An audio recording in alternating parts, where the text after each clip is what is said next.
Welcome, ladies and gentlemen. We are glad you are watching. Thank you so much for choosing Tempe TV today and our open forum political discussion show. Well, since morning, it's 11 hours later. Still no running mate unveiled at Kenya Kwanza Alliance. Everybody has been waiting with their breath from the Deputy President's official residence, whether it will be who to be his running mate. Well, everybody's waiting. What is cooking? Is it a nightmare? Is it now difficult? Because they have been lecturing and letting everybody know that it's easy and simple for anybody to choose a running mate. It doesn't need a committee, it doesn't need interview, it doesn't need this and that. Well, it is their turn, and now 11 hours later, they are still sitting for the paper. Let's wait and see.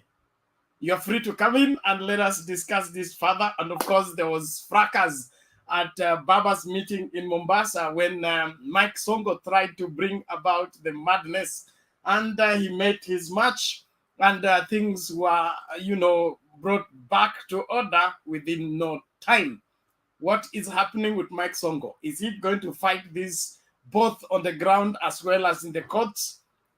Let's discuss this at length. MALALA unveils his bid for KAKAMEGA gubernatorial seat today as he awaited his principals. But all his principals who are locked up at Karen, still interviewing and checking who will be Deputy President's running mate. Let's all get down to talking. The link to use to get in the studio is right now in the comment section. You click on it, allow StreamYard to configure your camera as well as your audio, and you will be in this space for us to get talking. Thank you so much. Those of you that are joining us fast and furious, please, if you're able to get us, ensure that you invite somebody to watch with you. Let us spread the word around. Share it in your Facebook groups, share it in your WhatsApp groups, share it in every area of your life. I mean, every engagement of your life, so that we all gang up and make a difference today, even as we discuss these matters. Finding running mate 11 hours later, still nothing. Alum, thank you so much. Mary Njogu, asante sana. Tatu Juma, Ruto Mitini. Kateni miti mliambiwa. Alum, karibu sana. Steven Santoman Le Sile, karibu sana. Benjamin Kialo Peter, karibu sana. Mwalimu Mbathe Maringa, karibu sana. Kuna Henry Ondari Priest, asante sana. Sarah Jebet, karibu kwa show. Kuna Patel Saboka Manyi, karibu kwa show. Mr. Ondigi Isoa, asante sana. Kuna Carlos H. Ominde, karibu kwa show. Sarah Joroke, karibu kwa show. Nicholas Otinda, asante sana. Firstborn Wiki, karibu kwa show. Lintil Lindale, Firstborn wa Magi, karibu kwa show. Watching from Japan, karibu tunashukuru. Fantas Munyiri, karibu kwa show. Kuna nani huyo? Akinyi Amolo, you're welcome to the show. Sarah Njoroge, asante sana kwa kujiunga nasi. Nashukuru kwa wote ambao mnajiunga nasi, na naomba kwamba kila mmoja tuheshimiane, tufanye kazi kwa pamoja, tuhakikishe kwamba tunajenga nchi kwa kusaidia kuleta uwiano na kuelewanwa katika mambo yote. Siasa yetu ndio vile inakaa. Running mate anatafutwa, sijui katoroka, unajua.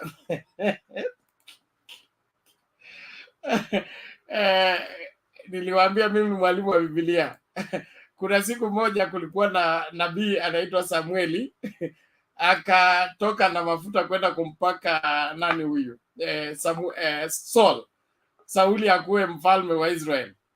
So nabii alikuwa anaandaa mafuta, yule mtu wa kupaka mafuta akatoroka. So ikabidi asakwe kwanza, apatikane ndio apakwe mafuta. Sasa sijui nini kinaendelea kwa nyumbani kwa Deputy President, either DP ametoroka ama itakuwa kwaje. Naomba kila mmoja tuanze kuchangia. Mama Selina, vipi leo?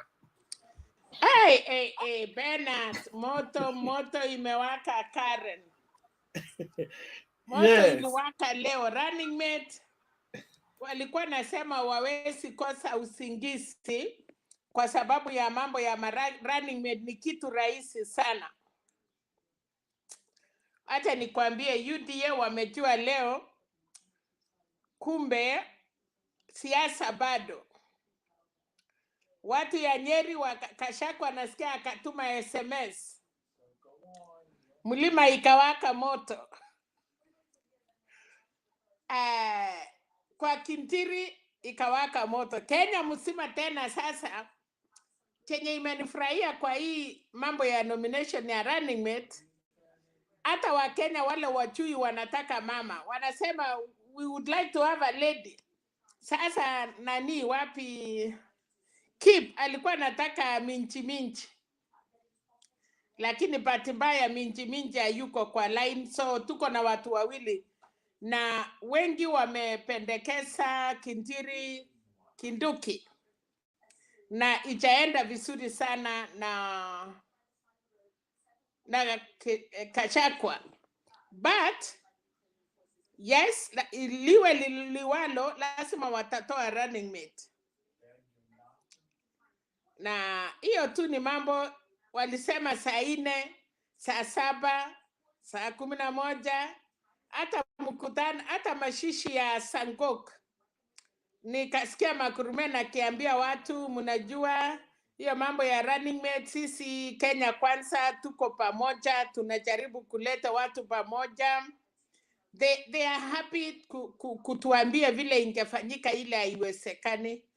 Otherwise, nikaona baba akiwa Mombasa na mkutano, naye nikaona Sonko, sijui nikasikia baba akisema nini hiyo. Hata sisi yote baba hata hakujua nini inaendelea. Dakika kidogo tukaona mbio na magari lakini I hope hakuna mtu ameumia, but uchokozi ni mbaya. Ngilu akasimama akasema mtu ameenda mkutano ya wenyewe.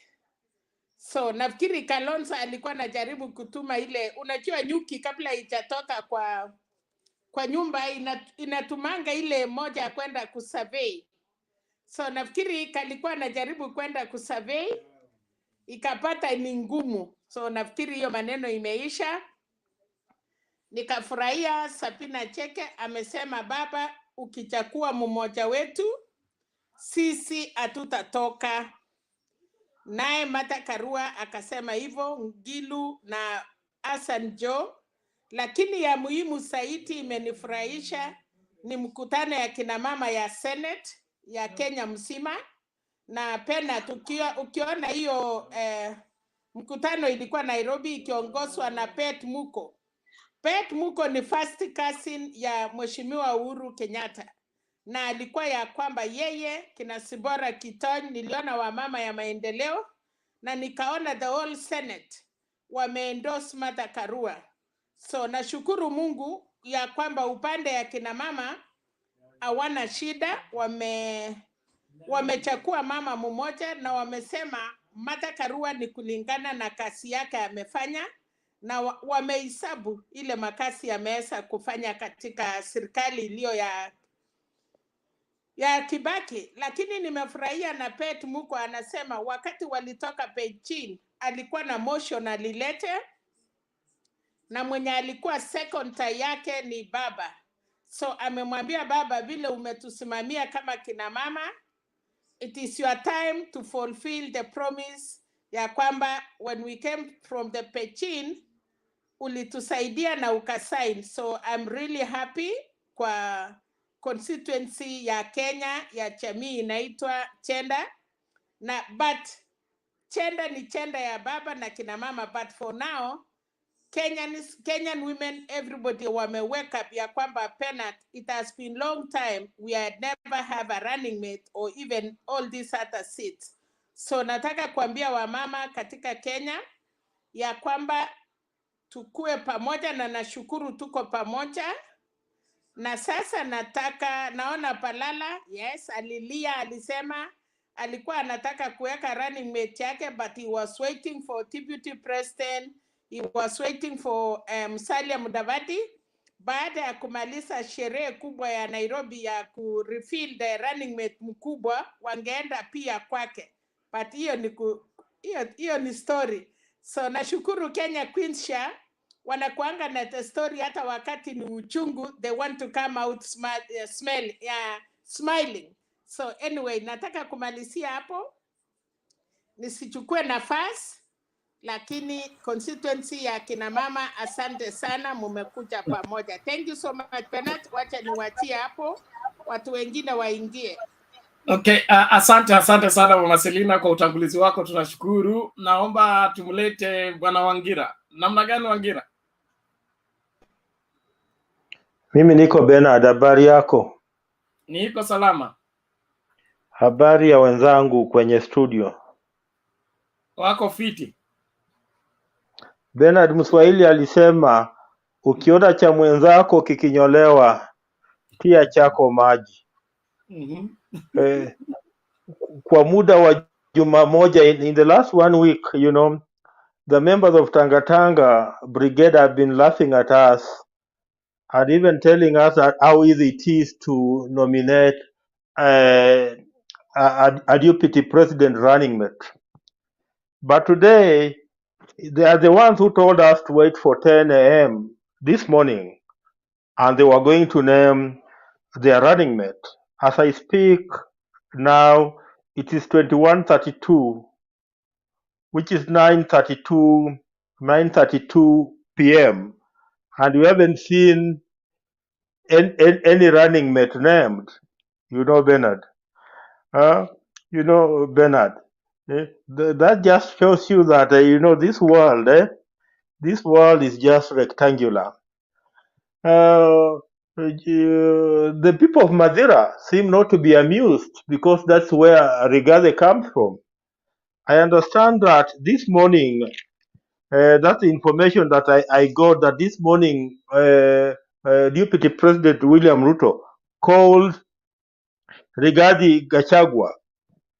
He told him to prepare well, dress well for a ceremony, carry along his wife, and be armed with an acceptance speech, because he was going to be appointed, he was going to be nominated the running mate for the Kenya Kwanza Alliance. So the excited Gachagua ran to Karen. When he reached Karen, he didn't know that there was another gang of the majority of Mount Kenya MPs who, because of its arrogance and nature of behavior, are not comfortable with him, and they ganged and said that they were pro Professor Kindiki. So here was Deputy President William Ruto pushing for Gachagua with his partner in crime, and here was the Mount Kenya majority MPs who were saying that if you take Gachagua, we are not part of you. We are going to be, we are not going to be part of you, and that's why you have seen that there's that impulse between whether it should be Gachagua or Professor Kindiki. And again, I understand that people even got emotional at Karen, resident of Deputy President William Ruto, that even they even exchanged hands. Mangumi zilipita nasikia. I'm not very sure, but those are some of the rumors that I've heard, that watu walipatiana mikono huko kwa Deputy President William Ruto. So I don't want to talk much about it, Bernard, because it's public knowledge. Everybody has read about it or watched about it. But all that I can say, Bernard, ni kwamba Afro Cinema continues. That's all that I can say, that Afro Cinema continues as far as William Ruto and trying to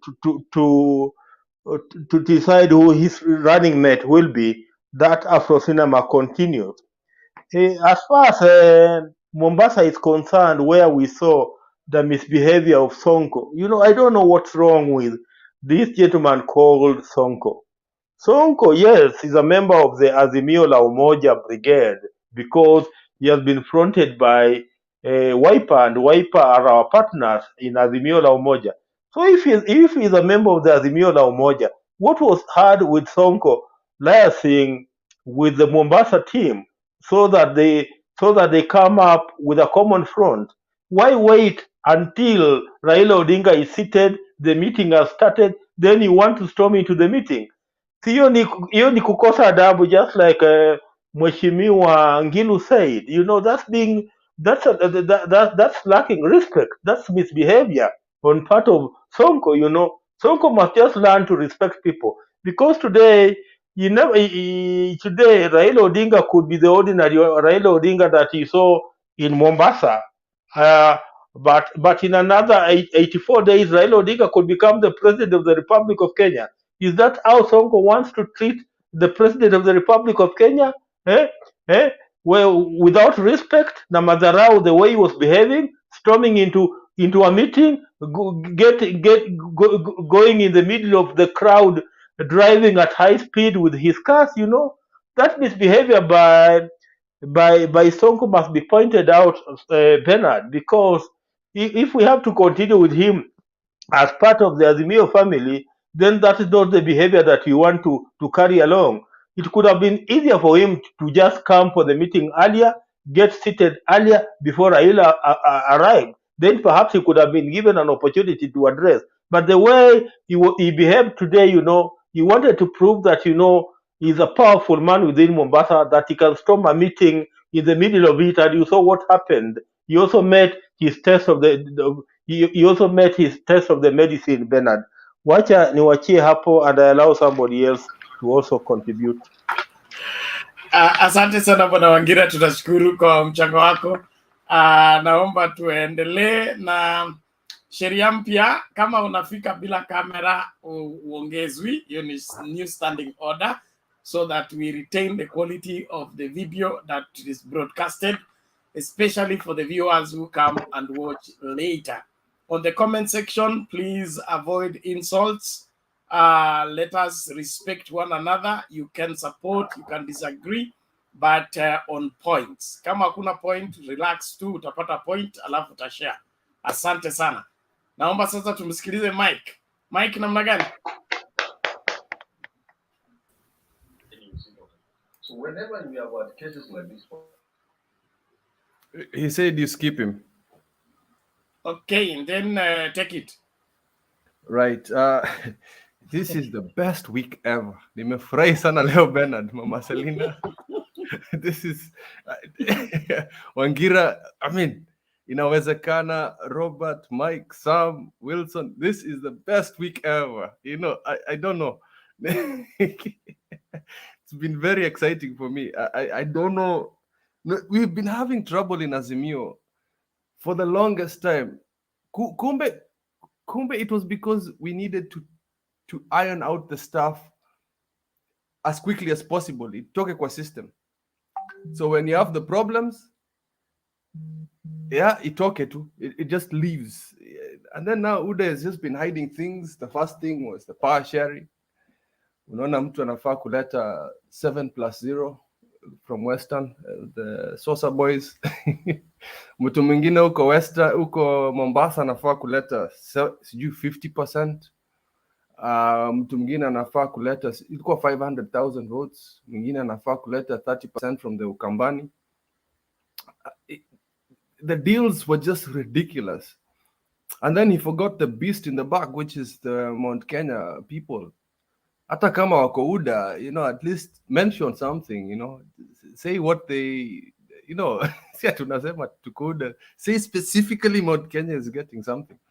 But he thought he was going to play your trick zake, akisema tuko pamoja, the Kikuyus and Kalenjins ni one unit together. I'm the kingpin of both, so it's going to work out. Hey, Mount Kenya ina watu.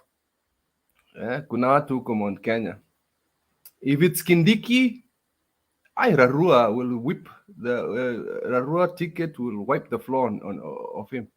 Martha Karua, that's inaitwanga in basketball. That's a layup. Straight dunk. Done. Hata sasa, why do we need to go for elections if Kindiki is the running mate? Honestly, I'm really hoping it's the Rarua ticket. As for, I mean, today, as for Sonko, Sonko is a bitter man. Amezoea kuitwa mkubwa. Uhuru fell in love with his youth when he was just a mere MP, and it was a big mistake because he's a very rowdy person, but he commands the crowd. There are a lot of people that see him, and I think Uhuru realized that when he made him governor.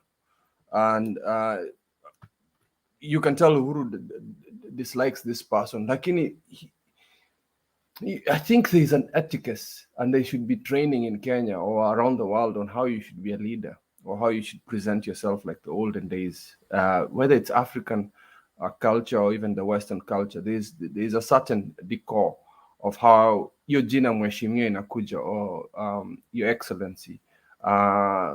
You know, I mean, nowadays I can say Uhuru, but you need to, you know, your jina lazima, it has to bring strength, you know, mheshimiwa unapatiana tu hivyo ovyo ovyo, and then because of people like Sonko, so hizo tabia haziwezekani. Alafu Malala Malala, I'll tell you what happened.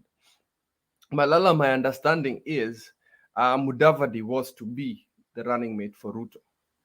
Sasa akaenda huko Kakamega waiting for the two of them to come and unveil the ticket. But Rigathi, Kindiki, they said, hey, what are you doing here? You know, we cannot allow that to happen. So you can see that Uhuru, Raila has decided, mind you guys, Raila has decided who his running mate is. These are just formalities. But Ruto has been playing, he doesn't know. Hey, Jesus. Mtu anafaa kufunzwa na Raila himself how to do these things, because I did not see Raila complaining about Kalonzo coming to piss all over his territory. Jamaa alikuja kakojoa, excuse my language, alikuja kukojoa kila mahali, anaweka markers hivi, and within a day it's as if Kalonzo was not there. It's as if, you know, it's as if the wiper wave was. I really thought that there's going to be a big difference when Kalonzo went there, but hiyo ni bedroom ya baba. People need to understand this guy is the kingpin of 3 areas. The coastal region is Raila's. He's the kingpin there. They traditionally never had one, but Raila is. Western, we had a little laugh yesterday. I was just joking around. We were talking about the Wanga Kingdom, but there's some truth in it, that Raila is recognized by the Luyas as being their kingpin, and hapo tu Wajaluo wanajua ni wake. So this guy has 3 regions. You cannot just come into he literally has a bedroom. The guy comes and pisses all over the place, and then sends our friend Sonko to come and disrupt the meeting. And I hope nobody got hurt that day, otherwise would have watched it on news, because in some of these rallies people sit on the ground. Now imagine if those vehicles ingekanyaga mtu, what would we have done? These are human beings, and unakuja. Anyway, Sonko, for me, he needs to go to industrial area. Akuwe uko prefect wa committee. I'll be very happy with him. Na fuatane na Anne Waiguru aende kwa hiyo women's. What happened with Anne Waiguru? We thought it was a good ticket for UDA. You guys. That was the dissolution of this entire fiasco. Why didn't they listen to us? Kuna Rarua ticket hapo, alafu kuna, you know, it would have been nice, you know, ladies and gentlemen. But I'll be honest, how does the running mate committee look for you, UDA people? Yeah, how does it look for you? Yeah, mungekuwa na hiyo committee kama yetu. Okay, they don't attend interviews. They don't. They go direct. I'll add a little bit more. As you can see, I'm very excited about today's news. I see fracas happening, and there's going to be a lot of fallout. It's just the beginning, UDA. I'm not going to say Kenya Kwanza. UDA, it's only the beginning. I want to hear a UDA person explain what happened today. making fun of us for months. Literally every day tumesikia you are useless, you're disorganized. Tell us. Summarize. Time. Animation, I'm still here. I'm still excited. There's a lot of excitement. Okay. Thank you. Tumlete Sam, dakika zako mbili, endelea. Na mikono sahi hapa. Mike, hold on. You. Thank you so much, Bernard, Mama Selina, and the rest. Thank you so much. I've not been attending for quite a long time, but I've been listening on the background for all this time. And it has been today a very exciting day for most of us. But I presume and I hope, I don't know, maybe whoever Ruto is going to select it, because not elected, selected or nominate him, is going to be, he or she is going to be one of the few people that can help him govern the next government. If I say, if I quote it, if and when is going to be elected. Well, let us see it. We hope not only for Ruto, but for either Ruto or His Excellency Raila Odinga are going to be elected. Whoever is going to be elected, he or she will be those people who are going to give us direction in the next government, in the next years. Well, there are few things I may disagree, not only you, but most of us Kenyans.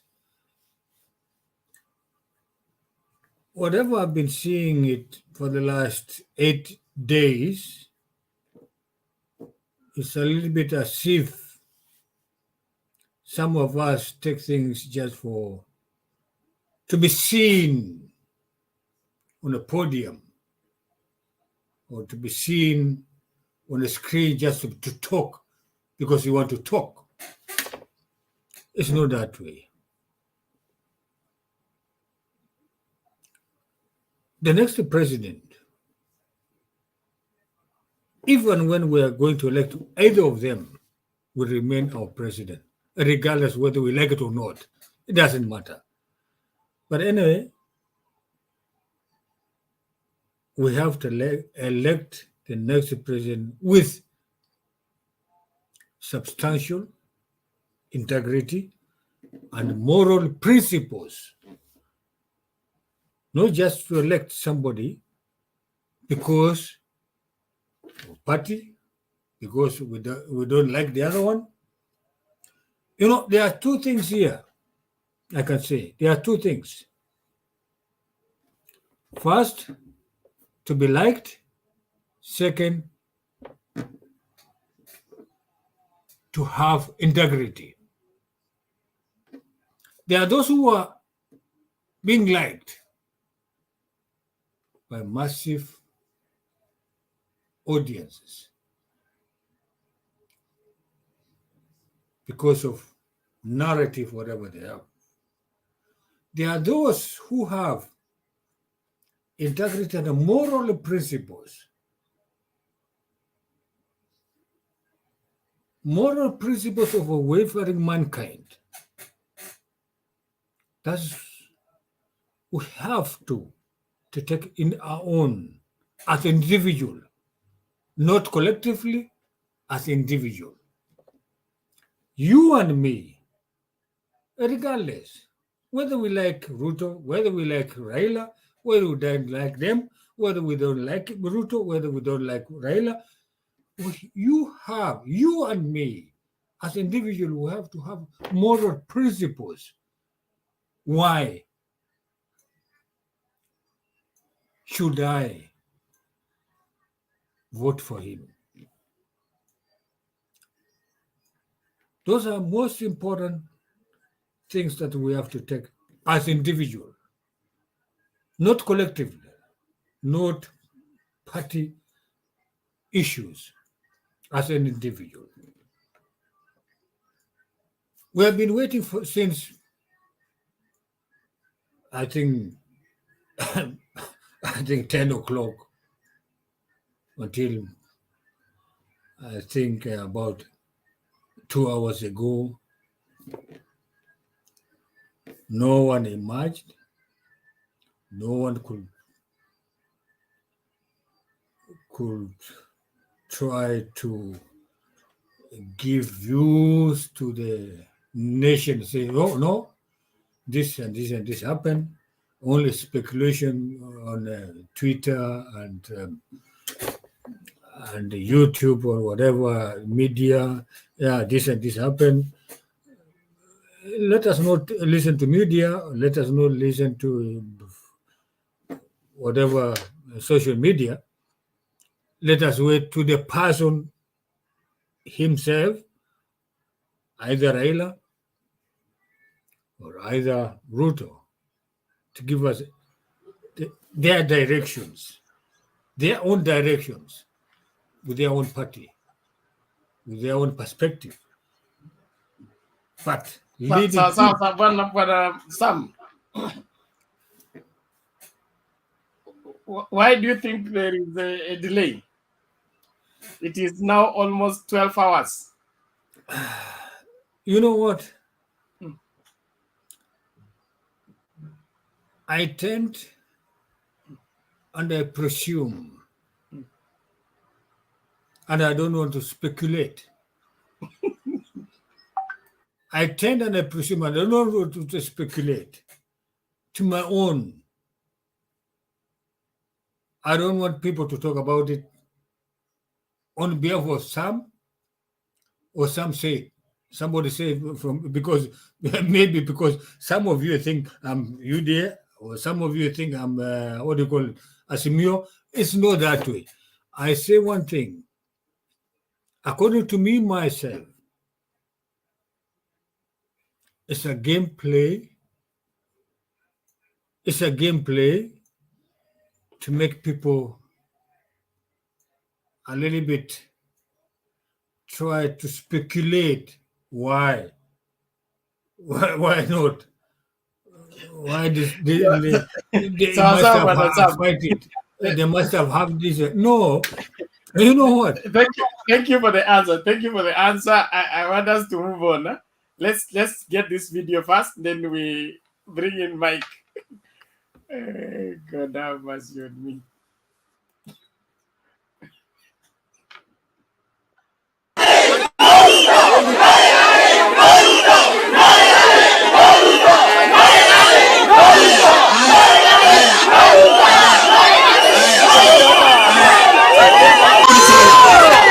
Kumwambia yeye alituambia kuwa hapangwi. Tunataka kujua kwa nini leo anapangwa na pesa ya anapangwa, na tunamwambia asikilize vizuri. Sisi watu wa Mount Kenya, akisikia sisi ni watoto wa Maumau, asilete nyokonyoko. Sisi tunainuliwa na kitu moja. Ajue sisi ni watoto wa Maumau. Na kuanzia saa hii tumesema hivi, sio Rigathi Gachagua.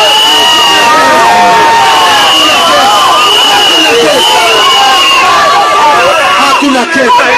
Lazima ikuwe ni Rigathi Gachagua.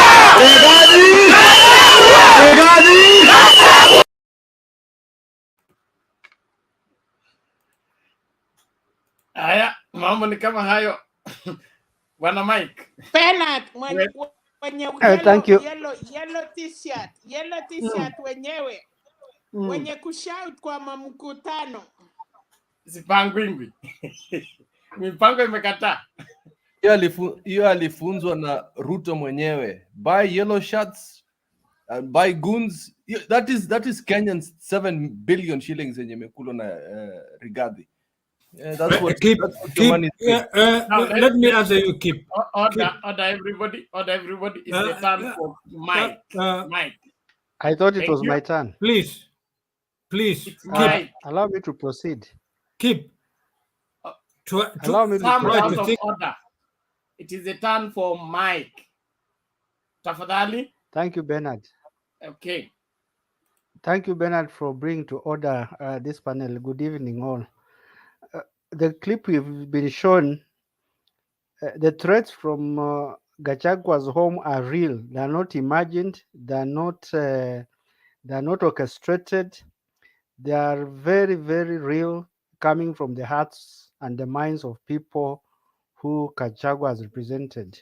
Remember, this is a man who came out of all the threats from Uhuru's government and stood firm with Ruto when everybody else was taking a wait and see position. You can imagine the likes of Waiguru who are saying, Sisi tuna, we are just rented. But this man has not only supported Ruto, but has also used his money, his resources, put at stake his businesses so that he can get this vehicle called UDA moving. So you cannot change such a man. And this is a man who has also his own principle and ground. You can see from his look and experience. Why are you raising your hand, Kip? Because I question where his money is from. Can you explain where Rigathi's money is from? We are not talking of the source. If we were to talk of the source, then we would have a very long list starting from the I want to presidential hear candidates. it. Please help me. No, order. Keep you out of order. That was not Mike make the submission. Then we'll interrogate the issue of money later. Please. Thank you. The issue of money, Keep, could be a topic that would take us a whole day to exhaust. And I think I touched on it a while ago on why USA and UK have targeted Kenya as a conduit for money laundering. Actually, we top the list in Africa. So that one is a topic I'm very well aware of, but let's keep that for now. What you people may not know is that as Ruto has said previously, the position of DP was not giving him a sleepless night. And by that, actually, he was right. But until something called Karua happened, Karua is the one who has thrown the spanner in the UDA machine. The total confusion that has come about by introduction of Martha Karua in Kenya's politics has thrown the spanner in the works, and it is irreversible. They have never recovered. UDA or Kenya Kwanza have never recovered from that shock. Remember, Martha Karua was a hidden card. She was not very popular 3 months ago. So that was, I don't know whether it was by design or it was luck. The stars aligned themselves much later in favor of Baba, but I can tell you Ruto didn't see this coming. And Martha having even fought against BBI, Ruto had dismissed Martha Karua as somebody who would never work with Raila. But then it happened. And immediately it happened, then confusion waged in the Kwanza team. And they will never recover, I can assure you. If you look at, actually, Martha Karua is a checkmate for Ruto. If you look at whichever candidate you take, Martha Karua still stands out. If you talk of Mount Kenya, she stands out. If you talk of integrity, she stands out. If you talk of gender sensitivity, she stands out. If you talk of experience, she stands out. Minister of Constitutional Affairs, MP for over 10 years. Now, compare with the other side. On the other side, everybody has a baggage, and the baggage might not necessarily be integrity. Kindiki's baggage is being a celebrity across. I'm told Kindiki comes from the periphery of Mount Kenya, kwa border. Karibu border mwenye anachora mpaka akikosea kidogo unaweza kuta Kindiki nje ya Mount Kenya. So it is like a done deal. He's damned if he choose Kindiki. He's damned if he choose Rigadia. He's even more damned if he falls back and chooses Waiguru. So that issue of running mates has actually come up as a problem that was not foreseen by the introduction of Martha Karua in the politics, in the mainstream politics, or in the high level of politics. There are two people I've seen who had pegged the announcement of running mate on today's announcement. I don't know why you have not mentioned Gerichi. I don't know there's something Gerichi of Girinyaga. Is it called Gerichi? Wangui Gerichi wrote about earthquake yesterday, that today she's also going to announce an earthquake.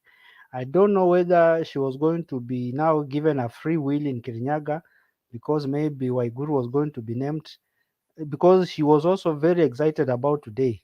But she has equally also gone and said she will announce her earthquake later. And so is Malala. I think you can tell that these people do not stand on their own. They stand on waves, on the emotions, on mob psychology, and whatever they do it out of excitement. And the absence of excitement, they cannot announce anything logical or anything of substance. So they were waiting for this day to also use the wave and the excitement to rope in their issues. So this one is also has not worked for those people who are to ride on the excitement of the day, and we shall see what happens later. But talking of Sonko is a loose cannon, and he's a creation of Uhuru. I think Kip, I don't know if it's Kip who said Uhuru liked him, and unfortunately he took that proximity for granted and became too familiar with power and almost thought he's indispensable. But wale ambao wanafuga nguruwe, you always fatten a pig before slaughter or before selling. So kuna nguruwe zingine zinakaa konde, huwa zinakaa na huzuni zikifikiria they are being ignored, but they are lucky because they live long. When somebody wants to buy the nguruwe, he'll go and look for the fattest. So as he was being fattened, he was actually being fattened for slaughter. While other politicians look like they don't have the proximity of the president, they cannot call the president and put them on the speaker. People used to envy Sonko because of how he can easily walk around, invoke the president's name casually, and get away with it. But it was a fattening of a pig before slaughter, and his slaughtering time has actually come. And the butcherman has settled on him. He cannot run away. So I think for Kenya Kwanza, the running mate issue, whichever way it goes, it is a loss, as long as Raila keeps his promise of picking Martha Karua. Thank you. Okay, thank you, Mike. Yes, Kip. Do you know Rigathi is on bail? Rigathi Gachagua is on bail. He owes the Kenyan population 12 billion Kenya shillings of you and my money. It is in the money is been frozen and it's in Rafiki microfinancing. He's dealt. There's suspicion of money laundering. There's suspicion of gaining public money unlawfully. So that man, there's a lot of suspicion. So the DCI is still investigating him. Hata ukimwona akikampaign hivi, that is a potential criminal. So I have no, what do you call it? I'm not afraid of saying what I think about criminals like him. How can a DO become a billionaire overnight? Honestly Can I speaking. respond, Kip? Yes, Kip, please. for your information, we watered down our chapter 6. Our chapter 6 would not even allow Rigathi to be an MP by now, but unfortunately is. Let us be practical. As we speak, the Kenyan constitution tells us that as long as your case is pending, you are innocent until proved guilty. But it is even worse. It says, and even if you are charged, you still have to, you have leeway to exhaust all channels, so that if you are charged in a law court that you are a thief, you should be jailed, you can still stand for president until your case in a court of appeal is heard.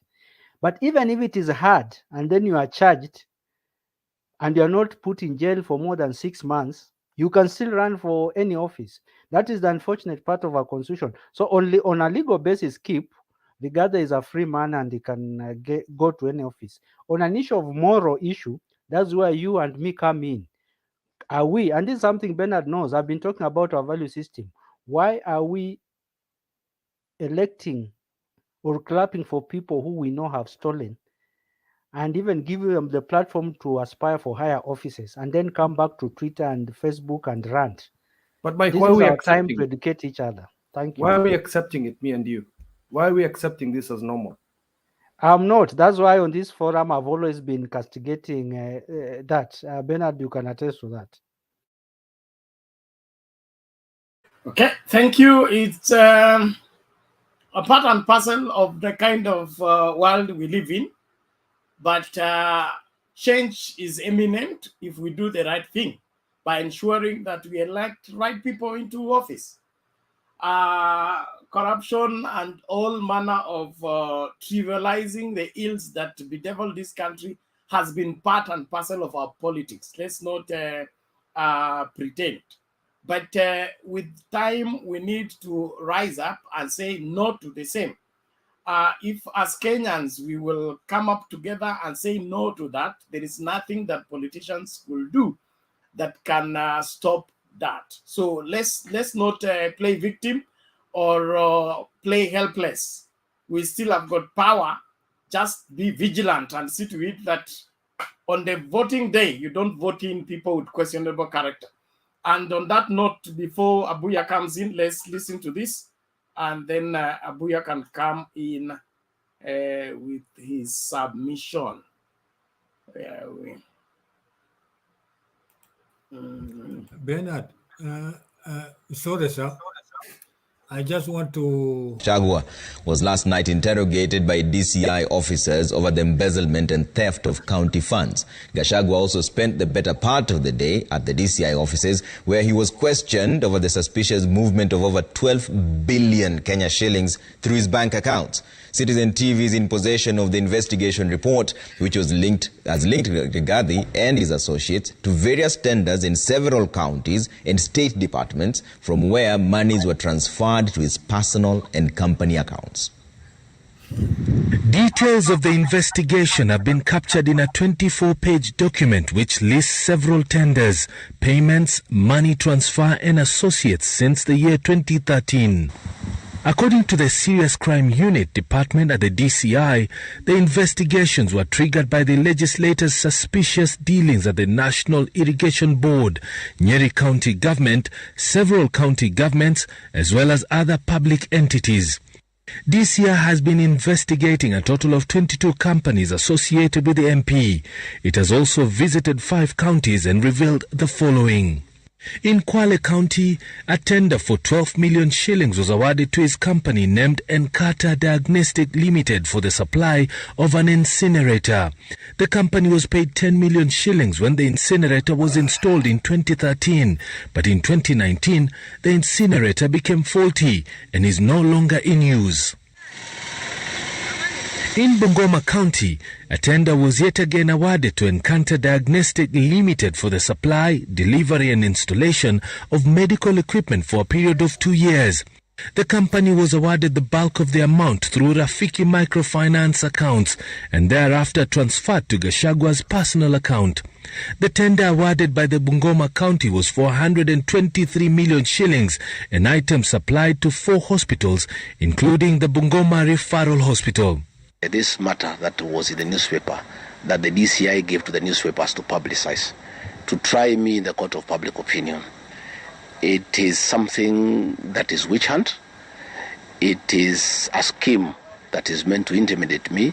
In Nyeri, Rapid Medical Supplies Limited, a company associated with Gachagua, was paid a total of 27.4 million shillings for the supply and installation of 10 dialysis machines, as well as a water treatment plant and dialysis kits. But according to the DCI findings, 3 out of 13 bidding companies met all requirements, including Rapid Medical Supplies, which was the lowest among the 3. However, after supplying the dialysis machines in June 2014, one of the machines was not functional, and even after being replaced, the second equally failed to function completely. Other equipment supplied as conductivity sensors and heating pumps worked for several hours, as captured in this document, and stopped. The water treatment has since stopped being used because the dialysis equipment has been faulty. In Kisii, a tender was issued for the supply and installation of a 16 multi-sly computed tomography, also known as CT scan. 4 out of 10 companies met requirements and proceeded to the financial evaluation. 2 companies associated with Gachagua were included, and Nkata Diagnostic Limited won the tender at 52 million shillings. The CT scan is still functional, and several people who took part in the procurement process have been interrogated. I have been in business for the last 20 years, since I left the civil service in the year 2000. It is only natural that I have some little money because I have been working hard. I have done good business, I have done clean business, I have paid taxes, and nobody has ever asked me a question. And I'm wondering why now. Still in Kisii, another tender was reportedly awarded to Rapid Medical Supplies worth 42.5 million shillings to supply 5 ambulances at a cost of 8.5 million shillings each. According to DCI, this tender was unanimously awarded to the company associated to Gachagua, despite the bid being second lowest. The Serious Crime Unit is also investigating if mispayments to companies linked to Rigathi that have so far received over 2 billion shillings since 2013. But Rigathi has denied any wrongdoing and says he is being politically targeted. I want somebody to tell me that the business done with the government of Kenya is proceeds of crime. If you have done business with the government ministry and they pay you, that money cannot be proceeds of crime. That is clean money and good money. I want to ask the DCI to finalize with this file and take it where it belongs. The DCI is also investigating how the county of Bungoma made payments directly to Rigathi, totaling 112 million shillings between June 2015 and June 2019. Sources say Rigathi could be facing investigations on whether he influenced in any way the awarding of various tenders to companies associated with him. And it's nothing like the billions they have been giving to the press. That is malice and being sensational, so that they can be seen that they are pursuing something very big. Nobody, I don't have that kind of money. I've never even seen it in my life. My money is little. I have earned over the years, and I'll be able to account for each and every cent. And when they froze that money, they thought that I would go crying and kneeling down to human beings so that the money can be released. I can only kneel before God. I can only kneel before a human being. He was questioned for a second day today. DCI has since established that Rigathi has done business with many ministries, state corporations and county governments, and they include the National Irrigation Authority, Lake Victoria South Water Works Agencies, Ministry of Lands, Madeira Constituency CDF, National Land Commission, Ministry of Devolution, the Council of Governors, Kenya Informal Settlement Program, Tana Waterworks Agency, Ministry of Energy, Water Regulatory Authority, the Ministry of Finance, Ministry of Transport and the Kenya Rural Roads Authority. 2 accounts with 35 million shillings and the other with 165 million shillings at Rafiki Microfinance have since been frozen as investigations continue. Nimrotabu, Citizen TV.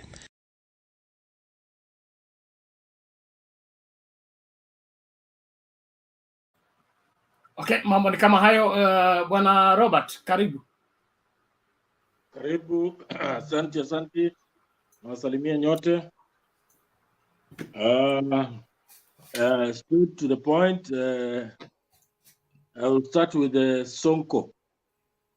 I happened to try to today. I tried to make my way to that rally, but there were too many people, so I turned back. However, I spoke to a few people who were there, and they have told me that indeed it's only that the media maybe have not picked it up, but there were several young fellows who were injured by the reversing SUV. A few boys wameumia kidogo. Now Sonko is another thing altogether, because this definitely was planned. He had to go there late, try to steal the show. And apart from trying to steal the show, I also thought it was a bit, it was a security risk, trying to drive through the multitude of the people towards the podium. What was his intention? Was he trying to put our candidate at risk or something of that nature?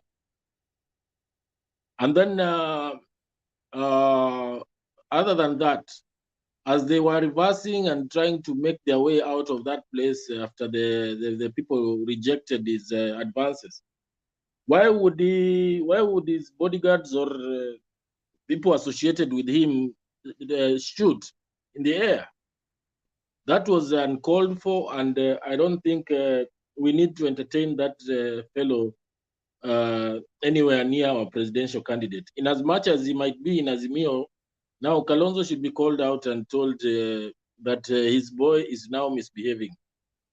He was entertained by Uhuru as a good mobilizer, a young gentleman, but he wants to use the same to rise through the ranks again and catch the eye of Baba. But Baba does not seem to be wanting to be associated with this kind of hooligans. So that fellow should at least be kept very far away from the Azimio rallies. I don't advocate for violence, but it is high time now the men in black now make sure that they are hawk-eyed, because that was not a good show at all. There must have been, I mean, I don't take it on face value that he wanted to attend the rally. There must have been something that he was up to. Robert, we have a man in black here. It's called Temba. It's only jokes by the Okay. Yeah. Now let's forget about Sonko and move on to the KK running mate. It is natural that the biggest shareholder is not even the Rift Valley or the backyard of the deputy president. The major shareholder is the Mount Kenya region, or the people of Mount Kenya. And any attempt to try and replace them with any other person will definitely will not work. And it is worth noting that I can say Baba is kind of a chess master. Baba and Uhuru have played this gentleman and his team and put them where they belong. The fact that they opted to choose their running mate in the open, take it easy, let people make noise, let people ventilate, was a masterstroke. And while they were doing so and trying to get things done, the Kenya Kwanza Alliance took advantage, and they started, poisoning different groups, especially Kalonzo. And they were very happy when doing that, not knowing what is happening to them. In fact, I would liken the Kenya Kwanza to slay queens and slay kings, because out there in the social media, they look very well and very presentable. Their lives are smooth. Robert, I'd like to correct you. Yes. It's not Kenya Kwanza, it's UDA only. Yeah, it's UDA only. Yeah, out there they present a picture of holier than thou, perfect, nothing can go wrong. But deep inside, their houses are actually burning. So it's a very embarrassing. And after all these shenanigans, I wonder what. I mean, why? What they can tell their people, because some of them, as we are told, these are rumors that they were exchanging tough words there. We could see Kabogo trying to be interviewed. There was somebody tried to interview him outside the residence of the DP. He simply could not. He had no answer. He actually felt so embarrassed that the whole thing was turning into a circus. So it is quite embarrassing. But I would like Azimio to continue playing it cool. Ignore these people. Let them do their own things. Let them fry themselves. That is the only way maybe the Kenyans would now see these people are actually hyenas. They are not the people whom they present themselves to be. Yeah, finally, Malala is, I don't know, that gentleman is a clown. He's a clown in the sense that he says he was trying to introduce, he wanted to unveil his running mate, and it was to be graced by the new deputy president nominee of UDA. But that was just trying to calm the Mulembe nation. That Musalia was to attend, and the DP was to attend, and all the other top fellows of the alliance. But there must be something that is going on in the Mulembe nation, and they must. I don't think they are happy. And that was PR. That was just PR, nothing much. Otherwise, I think I can give a chance to anybody else to continue. Thank you. Okay, asante sana Bwana Buya, tunashukuru kwa mchango wako. Keep, what is it? I'm sorry to do this again. I apologize for this. I hadn't finished with Mike. Mike, I had one more question for you. I do not understand. We're not fighting, by the guys, ladies and gentlemen. This is a conversation I have with Mike. Mike, I believe that the yellow T-shirts coming to Karen is that these guys were bought. I do not understand what you mean that those are genuine people that are coming to support Rigathi.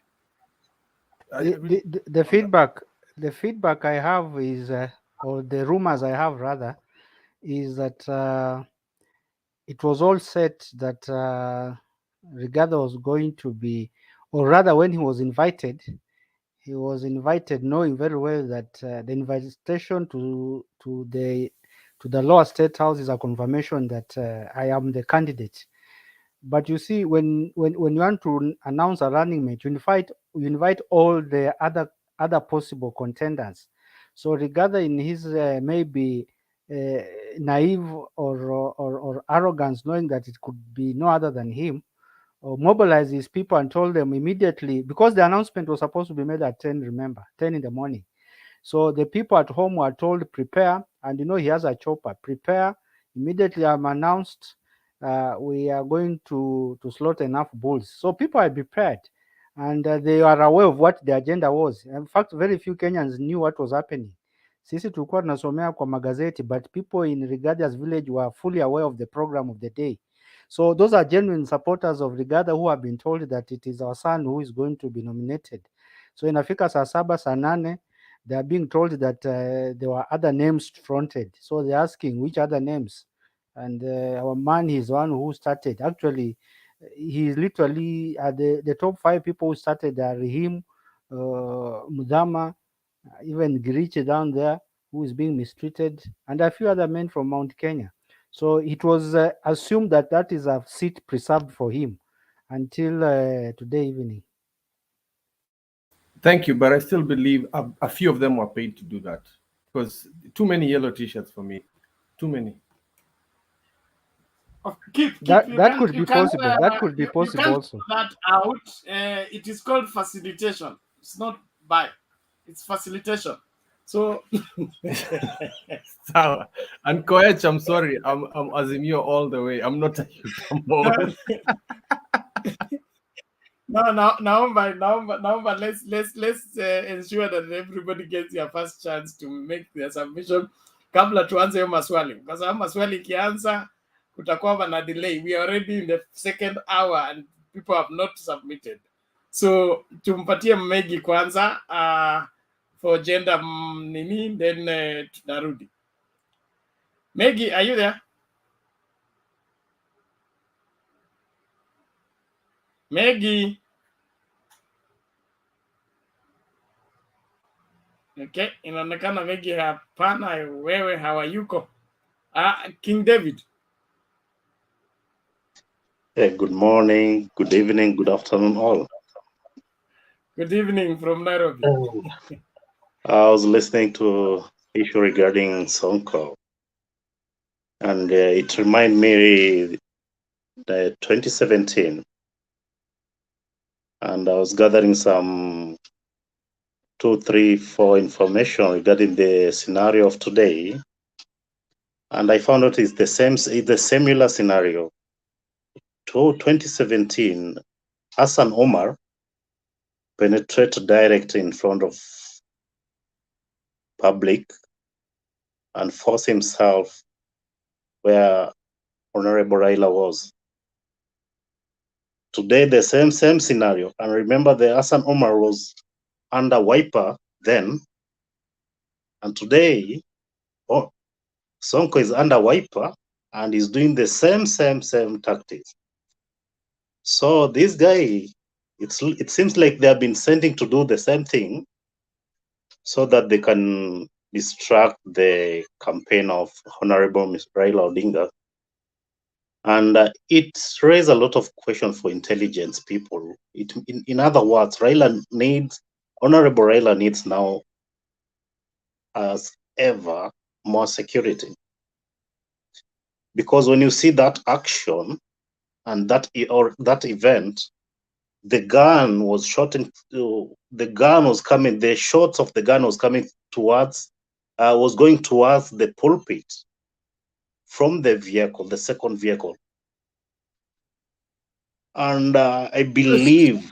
Slow down, King. Could you start again? I had guns. Could you start? Yeah, the gunshot was coming from the second vehicle of Mr. Sonko. Just a moment, King. Okay. I'm a little bit disturbed with your word gun. The gunshot, say, when you see the video, when you see the video...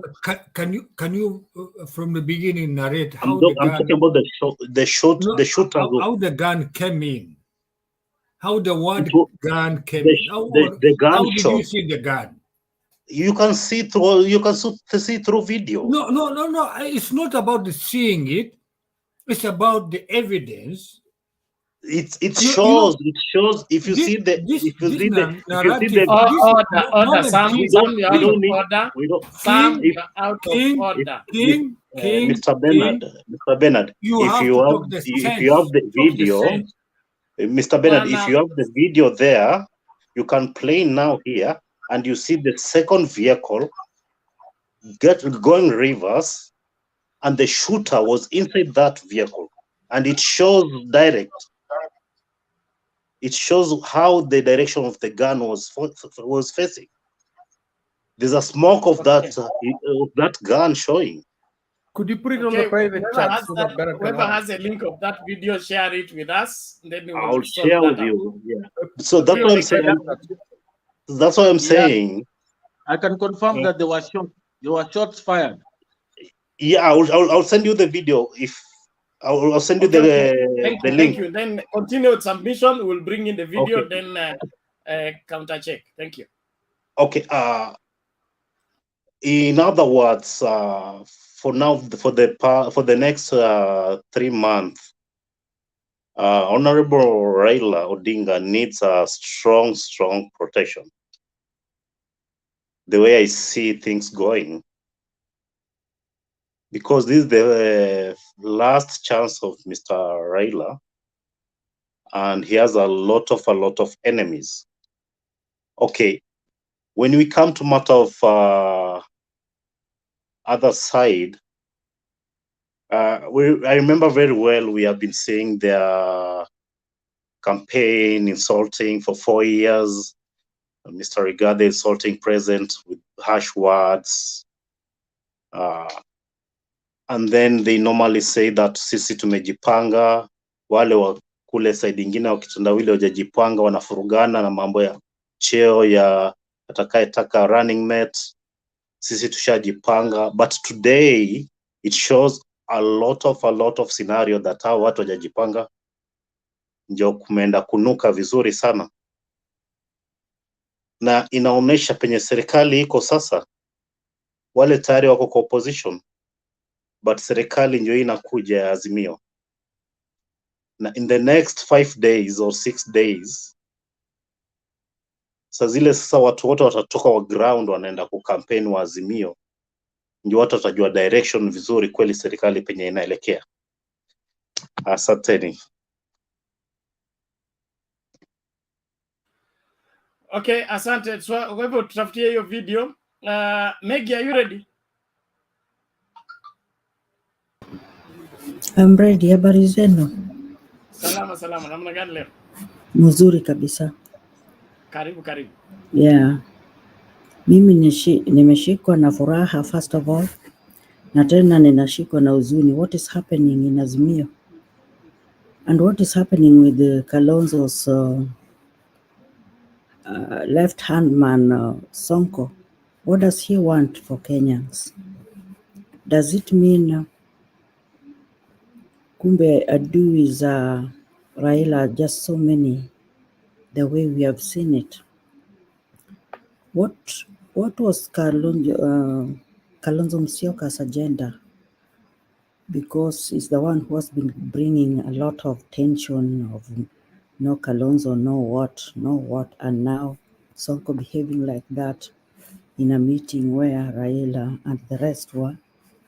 I think it's a little bit heartening, and we don't know what to put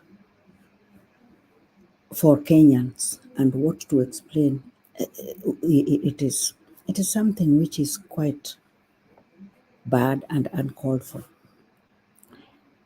On the other hand, nimeshikwa na furaha in regard to Kenya Kwanza's choosing of running mate. All the time I could listen to what is going on here in this panel, and they were like, we are ready, we know, we already tumejipanga. Ilinishika na butwaha kwamba hii mambo ya hatupangwingwi leo ilikuwa inatoka tena. Kwa hivyo walikuwa hawajui kama wamejipanga, hawajajipanga, na tena kumbe wanakuwa wanapangwa. Hawakukuwa wanajua kama hao wanapangwa, and yet they were saying hatupangwingwi. There are some things which goes round and comes round. I may say that Azimio kumbe wamejipanga kabisa, because already nobody knows. Na tena hiyo kitu ya kama kupiga kura kwa hao watu, it was the best way forward. Everybody are now waiting. I saw a clip where Mtembei, I think, are the ones who are covering. There hawapangwingwi walikuwa nasema no Gachagua, no Ruto.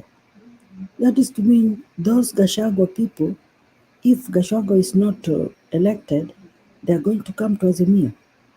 I think that is an increase of votes for us in Mount Kenya. That likewise is going to go to Mudavadi in Bungoma. Likewise will go to Kindiki, Kithure, in is it Tharaka or something like that. So I think Ruto with Kenya Kwanza, in fact they are in dilemma than Azimio, because Baba naye amenyamaza tu. Ikifika where itakuwa kama vile iko na Ruto saa hizi, atawachia wananchi wachague, in which wananchi in fact washachagua, because Martha Karua was leading. So to me, I know Martha Karua is going to carry the flag, while wenye wakupangwa hata kama wafanye nini saizi, I don't think they are going to defeat Azimio. Let's say wachukue Kindiki, the Gachagua people are going to run away. Alafu achukue Gachagua, the Kindiki people are going to run away. So vile walikuwa nasema hawapangwingwi, sasa walishapangwa na hawatapata hiyo chenye walikuwa nataka. It is between their time, their running mate scenario is the 2-horse race, Kindiki or Gachagua, no Waiguru, no what. In that matter, the way I have assessed it, we are the winner in that scenario, because Kindiki, who is Kindiki compared to Martha? Please. Martha will take the win at 7 o'clock, not even 8, at 7 o'clock in the morning. And Gachagua, Martha will take the win at 6:30 in the morning. So we are well placed. Inaitwa nini? Azimio is well placed. So let us just tuwe na furaha nyingi, na huyu mtu anaitwa Kalonzo, I think something should be done for him, because all this happening wrong in Azimio, it is caused by Kalonzo. Let me hold on at that point. Thank you.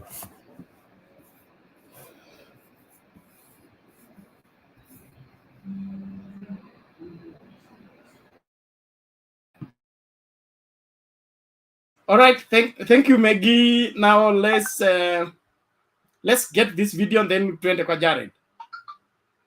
One video.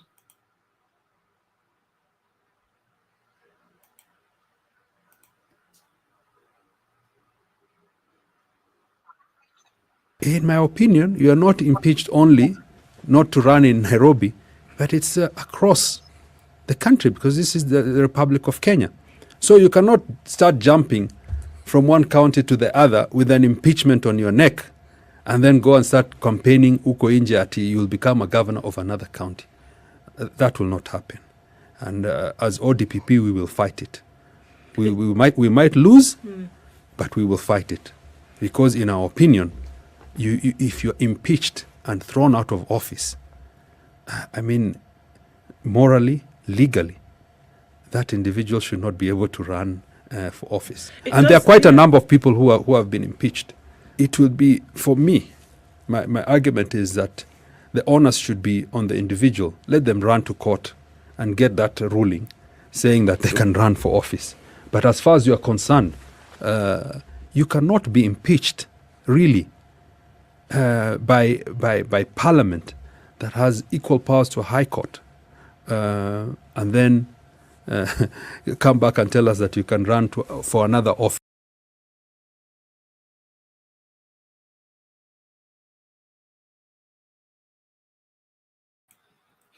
Okay, that is it, Bwana Jared. Thanks the panel. You can hear me? We can get you. Go ahead. Yeah, so thanks the panelists. I see Mama Serena, Sam, and everybody. Kim, a long time. So on today's topic, if I start with what happened with the running mate, I saw a news flashing, I think it was yesterday, that they will be announcing today at 10 in the morning, which was to be nighttime where some of us are. But I went to sleep very well, knowing that I would wake up in the morning, still have no news, because unless you are somebody like Sam, this is the same thing like 6 times, 9 times. You know, anything which he promises, they never deliver. That is one thing that you can be sure of. What they promise, they will never deliver. So I was not convinced that he will deliver that 10 in the morning. I knew that it is something which he was trying to gang the media for nothing. And to be very precise, you know, there is this guy, Mutai Nguni, who came up with something that it's worrying that the deputy president, either tactically or coincidentally, is not ready to go to his friend's funeral functions. So I thought that is one other way to run away from going to Sankoki's funeral, as it has happened in many places. So he finds something to do for the whole day. Uh, so to me, I think that I would also concur with, I think somebody who said, I think it was Mike, that the people who were at Karen, when I look at it, they were genuine supporters. In fact, there was one who was saying that he specifically was told this morning to prepare acceptance speech. So he had the speech and everything, but getting to Karen, he found other things have changed. I do not believe that William Samuel Ruto will pick Rigathi Gachagua, because Rigathi Gachagua is one and the same like William Ruto. He defied his own president. If there is one thing Ruto is good at, is making sure that he gets people who are of no substance, who cannot question him. The only reason why is with Chawa is for his financial muscle. So he will pick somebody who will not be questioning. You cannot replicate. Nobody can choose William Ruto as a deputy president. That one, take it to the bank. The person, I think my sister Megan was saying that if he picks Kindire or he picks Gachawa, that those people will come to Asmio. In fact, I don't think they will. One of the things we have to give to William Ruto, none of these people, whether it is Musalem David, whether it is the speaker, whether it is Gachawa or any Mount Kenya, brings faults to him. In fact, any fault will be for William Ruto and William Ruto only. Unlike in Asmio, where we need people who can bring faults to Baba, where we have to manage people like Kalonzo Musyoka, not for those faults not to go away. Any fault which William Samuel Ruto will get is for William Samuel Ruto. Nobody will bring for him. You have seen he does the campaign for himself. In fact, he was anywhere he goes. I just see him campaigning by himself. So that is what we have to expect. So we don't expect him to lose anything based on who he's gonna pick. But I think that once everything is settled down, he will pick Professor Kindiki, because I think that's the person who is much more loyal to him. So for this one, it was just testing the waters. Probably tomorrow or later on, they will announce that one. And after a few weeks, once the people goes up and make demonstrations, they come down again and they find that it is too late. Gachagua cannot change from UDA.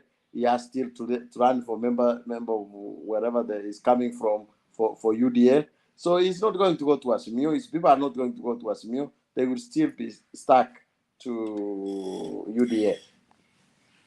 Now, coming to what happened to this this guy, Sonko.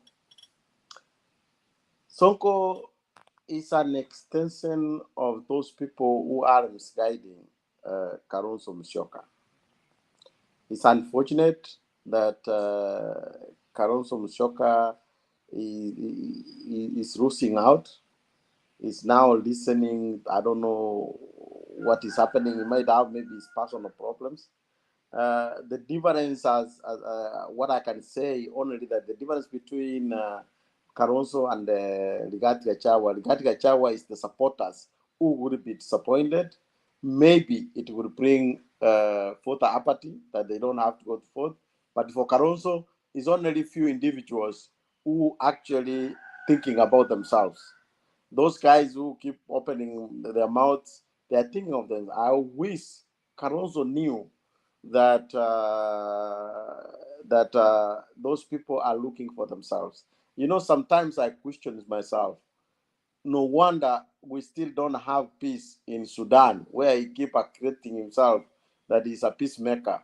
If he was a really peacemaker, we could have that peace in Sudan and else. If he's just going to execute, what is so hard for him to go at night, to go anytime, talk to Raila Amolo Odinga, talk to Uhuru Muigai Kenyatta. He once told us that he's a three-legged stool. Why would he not go there and talk to them instead of letting these people talk wherever they want to talk?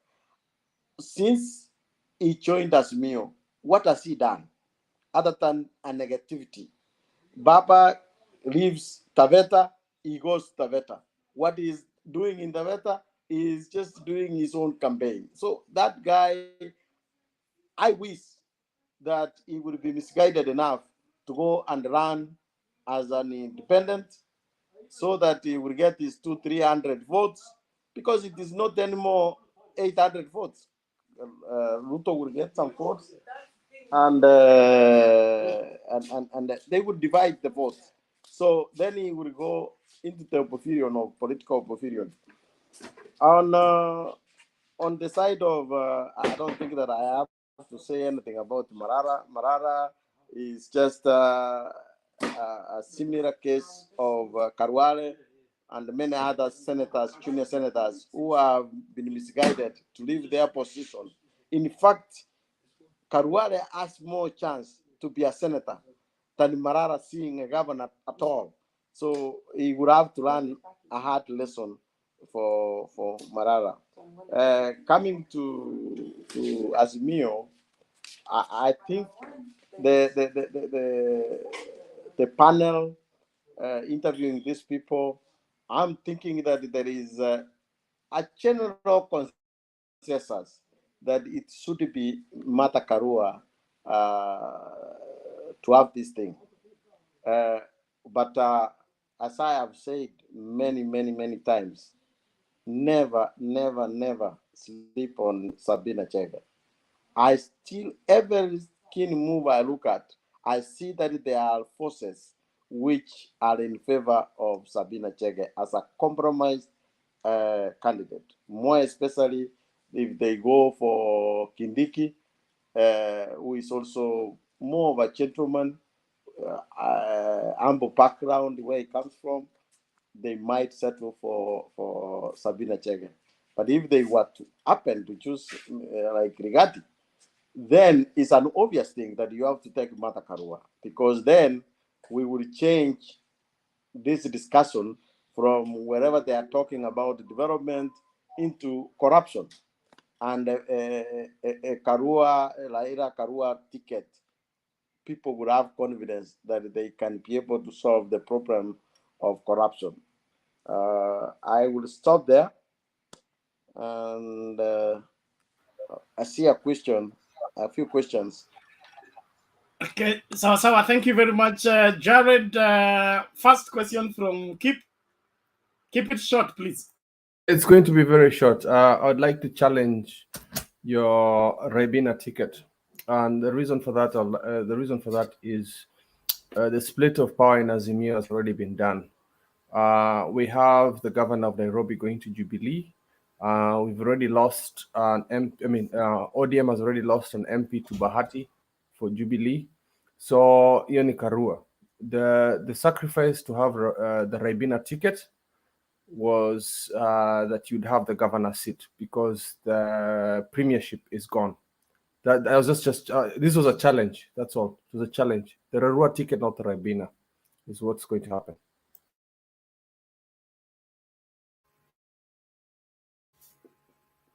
Yeah, some make it brief. Oh, thank you. Sam. What do you call it? Keep Jared. Jared. Sorry. Jared. Sorry, keep Jared. You know, there are things we have to think twice ourselves. We didn't come here to criticize, but we are coming here to analyze the whole issue on both sides. Iwe mzuri, iwe mbaya. Because there are two things here. We either elect Raila, Honorable Raila, or DP Ruto. And one from them has to be our president, regardless of whether we like it or not. So we have to analyze in a way that we find a solution ourselves. We as citizens. Forget about them. That's not a question, my friend. That's not a question. That's not a question. The question is, I think sometimes you are a little bit so. You have to sometimes keep yourself in a situation. I'm sorry, sir. I'm not so that naive, but I'm talking on my own mind. Try to keep yourself who you are. Move on. Move it. Thank you, sir. But try to be who you are. Don't just jump onto issues. Okay? Thank you. So, Jared, we have been here more than 1 year. More than 1 year, I suppose. From 2011. I'm waiting for the question. Jared, sir, according whatever happened today between the way you have, according to your observation between DP, Ruto, and whatever happened between DP and his own echelons and whatever the suckers, how do you come up, or what do you presume in the next days? Because today we had hope that somebody, DP is going to name somebody. How do you think? Is it a messy? Is it the way we see it, or is it in the other ways? No. Thank you.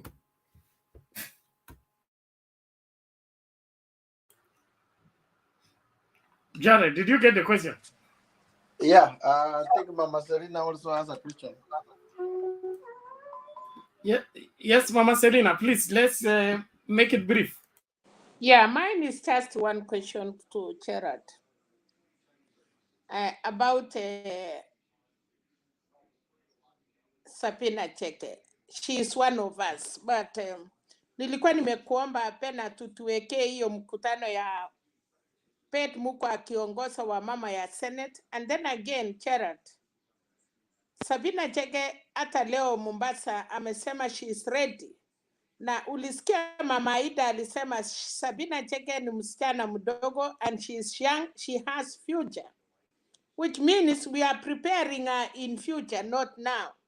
Tunaenda through experience. It is not whether Kindiki or Kashakwa. Martha Karua na kasi yenye amefanya na ile watu tuna face. We are not facing the deputy president. We are facing the president of Kwanza, Kwensa, I don't know how they call it. So, Martha Karua. It's Uda only, Mama Selina. And then again, vile Kipa amesema, wamekawanya viti. Martha Karua amekuja na Kenya na Central, kwa sababu ni Jubilee.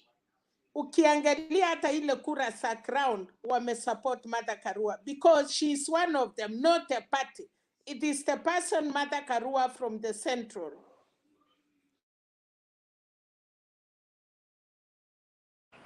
Jared, Okay. give a quick response, please. I might have forgot what Kim asked, but for some, Jared, it was a reaction. Mama Selina said exactly what I wanted to say, which is no problem. this, yeah. Okay, Sam, I do think that the I cannot call the fracas in Karen. The deputy president knows exactly who we want to pick, and as I've said, he would prefer Kindiki because they have come a long way. He's a loyal person. As I said, and this is just allegedly, it has been claimed that he has skipped almost all the funeral services of his friends. So this might have been also another gimmick to run away from going to Sankoki funeral. That's what I say. So there is no problem. He knows who he's going to pick. And this might have been just a circus.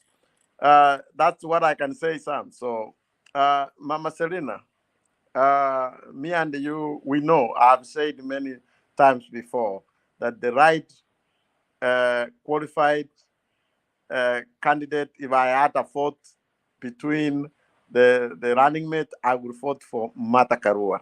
But we have to face some reality. I have said, and let's face now, we are analyzing the reality, what it is. I do not think, and this might come in a bad way, I do not think that the choice of a running mate is a choice for Raila Amolo Odinga, to be honest. This is not ODM. This is a coalition where it started with the Jubilee and ODM as the main partners. They picked ODM to give the presidential candidate, and the running mate will come from the Jubilee side. As I have said, if Uhuru Muigai Kenyatta will be comfortable, I know that there has been a lot of push, which is good for Martha Karua from all angles, everybody from Mount Kenya. If Uhuru Muigai Kenyatta would eat that call and say, let's give it to Martha Karua, it will be Martha Karua, and Raila would be comfortable. If it was for Raila, he would pick Martha Karua.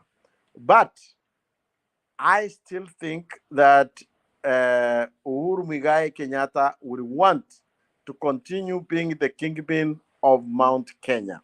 And being a kingpin of Mount Kenya, he would want somebody who would not upstage him. And that's where Sabina Chege comes in as somebody who we have seen that she doesn't have much ambitions,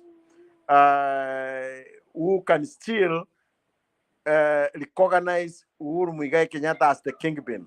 That is the only gray area where I'm saying, as much as everything, all the stars are heading towards Karua, don't sleep on Sabina Chege. Don't. Anything can happen. That's all I'm saying. But the three names has been forwarded: Martha Karua, Kalonzo Musyoka, and Peter Kenneth. So how will you pick Sabina Chege not in the front? Mama Selina, thank you. Let's do this. Let's do this, please. Let me finish. The three names are not in any way bounding that he has to pick from the three. So what's going to happen? He's going to go to the fourth one if these other ones as a compromise. We have seen that happen everywhere. And there is no open. It was across the envelope. We are just hearing room among us, you know? Okay, Jared, thank you. I think we are overreading in this. Let's wait and see. One, it has been said, I think as at now, the mountain need to be reorganized. As far as the structure of the mountain leadership is concerned, it has, I would say, fallen under Uhuru's watch.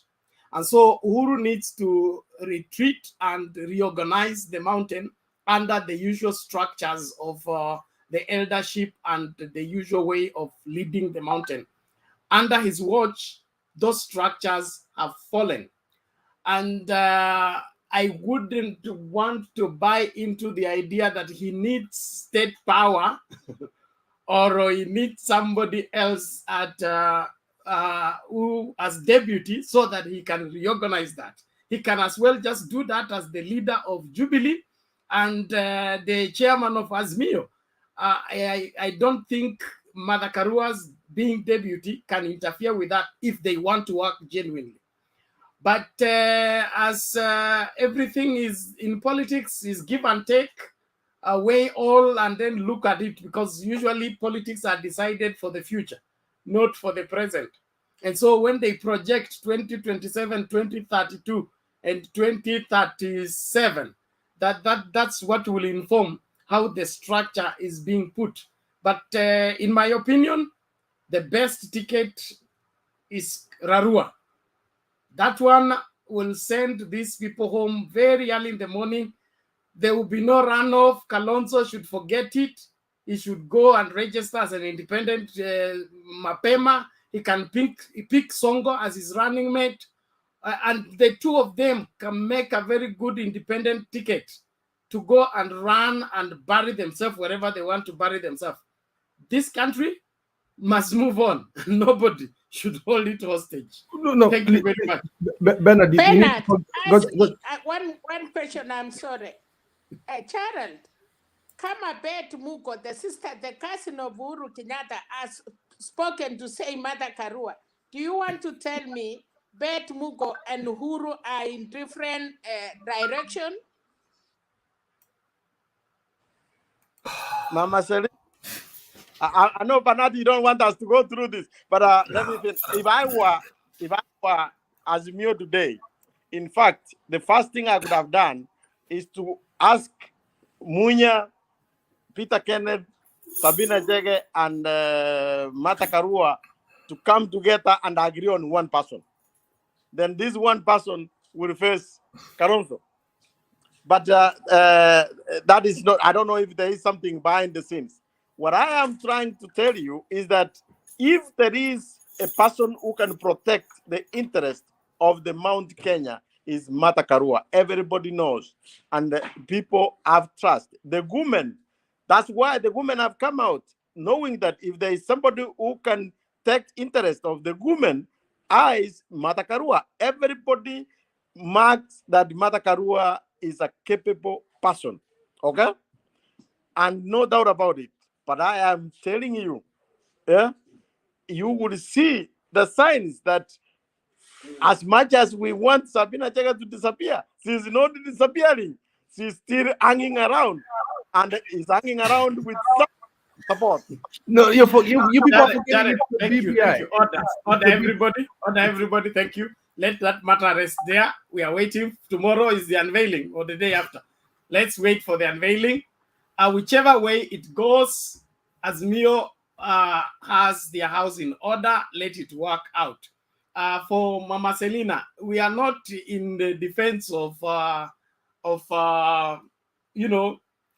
proving that this one must take and this one must not take. We are here just looking at the possibilities around. And like I said, in politics, many things will be put in consideration.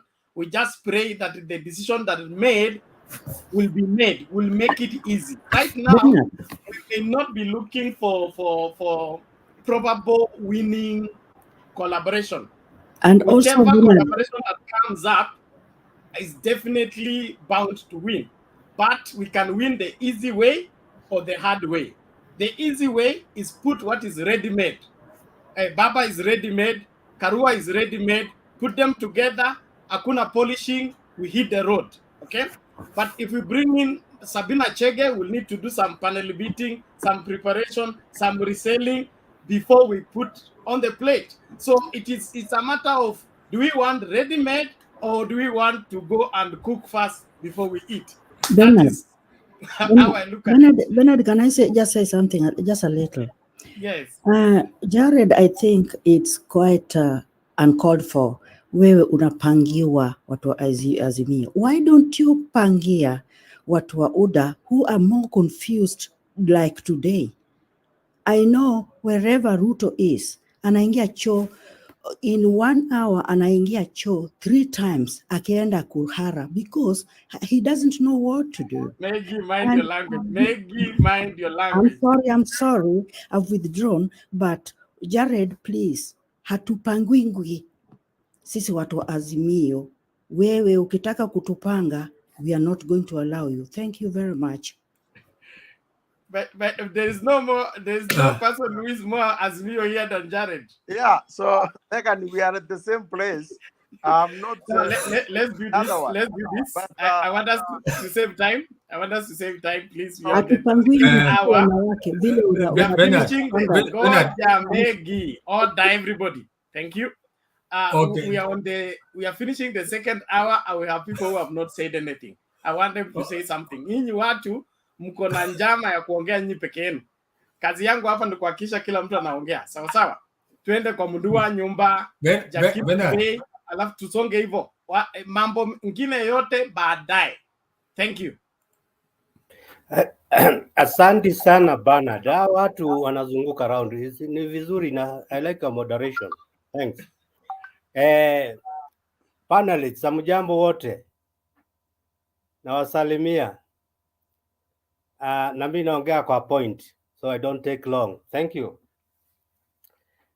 Nakula njugu saa hizi. Nani anahitaji njugu? Njugu karanga? Weka kwa inaitwa nini? Ni MALALA.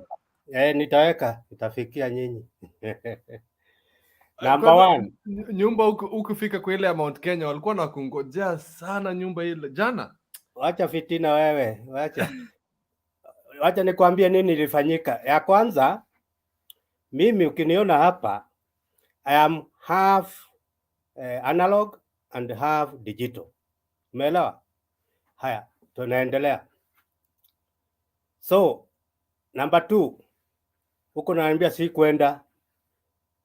Yaani nyinyi watu wa mjanimizi na muulize kwa nini sijaonekana kwa hii ukuta kwa muda.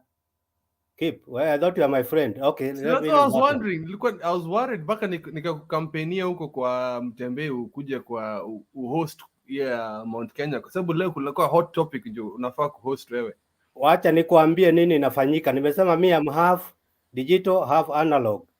Sasa ule anaweza kuelewa hii story ni Mama Selina, naona Jakenduba yako hapo na nani pengine Megi sijui simuoni uso na Sam. Huo ni Mama Megi. Yeah, Mama Megi unajua ako half sioni uso yake ndio unataja kwa hivyo. Na sasa wewe kipi utafanya nisipatie ni story. This was laying the base and now I will not even talk about the topics. Yeah. Ama ulienda kwanza, you want me to lose direction Hapana, wewe ni mtu wetu wa kanisa, nitanyamaza. Keep tulia tafadhali. Hata umeambiwa hapa na Bakis. Asante Bernard, you are good. Contain such guys who want to mislead me into kwanza. I can't. Now, so what happened, wewe keep nikueleze, na nimesema hao nimetaja Mama Selina, Jakendbe, pengine Megi na Sam hapo. Kuna kitabu ilikuwa ikiitwa Hekaya za Abunuwasi. Hekaya. Najua keep unsikia. So Hekaya za Abunuwasi, kuna mtu alikuwa anapanda mti anaenda kukata branches. Na anakaa far from the base, anakata the branch from the base, the trunk, okay? Ikikatika na itakuwaje keep? Ujui? Unaona? Atanguka hizo. Wacha tuendelee. Umeanguka. Hata umeanguka hiyo hujapata. Haya, sasa niliagiza kijana akuje kukata miti kwangu. Kijana anakuja anakata. Na namueleza hizo waya unaona hapo, hizo ni wifi. Usicheze nazo. Oi. Wenyenye digital. Alifanya kama zeka za Abunuwasi. Waya zangu zote za wifi nini kuisha. Safaricom has taken a century to repair. I've answered you why I didn't appear there. Now, secondly, I'm like the base. I'm not going to the topic. I had somebody saying that Themba is coming. And I thought I incited the sacking of Themba because he didn't follow my instructions.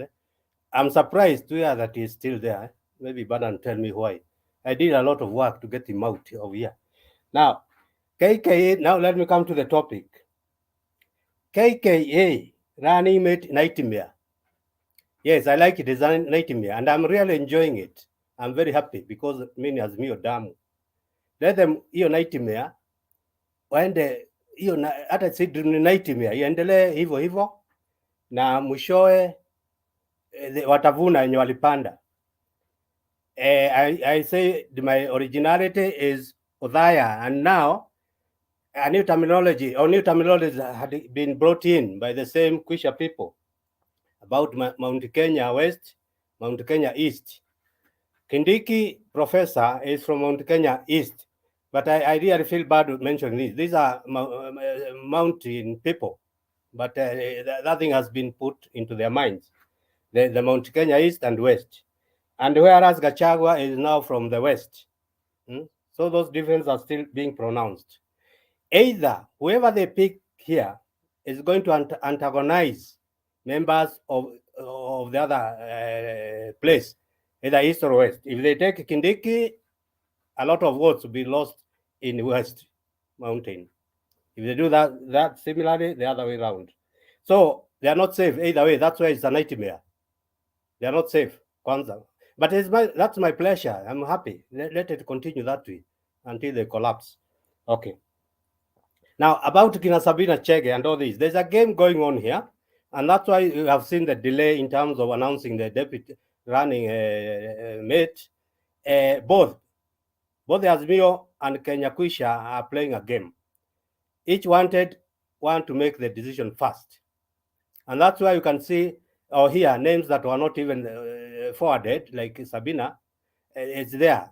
Azimio is playing its game. And Kanzakwisha is Kindiki or Gachagua, they are playing a game. So today is when? Today is Saturday. We have on Sunday, then Monday. So they will announce the thing just the last minute to see who announces first. It's a game they are playing, these people. Me inclusive. I'm in the game. So take it from me. Sonko Menace in Mombasa. Yeah, this is the man we have seen him boxing the perimeter fences. I've seen him falling down, rolling and around. I think the statement says he has met his Waterloo and he's going nowhere, even in Mombasa. He can't be the governor. These are schemes by Kalonzo. And even when I mentioned Kalonzo, I've said he has been a nagging all the time. And he's not stopping it.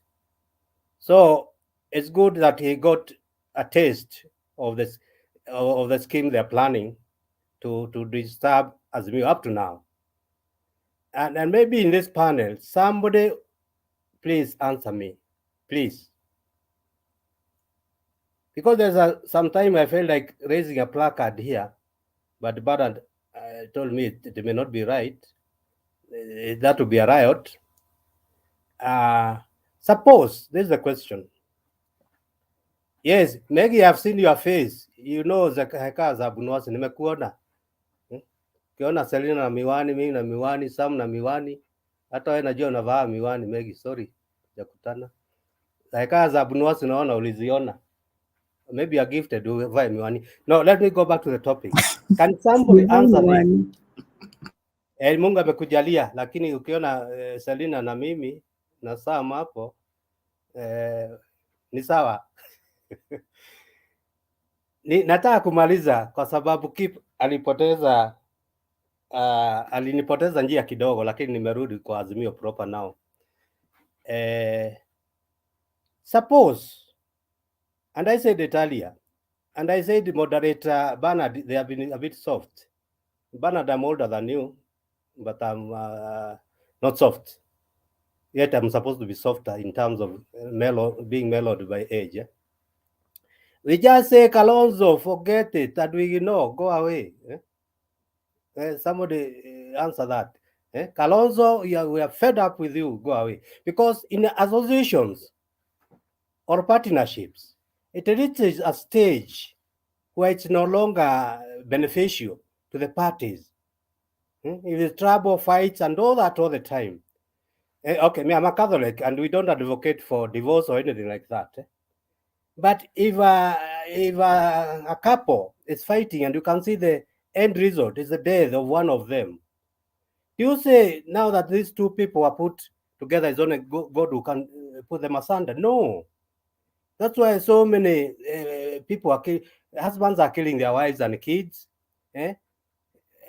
Wives are killing their husbands because the companionship is no longer tenable, and you are still insisting you be together, be together. It reaches a stage where I say now this has to break, and I say this one between, especially me and Kalonzo, the breaking point has reached. The question I repeat: shan't we win if Kalonzo goes away? And I rest my case. Shan't we win even in the absence of Kalonzo? My case rests there. Thank you, Bernard and the panelists. Thank you, Nyumba. A very good and interesting question. I will not give. No. I follow my order. We'll respond to that question in the course of the discussion. Let's get the people who have not said anything say something fast. Jakindube. Asante sana Bernard na vile vile wote na wasalimia Nyumba. Asante sana kwa mazungumzo yako. Mama Salina nimekuona. Kim inatakiwa uzungumze na mimi baada hii. Sawa mzee. Mimi nasikizanga Nyumba. Nataka Kindebe na wewe. Nataka kusema hivi Bernard. Mimi labda sitafuata hii nani sana topic ya leo, lakini mimi nataka kuambia hivi, nataka kuomba vijana wote wa Kenya, tafadhali mtuunge mkono. Tunataka kureset nchi yetu, kujenga taifa letu. Mahali ilikuwa Kalonzo amesahau kwamba Paul Ngei alikuwa kwa KANU. Hao ndio waanzilishi alikuwa mfungwa. Paul Ngei amesahau, hajui. Mimi nikinimuona Kalonzo hajui mipango ile Uhuru na Raila wanayo kwa Kenya, hajui. Na ni mtu ambaye anafaa kuonekana kwamba kiongozi ambaye anatakiwa aone Kenya kwa miaka 100 kwa siku zijazo. Tunataka nchi yetu tuiache ikiwa nchi ambayo ina utulivu, ambao wote wa Kenya hatutaki siku nyingine wa Kenya vijana wanakatana panga. Hatutaki kitu kama hiyo. Unajua usipojenga taifa hili mambo taifa kuporomoka ni rahisi sana. Unajua ile kitu inasemwa kujenga ni ngumu sana, lakini kubomoa ni kitu rahisi. Hatutaki, tunataka tujenge. Kwa hiyo kile Uhuru anaangalia na Raila na sisi, umemsikia hata Nyumba vile hiyo hawa watu ambao Mama Salina umesikia, tunataka kuacha Kenya kwamba mko pamoja, mko wamoja. Kwa hiyo msisikilize hii mambo ya wheelbarrow, mambo ya kusema tunataka kuleta uchumi sijui. Hii uchumi ni lazima ujue uchumi unajengaje. Unajenga taifa kwanza. Ukijenga taifa ni umoja. Umoja ndio nguvu. Na hii nawasisitizia, umoja ndio nguvu. Vurugu ni mbaya. Na sisi kama Wakenya ni vizuri vijana, nawaomba vizuri tujenge taifa letu, tuijenge iwe taifa. Yaani sisi wote tuwe wamoja. Ndio maana ulikuwa unaona walileta hata BBI. Hiyo BBI ilikuwa inatufanya wote kuna uso wa Kenya na kugawa mali sawa, kila mtu atakula. Ukiwacha mwenzako analala njaa haifai, mtaanza kugombana. Kwa hiyo tunataka taifa ambalo sisi wote tunaangaliana kama ndugu moja. na sisi kweli ndugu, hatuwezi kwenda popote isipokuwa ni Kenya. So inafaa vijana, sikilizeni kile president amesema, kile bwana Raila anasema, na kile sisi hapa tunasema. Nimeshaona Nyumba akisikia hapa anatangaza umoja, Salina anatangaza umoja. Hiyo ndio tunataka. Tunataka tuwe kitu kimoja Kenya. Tumekuwa na mgawanyiko for a long time. Tunapigana ndugu kwa ndugu. Ati kwa sababu ya ukabila, haitusaidii. Kwa hiyo mimi nawaomba vijana wote, wacheni kupotoshwa. Hawa jamaa wamezoea kuwadanganya. Walisema BBI ni mbaya, wakaikashifu, wakaikijeli. Leo wanataka kufanya the same thing. Hiyo upande wa nani wa hiyo Kenya inaitwa UDA. Walisema barabara watu hawakuli. Kweli hatukuli barabara? Hebu mtu anijibu, hatukuli barabara? Tunakula barabara. Ukitaka kwenda shule lazima uwe na barabara. Ukitaka kwenda hospitali uwe na barabara. Ukitaka kufanya biashara uwe na barabara. Chochote ambacho unataka unafanya na barabara. Barabara ni mlo. Usipokuwa na barabara utapata mlo wapi? So mtu anaposema hivyo, mnaona huyo ni mtu mdanganyifu. Wa Kenya, amkeni. Kama mtu anawaambia barabara ukuli, huyo mtu anakudanganya. Anataka ukakae porini kwa machaka, ama ufanyeje? Kama barabara kuna utasafiri namna gani? Hizo biashara utafanyaje? Utafanya namna gani? Waache kudanganya watu. Katika hizi nchi ambazo zimeendelea, Uingereza ukienda, lami iko mpaka kwa shamba. Kwa shamba kuna lami mpaka kwa shamba. Hiyo ndio maana wana utajiri. Mkulima anapeleka vitu zake mahali anataka, hakwami eti sijui mvua imenyesha sijui nini, hakuna. So tafadhali tuangalie kwamba yale mambo ambayo hao watu wanakuja nao ni watu waongo, ni watu watapeli. Na mimi nataka kusisitiza tena vile Nyumba amesema, Kalonzo ni kiongozi ambaye hafai. Angalia mtu ambaye ana front kwamba kuwa governor. Sonko hana adabu. Unaona vile kile alikuwa anataka kufanya huko vurugu.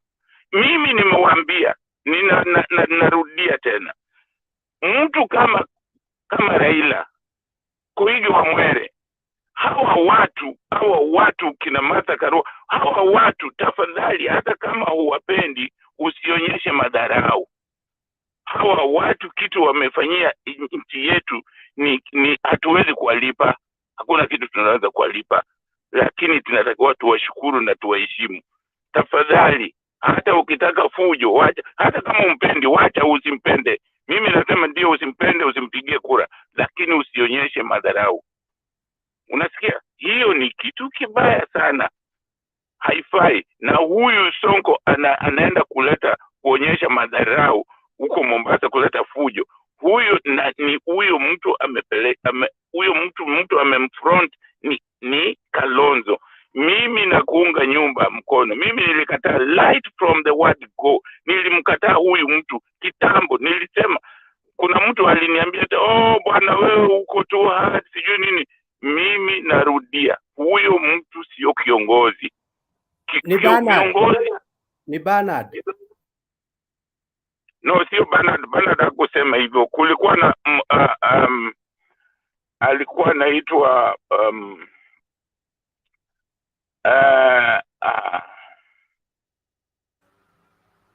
jamani, nimemsahau. Alikuwa ameweka jina fulani. So aliniambia nisiseme, alinikataza nisiseme maoni yangu kwamba bado tunawataka hao watu, lakini nilimwambia huyu sio kiongozi. Hawa wote niliwaambia, Kalonzo, Mudavadi, hawa watu si viongozi, kwa sababu kwanza ni watu waoga na watu ambao hawana msimamo. Sasa hao utachagua kiongozi gani ambaye hawezi kuongoza watu wake? Ukiwa kiongozi unaongoza watu wako, kama vile Uhuru alisimama akasema no, hii hatuwezi tukafanya, na ameambia watu wake, na watu wake wale wanaelewa, wale wamemuelewa, wanajua Uhuru amesema nini. Unaona, wale ambao hawasikii wanaenda kwa nani, ni watu ambao nimesema, ukiangalia wale watu ambao wamejikita nyuma ya hiyo UDA, ukiwaangalia karibu kabisa ni watu wao watu, ukiwa tuna hiyo ngozi kidogo, utakuta ukabila umejaa kwao sana, iko tu hapo juu. Lakini kwa maneno watasema sisi, kwa sababu nilimsikia Kuria akisema wao hawajali nani amechaguliwa. Jana amesema wao hawajapewa chochote. So hii mambo ya kudanganya watu waache. Kama unataka kusema kitu, sema vile sisi hapa tunasema wazi. Unasema kitu kiko rohoni, unasema ndio mwenzako ajue unafikiria namna gani. Kama hiyo jambo ni mbaya, unamwambia pole na mnaendelea. Sisi ni mandugu. So tuache kudanganya. Nimewaambia kila siku kwamba mambo ya siasa ya kudanganya, mtu anakuja kusema ati tufanye porojo. Hapana, nchi haiongozwi na porojo. Sisi tunataka nchi yetu iongozwe na ukweli, na ukweli ndio inajenga. Porojo inaleta vita na inabomoa. Asanteni sana jamani.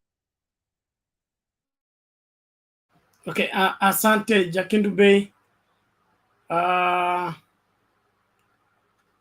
Naomba nazuia maswali. Okiero Wycliffe. Vipi? Good evening, everyone. Good evening to you. Welcome. Thank you. First of all, I want to thank you for bringing me in today. I've actually been trying to come in, and every time I try, I find, it's full. It's full all the time. So I end up just watching. Anyway, today, I thank God I'm in, and this is my first time. To me, first of all, I want to start with the running mate issue. Then I'll go to the last part, the last one, the Malala issue. Actually, today I spent most of my time waiting to hear what the DP is going to say about the running mate issue. And I was so interested because the other day when there were a lot of interview on the side of Azimio, they kept on fighting the people that, why do you do interview? Why do you call the former vice president, that is Stephen Kalonzo Musyoka, to do an interview? Theirs was an easy task, and they realized that theirs is more heavier than even Azimio's side. Even if you check, there are two issues that I may point out from the two leading contenders, that is on Keith Thure and on Gachagua. Unverified sources, I will say so. Probably the DP wants Kithure, while the other team, the highest number of leaders from the Mount Kenya region, wants Gachagua.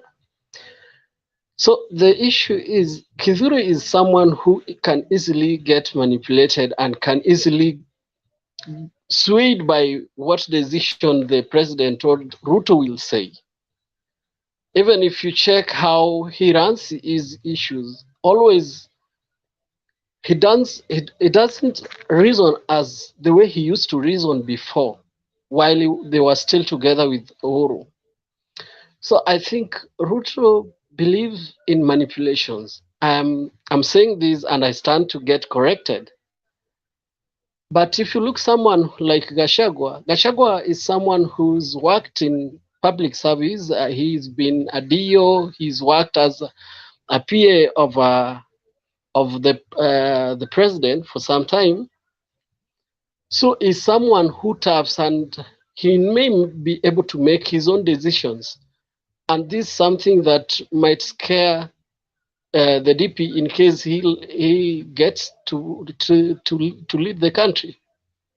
So these are a stalemate. This stalemate will still continue, and we don't expect anything even tonight, but it will continue. And when it goes this way, we hope that the division goes to the advantage of Azimio. So let's see how it is going. But as we stand, the stalemate will continue. I believe it will continue until even that is tomorrow. That is 16th, the end of the day, 16th May. If I go to Malala issue, actually, I don't know how our politicians sometimes behave. Initially, while Malala was still under NASA and was still working with the likes of the former Prime Minister, and also was still in the leadership of the parliamentary committees, there was a time he came and said that the best person suited to lead this country is the former prime minister because he has sacrificed a lot.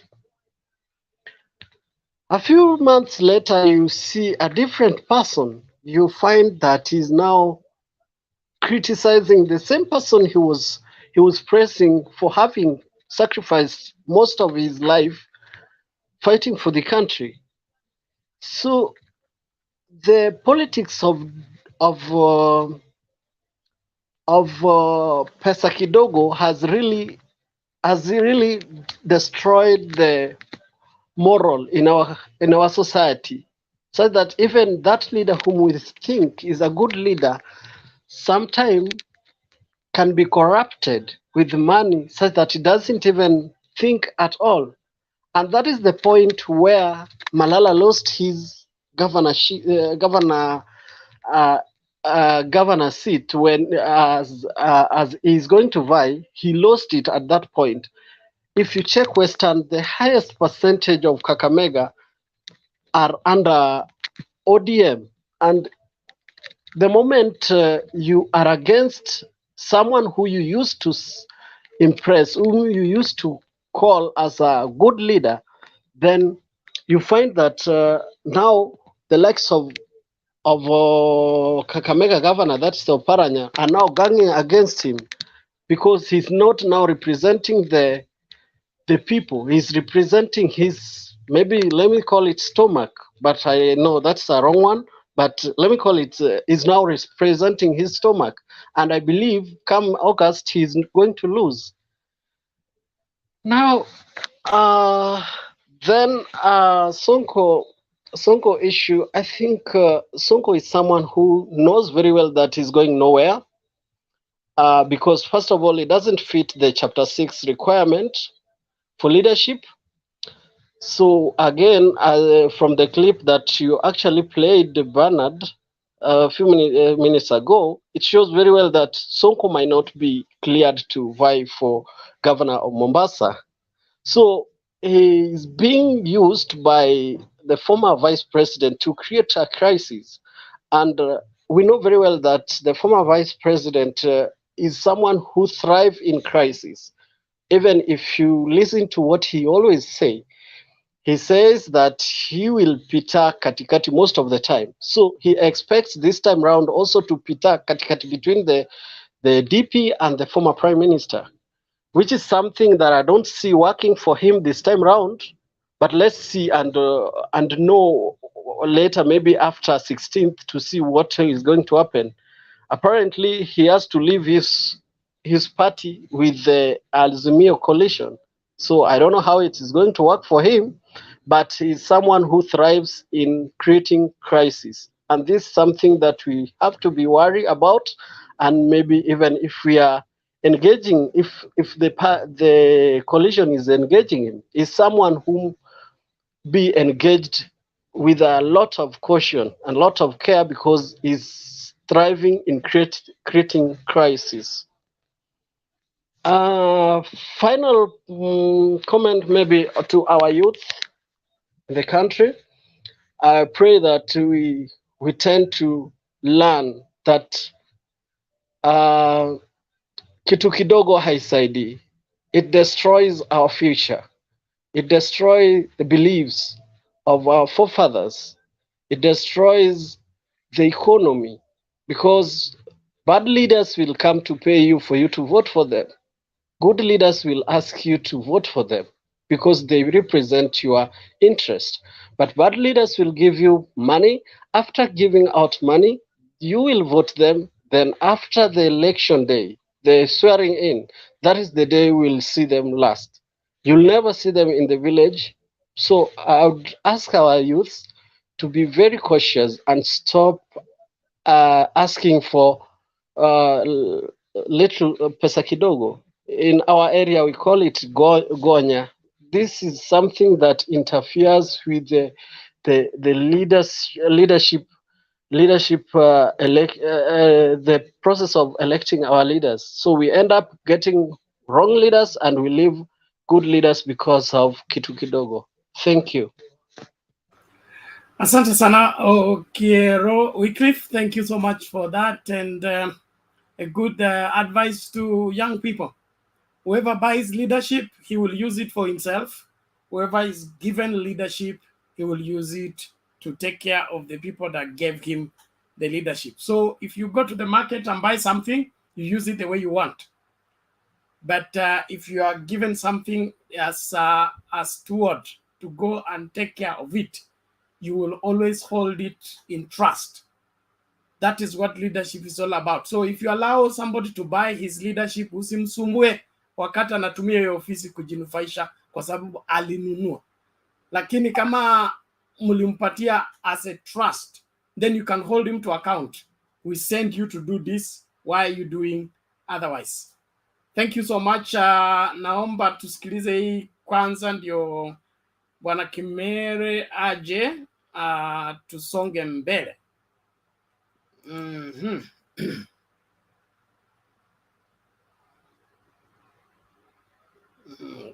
Okay, two quick tips, two quick videos please. Kama running mate. Saa hii tunaelewa ya kwamba wabunge wakiongozwa na mheshimiwa, hata sio mheshimiwa, huyu jamaa wa huko Kikuyu anaitwa Kimani Ichung'wah, na alikuja akaamukia huko Karen leo. Alikuwa amebeba pesa na magunia, akaenda akiwa mlevi, na tunajua watu ya Kiambu wako na shida ya ulevi. Akaenda akaambia Deputy President ati lazima wao kama wabunge wapige kura. Tunataka kumwambia hivi Kimani Ichung'wah, na usikilize vizuri, usicheze na watoto wa Mau. Wewe Kimani Ichung'wah, Rigathi Gachagua has suffered as a person who has been leading the campaigns of the Deputy President. Alishikwa kwa sababu ya Deputy President, akafungiwa account kama rafiki ya Deputy President. Sisi tumesimama na Deputy President kidete. Leo uliamuka Karen na pesa na mangunia, ukaenda ukahonga wabunge ati ndio wachague Profesa Kindiki. Tunaambia Deputy President atusikize vizuri sana. Tunataka kumwambia, yeye alituambia kuwa hapangwingwi. Tunataka kujua kwa nini leo anapangwa na pesa ya defense.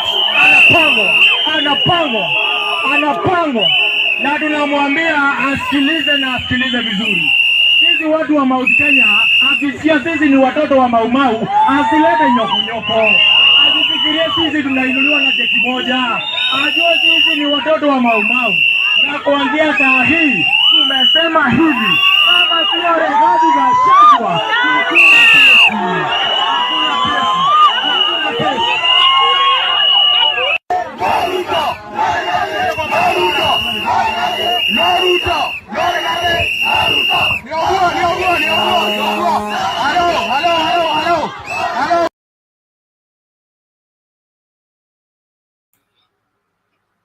Okay, lest we forget, let's get this one fast and then Kimere can come in. utakuwa katika chama kubwa ambayo ni umbrella ya watu wa Kenya wote. Kuunda Kalenjin peke yake utakuwa nini? Ama Gikuyu, mnafikiri mtapata amani? Hakuna, na wahakikisheni nyinyi hakuna.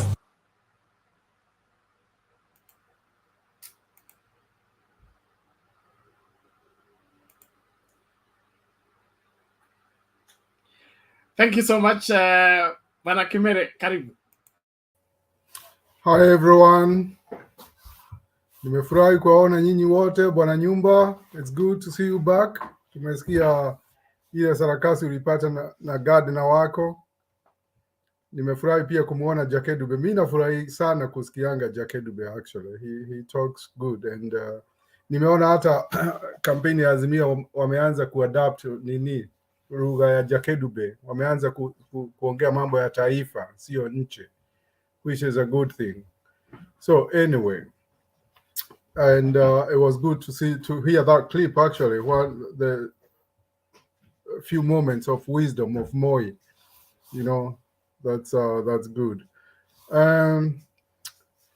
To be honest, let's talk about, if we talk about this Regardie issue, and you see now, as taking from that clip that you played earlier, hata wale watu wanasema is it's about the eastern Mount Kenya against the west. Now it's even not that. Now they have gone down to breaking down the not only the east and the west, but now they are going to the counties. Some of them are looking at Murang'a, others Nyeri, others Kiambu. Total nonsense, to be honest with you. So now, all those people who are protesting against Kithure Kindiki, it's not that the west of Mount Kenya, it's only the Nyeri people, because the Nyeri people are the ones who want Gachagua. And I don't know what's wrong with everyone really, not only the Mount Kenya people, because if we think about all the guys in UDA, we know they have issues. And I think Regardie is really the least we would have wanted. Hata kama tuko sisi tunapinga Kenya Kwanza na nini, Regardie is really the wrong person to pick. Though whoever they pick there anyway, it's a bunch of people of questionable character. So Regardie, tumesema akichagua Regardie, he has experience. I had some people say here because amekuwa administrator in the past, but how? Juu lazima tukiangalia stature ya mtu tuangalie hata hiyo experience, what does it really mean?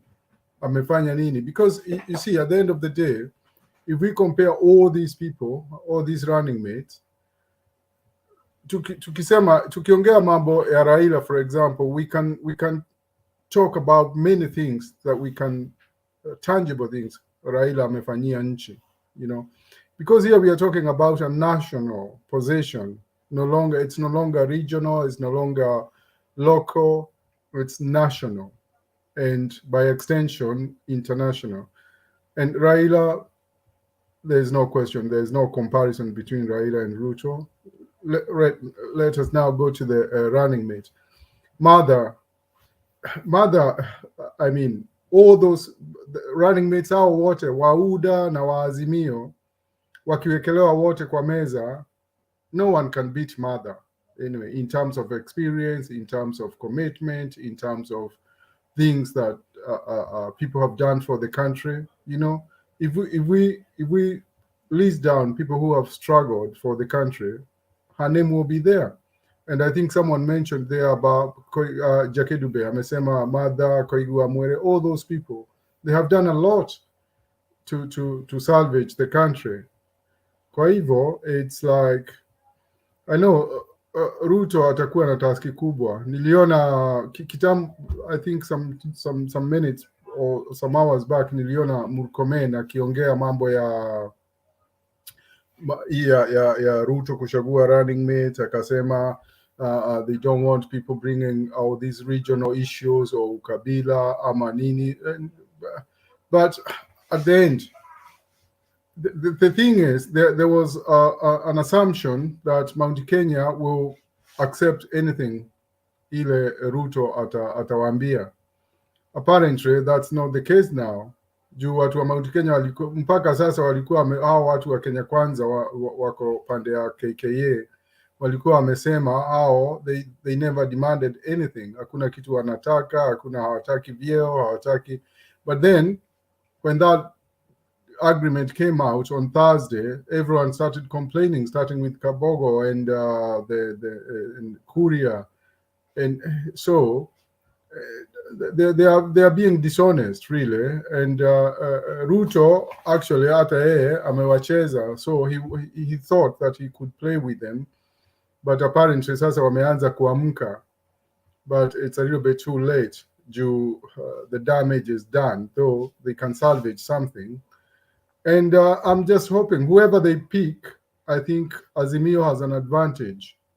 Wakipick Kidure, wakipick Kuria, and if we got the Rarua, then that I think we are in a good position. Regardless, sasa tunasikia mambo ya Sabina and all that, but I think at the end, Raila will settle with Rarua, with Karua. So Sonko, I saw that. That was sad. It's a very sad day for. But I think it's not a surprise though, because we could have expected that to happen, because we know the character of the man. Na sijui kwa nini. I think as Kenyans we need to up our game. Tuanze kukataa hizi mambo za watu wengine, lazima tuanze kuwakataa hata sisi wenyewe. You know, regardless, mkiletewa mtu semeni no, we don't want this person. The show he pulled in Mombasa wasn't good, and I think they knocked down even a person driving through the public. You know, because I saw such a video somewhere. And na hiyo yote tunaweza kuiweka pamoja na mambo ya Kalonzo. So you see, I echo my sentiments to na hizo za Jakedi.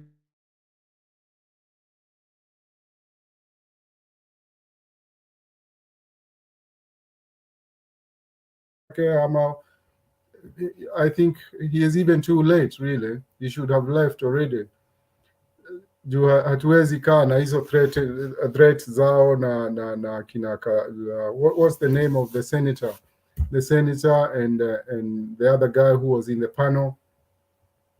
So they just need to go.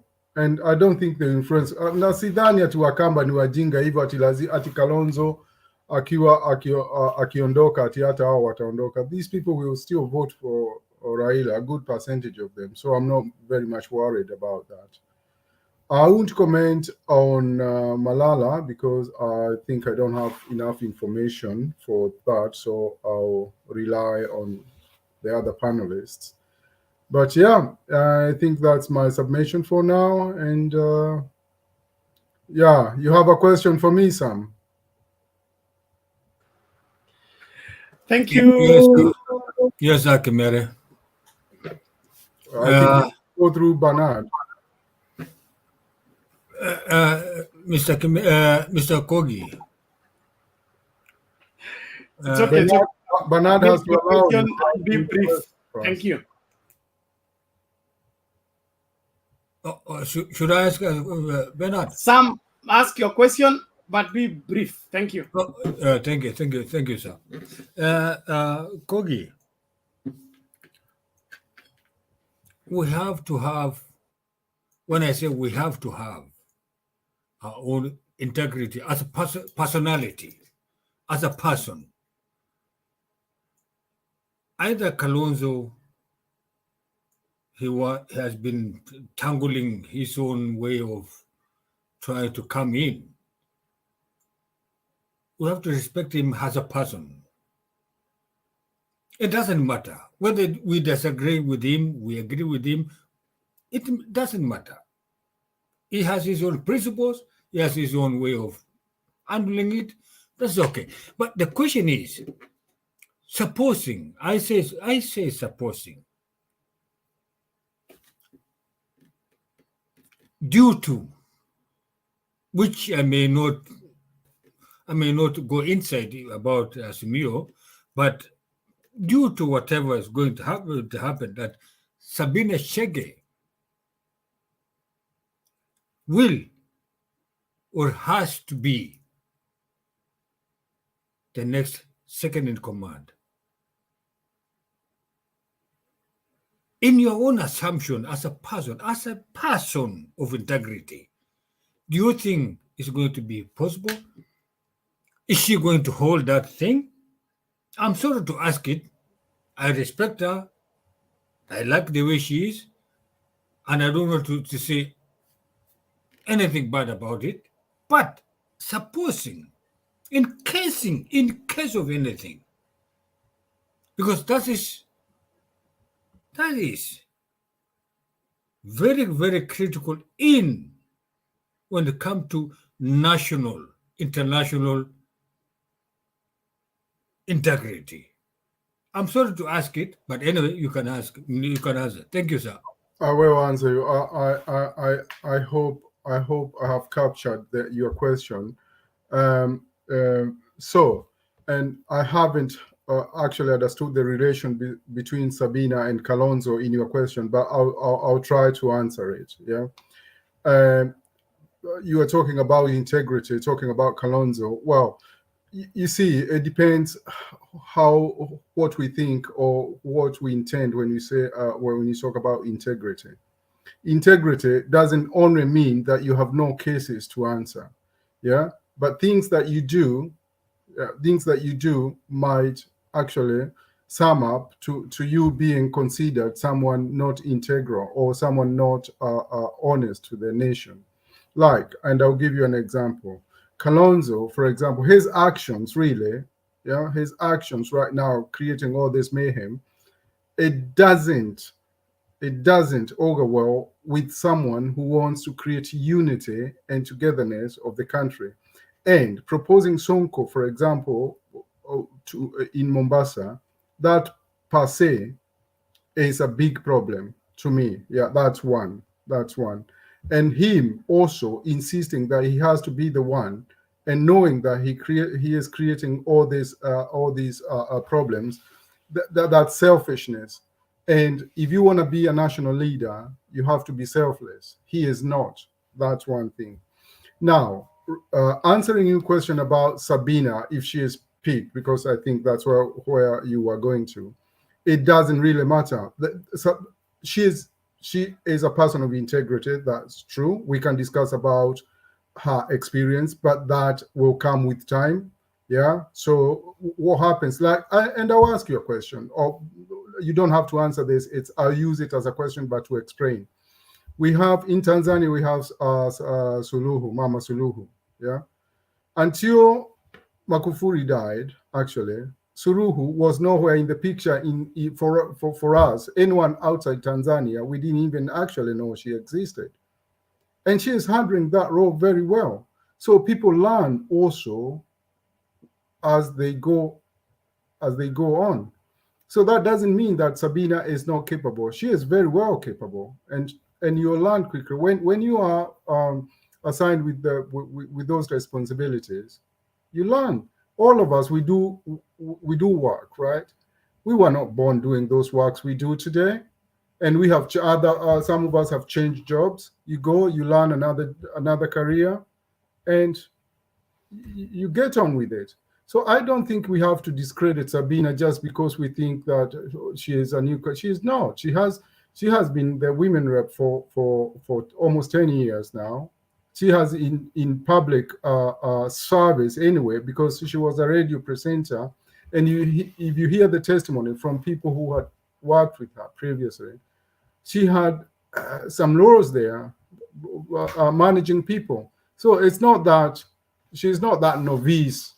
Yeah, obviously in the national capacity, but I'm sure she'll be able to learn quickly. We can't just discredit her based and personally, I can't even compare her with Kalonzo. I know Kalonzo has been there. It's a name that we know, but knowing the name doesn't really mean that that name matches the qualities that we would like. Because up to now, if you ask me, Kalonzo hasn't portrayed the qualities that we would need to call someone the national leader or a president of the country. He doesn't. Unfortunately, I'm sorry.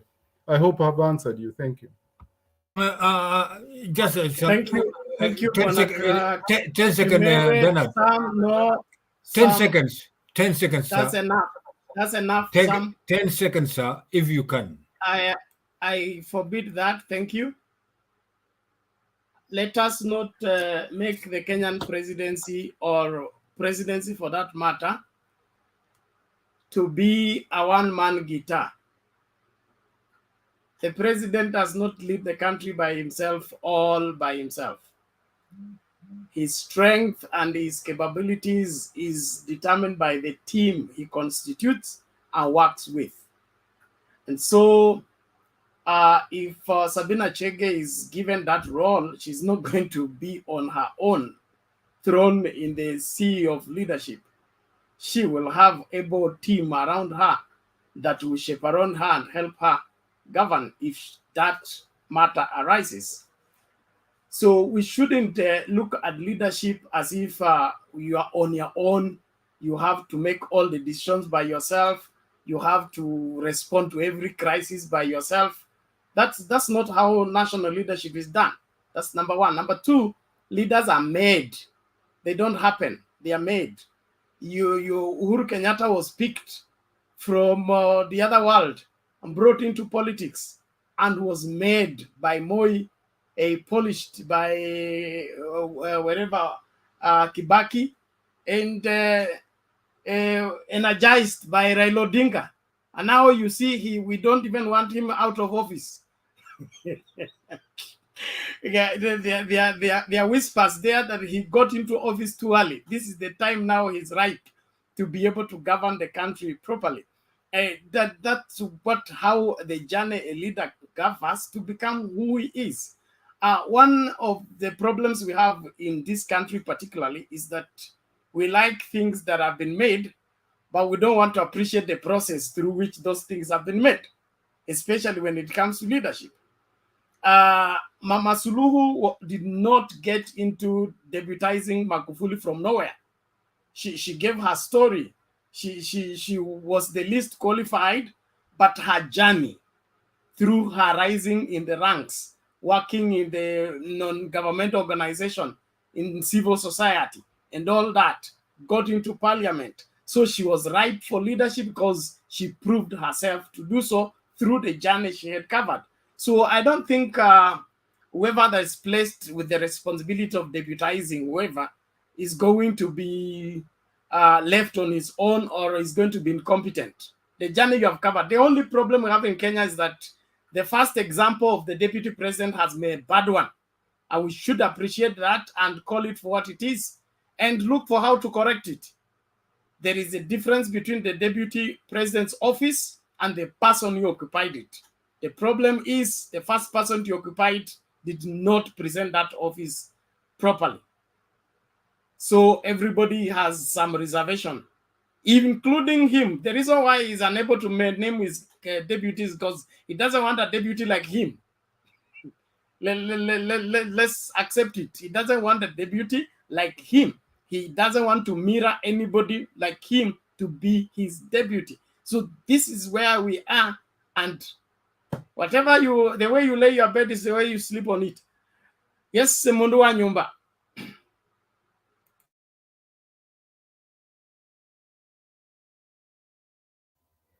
Thank you, Bernard. I wanted to add to the good presentation by Mr. Kimere and you that in every human being, there's the doctorness in him or her, there's engineering in him or her, there is blah, blah, blah in you.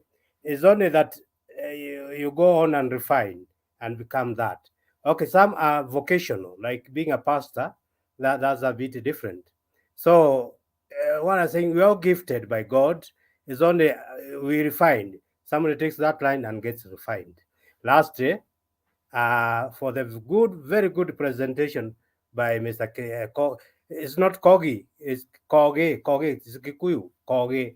There is something above the I, Koge. Yeah, I like his presentation and the additions, brief addition by Bernard. And Bernard, with your permission, I request all the panelists to give you two people 3 claps. Can we do it, Bernard? Give. Yeah, Okay, we okay, recognize that by giving three thank you. three Nyayo claps. Aya, moja, mbili, tatu, funga, fungua. Tingiza kizuia kidole.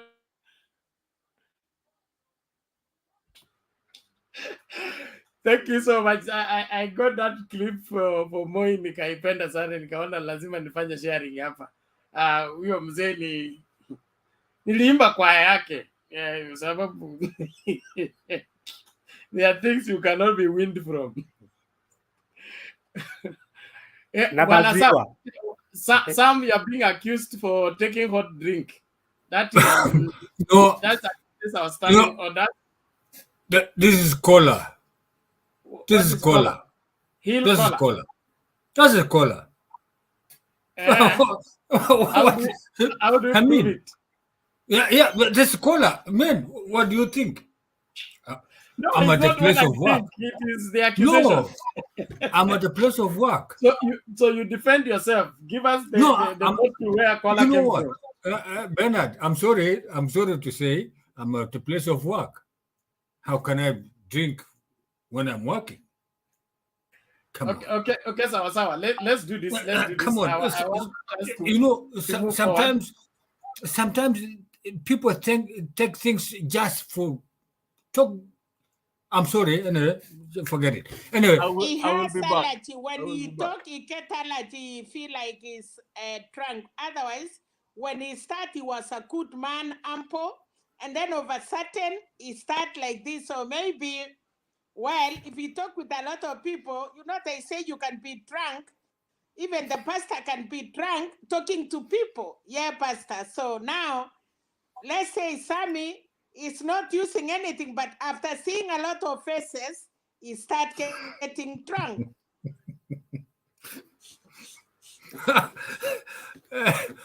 Thank you, Selina. Sisemi kitu. Naomba hivi. Sam, tulia hapo. Tunaanza second round of submission. Kola unajua na pombe ingine kidogo ndani yake. Hapana, ngoja kwanza. Let us be believers first. Mimi niko kazini. First and then otherwise. Thank you. So we are starting second round. We start with ngoja nijibu Megi kidogo. Thank you.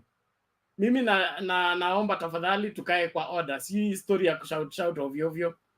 We need to have this debate. Remember, this debate is going to be here 20 years later, okay? And your great-grandchildren will be coming here to see how you used to misbehave online. By that time, I will not be needing screen. Utakuwa unafanya tu hivi, alafu unaona on air. So, with the advanced technology. So, watch out on how you behave here. Now, I want us to move forward. Tunaanza na Mama Selina. Tukienda hivyo, make it brief. Let's move forward as we dissect into the matters at hand and you bring in other things. Thank you. Mama Selina. Oh. Hey, thank you so much, Bernard. Today has been a good day. I think it is almost midnight. We are still waiting. And, well, unajua Bernard, walisema ukiona kwa jirani ikichomeka, usicheke. Na Kipa anajua kuna kitu inasema kwetu kuni. Kuna ile kuni tunaweka juu kwa manyumba yetu ikauke. So wanasema ile iko chini isicheke kwa sababu endo vita taingia nayo. So nataka kusema Kenya kwanza, hiyo negotiation vile walikuwa nafanya, they have not, hawakukuwa wamefika in a reality. na watu wamekuwa wakisema hawa watu ni waongo. Nobody had believed until now, you know, wameanza kujua. Unajua, ikisemekana mtu ni mbaya ama mtu ni mwizi ama tuseme anadanganya, watu wengi wanatakanga kuona kwa macho. They don't believe what they hear. So earthquake tulistuliwa sana. Kuna watu hata walishindwa kulala kwa manyumba because they were thinking it is a big announcement. Hiyo earthquake ikakuja sasa imemkula Mudavadi, because surely kama mtu amekukuja kukusupport without nothing and then you are giving him a condition of 70%, where can he get 70%? Kama angejua anapata 70%, yeye angesimama kiti ya rais. So that one ni ile penat, unaenda kutongozwa na mwanaume na ako na girlfriend yake, lakini kwa sababu anataka kukutumia, anakuonyesha you are the best. Ukiondoka anakuja ambia ule nilikuwa nataka kumtumia. So I think this UDA imetumia watu wengi sana. They have tested a lot of people, but imefika mwisho yao pia, because you cannot lie to many people all the time. So uongo sasa imefika kiwango na sasa wanashindwa kitu ya kufanya. Second, hata wakitangaza kesho, they cannot change kitu kubwa zaidi, because the man mwenyewe ni mtu si akwambia yes man. Hata vile alikomesha wakale wametulia, he will use the same. Kama ameamua anataka Kindiri, hiyo wengine watachipanga, because of course he knows he's not going anywhere. It's just playing a game, kwa sababu anajua kufanya siasa na baba ni ngumu. So he knows he will not. Anataka tu kuchipanga kwa 2027. I mean, he may not need a strong people. Anataka ile watu ya kusema yes. Unajua ukiweka opponents wako wale watakuja kukushinda, itakuwa na kasi ngumu. So wherever he will decide, anajua Gachagua ametumia pesa yake yote akipanga the yellow women, the 2000, ile mkutano sote zimekuwa sikisunguka sikishout. Tumefurahi kuona the same shout today. Tumejua ukweli ya kwamba kumbe hii watu ya kushout ilikuwa inatoka wapi. So we know the referee and we know the players. So hiyo ni kitu moja. Otherwise, mambo ya Mombasa nasikia watu wanaongea. The man in the black, not even the man in the black. How could you dare? Unatusi baba, unaenda mkutano yake, and then you wait kama baba anaongea. Unajua hata kama angekuwa mtu mzuri, angefika hiyo kiwanja mapema. At least akitaka kukuswa, maybe baba angemtetea. But they wanted to spoil for us, because he knew watu kama kina Matakarua, they cannot sit. Watu wale wana kina Mukisa Kidui, ile watu wapendi corruption. So he was coming to test the water. But I want to thank people of Mombasa that they have done good. Wameonyesha you can go. Na nikaona pia hata ule wa Kenya Kwanza Kwisha akianza kumwambia ninakuonyesha njia. Kwa nini atamuonyesha njia siku yote? Shangarai alikuwa the strong man telling him you can go, because aliona what Azimio has done. Mambo ya Malala, na nasikia watu wengi wanasema full fighter anaweza rudi, lakini wacha tuseme hivi, kama watu wameamua ni Azimio. So hapo hatuna mingi ya kusema, but let's wait and see.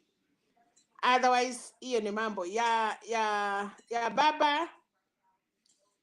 Tunangojea atuambie, sisi tuko tayari. Ile kitu imenifurahisha Penat ni kwamba wale wote walitachwa kwa upande ya baba, apart from whoever was not ready. We cannot say a part of Kalonzo, because Kalonzo has never been part of us. He has never attended mkutano sa baba.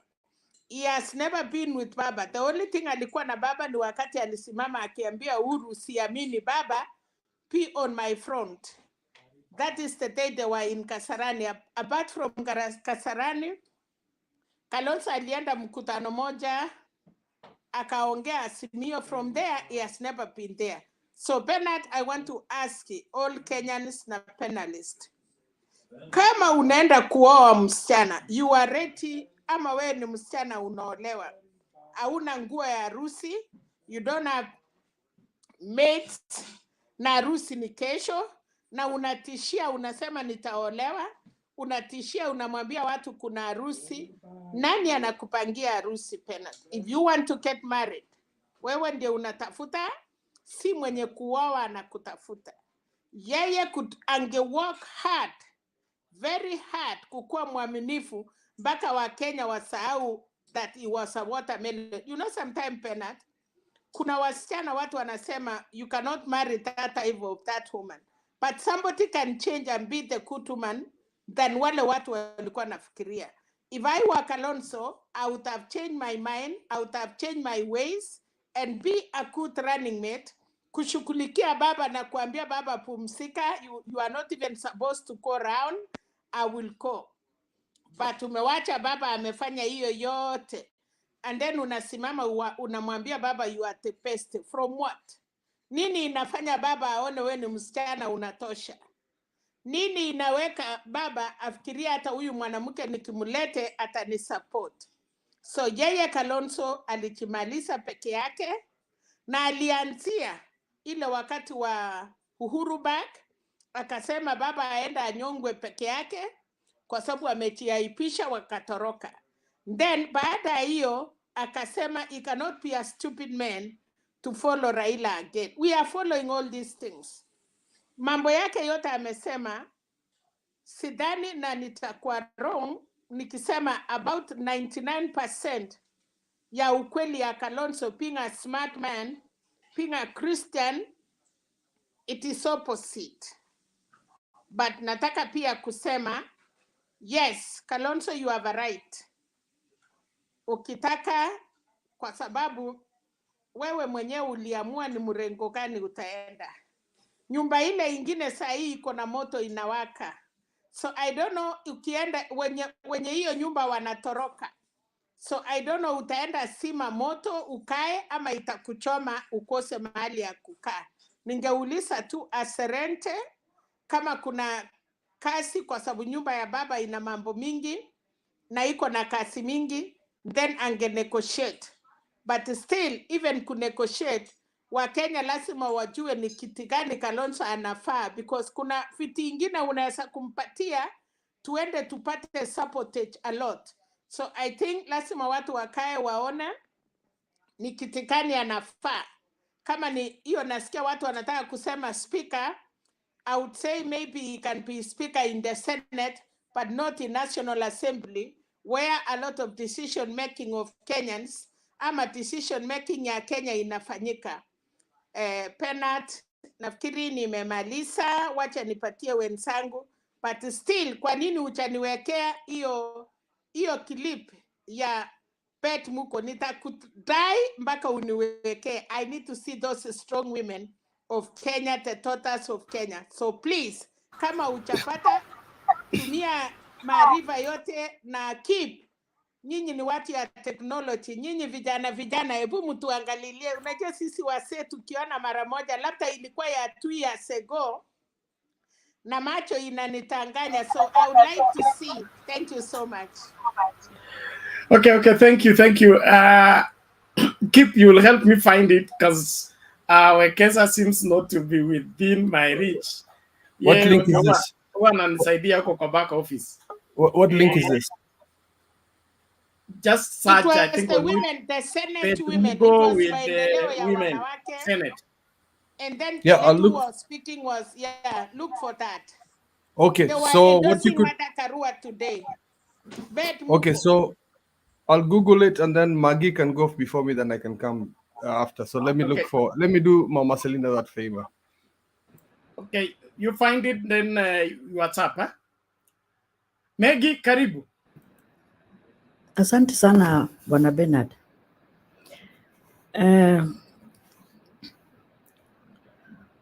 Naweza kusema hivi, huyu mtu anaitwa Kalonzo, si yeye, si watu wa Azimio, sio sisi, sio anybody who really wanted Kalonzo not to be in that podium or arena or in that team is God. Unajua Mungu anaweza kukuchanganyisha vibaya sana akijua wewe ukienda hapo you are going to spoil.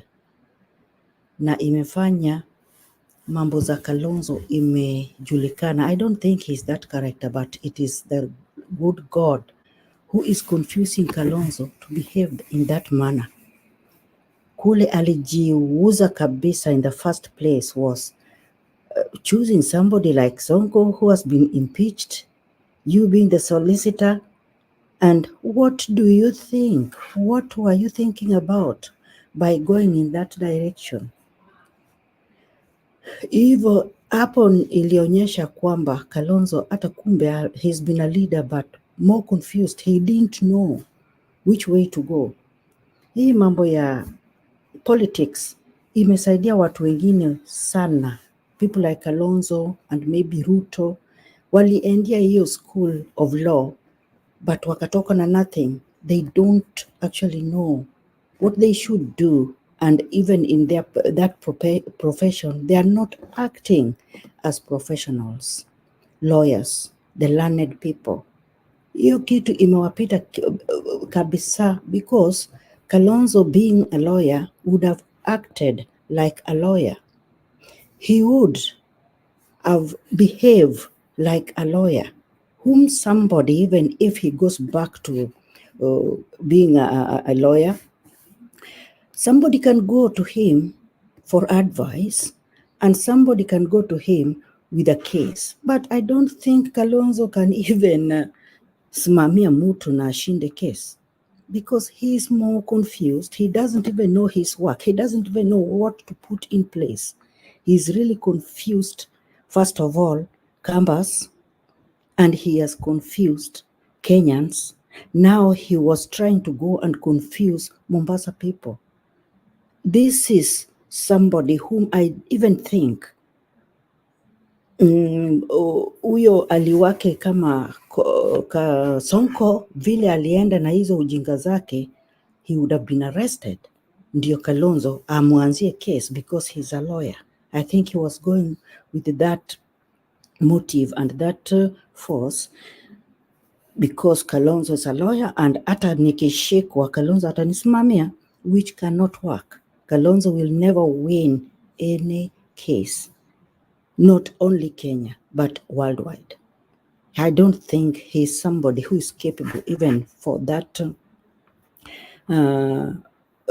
hiyo kiti anatafuta.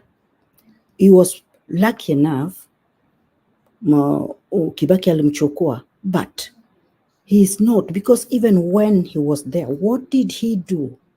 I don't remember. What did Kalonzo do when he was the deputy president? That time, I think it was the vice president.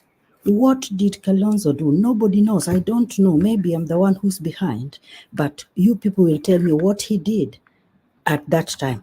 Likewise to another lawyer who was given a DP in 2013.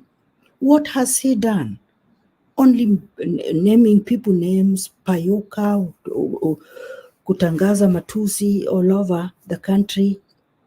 What kind of lawyers are these we are having? What kind of people or humanity do they have? You know, if you are a proper human being, whenever you are uttering a word,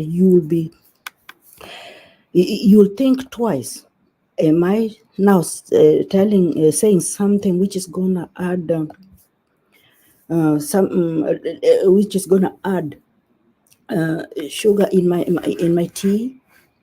Am I saying something which is going to give me a name? Am I saying something which is going to profile me in a good way? But with them, they're so careless.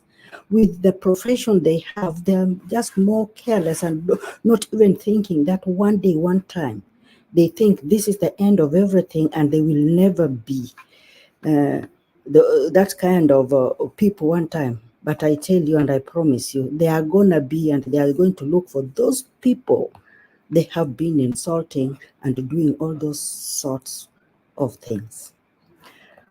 I heard so many people are like, oh, Martha Karua. Martha Karua is the best candidate for Raila Amolo Odinga at this time, because Raila has really fought to be where he is now. He needs somebody who is sober, authoritative, because fighting this corruption is not going to be easy. With Raila and Martha Karua, I'm telling you, that's a good match. And corruption within the 5 years they are going to take from August for 5 years, I'm telling you, corruption will be down 75%. Not all, but 75% will be down, because Martha Karua is a no-nonsense person. She is an accurate person. She knows what she wants, and she knows every bit of a point. Whenever she attacks you, she knows that this time you are not going to win, but I am going to be the winner.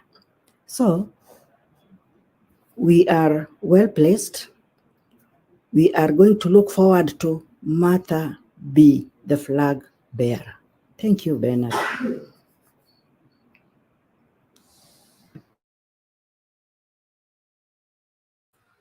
Okay, asante. Twende moja kwa moja kwa nani huyo?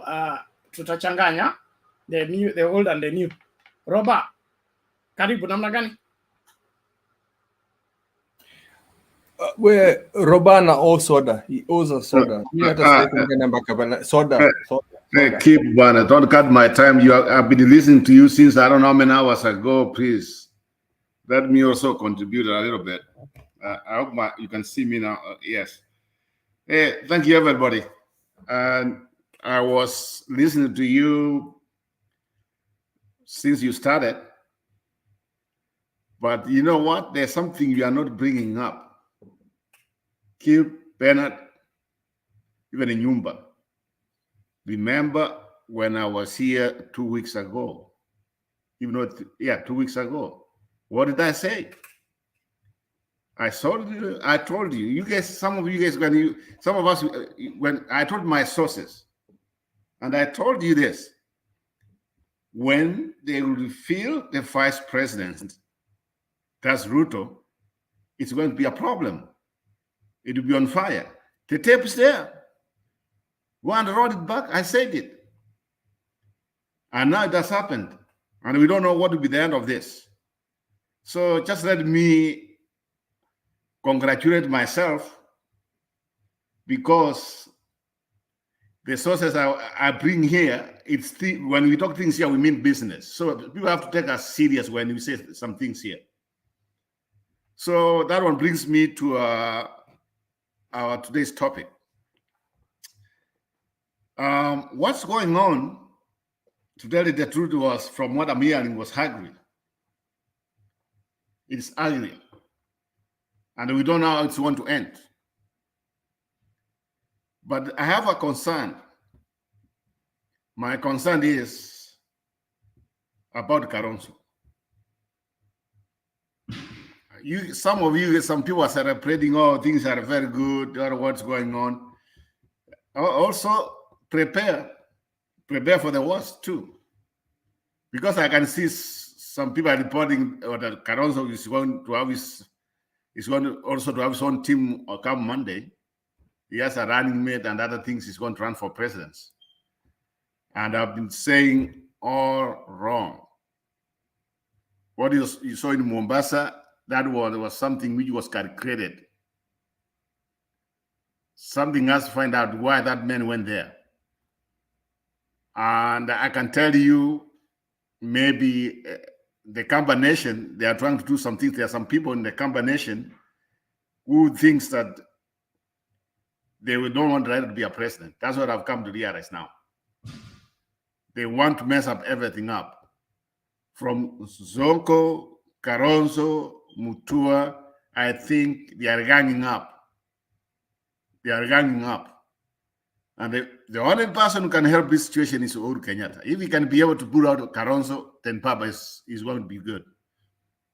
But If this Kalonzo situation goes on, then we might have a worse house, worse than what we are seeing right now in Karen, where the vice president resides. It might be more worse. Kalonzo, guys, Kalonzo.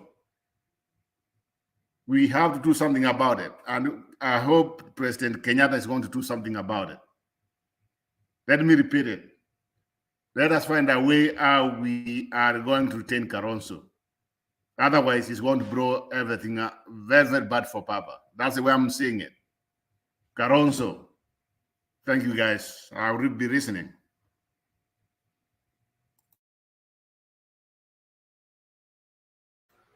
Okay. Dan?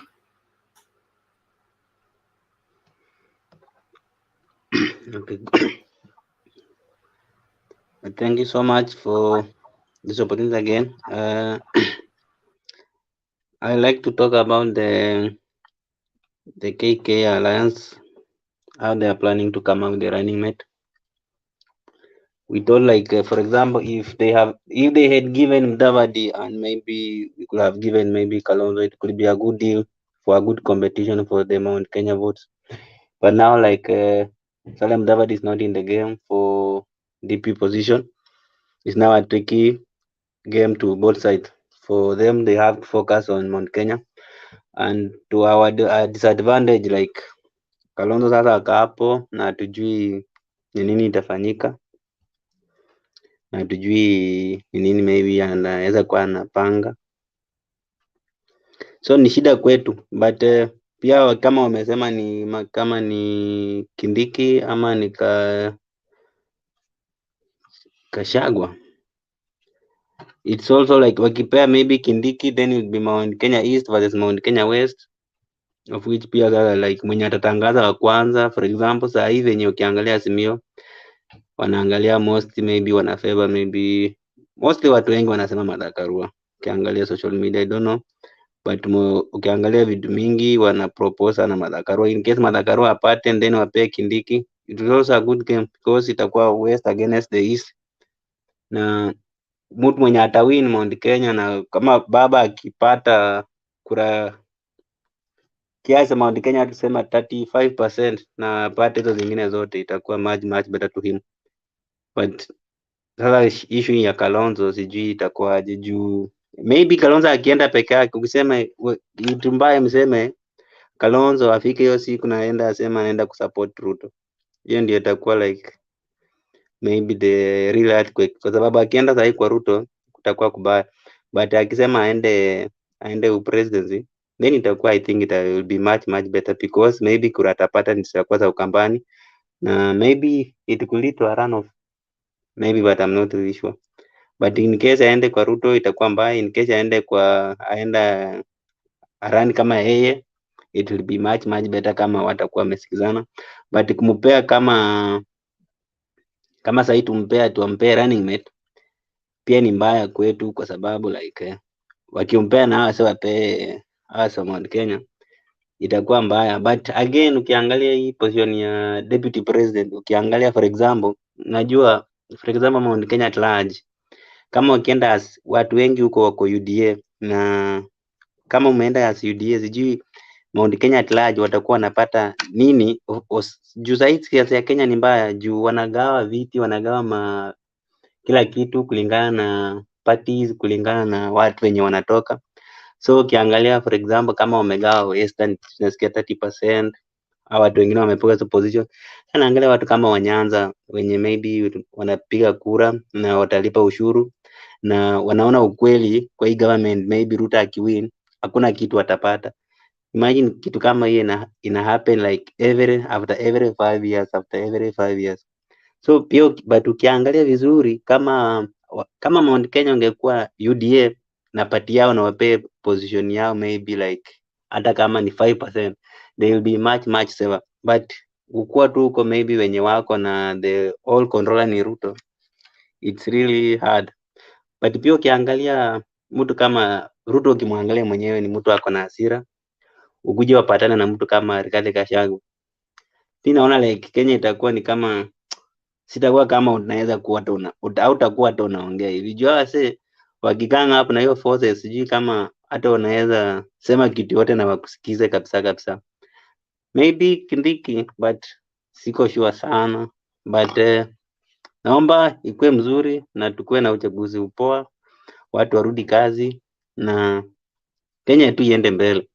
Juu either Ruto either Raila, Kenya itakuwa na maisha itaendelea na sisi tutaendelea kuishi. So ni vizuri tujipange nani atashinda na akishinda nini itafanyika, but pia ni vizuri tupige kura kwa amani na tupige kura vizuri, tuweke viongozi wazuri. Ni hayo tu kwa leo. Okay, asante Dan. We are going to play 2 videos, then King can come in. Courtesy of Mama Selina.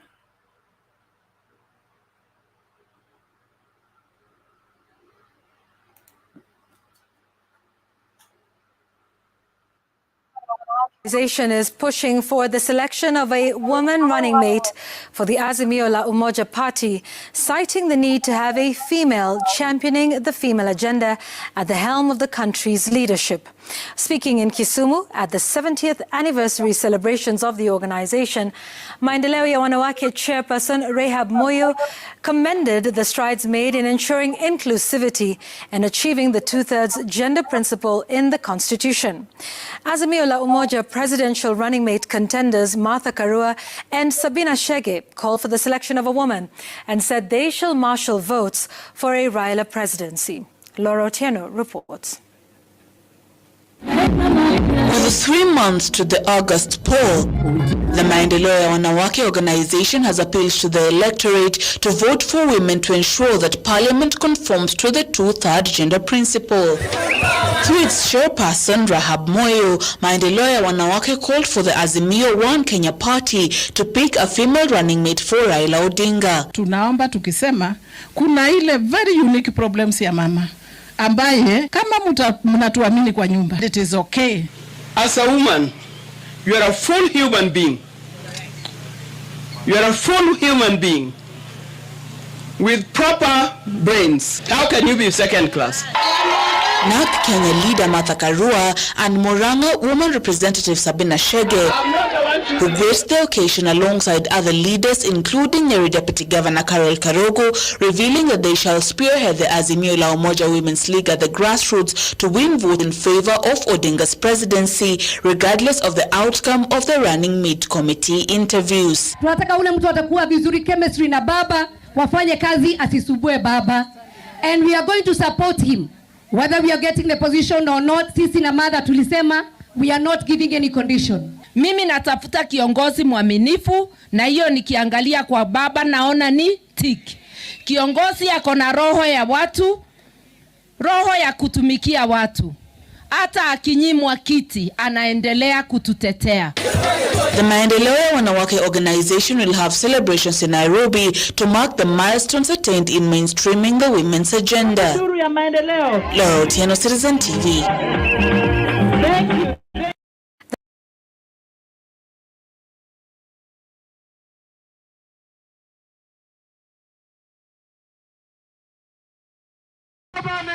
A section of women leaders, including the chairperson of Maendeleo ya Wanawake, Rehab Moyo, and nominated Senator Beth Mugo, now want Azimio presidential flag bearer Raila Odinga to pick Martha Karua as his running mate in the August polls. The women leaders say that Karua's traits and abilities will complement that of Raila Odinga and vice versa. They were speaking here in Nairobi early Saturday. We national women leaders, on behalf of Kenyan women and people of goodwill, hereby confirm our unwavering support for Honorable Senior Counsel Martha Karua to deputize Right Honorable Raila Odinga. It's our time now. It is ripe for the woman of Kenya to ascend to the top as second in command. Why am I saying this? Around us, Rwanda, Uganda, Ethiopia, Sudan, Tanzania have a woman president. Kenya deserves this position now.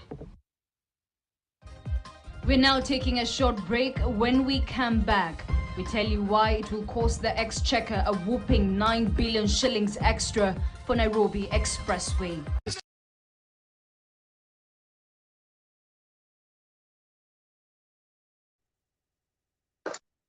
Hey, Thank you, thank you, thank you. Yeah, digital. Selena has already satisfied with those 2 clips. Thank you for taking us to school to be digital. It is analog parents who beat us very early in the morning to go to school, whether we liked it or not. So everything we know, we owe it to all of them, including my mother. Amen. Now, who is talking? It's King, Thank you. sorry. Okay, King, carry on, it's your turn. Okay. I was telling Selena, I'm happy too that you have satisfied yourself with those 2 clips. And I'm supporting that agenda. Some of men, we just put these genders aside, but they are very, very sensitive on our life. Without them, sometimes we cannot survive. They are very important, and I believe they deserve this chance. They deserve this chance. What am I saying? That let us talk first about the leadership. If you, we are talking about Sabina, and we have been talking about Ruto. But if we go back in the history, the 2002, when our recent president was fighting to be president under Moi, he was a young boy, or I can say he was a young man. He didn't have that anointing of leadership, and it was hard. It was hard for him to obtain that leadership seat, and that's the reason why we say Kibaki Tosha, because Kibaki, the late Kibaki, had that spirit of leadership in him. And back then, we used to be maybe 35 million, but now we are 48 to 50 million Kenyans. And we look now deeper, the matter regarding leadership. Someone like Ruto is our brother because he's a Kenyan like us. Let us put our politics aside. We are all Kenyans. But he needs first to mature to be a leader because he doesn't have that anointing now to be a leader. And he cannot, even if he try to force himself to lead 50 million, he will not succeed because he doesn't have that anointing. The only one person we know that he can sustain or he can lead 50 million, it's none other than Raila Amolo Odinga. And the running mate of Raila Amolo Odinga, even if we bring up the matter of Kalonzo is a Kenyan too. But the problem with Kalonzo, it's like the Bible says, double-minded person. He has kind of that spirit. And always the double-minded person is unstable in all his ways. Before he joined Azimio, he quoted strong and questionable words that the moment he will join Azimio and Raila obtain the presidency, he will immediately start campaigning. And you wonder now, this second term started from 2017, the moment our recent deputy president started campaigning, it affects a lot of life for us. It affects our economy. It sabotages even our economy very bad. People are suffering now. And you wonder now when you mention someone like Kalonzo to be there, in the next 5 good years with the same footstep of our recent deputy president, it will affect a lot of, or more than now. Why am I saying that? Kalonzo is a good person. He has a number, but in vice president position, Kalonzo is fit to lead. But when it comes now to deputy president position, Kalonzo is unfit to be or to lead. And then another thing, bring the topic of numbers. The numbers, one of my brother talked about the numbers here regarding Kalonzo. Immediately when he will announce the running mate of Honorable Raila Odinga, Kalonzo will shift and maybe go to run alone. Okay, it can be, but we know Kalonzo, it's a double-minded person. Even last time he said that I'll not go to interview, and morning he went and came on media and say, okay, I have to come and no one told me to come. Even my people don't know I'm here. Wherever what he was saying, he says there. So we have two options in Kalonzo when Honorable Raila will announce his running mate. He will either follow the course or go alone. But remember one thing, the Azimio movement has code, as the law. He cannot go alone until 3 months or 6 months to come out of the party. It will be difficult for him too. So let us say about the number now. Okay, Mount Kenya, President Uhuru has a number. For that 5 or 6 million Mount Kenya, President Uhuru have more maybe than 2 to 3 million. That is the number. Mount Kenya alone. What about outside? He has a number. He still has a number. And we have people who believe. We still have people who believe in president. Let us choose now Karua. Which we will choose Karua, or which we have already chosen Karua. Karua has a number too, and the number of Karua is females. Women, they have numbers. And one thing about the women, even the Kenya Kwanza women, Karua will get a number, or Raila will get a number through women, or through Karua, because women, they love to be in that position, to feel themselves that even us women, we have a say.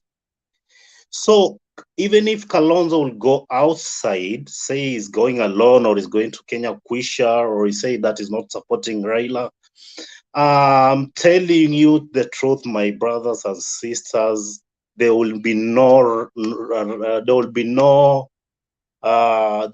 any runoff. There will be no runoff. The number is clear. Raila will get a lot of votes, either 60% or 55%. Raila will get a lot of votes. So let us not entertaining this the issue of runoff, because it will not be there.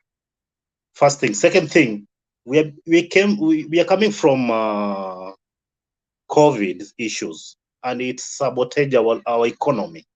The first term, it sabotaged our economy because we are paying loans which went with corrupt people. It sabotaged our educations. A lot of COVID-19 sabotaged our educations.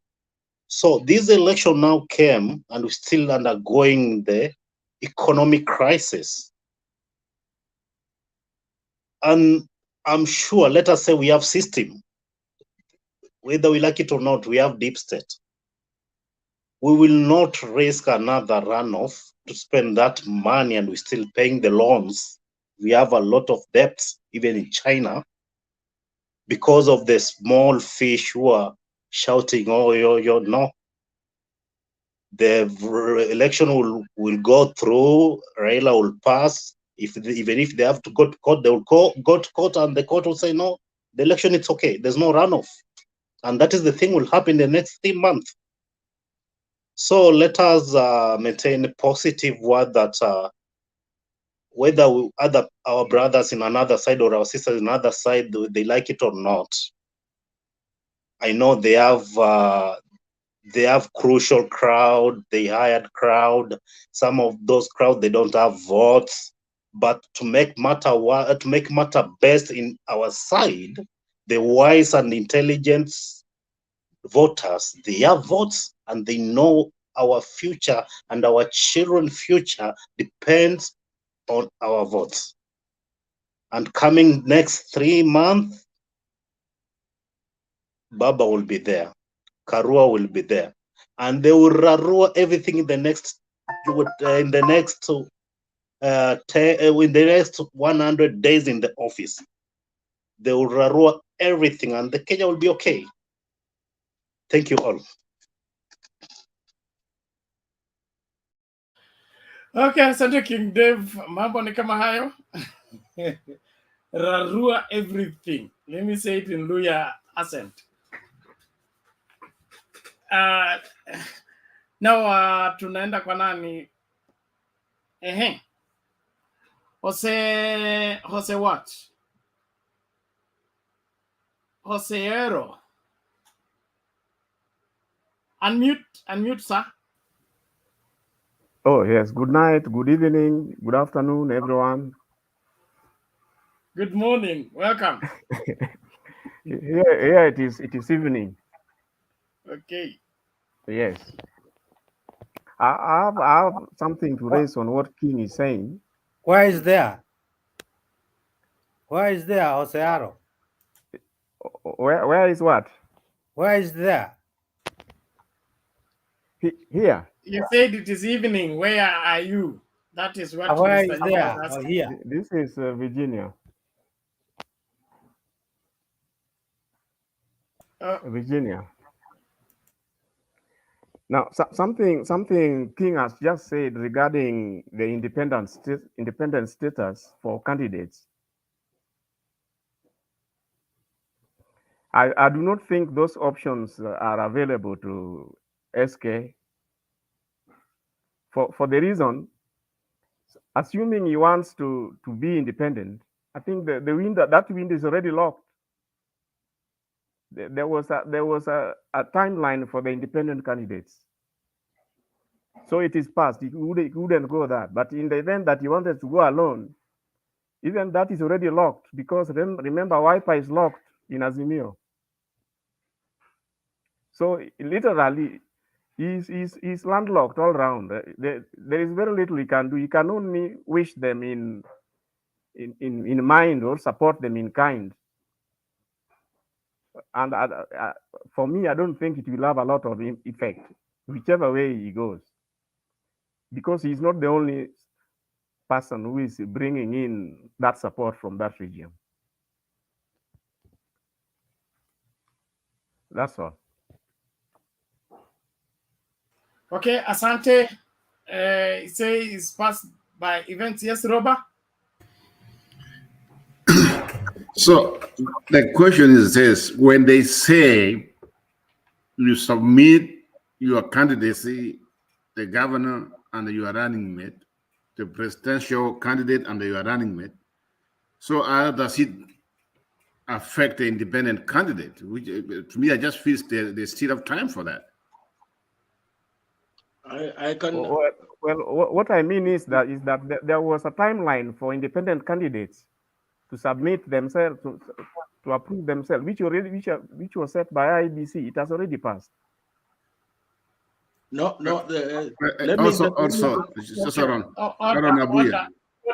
So from what I'm hearing and some of the information I see, even Miguna is just tweeted out. He's saying Kalonzo is going to unveil his president and the running mate on Monday. Maybe they were doing these things behind the wheel, behind when nobody knew. Well, you may be right in the event that the same way Sakaja was a member of UDA and nobody knew, it could be the same kind of thing. But remember, Wiper is already in that Azimio agreement. So how will he wriggle out of it? Okay, please, after you finish, mute your mic. Huh? Yes, Abuya. The window for independence, I think it is still open until 23rd. But there is that clause that says you must not have been a member of a political party 3 months prior to the elections. And I'm not sure. Kalonzo is still a member of Wiper.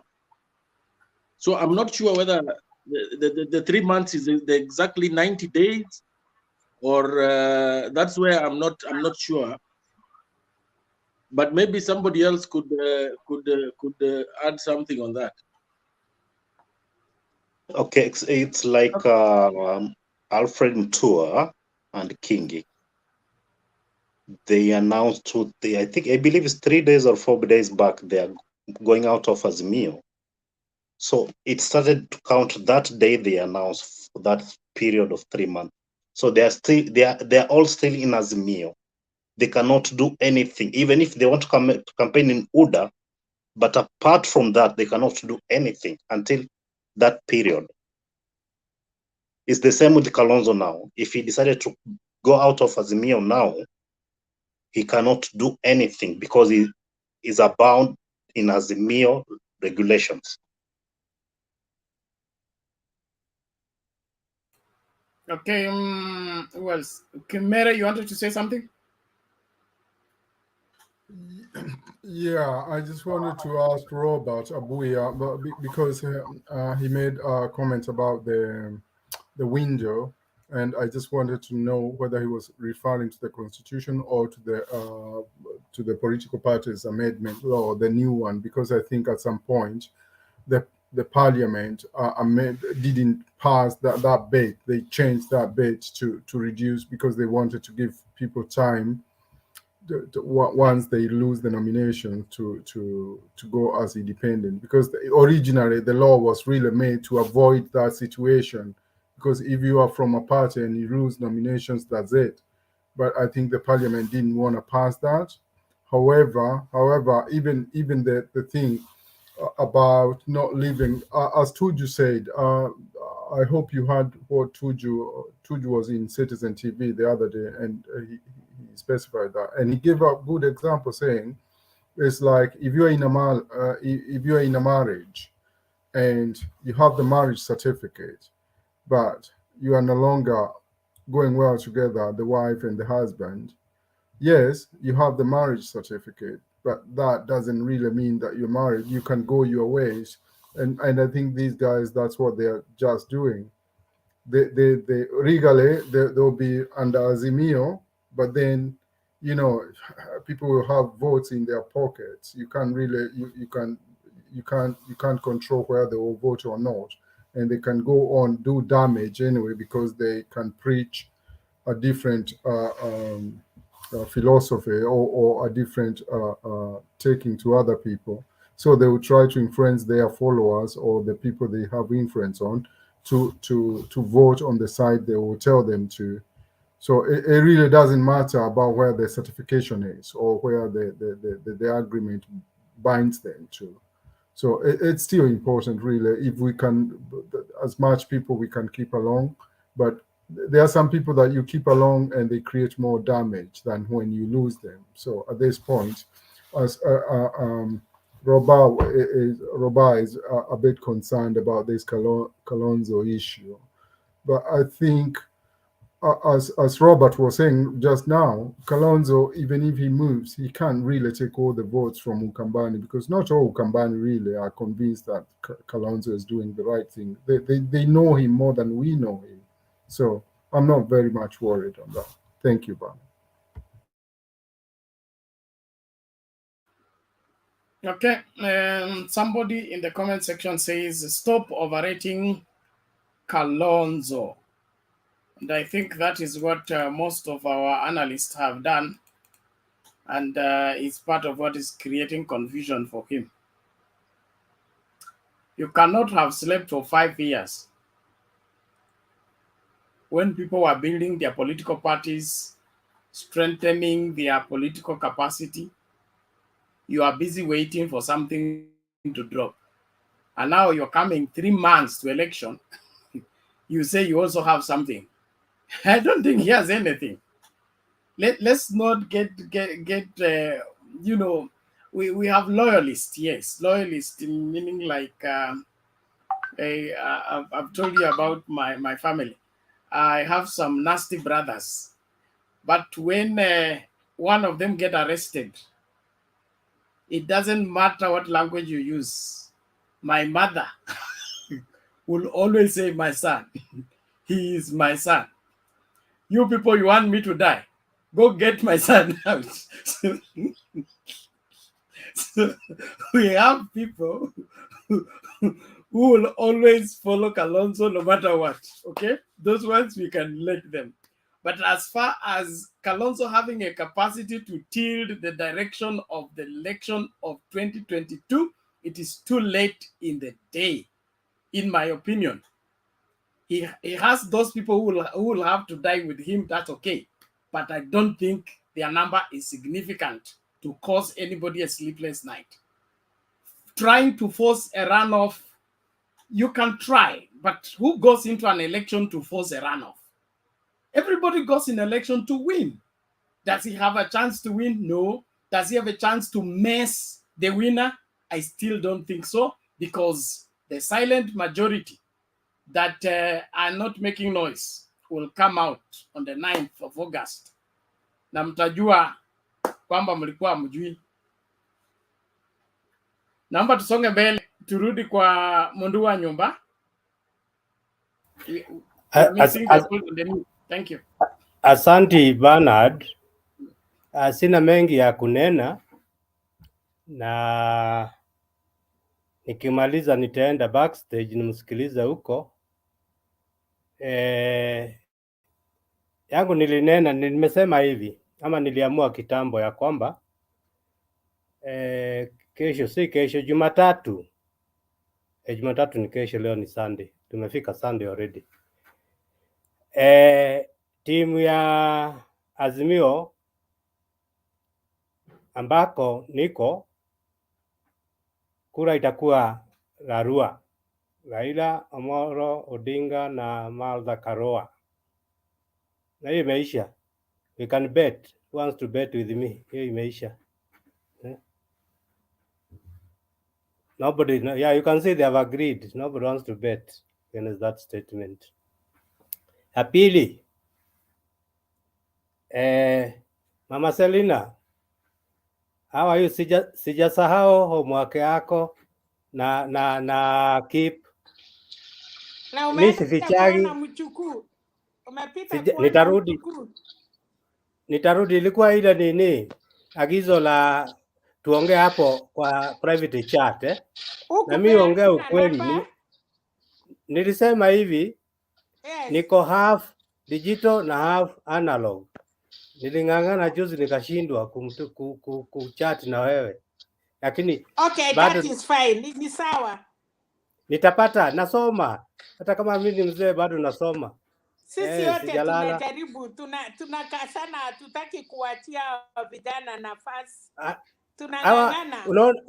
Unaona Uhuru na Ruto walikuja digital, alafu wanakuja, sorry, niwaachie hapo. Tuendelee. Wacha si wase tuendelee na tuwaonyeshe ile tulifunzwa na wasasi wetu, na ni ya maana. Ndio sababu unaona baba anafuata hiyo. Unaona mtu kama mother ni hiyo group hiyo, wanafuata, wanajua maneno ya samani, wanajua mahali heshima. Wanasema fanya mkutano yako, wacha kuja kutusiana.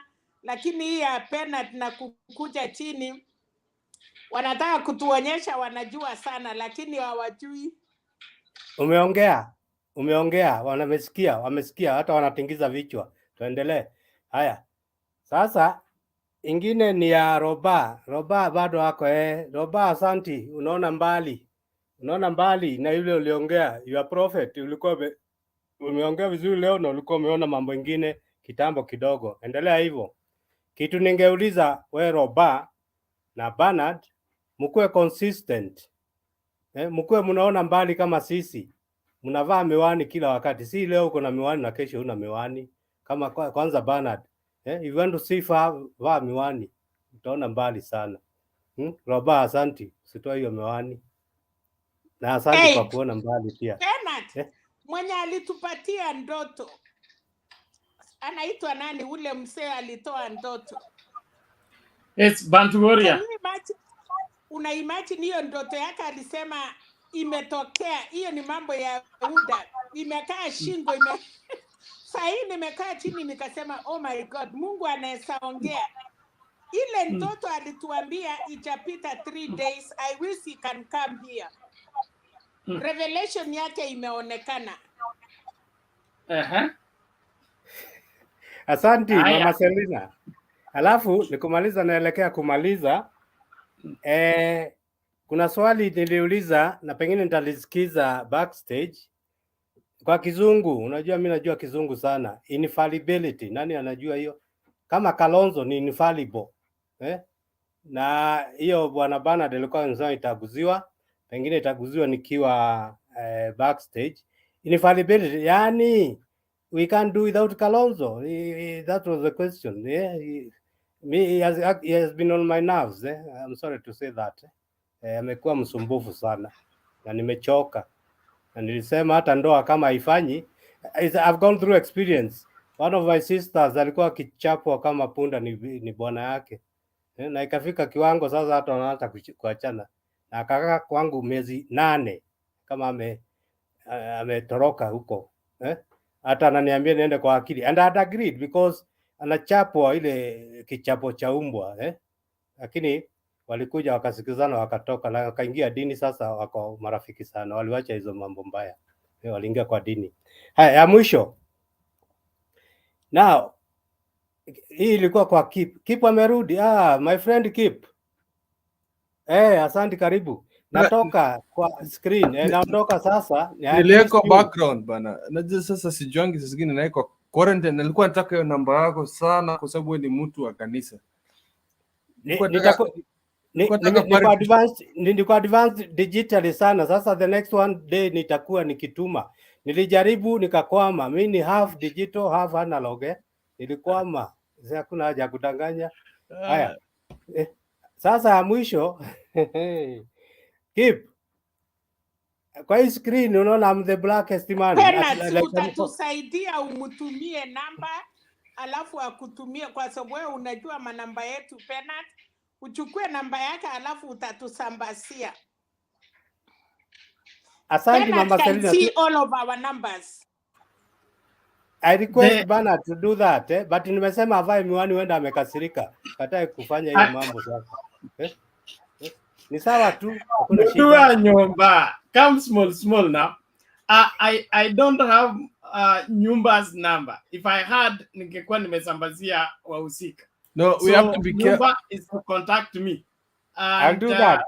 If you are technologically challenged, yes, uko na kalamu hapo nikupatie namba yangu, alafu utanitumia SMS, nitajua ni wewe. Niko nayo Bernard, uko na namba yako na karatasi.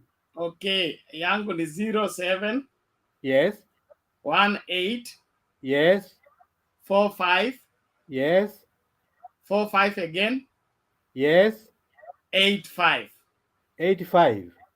yes. Asante, the number is good, lakini inaonekana iko na ukora hiyo 4545. Sasa iko ukora ndani yake. Ni sawa tu, kuna shida. Iko na neema, sio ukora. Hey. Asante. Wewe ni pastor najua. Wewe ni pastor. Naondoka Kip. Ni screen yangu ama nini? It's like I'm challenging Fred Machoka in blackness. No. Blackness hapa. I'm darker than you. Know, I'm brighter than you. I'm light skinned. I'm not than you. And see the screen. Nimeondoka, mkwe na jioni njema na asubuhi njema. Enda backstage. Thanks. Asante Mundu wa Nyumba, we appreciate it. Let's keep the conversation going. Mungu akubariki sana. Asante bwana. We talk soon, Nyumba. I'm going to get your number. You have to come to my parish. Okay, I'll do that. Keep. Ukujo Thank you. wajengea vitu, kuna ka program nataka tuongee. Ni sawa. Yeah, utaongea na mzee. Me and my mzee, you'll be very good friends. I believe that. Takutuma huko. Yeah, nitarudi na mbuzi hapa Nakuru. Asante. Unajua mbuzi iko. Takutuma huko ununue lunch huko. Sawa sawa, asante sana. Sasa tuende kwa, we are back to, yes, Abuya, what is it? I wanted to introduce some small discussion bordering on the campaigns.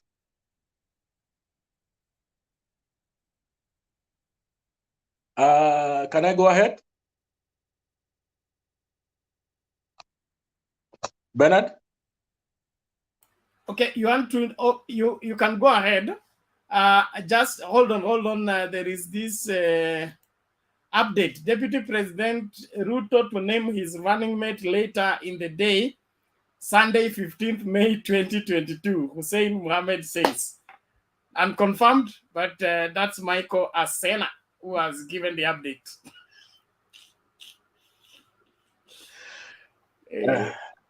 The man okay. is Bernard. They are just playing games. They are playing games, and we knew it. They are playing games because now Papa, even Papa will take mine on Monday. I'm saying, please. I'm saying, spare people. They will. I'm saying, without any form of contradiction, we are cruising nicely.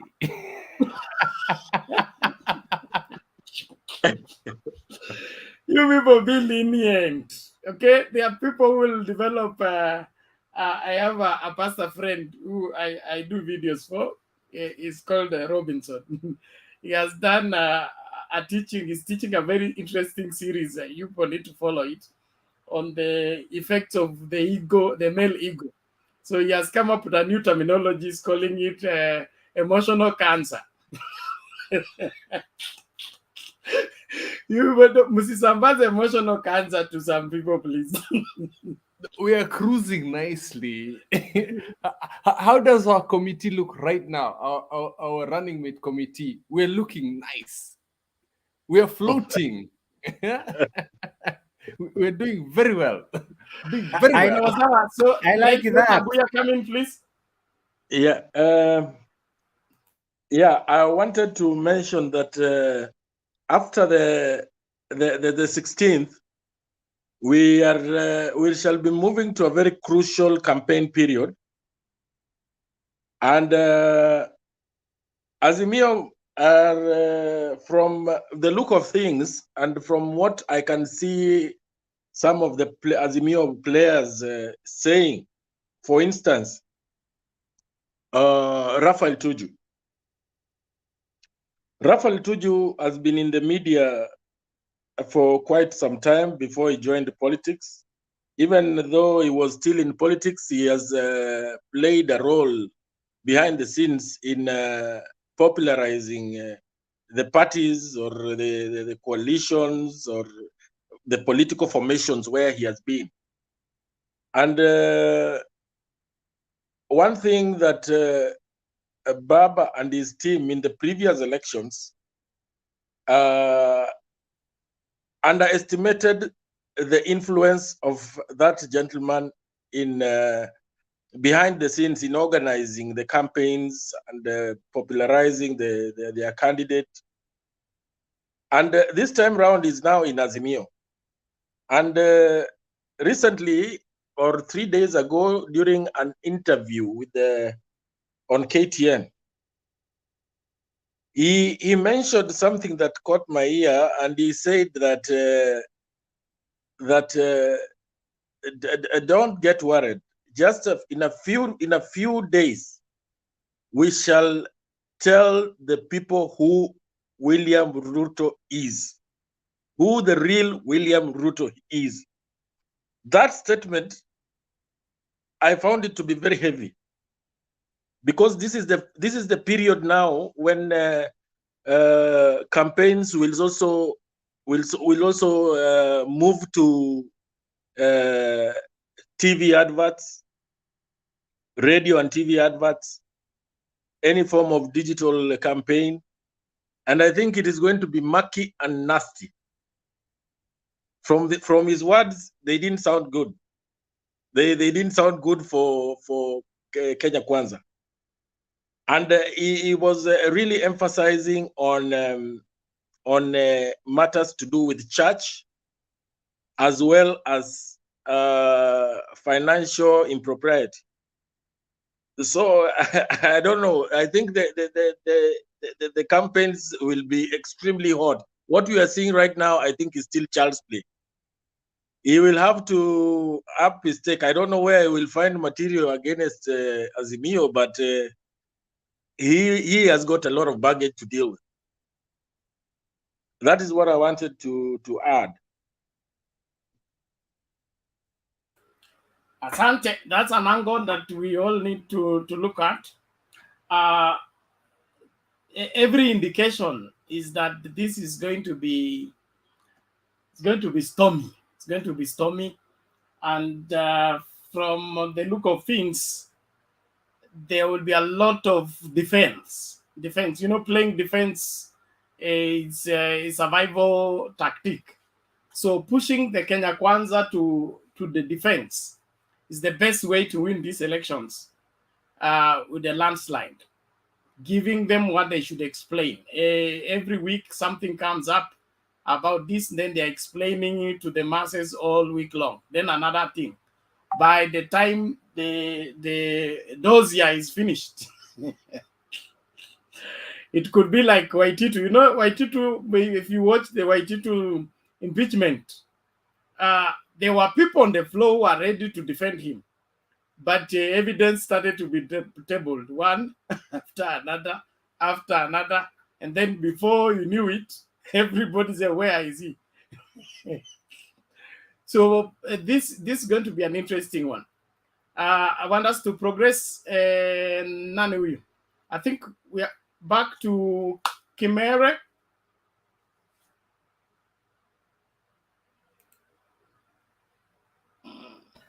Yeah, hello. Good. Hello, Karibu. Yeah, so I actually just wanted to because I saw someone comment on the comment section say that we are creating confusion on the deadlines.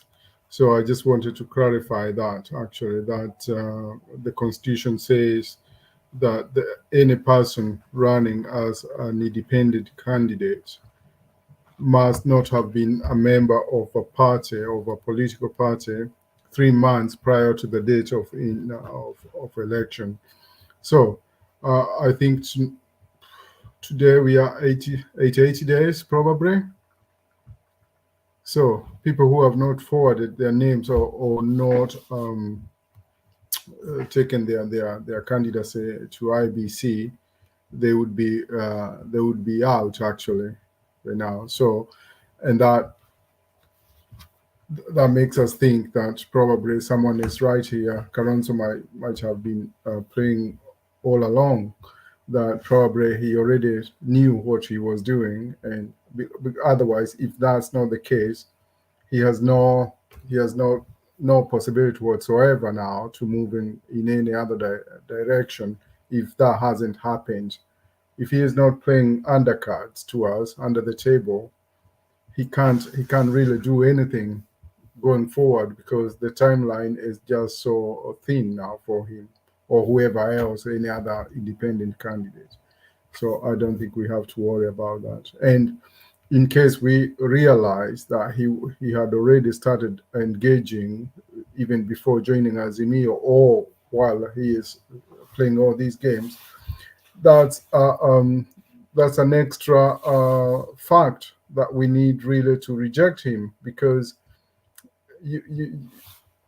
you can't be here and be there at the same time, just trying to weigh the waters where it's more convenient to you, and then decide, okay, I'm going to go this direction, but I'm holding the two cards.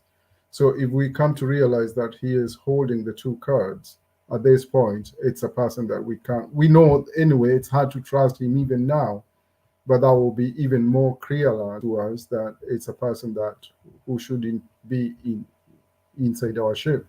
So, whichever the case, I think it's a man that we should lose if we really want to go forward. And I believe that Azimio has still a big possibility of winning, regardless whether he is in or not. Sometimes he might create even more damage, because right now, today, what happened in Mombasa, it was more damaging than what we could have gained, really. So some things are better lost than gained, because they might create more damage. So at this point, personally, I wouldn't lose sleep, because I think Kalonzo is leaving.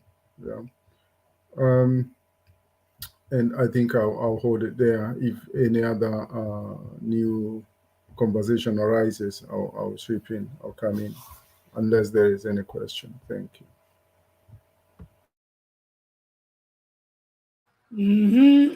No matter rising, let's go to Robert. Yes, Bernard, thank you. So I was just wondering about this issue. 1 minute. Acknowledgement, Nyumba, I've gotten the number. Thank you. Thank you. Thank you.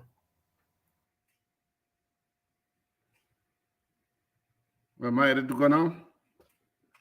Yes, go ahead. Okay, thank you. So I was wondering, I don't know, have you guys also asked yourself, you know, this thing of Mombasa could have done very ugly. I'm telling you.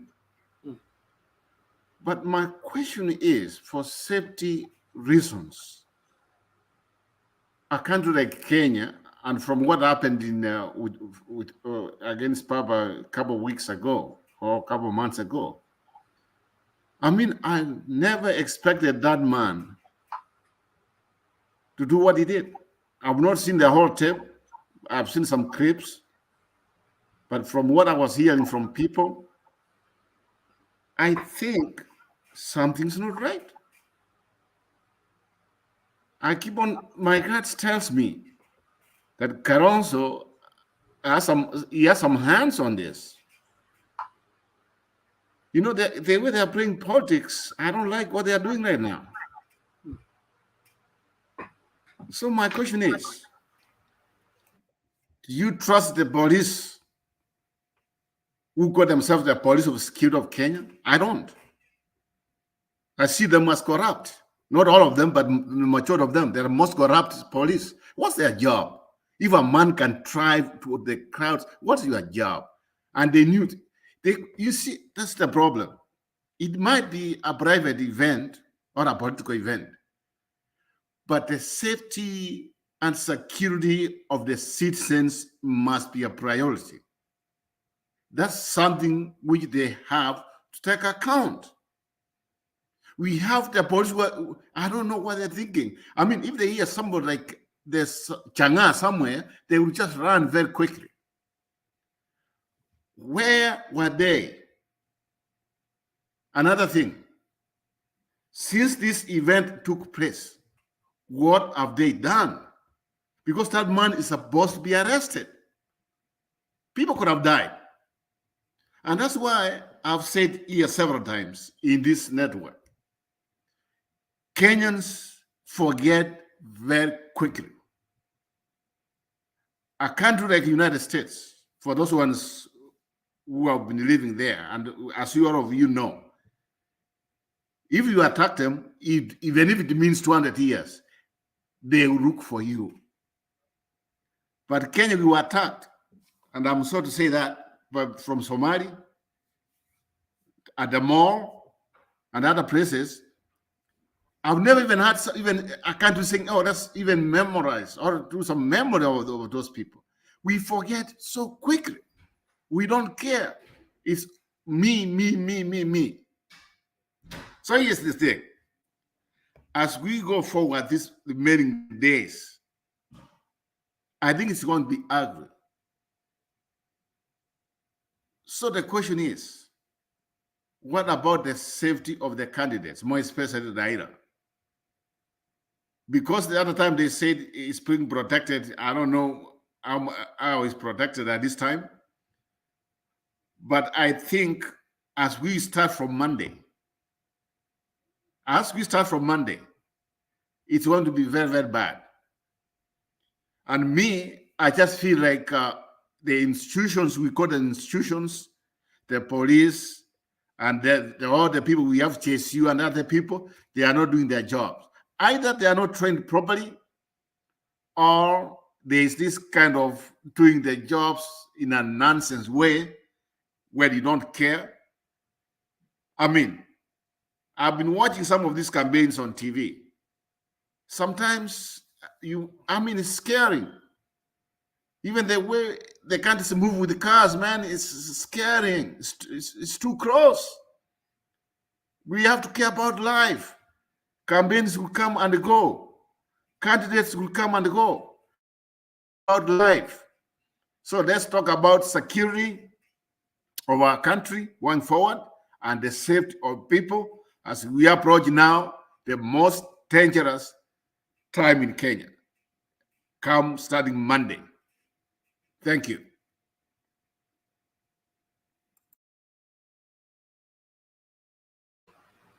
Okay. Yes, Roba, you have a response? Yeah. When I came on the show earlier on, I mentioned the fact that how I tried to get there, but it was at the rally in Komani, but it was too full. So I thought of the safety of where I'd left my vehicle, so I decided just to give it up, and I spoke to the people who were close there. And what Roba is saying, it is very true. The safety of all the candidates is paramount. But in this particular scenario, I find it so weird. I don't know. I believe there is more than meets the eye. The fact that whether Sonko likes showbiz, he maybe probably wanted to steal the show and show the Mombasa people that he is a force to reckon with. But knowing he has been in this game and knowing the sensitivity around candidates, what beats me is that there were policemen there, but he was allowed to drive through.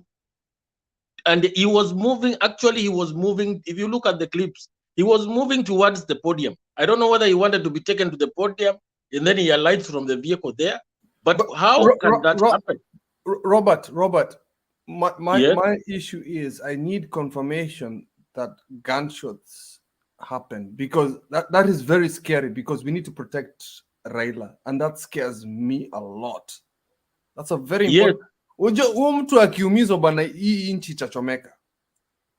Yes, there were shots. There were shots when they were moving out, when they were reversing, and the youth were following them. There is one guy who shot in the air several times, twice, I think. Kindly send the clip on the private chat. We will slow it down and see. There's a clip that King David had. I don't know whether he sent it to Bernard. Yeah, and now to finish on that, you know, when the police allowed this fellow to drive past the entrance of the venue through, and he was plowing through the masses, that tells you that what Roba is saying is true. They were not serious in their job, because you must look at the eventuality. What if something happens? No, we need to bring Temba's tribe in, because Temba is part of. Remember, KKA say they have policemen in their side, and they told us they have people who give them information. So when we have the security, we don't know who belong to which side or who support who, but they confirm to us that they have police in their side. Yeah, that's why we need to be extremely careful. Extremely careful. In fact, this is not about police. Let's be sincere. You know, when a terrorist will come with a bomb in a car and will kill a lot of people, that's my concern. We have been attacked before, and it seems we are not taking the safety of our people seriously, more especially on these campaigns. They should have like a zone where they say, like when you go to the airport, you start from the gate so that they can know who is coming in, who is not. But if you see the way Papa is coming with a car, this guy is from Somalia, they can even brand up bomb. I'm scared of this because we don't have the people we have. They are the most, I mean, to tell the truth, corruption is killing us. Because these people, if it was like anything to do with corruption, they will respond very quick. But they are not doing the job. If they know there will be a campaign like in Mombasa, they could have just created a zone. They know when people are coming in, they have to start from somewhere. It's just like the same thing when Kibak died. If you see when the board was in parliament, people started all the way from the other side. When they came in, everybody secure.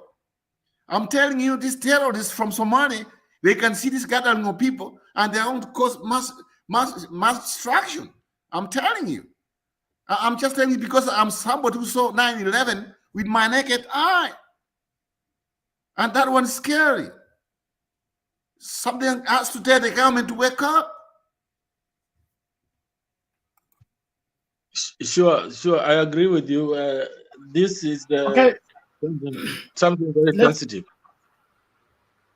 Let's do this.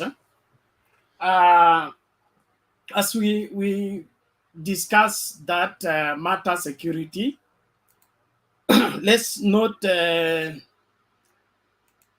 create more smoke than than light on the matter. Let's provide some solutions, some measures that need to be taken, both constitutionally and otherwise. Matters for terrorism, it's a possibility. We should also appreciate that we are dealing with a desperate candidate, desperate person that wants this seat by all means, by everything. And so using monkey business cannot be ruled out. No, Bernard, this is the second time. This is the second time. What is Ngoja Kwanza? What is more wanting is, where is the intelligence? Because Sonko did not just erupt in planning on how to come and disrupt the meeting. Was there intelligence, prior information on this? What did they do with that prior information? Because if the thing comes and takes everybody by surprise, it means we are either not deploying intelligence or making use of the intelligence that is available. And we will not arrest the security matters without paying attention to the intelligence. As soon as the meeting is planned to go in a particular place, the intelligence of the place has to be, gathered properly and responded to. So we shouldn't look at this as if it was just people passing and somebody decided to go and greet the people he found standing on the other side. These are things that are planned ahead of time, and everything needs to have a plan ahead of time responding to what probable could take place in that particular meeting. So kuna mtu either analala kazini ama kuna mtu ambaye hatumii intelligence ambayo ipo, ama kuna compromised people around the candidature of Raila Odinga who are compromised in terms of articulating the truth about the intelligence available. Because Joho is still the governor of Mombasa. He still has access to intelligence. So this kind of thing is not to be taken lightly, but it should also not be blown out of proportion. Thank you. Where is who was talking? Kip, you had something to say? Nimeingia sasa, labda nimengoja patience, ni wakati wa wazee. I can see a lot of mature faces here. Inafikanga ya muda naona Magi kwa Marcelina, Kindo Bay. Hata naacha Magi aongee, taacha kwa sababu hii ni wakati ya wazee. This is the best time. Wacha Megi aongee. Thank you very much sana. Sasa Bernard, hiyo mambo unasema inaweza kuwa na negligence ama inaweza kuwa na plan ile to the highest degree. And you know the Sonko pengine anajifanya tu kwa Azimio na anatumiwa na wakina Ruto because he was with them some other time, or anajua huyu mtu Raila akichukua hizo scandals zake zote ataingia ndani. So those are the things you must put in count, because anaweza kufanya juu chini huyu mtu amuondoke, because surely hakuna mtu iko na scandals kuliko Sonko tangu utotoni, kwa sababu hata huyo Sonko sidhani kama iko place ingine amefanya vizuri apart from alipoingia politics. Yeye ni mtu wa scandal after scandal, drugs, do what? His name is there. Now that he has seen, hata Ukambani, I know akienda huko, everybody ni Raila, baba. I don't think he's so happy about it. So maybe whatever he's been doing and whatever he was doing is doing it because he knows that he can only be safe with Baba not getting into State House. Lakini akiingia na hata saa hizi with Martha Karua, I'm telling you, he knows he's finished. Na tena hakuna pale anaweza kukimbilia, because hata wa Amerika wamemwambia roadblock, you can't go anywhere. And wa Amerika wakishasema roadblock, hata UK hawezi enda. Maybe Russia kwa Putin, but Russia naye he cannot go there because Putin naye atakangi watu wa drugs. So Sonko knows that the road has ended. There's no other road to go to. So the only thing he can do is to kill this man, which Mungu ako na Raila na ako na sisi na ako na watu wa Kenya. I think what should be done right now, I don't know how we can reach those people in Kenya. Sonko should be in by this moment. What he did was absurd. Let me hold it there. Okay, thank you. And maybe give it a wider angle, a wider spectrum. The enemies of this country are corrupt, and corruption fights back. Will corruption sit back and wait for its sword to come and slay them? I don't think so. And so let's not even make it an individual trying to. No, that's why I said I don't think he's doing it personally. He just came to pretend that he's in Wiper to be Azimio, while he's being used by those corrupt people in Kenya Kwanza. Yes, these people are using him, and using him is always very easy. Put it to the bank. Thank you, Maggie. And okay. It was yes, Ose? Ama ningoje bado. Ngoja keep Ose ameinua mkono. Oh no, it's okay. Yes, I just wanted to just make a few comments. You see the sort of security that we are imagining, the one which comes alongside the presidential candidates. Under the Constitution, I think it comes after the nomination. That is when that level of security is normally, I think that is when the internal security will allocate that presidential guard for the contestants. Now, unfortunately, what's happening with since Wiper came to Azimio, I thought the so-called Azimio, the top hierarchy, that management team, the presidential campaign team, I thought they're supposed to draw some kind of representation from all the parties involved. It appears that out there in the open, each party can do whatever they want, whether it is for the value to add value to Azimio or not. Nobody seems to care, and nobody seems to give a central kind of command for all some rules of the game. because it appears whatever Wiper, since they came on board, everything they do is always pushing Azimio to the opposite side. Now, Sonko came in, and how he was being entertained to even dictate how he wants to be the candidate were completely conflicting with whatever candidates Azimio has put forward. And nobody seems to be in charge to question them or to hold them to account. Now, it's not clear what exactly is happening with the central management of Azimio affairs at the top, especially as far as Azimio rallies are concerned.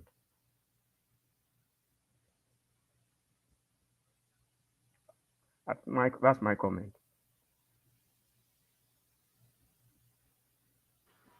Keep. Unajua mi naheshimingi Roba. Roba ni swali.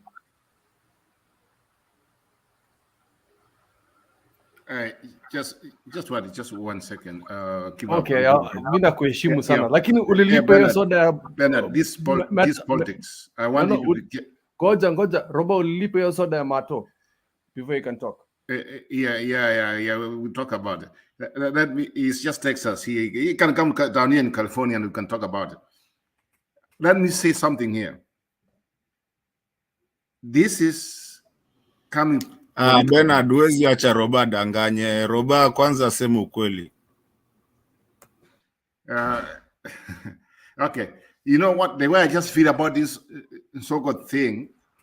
Order, you guys. Let's do this. We are discussing a very sensitive matter. Let's give it the seriousness it takes. No, I was coming politics about it. It's not it's something else. Thank you. I'm just saying what I know, and I might have evidence about it. So what I'm saying here, and you tell me in a few weeks. This is why it's turning to be ugly. So people are being sent to run against. It's just like Azimio is against the Kamba people, and that's what we just been started now. Ruto's man has started working, and you let me know as from next week, the week after. Thank you. Okay. I can jump in right now. Today, you know, I'm quite glad that Martin Detto is not wearing the Wiper flag. As you can see, Azimio, Raila 2022. I like that. You can see he's chilling out. Baba is in his background, like me. That's very good. As for me, I think, yeah, I've been on the studio since Bernard opened, and there's a reason for that. This is a very, very important time in our political life. You know, the running mate for UDA is important for us. Why I say that, it brings us to our mathematics. But then what I thought was that Ruto was a bit of a complicated person, and he's played a bit of chess, but it looks like he's very confused. I thought by now he would have picked his running mate. Kumbe alikuwa anangojea Azimio atuambie yenye atapick, and now he's been checkmated by Central. You know what Ruto was trying to do was trying to bring the formula that happened with Jubilee, which was also a bit skewed, whereby it was Rift Valley and Central together. You know what I'm saying? So that was the combined ticket. So the Kalenjin community were 100% behind Ruto, and the Central community were 100% with Uhuru. What he did not realize is Uhuru had to be completely neglected. Uhuru had to be completely neglected by the Central community. So the ticket is not going to work. It cannot be the same ticket in 2013, 2017, and now, because Central is split, whether you like it or not. Mtoto was Central, ama Kingpin was Central, ni Uhuru Muigai Kenyatta. Hata kama mtambakishia 40%, it's going. So that is where the headache is. So when he brought in UDA, the central people thought it was a party the same as Jubilee Party. Jubilee Coalition, which then became Jubilee Party. They thought it was one and the same. But UDA is a Kalenjin party. I'm a Kalenjin. It is a Kalenjin party. So I'm sorry to say that. That is a party for Rift Valley. It's not for the Kikuyus. So when you saw that the presidential candidate for UDA is William Samoei Ruto, they were satisfied by that.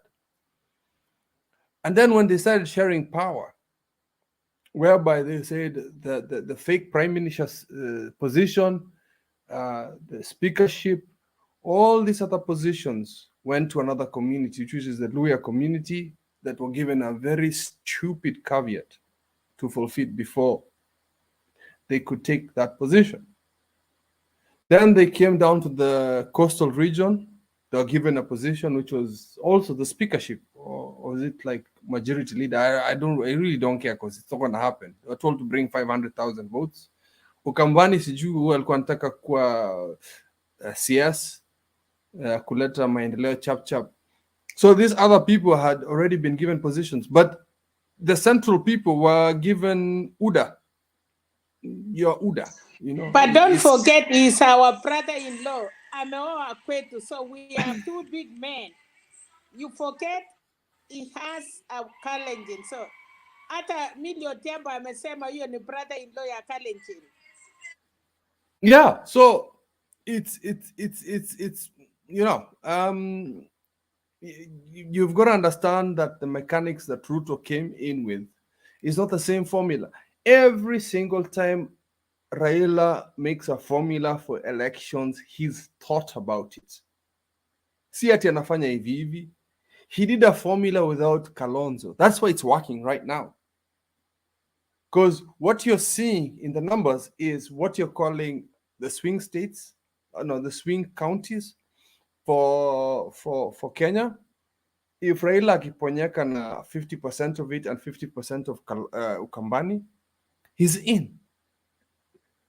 Ruto has no mathematics like that, because Western, unless my DVD is given a deputy president, there's nothing that's going to happen. Kalonzo, on the other hand, it's too late for him. Keep madividi akipewa DP hawezi kuwin. No, I'm not saying win. It's going to be scary for us. We're going to see. No, hata hautakuwa scared. Those people are always decided. So madividi hata akipewa hiyo DP, it's useless. It will be better for us. So Maggie, you're confirming with me that Raila is a kingpin of two regions because of his birthright. Of course, we blame him, and they also blame him. I'm confirm it's his birthright. Unfortunately, the Luyas and the Luos think it's one of them. But we fight for him because actually he's been ours anyway. He is. Hata Bernard ako hapa atakwambia ni baba yao. Thank you. Even if Madividi is given the presidential ticket, that William Ruto is no longer running, okay? Is now Madividi, say Madividi Tosha. It will make no difference. He did that in 2013. We still voted the way we choose to vote. We don't follow cowards. I like that. Exactly. Mi napendanga wakati ya wazee. You see how interaction is very smooth. You've seen Harry, it's very smooth. We don't argue. Hata Jakindo Bea anaweza ingia sahi aniambie mambo na mimi nitasikiza, nitanyamaza. Hii ni wakati ya wazee. Selina anaweza ingia anytime. The thing that is concerning me. Sikize Kim. Raila kama mzee. Hata mlima kama Raila angekuwa anaendaga huko kampeni. Yeah? Angekuwa wanamsikiliza vizuri. Ni kwa sababu tu alikuwa haendi huko. Si kwa sababu kulikuwa na uongo for many years about Raila, wanamuita mchawi, wanamuita mganga. those are the things that we're trying to eradicate from this mzee terminologies. Na hata unakubali na mimi hapo Jakindu Bay. They've been lying about this old man for many years, and I hate that. Now, as for the most important thing here is when Uhuru said this, huyu mzee akiumizwa, my God, this country will be on fire. Let's be very careful. And I'm sorry to raise my voice. I'm getting emotional right now. Do not touch that old man. That is a national treasure. And it really hurts me when I see some little boy called... Cape is not only national, but international. Yeah. Mukikuza huo mzee. Person, you will see Queen Elizabeth coming into Kenya as old as she is. Please. You will see Joe Biden crying tears. You will see even Trump crying tears. Please. That guy is not just an ordinary Kenyan, but international. Yes. You cannot not try again. This is not a Ruto. I mean, you guys think this is a Ruto or just the other person. Like, this man is a Kenyatta. When I say I'm talking about Mzee Kenyatta, Tom Mboya, that, Hari Thuku, the amount of strength this person has. This is a Mandela. You've called him Mandela, but he's a Mandela. Is not even the Kenyattas of the days today. He's a Mandela. He's a treasure to all African countries. I'm just saying, okay, he's a Raila. He's the first of the first. Let's just say that. He's a Raila. Hata alipigana na baba yake. So please, Sonko, you're playing with fire. If you watch this stream, usitubutu ujinga kama hiyo tena, even if it's a political stunt. Wachana na mzee wa Azimio, wachana na mzee of this nation. He's not a Luo, he's not a Luya, he's not a Kalenjin, he's a Kenyan and he's one of us. And we all love him. I do not say that I did not say that by accident. Raila is Kenya. Oh, that guy has fought for 2 of our freedoms, and now he is fighting for the 3rd one, which is our economical freedom. Alafu hii ya ujinga ndio atakuja kutengeneza baadaye, because we have foolishness in Kenya. We vote for fools. And yeah, so mimi nimeona, I really want to watch that video. If anybody came with a gun in the coastal meeting, that person need to be arrested, taken to jail for life. For life, because that is what do you call treason. I'll put it with the same level as treason. Do not touch Raila at any circumstances. Tafadhali, hata kama mnataka kufanya as many protesters as possible, Raila is a no-go zone. I'm sorry to get emotional about that. That's a no-go. Usijaribu to. That is his own backyard. What are you doing, Sonko? I swear to God. Let me calm down, because imenishikilia kidogo. I'll let somebody else talk. Because Raila, don't touch him. Okay, thank you, Kip. Kip. One moment. Sorry, Kip. Housekeeping. Mama Rose, we don't. Hey, please, ngoja kwanza, Mama Selina. Thank you. It's housekeeping. Mama Rose, we are no longer adding people who are behind the curtain. If you arrive behind the curtain, we don't add you to the screen. It's a new standing order, please. Thank you. You must keep your camera on as you stay. And then if you have finished making your submission, it's good for you to move so that somebody else can come in and make their submission, so that we don't stay 10 people here when there's a crew or people want to come in. Kama umemaliza submission yako, tunaomba nafasi hiyo ili tuongeze watu wengine. Then we refresh the show. There are those who are beginning to fight me that they have been waiting and there is no room. Let's please do that rightly. Thank you. Mama Selina. Yeah, wacha niseme moja ndiye niwatie wengine. Penat, nani amekuwa akituambia kuna mpango ama wanasema mtu mmoja candidate sitaki hata kuongea hiyo. So I hope people are not planning stupid things kusema ati wanaweza harm mtu alafu tusikuwe na election.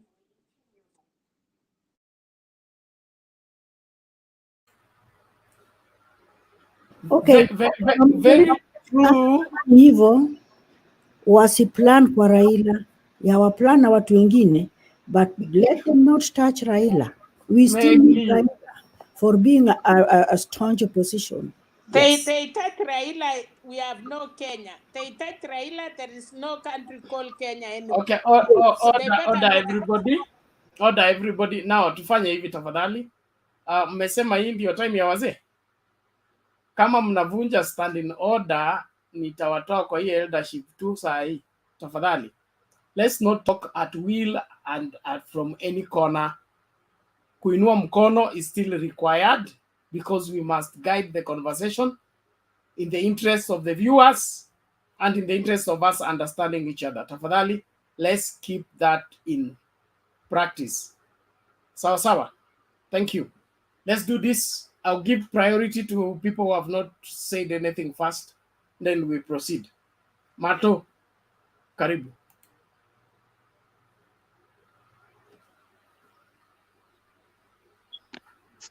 Asante, nimengoja nikalia, nikamaliza kulia, lakini habari gani mtumishi? Kama kawaida siku yako mimi nakusalimianga. Nimesumbuliwa mpaka nimepigiwa na watu huko kaniambia kuja bwana, kimeumana. Wewe kuja, wewe ndio mazima moto. Nimepigiwa mpaka napigiwa simu live, mpaka nakuja nauliza kwani nini inaendelea. Ala. Kumbe uliacha watu wakaenda kama tunachokozwa. Wewe sasa mimi na profesa, wewe ni mtumishi, tushakubali. Sasa wewe tena hapo nimeumia sana. Lakini sawa. Haidhuru. Tutapatana nao siku nyingine. Nimesikia kuna watu walikuwa wakinichokoza huko. Kiongea story ya Kalonzo. Mpaka napigiwa simu. Emergency 911. Kuja.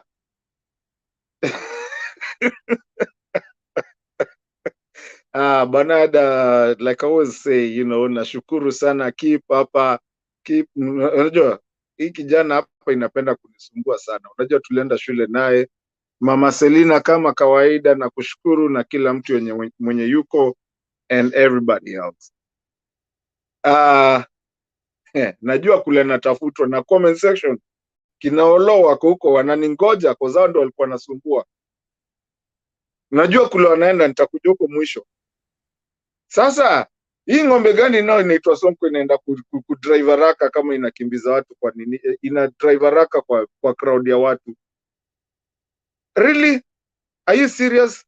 Niliangalia clip nikauliza sasa hii ni shida gani? I'm just gonna go by the mada haraka.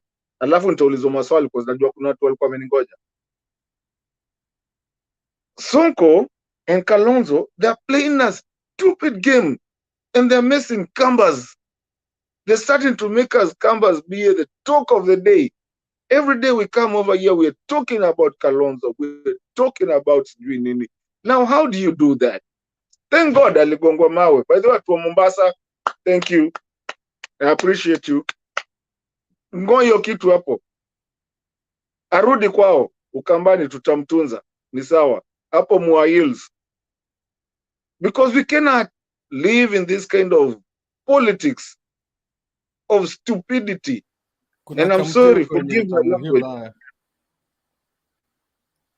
Kuna kamtei utamheal naye huko. Wewe kwanza, wewe nyamaza wewe. Ika hapo kwanza. Yenu mtachunga mtu wenu na hiyo kamtei.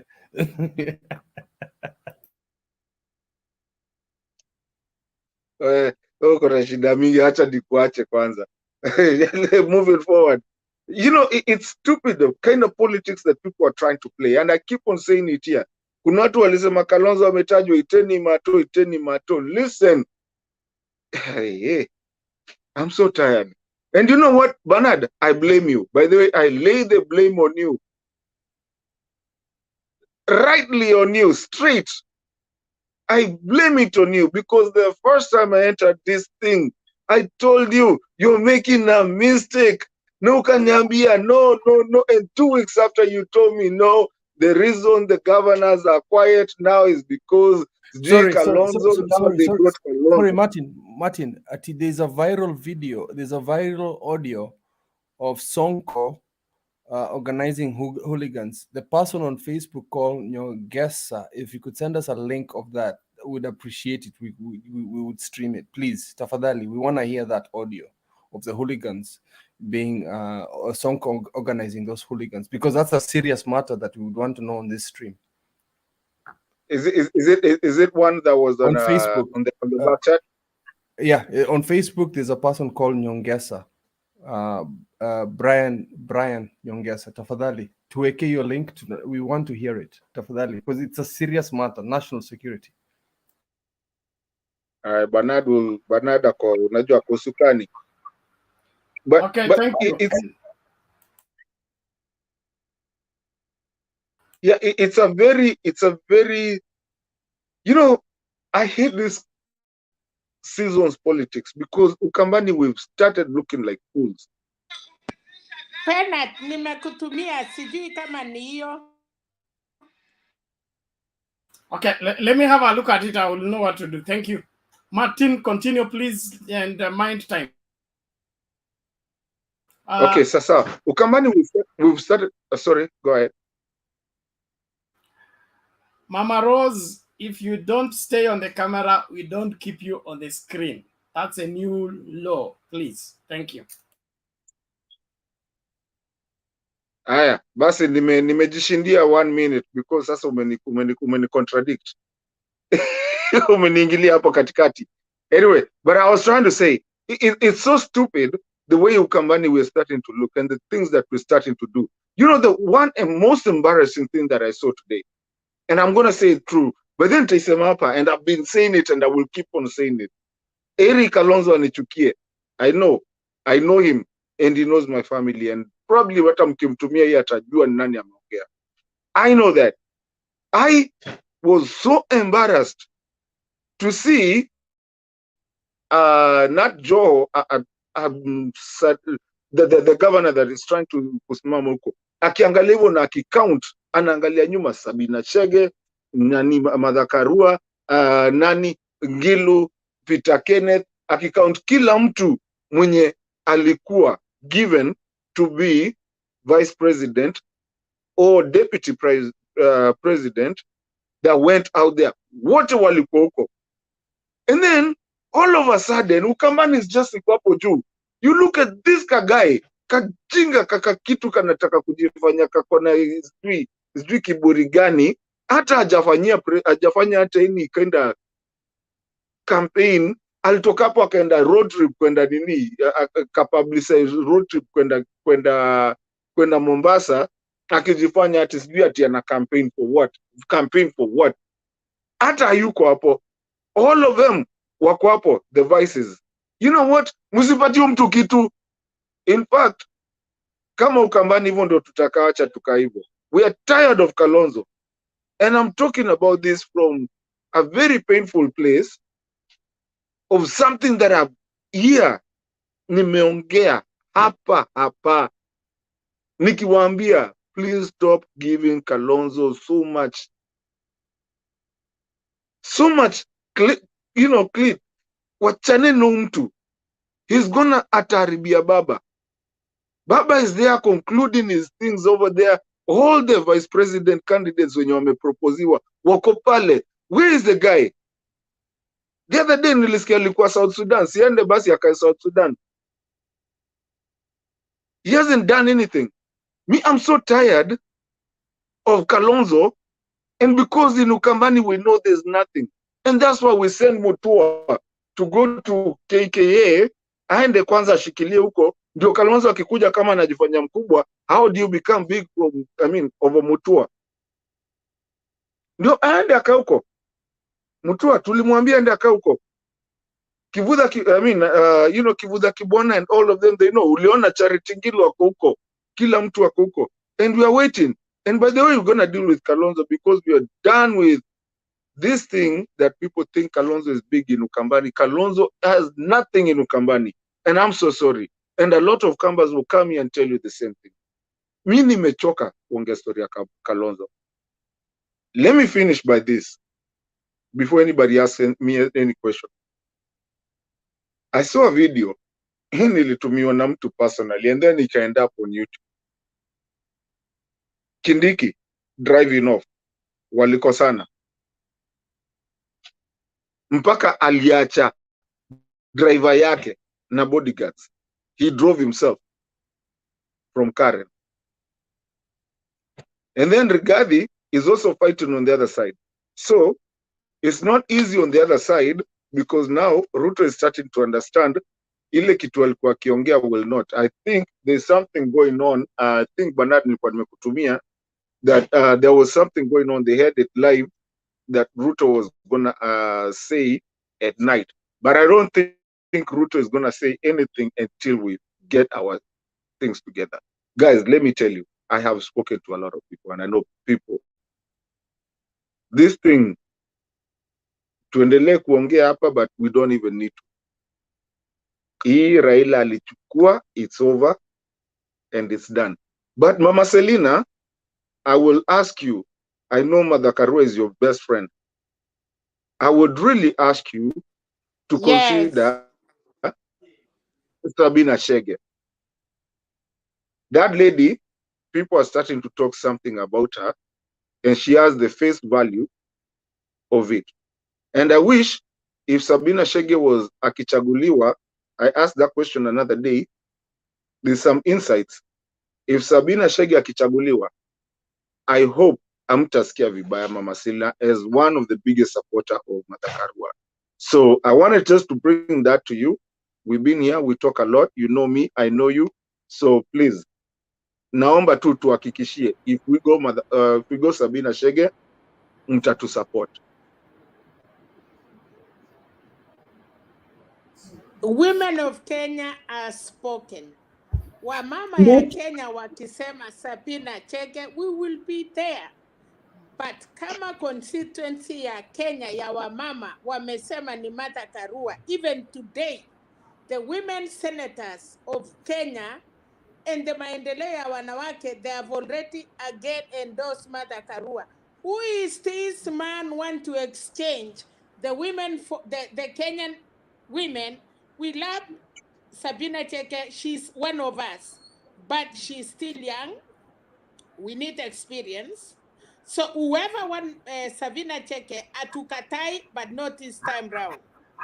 We want to go by what women want. Na sisi constituency hiyo, atutaki kupishana. If there is somebody who is forcing the women to choose Sabina Chege, then we have Ngilu, we have Martha Karua, we have those women that we have seen what they can do. What we are saying about Martha Karua is Baba anahitaji a strong person that atakuja kufight corruption. So Sabina Chege is very good women leader, ameongoza Murang'a. Aida Odinga alisema anapenda Sabina Chege, lakini bado ni mdogo, she has future ahead. Na akasema Martha Karua amekuwa na yeye for 20 years. Umeanzisha na tena amejua what she ndeto. done. So we are not going just for a woman. We are going for a leader. We are looking for a leader, not a woman. Because a woman, Ata Selina can do it. So we are saying Martha Karua is a leader, akona quality ya kusaidia Kenyans. That is what I can say. But Sabina Chege is one of us. But Mama Selina, you said that Mom is a lady, but then Kalonzo said he's a Kikuyu and now he's going to be a lady to be running mate for Baba. So Kalonzo is going to be a lady also. So to mpatie Kalonzo your position pia, your running mate. No, I'm saying Martha Karua is a leader. Martha Karua is a leader. He has been tested, Minister of Bernard. Justice. Selina, hebu wacha wapi huyo Mato? Ameenda wapi? Okay, order, please. Please, let me tell you something, please. Can I? Wapi ameenda? Keep utamrudisha huyo Mato. Anarudi. Computer ina shida kidogo ameniambia. But I'm just telling you, Kalonzo is also part of the women. How can you be a Kikuyu and you're going to be a woman? He's a Kikuyu and a woman. Kama itakuwa ni Kalonzo, badala ya Kalonzo kama lady nitachagua then Charity Ngilo is the best lady in Ukambani. But mi naomba watu kama Mato wasiturudishe nyuma, because with Martha riga yetu we are well placed. Huyo Sabina Chege, yes, she's very good, very smart, tena amekampenia baba na nini sana, lakini she needs to pull up her socks more, because Martha alianza wakati wa Moi na ameteswa tu kama baba. They are comrades with baba. So I think if they are put together, utapata Martha bado atachukua ushukani than Sabina Chege. Sabina Chege is good, she's smart, and what? Everything. I don't know. But politically, she's still not mature. We need somebody who is politically mature like Martha Karua. Please, let us not kuchanganyikiwa ati sijui nini. I'll not take it like this. We are not on a beauty contest. Let's save that. Please, let's do this. On this debate, our business is to debate, make our proposition, but we should appreciate we are not the decision makers. No, the more we're talking about is the more hata Mungu anatubariki. So let us sijakataa. Kile ninachosema ni kwamba let us just tusianze kuweka kisungumkuti kwa masuala ambayo sisi tuko na uwezo wa kusuggest, tuko na uwezo wa kudrum up support, but at the end of the day, when the decision is made, we should be able to support whatever decision that is made, because at this point in time we have less than 24 hours. Is it 24 Nobody hours? is going to decide for women. If this is what plan they want, we are not going to be yes. We are not yes women. We will talk. We are not yes. Mama Selina, I say, please. You know, Bernard, I want us not to draw this debate into a women contest against men or who. Let me tell you something. Now, you people are going to make me begin to throw you in the quarantine. Okay, wacha nikuambie tafadhali sikilizeni. I want the debate to move forward. This to and fro is not helping. Naomba tafadhali, let's move forward. We don't make 2 steps forward, we go back to where we started. The debate has to take off, and we have to give opportunities also to new people to talk. This exchange of between me and you is not helping. Please, let's do that in respect for the people who are viewing. They need to follow us debate, not just digging in on matters that we know we have already aired our views on the same. We have given the advantages, the disadvantages. Let's wait for the decision to be made, please. Thank you. Naomba sasa, I will not give opportunity to people who have spoken until the people who have not spoken have spoken. Ngojeni hapo tafadhali. Julius, karibu. Yeah, asante sana Bernard, asante panels wote na washukuru. Habari ya asubuhi. Mzuri sana Julius. Nice to see you. Kalonzo is nice to see you and woman. Hiyo story ya running mate, tafadhali let us not put emotion, because haiwezi tusaidia. It doesn't make any decision. Hata kama tuna support nani na nani, it will not make any change, because mnafikiria Enigma hajui nani ndio mzuri kwa kumsaidia kazi? Surely are we trying to say that Raila doesn't know who is the best person to be his running mate? Definitely is a woman. That's one thing that we will take to the bank. But we have to know that Baba is a very clever person. He knows. And by the way, something good happened between Uhuru Ruto. Watu wamesoma lesson. that one we learned. So let us not put emotions. Mama Selina, relax. And everybody, cool down. Maggie, please. Let us give Baba to choose somebody who will work, who will be his assistant. And definitely he will get the best. Baba has never failed us. He has never failed us. We have always been there, and he has. Ukijaribu hata kuangalia wote, hata wale wako the other side, who are wale wanamtusi zaidi, is the one who nurtured them. He was the one who nurtured them to be who they are now.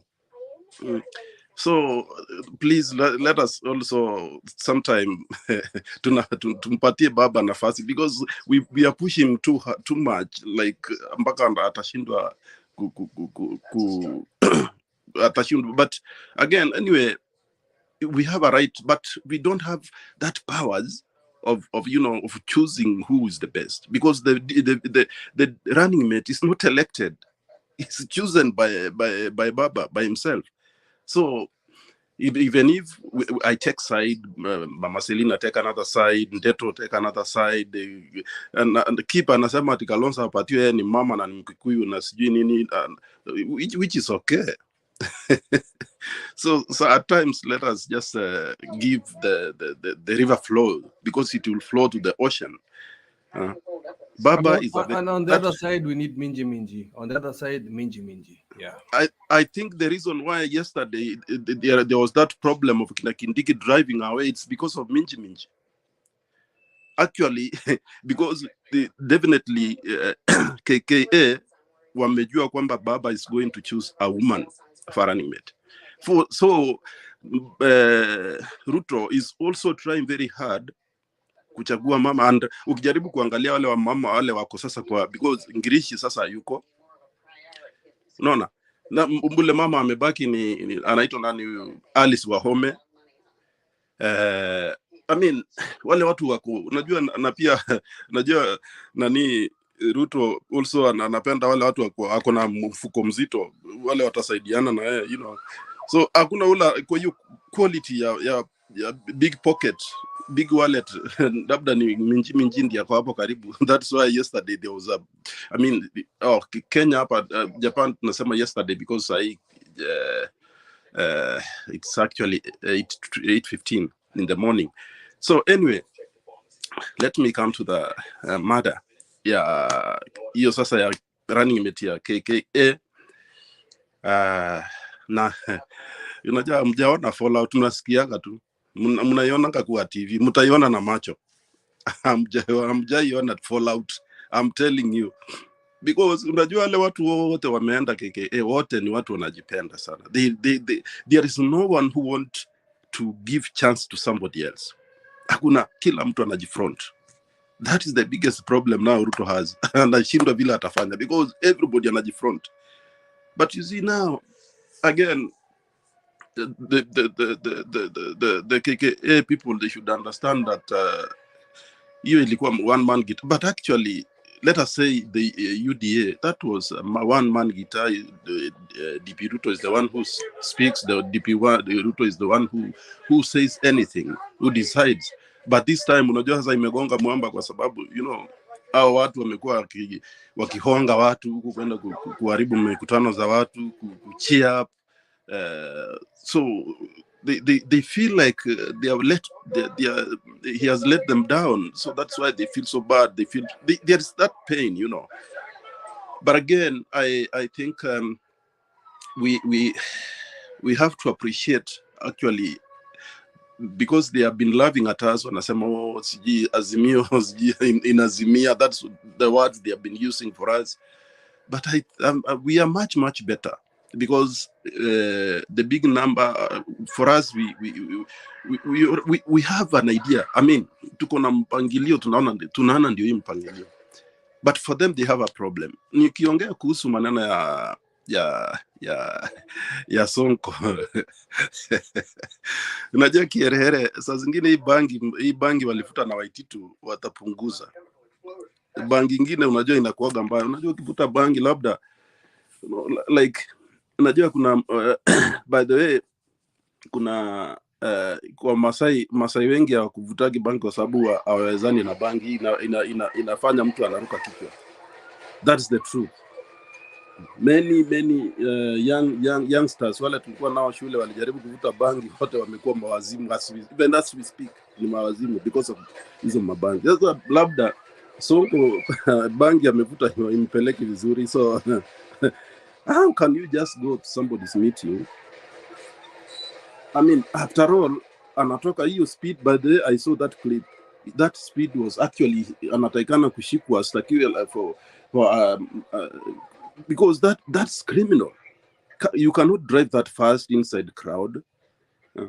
Afadhali hata angetoka miguu akimbie, because really it was bad. Anyway, alifanya makosa, he has to admit, because we cannot accept this style. Mtu anaingia mkutano ya watu, anakuja kuharibu mkutano ya watu, and hawajai kuwa kwa mkutano yoyote.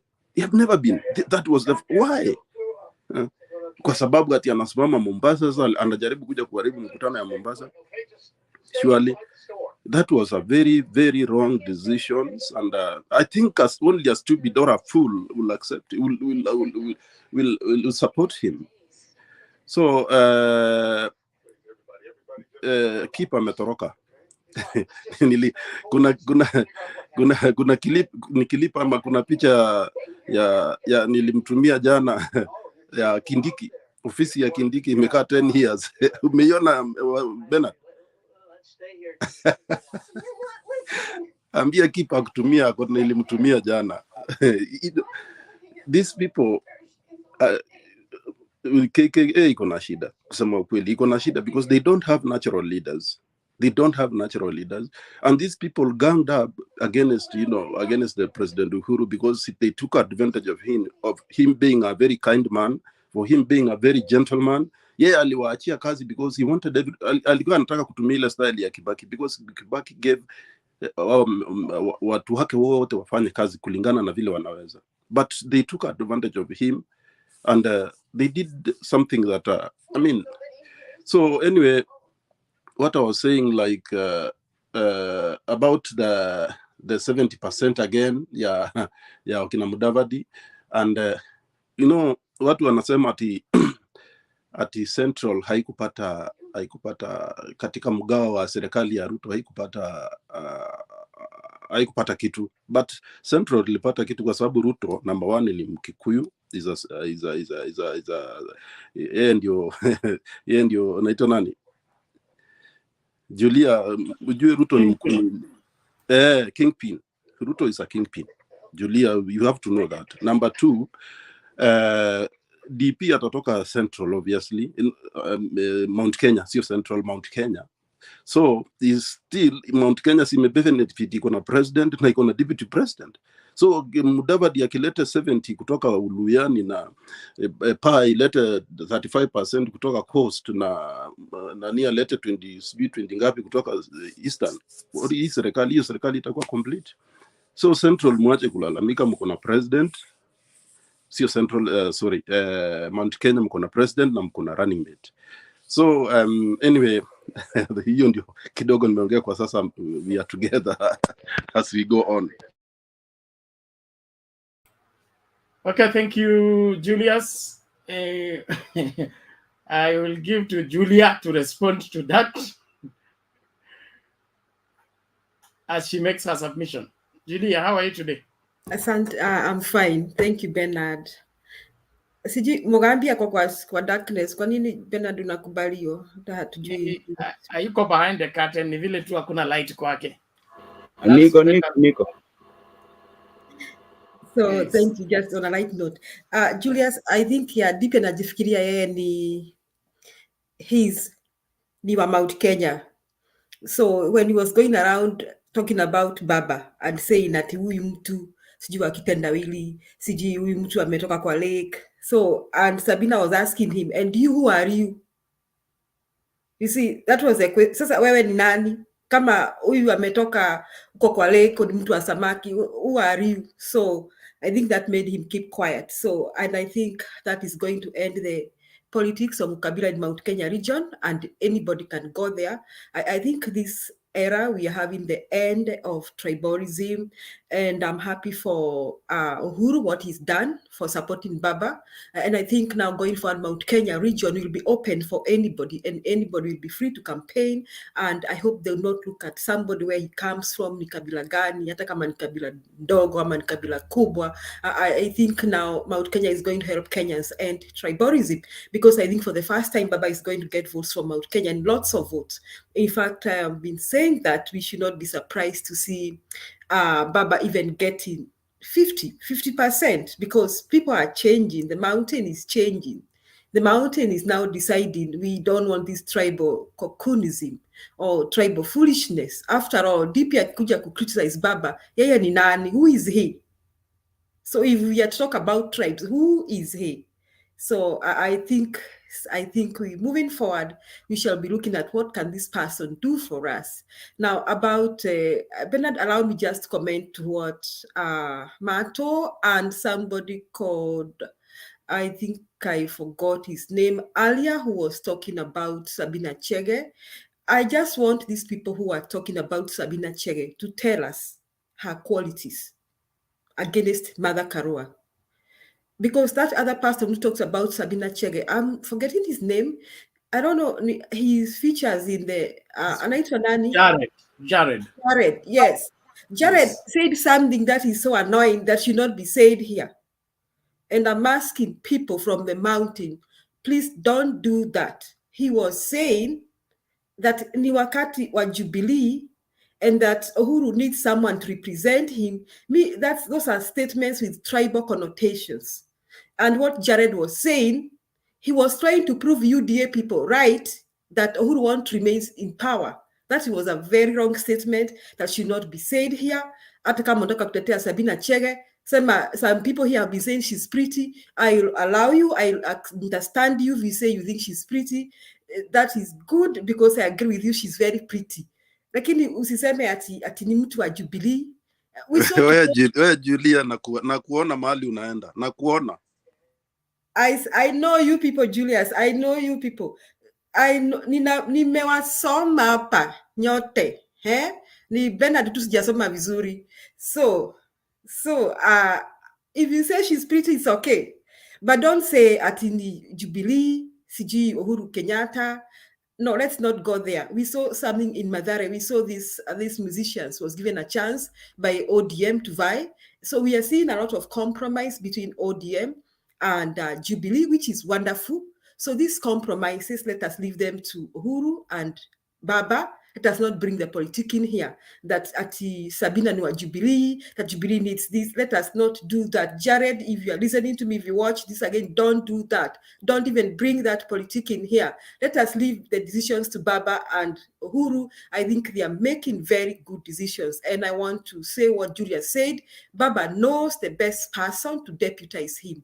It's like a man looking for a wife. We can't go telling Roba, uy mama nakufa, ama ni huyu. At the final, Robert knows the person you'd like to live his life with. So Baba knows the person he wants to work with. So we cannot tell him that Sabina is young, Sabina is this. I have nothing against Sabina. She's a good woman. She's worked very hard and I appreciate her efforts in Azimio. Really, she's very strong. She's been very influential and I love her attitude. When I saw her talking earlier, she said, she will continue to support Azimio and Baba irrespective of the post she gets. And I love that attitude.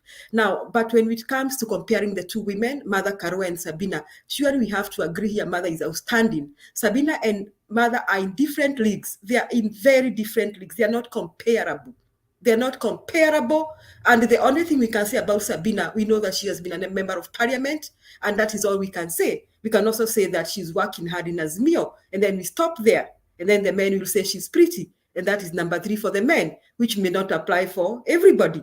So I think going forward, we have to agree that Mother stands out. Now, I don't want to take the women's side. Okay, she stands out as a woman. That's good. But she stands out as a national figure. Her qualities stand out. She has the same principles with Baba. Mother is among the few Kenyans we know we can trust fight corruption. She has her principles. And I think those men who have a problem with mother, they have to forgive me. I think they have to check their male chauvinist attitude. They have to counter check it again and pray God to help them outgrow it. Because I think they're having a challenge with a strong woman who can say no when it is time to say no. That's a challenge they're having. They're having a challenge with a strong principled woman. So I think going forward, let us look at mother as, can she help this country? Because we need somebody. Roba amenua mkono, sijui kwanza nigojea aulize ama niendelee. Okay, Roba Bernard amesema nimalize kwanza, utauliza swali baadaye. Yeah. So looking at mother, we should need to look at her. How do we benefit from mother? Okay, I want to tell Kenyans that even Mount Kenya region is no longer looking at mother as somebody from Kirinyaga County. They are looking at somebody who is cutting across the country. And there are people in Mount Kenya region who have been saying, mimi hata sitapiga kura. Lakini now they are saying, if mother is going to be in the ticket, I'm going to vote. Because they are exuding confidence. You know, we need to remember that the biggest thing that is ailing this country is corruption. Now, we don't want, somebody described Sabina as a flower girl. Okay, I don't want to call her a flower girl, but I'm asking myself, can she withstand? Bernard just said something here, that corruption fights back. If in this government, we want a different government. We don't want, behind Uhuru and behind Raila, we have people who are also saying, wakati wetu wa kukula. Don't forget that. We cannot close our eyes to that. There are people who are really backing this government so that they can go back and steal as much as they want. Now, these people can only have mother. I'm telling you, even Peter cannot do it. Peter Kenneth. We can only have a mother-baba combination. People who will stand, who will say, munipende, musinipende, you sack me today, you sack me tomorrow, I don't care. But where I'm here, you're going to do as expected. But all the other people around Baba still, we can say, we can agree. Look at what happened to Uhuru. Uhuru is a good person, that's what Julia said. Uhuru thought that people would work, he would let people work the way Kibaki did, and people perform. But I don't think Uhuru had the stamina to withstand the corruption side of Kenya. I don't think he had that. He couldn't do it. The only people who could have done this in this country is the Machuki type. Sometimes I look at Matiang. He's the kind of a person that can fight that kind of a war. Matiang can fight it. Matiang can fight it and say, you take me where you want. You do as I say. The other person who could have done this, I think, is the late Kenneth Stanley Matiba Jindo. So in Kenya, we have a few characters only that can withstand this kind of opposition. And Mother and Baba are in that category. Otherwise, all the other guys surrounding Baba are not in that category. They cannot do it. So Kenyans, we have to stop saying wakati wa Jubilee ama sijui ni wakati wa pande gani ya Mount Kenya. Hii haisaidii. Hata kama mother angetoka Turkana, we would here be supporting her and agreeing that she's qualified.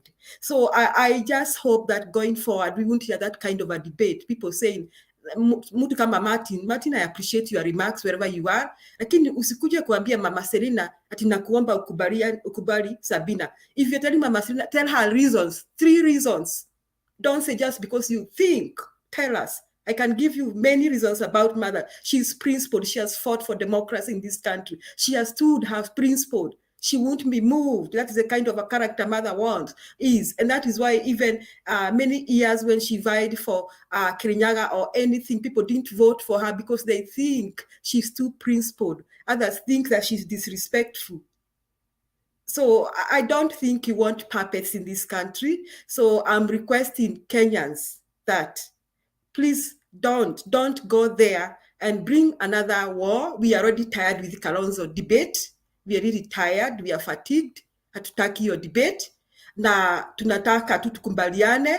All these people can become running mates. Even Peter is qualified. Even Peter Munya is qualified, even Gilu is qualified, but among all of them, whom do you think can stand for our country at this time? Whom do we need most? That is the kind of a question we need to ask ourselves. So that is my request to all those people selling the Sabina ticket and the other tickets. And sometimes I always say that whatever you say here, ask yourself, if you are in Azimio, are you building Azimio? Are you getting more votes for Azimio? Are you destroying? For example, when you come here and start talking about Jubilee and Uhuru and someone representing Uhuru, you are actually dismantling Azimio. You're trying to create a picture that Uhuru will be determining what Baba does. That is not good. So please, let us think very hard before we say we are supporting this person for this reason. Now, about the KKA confusion and the running mate, I was not surprised, but it was so funny. I saw Kabogo there addressing the media, and he was addressing the media, I don't know on behalf of who. You know, Kabogo is enjoying the whole game. And I really think Ruto really hates Kabogo now, because Kabogo himself is acting like a bully. And I think he's enjoying everything, and he's trying to tell Ruto, you see, I'm around here, I'm a shadow around here. And I thought Kabogo was making fun of the whole thing when he was talking to the press.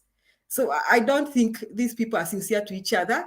But you see, it is the Bible says the prosperity of the wicked is short-lived. That is what is happening to Kenya Kwanza. I think they thought they were standing. Na Waswahili pia wanasema aliye juu ngojea chini. That is what is happening to Kenya Kwanza. And before they announced the running mate thing, I think, I don't want to say what Maggie said.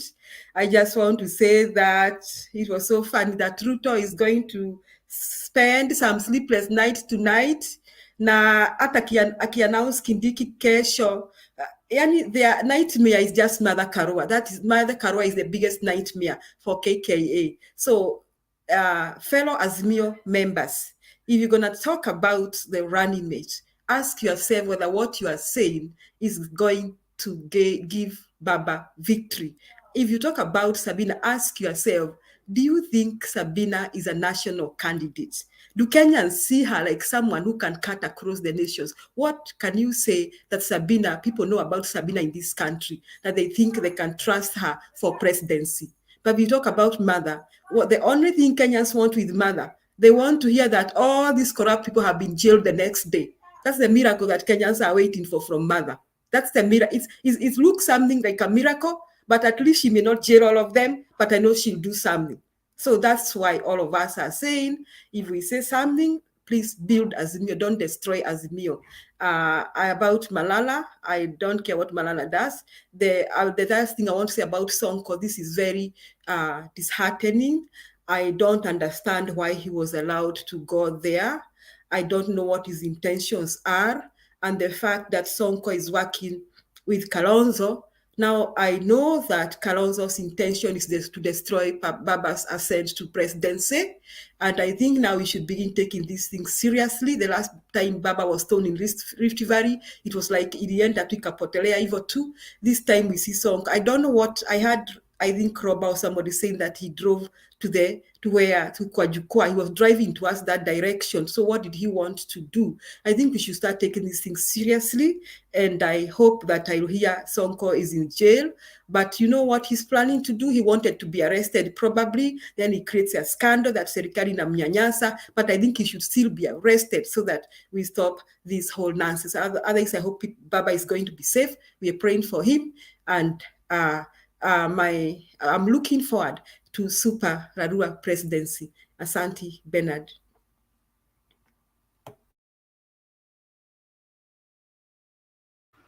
Thank you. Roba, you had a question? Make it brief. Yeah, in fact, I've been raising my hand since this thing came up about the running mate issue. I think sometimes, like Bernard said here, sometimes we come here as if we are not prepared. People are watching us. Remember, Baba had 3 other committees, and the committee sent out 3 names. And out of the 3 names, Sabina Chege is not there. We should not even bring it up. Let's be sincere on that. So here's the thing. When people started mentioning the name of Mother Karua, I remember when we started, people brought up, people opened mouths, some of them from Uta. I don't even see them today. I wanted to see them today with what's going on. I don't think they are coming up today. So if you see what's going on right now, because of Mada Karua, there's fire. There's fire on Azimio, if it was not Kalonzo. Sometimes when the fire is just taking off, Kalonzo comes up with another thing every morning. But as time goes by, as you go near and near, when this ticket is mentioned, I don't know what's going to be the outcome, but that's what's causing problems in the Mr. Ruto's camp. That's what's causing problems. They don't know how to answer this issue. So, please, Papa's 3 names: Mada Karua, Kalonzo, and Peter Munya. 3 names. Other people just take them out of the picture. Thank you.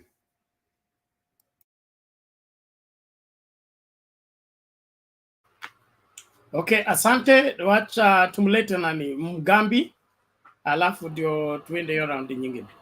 Yeah, Mgambi, thank vipi? you. Poa kabisa Bernard. Thank Yes. you for the opportunity, and thank you again for understanding my situation venye niko saizi.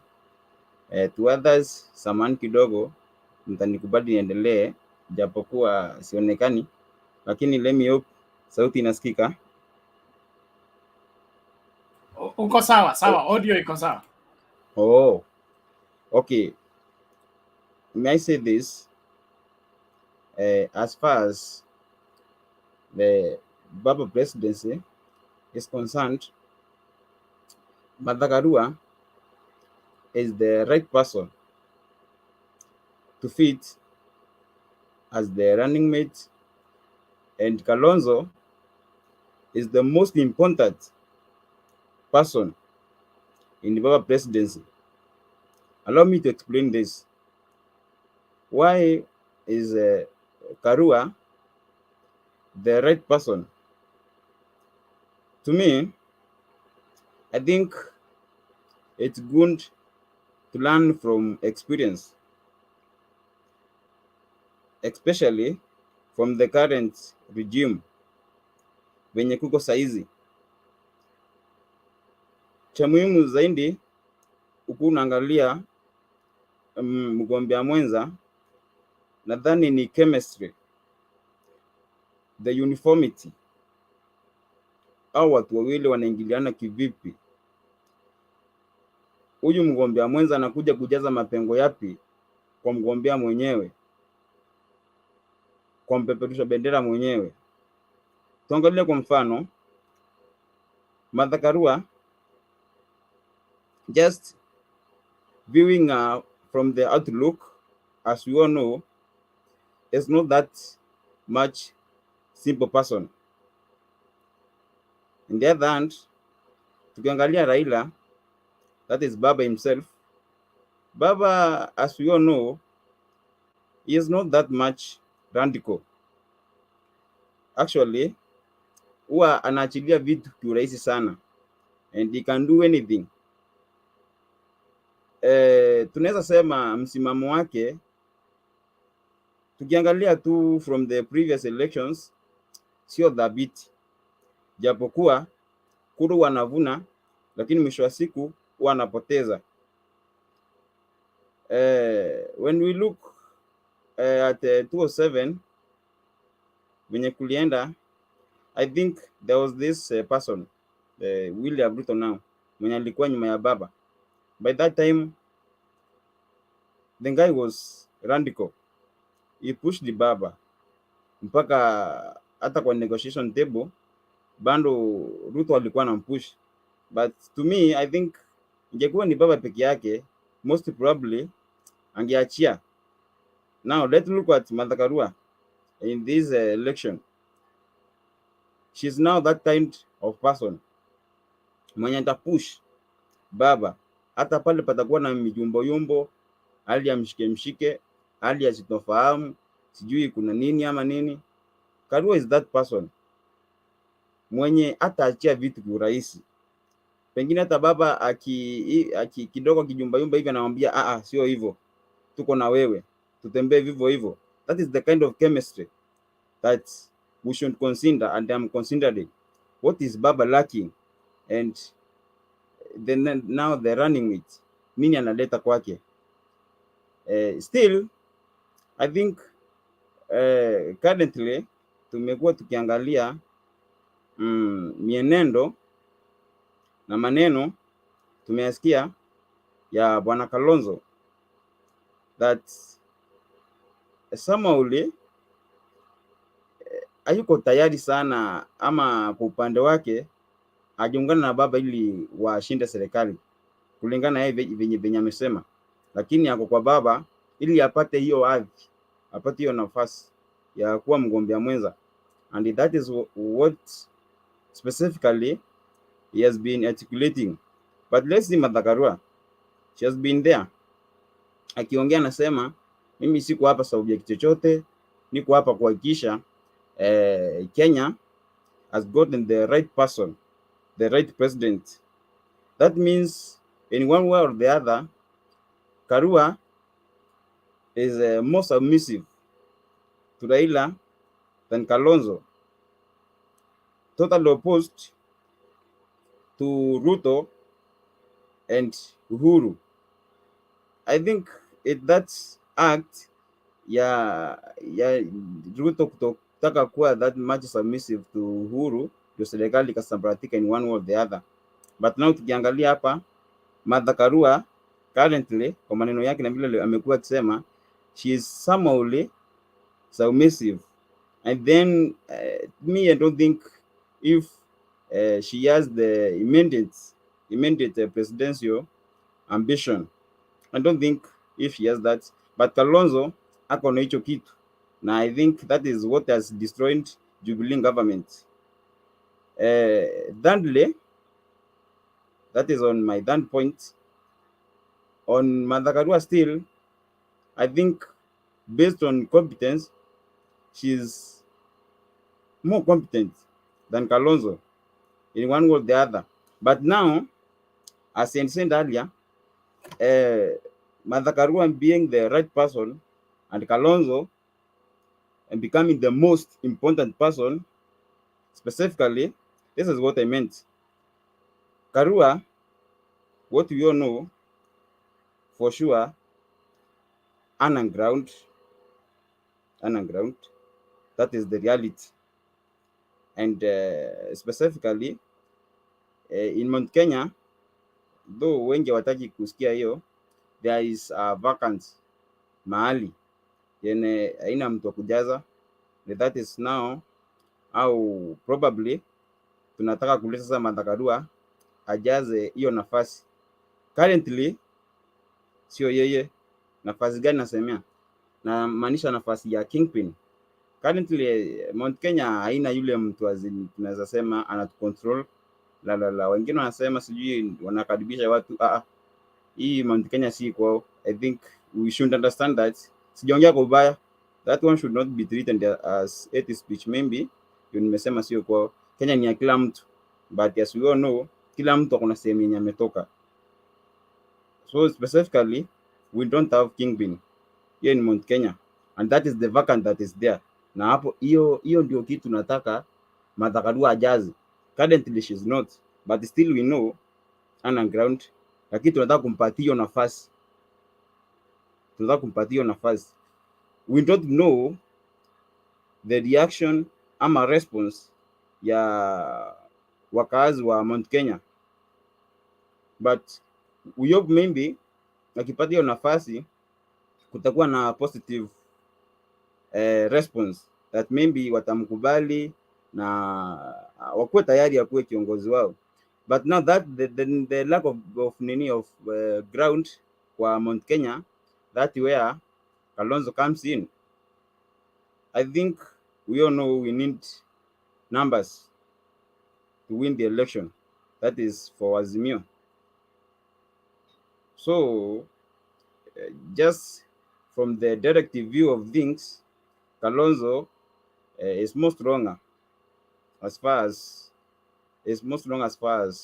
numbers are concerned. We don't only need numbers in election, but still we need numbers in both houses.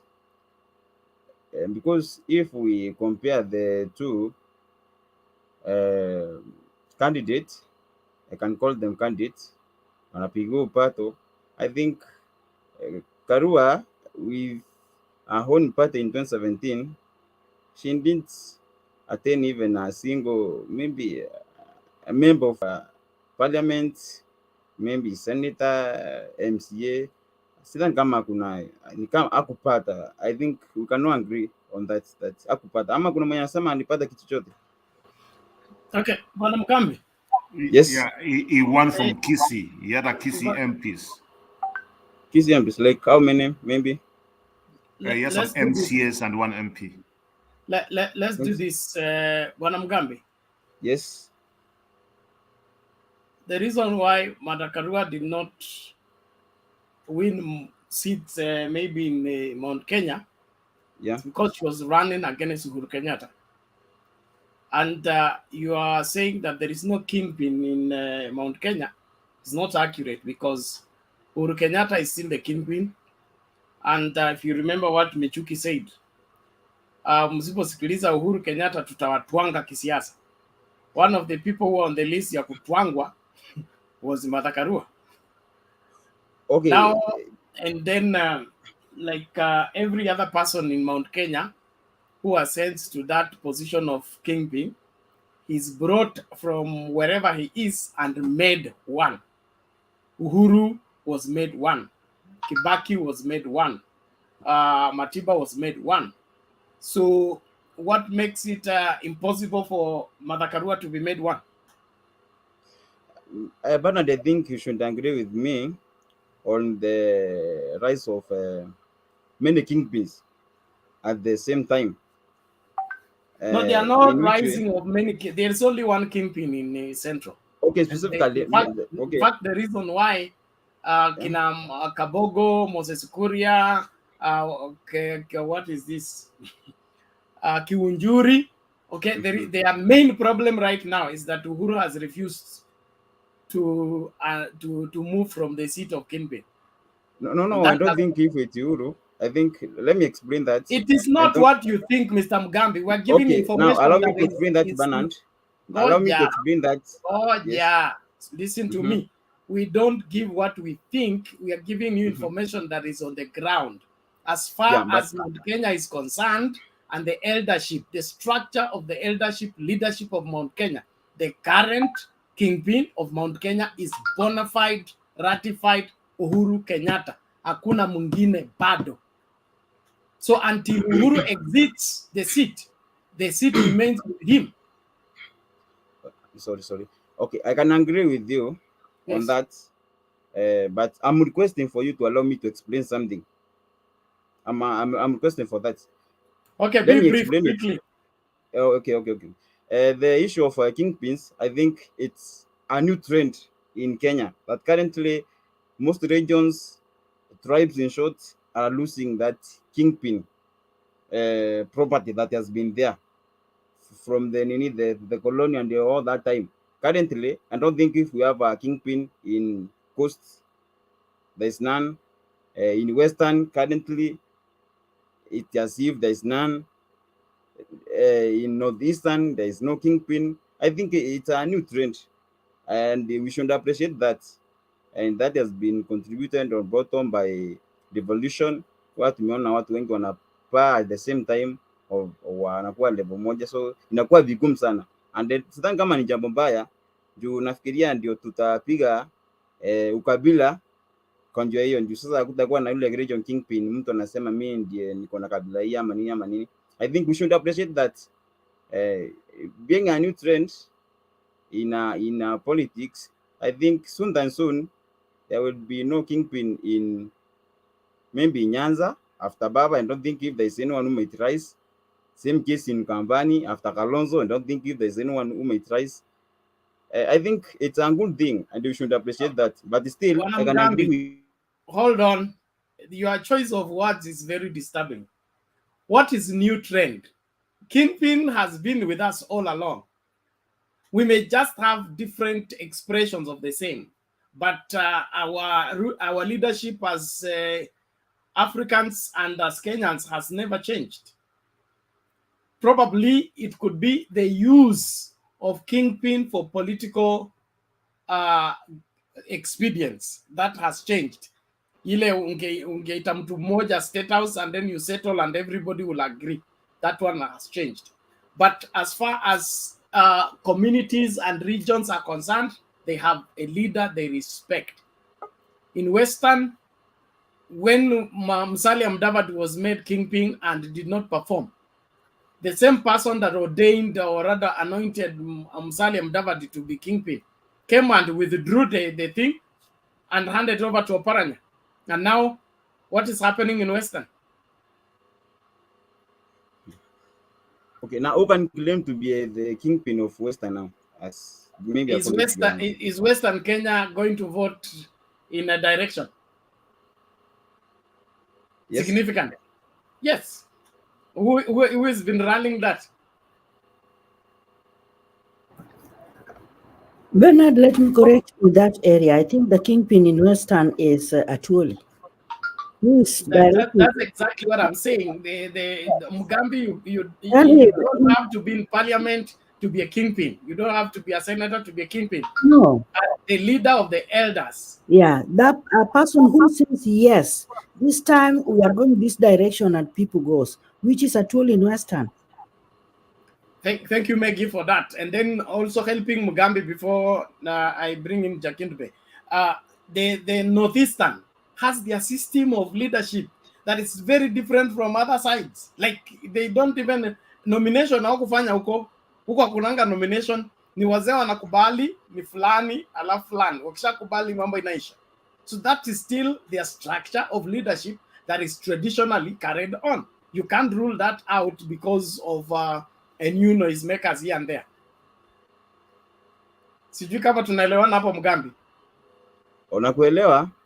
But still, okay. Let me agree with you for today. Yeah, I think that is a long topic that should be discussed. But for today, we'll do as well the same. But I want you to listen. Allow me now to conclude. Hold on. I want you to listen out to the elders hapa wakuelezee mambo vile yalikuwa na vile yatakuwa. That we are in a learning experience. So nothing is cast into stone, but even if there will be change, that change will come gradually. It doesn't come suddenly. So we will not just move suddenly that way. Jakindube and then Mama Selina. Jakindube and Ella. Asante Bernard. Bernard, wewe ndio naanza kukusahisha wewe. Huwezi kusema kwamba Northern Eastern hakuna nomination. Hiyo nomination wanafanya, lakini wanafanya kwa style yao, na hiyo ni nomination kamili. So usiseme hakuna nomination hapo. Hiyo ndio sio tu hiyo nomination ambayo inafanywa na nani ndio eti hiyo, hapana. Wao wako na nomination na wana nomination kivyao, na hiyo style yao inakubalika sehemu hiyo, na unaona hawana mzozo. So hiyo ni kitu, jambo la muhimu. Kitu nataka kumwambia Mugambi ni kwamba kingpins wako popote duniani, popote, hata ukienda Amerika kuna kingpin. Popote ukienda, kingpin haitaisha, ni kitu ambayo iko na sisi na milele haitaisha. Kwa sababu hata ukienda Amerika kuna watu fulani wakikuendorse, ni jambo la muhimu. Watu wote wanangojea kuona kama huyu atakuendorse. Huyo ni kingpin. So kingpin unasema ati Central Province, sijue Central Province iko na kingpin yao. Hata ukienda Western, hata ukienda Mombasa unasema eti Mombasa kuna kingpin. Kuna kingpin, my friend. And this is Mombasa Coast. Ati? Ndisema coast, pwani kwa jumla. Coast ndio, coast kuna kingpin. Kuna mtu ambaye akisema wanamsikiliza. Na ni Joho. Yeah. Unaweza kumdharau lakini wanamsikiliza. Usimuone hivyo, wanamsikiliza. Wakamba walikuwa na Kalonzo, lakini Kalonzo amemesa hapo Wakamba. Sasa inabaki Charity Ngilu. Acha nimcorrect. Thank you.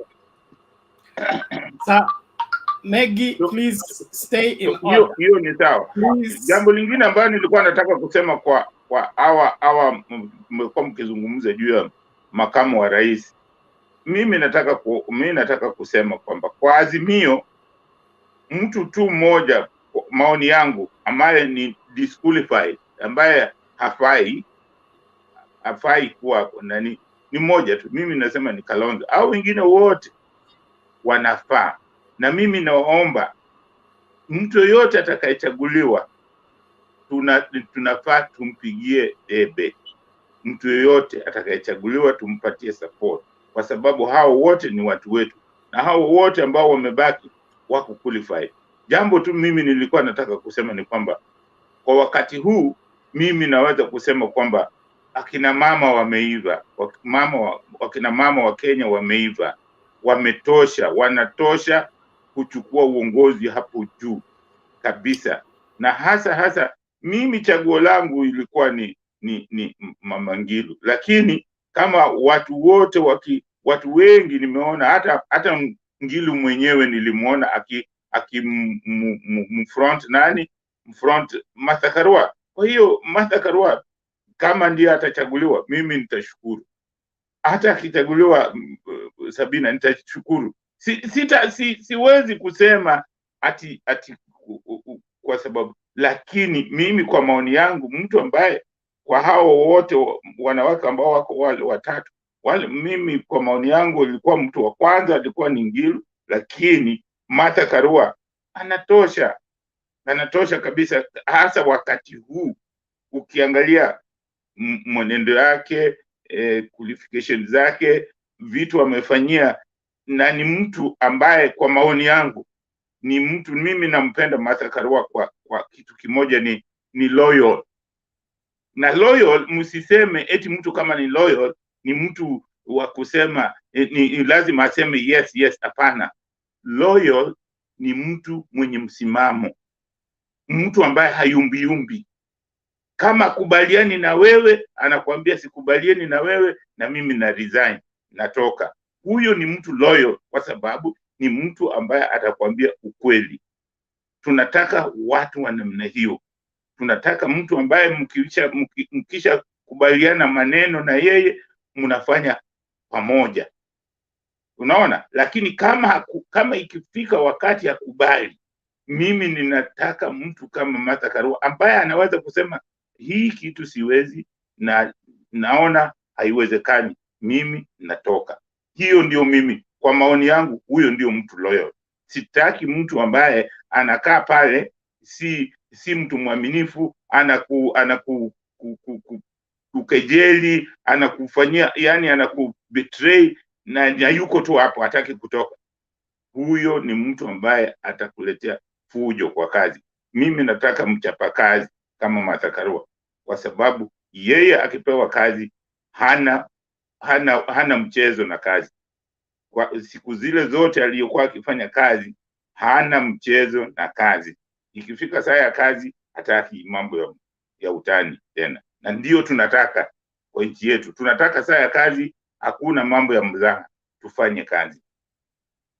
Mambo ya hiyo security ya Bwana Raila, mimi inanishangaza sana kwamba kuna hiyo slackness ya hiyo security. Mimi ningeliomba serikali iwapatie wote ambao wanagombania president, au watu ambao wanadhaniwa kuchaguliwa kama kina Martha, wapewe security ya kutosha, kwa sababu Kenya tuko na wapuzi. Kuna upuzi, watu wengine ni wapuzi, hawajui vitendo ambavyo wanaweza kufanya. Kama mfano, siku ile helikopta ya Raila ilipigwa na mawe, wale hawakujua ni kitu gani. Sijui kama wanajua kwamba ni kitu gani ingeweza kutokea, kwa sababu ile ni assassination. Ile ilikuwa ni kumtahirisha maisha yake vibaya. Hiyo sio gari unaweza kuipiga isimame kando ya barabara. Ile haina mahali inasimama. So wengine wako wanafanya vitu ambavyo hawaelewi, wanafikiria ni mchezo.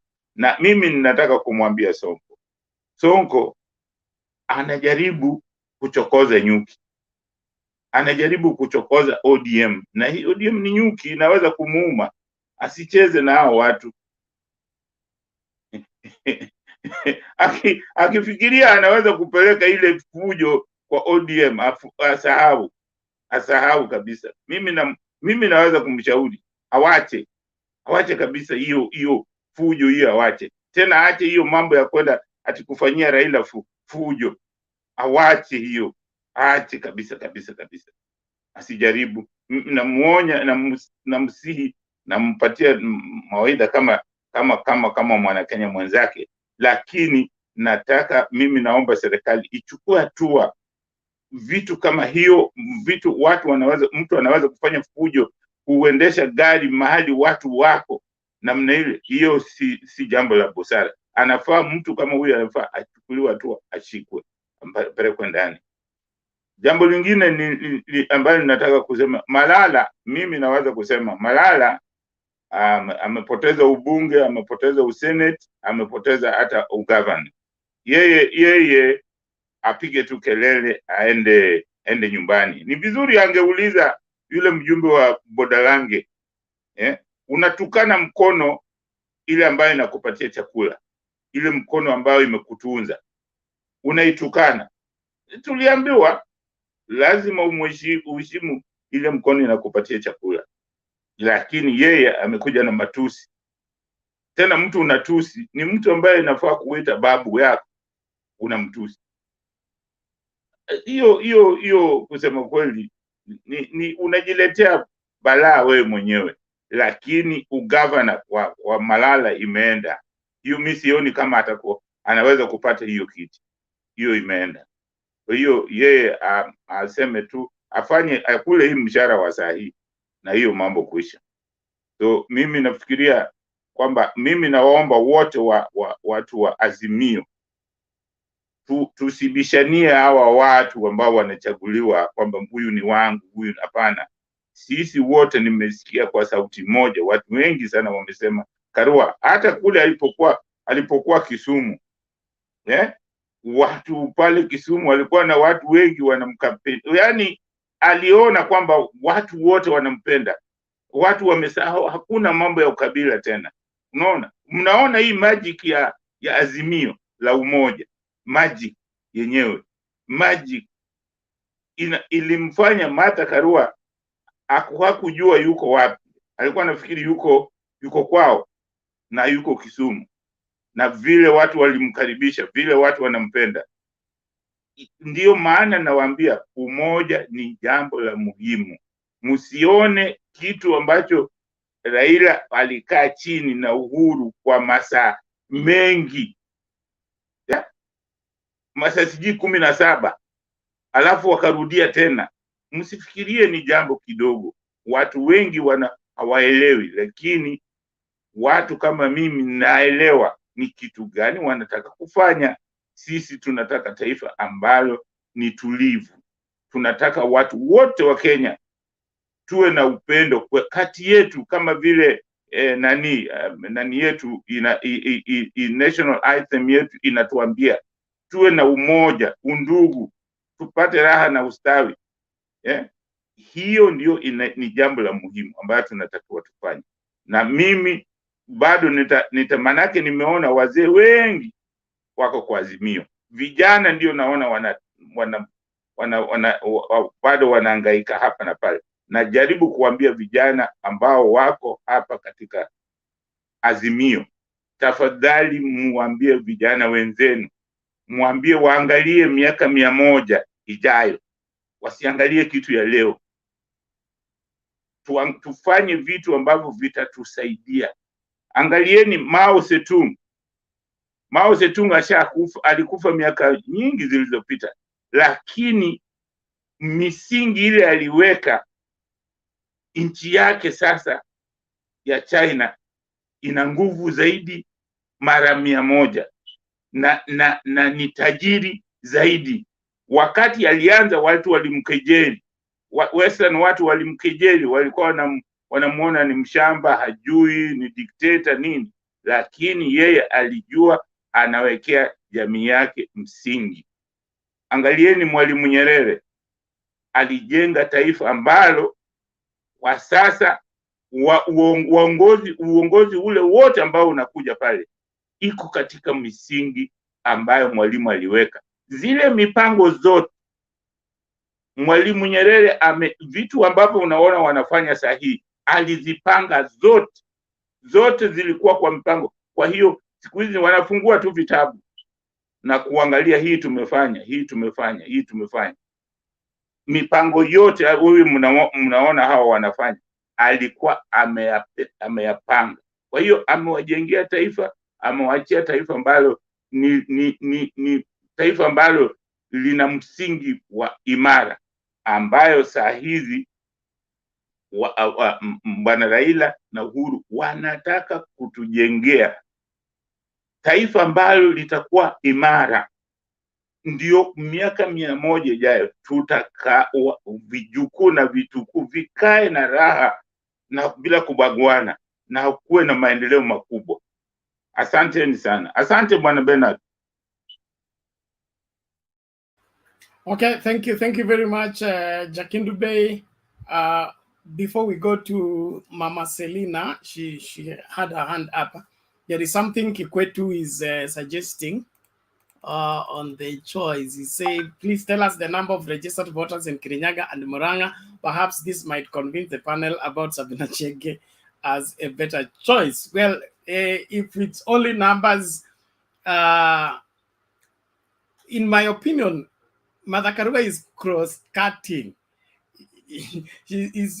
Martha Karua will have support in Murang'a, will have support in Kiambu, will have support in Nyeri. She will have a mountain support other than just one locality. So we may have more registered voters in Murang'a. I'm just confirming that.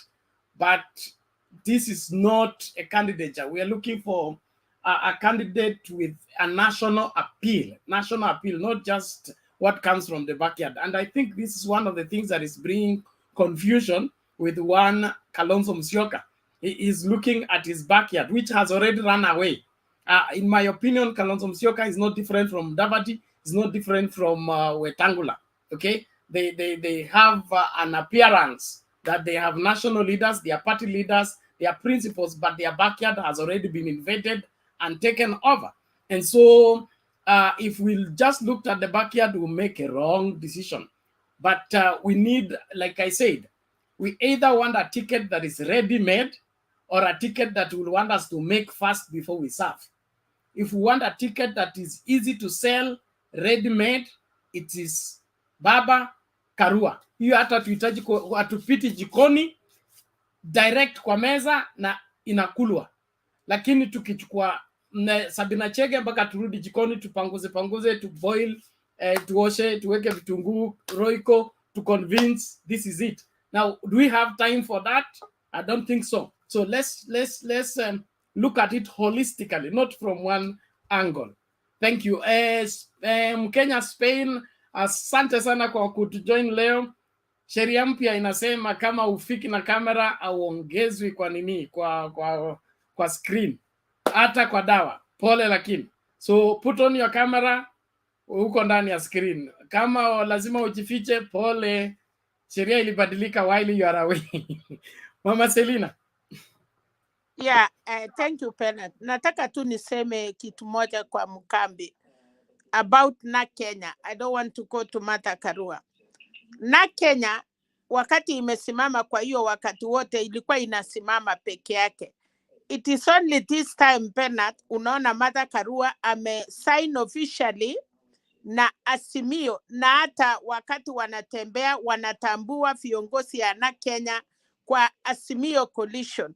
So ile makura alikuwa napata ama ile members of parliament alipata na makansalas alipata kwa kushindana na ile machama yote, kwa sababu alikuwa naenda peke yake. So this time round vile ako officially kwa Azimio One Kenya Ndio unaona hata baba akienda mahali anaenda ama mtu yoyote anatambua na Kenya na wanapatiwa nafasi. So Martha Karua has been fighting. Chama ya na Kenya imekuwa ikipigana na hizo mandofu peke yake na amejaribu ila alijaribu. Thank you so much. Wow, nimekupata Bernard, Selim. can I say something? Yes. Bernard, unataka kumwambia huyo jamaa kwamba Martha Karua cut across the whole Kenya nation yote yeye. Na mimi nataka kuambia niliona kitu ambayo sijui ninyi mliona. Kuna hao wazee wanaitwa kiama, wazee wa Kikuyu community.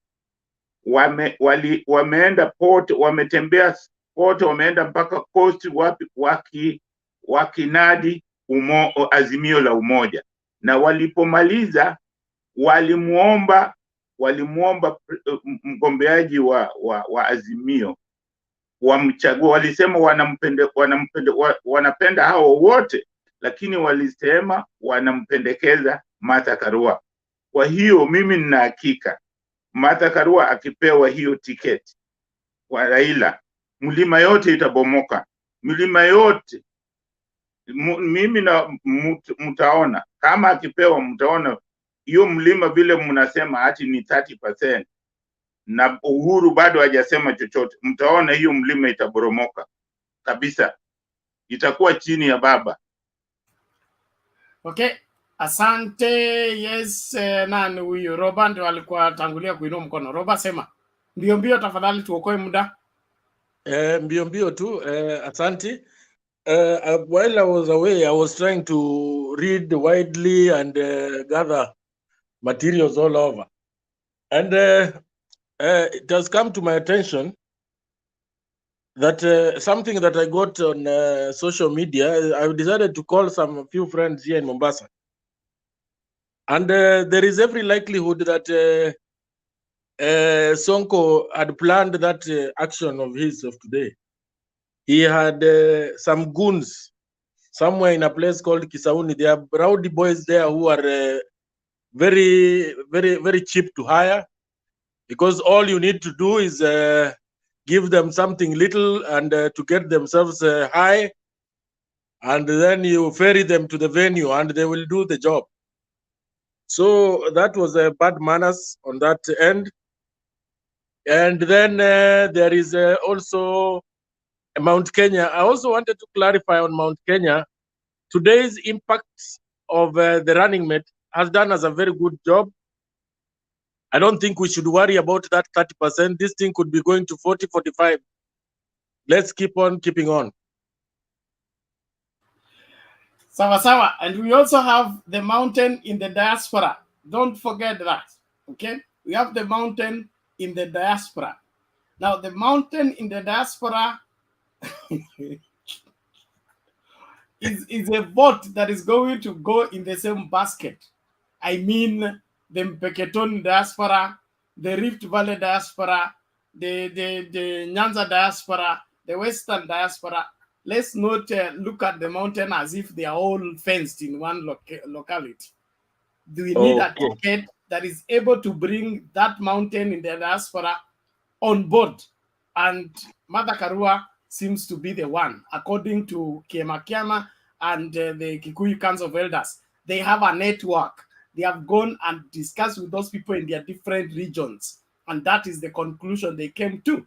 So we are not saying like Kikwetu here says, Jakindube, that is rather speculation than fact. It is fact. When the elders talk, it's not an issue of imagination. We are reporting what the elders, after going around the country and meeting their people and organizing the future of the mountain.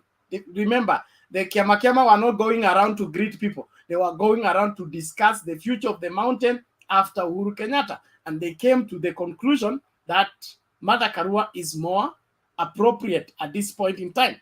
And so, as far as the mountain vote is concerned, it is not with anybody in the pocket. But when that time arrives, there will be surprises. This is one election I'm too sure is not going to be neck to neck. It's not going to be hard to decide. It's going to be won. At best, 70-30. I'm not a prophet. I'm not a son of a prophet. But it's going to be 70-30. Kateni meeting. Julius. That's very encouraging. What you have said, Bernard. That is what's going to happen.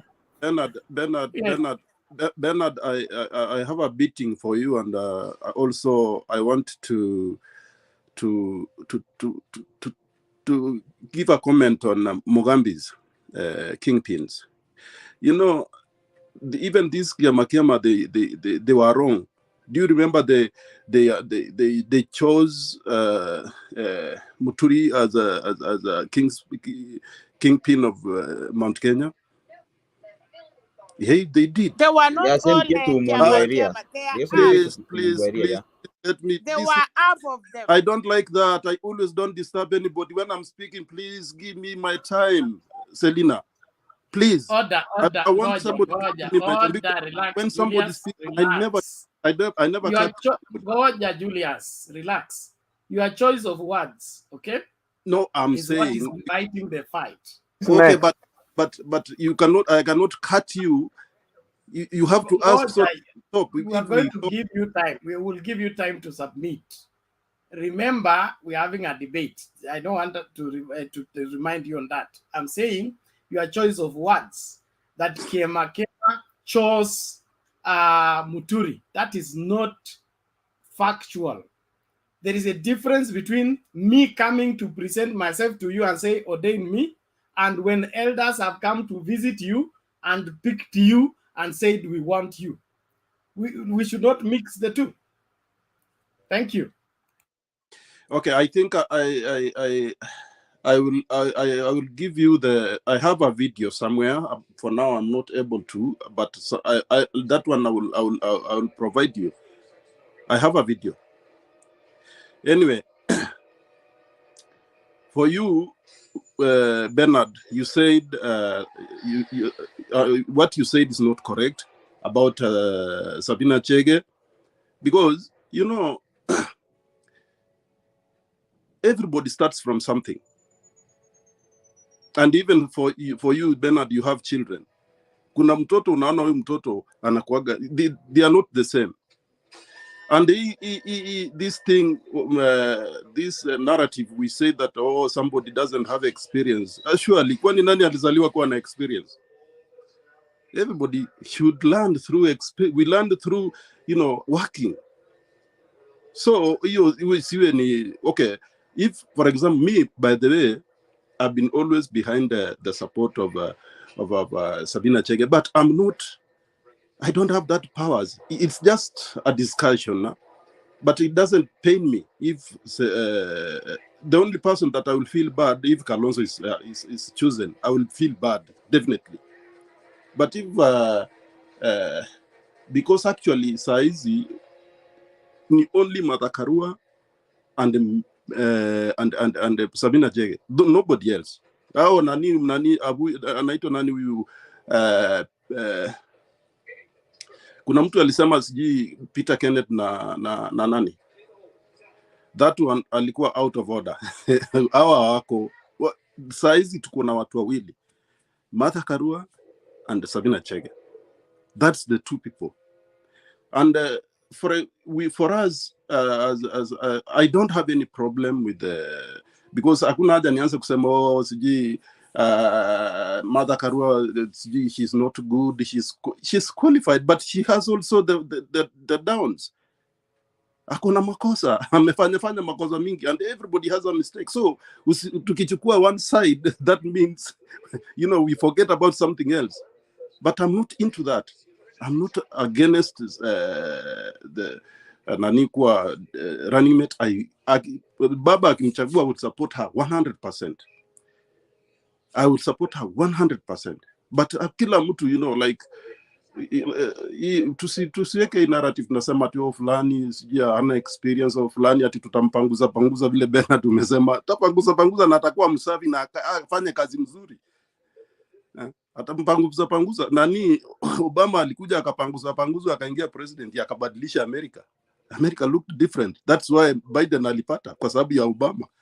Surely, now Obama is more senior. I mean, Biden was more senior than Obama, but Obama alikuja a young man, he changed the narrative.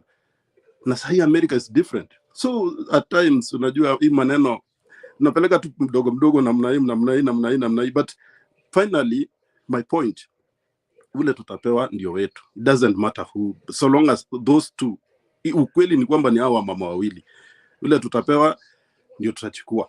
Asante sana.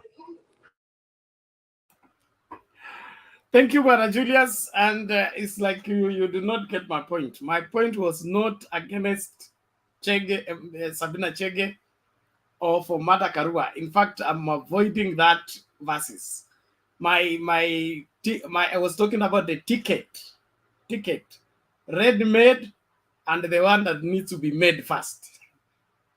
Okay, for Sabina Chege will need to do some reselling.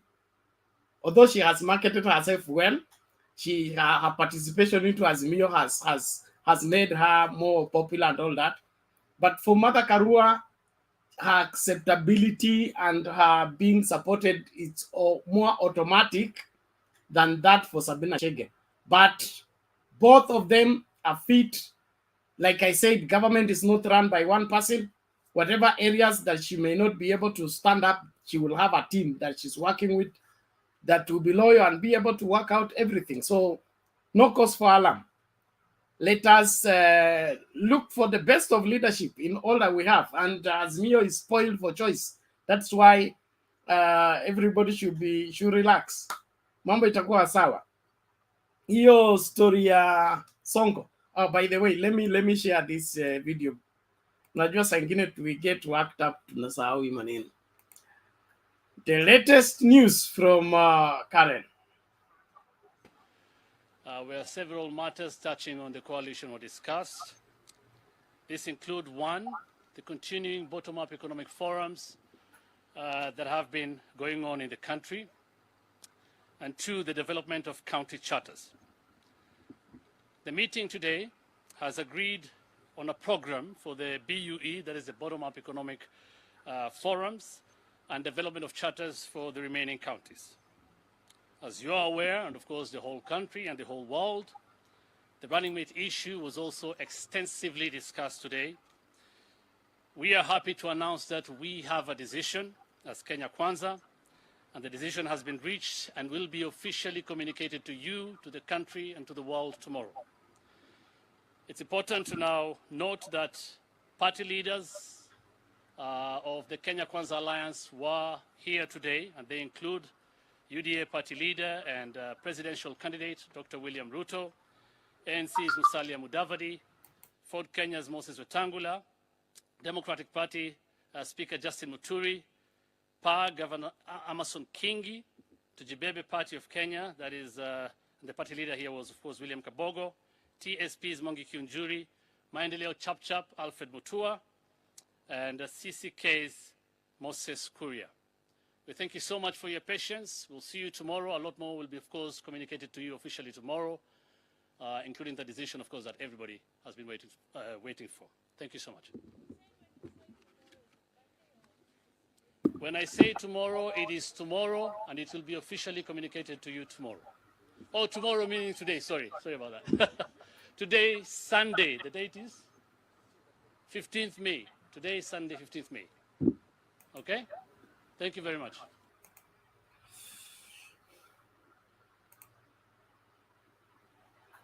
Okay. That is the latest. Who wants to respond to that?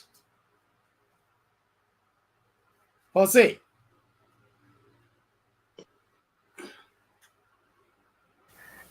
Hello everyone once again. Yes, I think to start with the issue of the running mate, most of us are giving opinions, and yet, as we are all aware, there was that committee that was charged with the work. Now, I think some of the sentiments that we are giving are rather too late in the day. some people are supporting particular directions, and I think right in the beginning, earlier on, the names have been reduced to 3. Yet some of the comments coming up from the team are indicating people who are no longer in the team. There are only 3 left on the team. I am not sure. I do not know, Bernard, whether you are in a position to tell us who are the 3 people who are remaining, so that we don't waste our energy talking about people who have since been removed from the list.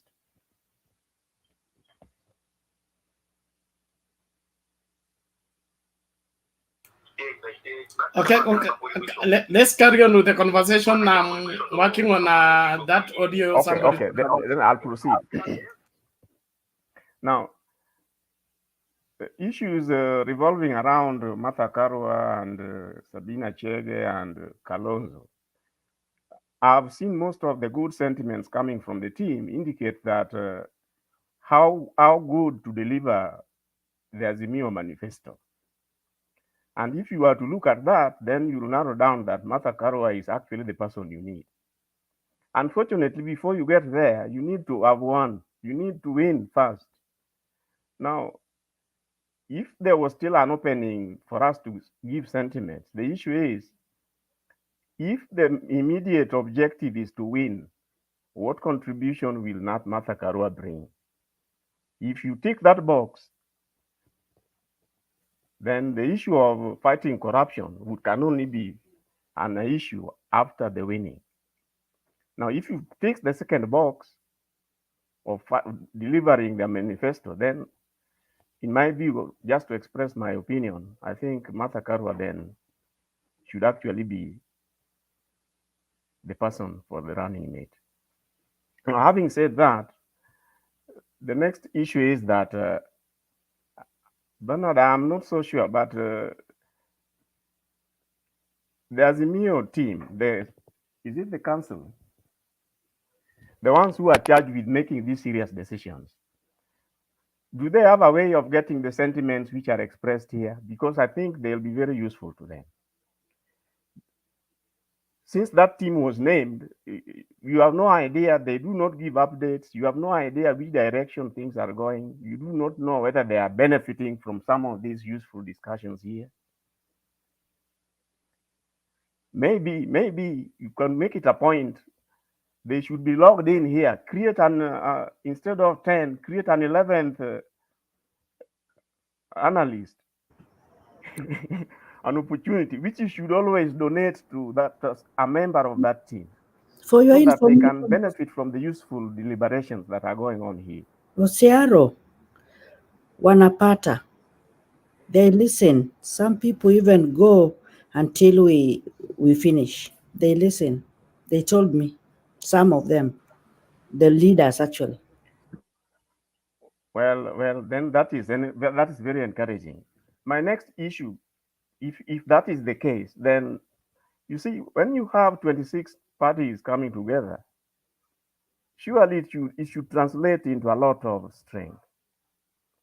You realize what has been going around is basically, I think, ODM Jubilee issue. Where is the contribution from the other parties? You don't see it reflecting in the going round. Okay, I know that once the government is formed, everybody will be on the slaughtering table waiting for their share. But now when you are baking the cake, where are they? Well, if you say they are listening, they are here. I hope they will catch that. Now, the other issue is to do with the security, the Sonko issue in Mombasa and all the issues around it. Now, it's unfortunate that, well, I see you have talked about men in black. Exactly. Did that have to be mentioned in that topic? Because what do you associate with men in black? Kasarani. Well, ni kulinda chama, kulinda chama. Well, there it is. But I agreed with right in the beginning. I did mention that these parties who are making up as immune, all the 26 of them, surely there should be some added value to show that I would really see them competing, especially campaigning all over the place for the Azimio. Now, unfortunately, the few occasions these members of these other parties have come to the fore, what you see is always fighting for that, looking, maybe Kalonzo is saying, no Raila, no this. There has never been anything to make this Azimio win. So that what they are looking forward to in terms of benefiting when the animal is slaughtered would make sense. Again, as I said, they should contribute actively in making the cake, which is No, to win the elections. I think that one is I think you saw the demo of it while Baba was away. When you hold 5 rallies in different regions at the same time, that was just demo. Now, when the official window for campaign begins, let this nomination go ahead, finish, the gazettement of candidates get finished. Is when now you will see what Azimio is made of and what Kenya Kwanza is made of. It is not that the other parties are doing nothing. They are part and parcel of the machinery when it's unleashed. We have regional coordination. Like today, there was the Azimio unveiling office in Mombasa to coordinate the affairs of Azimio in the coast region. There's one for Western, then Nyanza, then Rift Valley, and then Central, and all that. So by the time the road is hit, it is going to be crazy. Let's just look forward for a great treatment of Let's give them the benefit of doubt. Okay, no, really, let's politics is yet to start. Very relax. Well, the other thing is to do with this KK running mate and what have you. As somebody once said here in some time back, is that for Kenya Kwanza to win, I think in that winning formula, you realize that Central is 70% contribution. 70% contribution. Anything less than 70% would be very disastrous for them. Now, sometimes when you are competing, sometimes in a case like in politics like this, sometimes instead of getting more votes, maybe the target should be reducing the votes of your opponent. Now, part of the strategies that I believe Zimio should adopt is that they should interfere with this so-called consolidated support of Kenya Kwanza in Central. If you dismantle that, sometimes if it is too difficult to get more votes on your side, you can win by dismantling, reducing the voters of the opponent. Now, the next question is, this 70%, so to say, in Central, where does it come from? Now, you can know where it comes from if you consider how it came about. The reason why it came about is because these people decampaigned the president in Central, and not just to anybody. It was among to the poor, and that tells you the genesis of the hustler thing. Now, there are statistics that the support which Kenya Kwanza has in Central is basically 30 years and below. And most of them are people who are jobless. Most of them are people who, if the DP had failed to visit the area in 1 week, they will not have their usual 100 or 200 shillings in the pocket. Now, they are the sort of people, you tell them that when Azimio comes in, you'll do free education, it means very little to them. You tell them that there'll be free education up to secondary level, it gives very little to them. You tell them that we'll have a product for each county, it means very little to them. They wonder what you are telling them. Now, the 10-point agenda, you realize, is addressing the economy in a manner which umaskini, poor people, do not understand.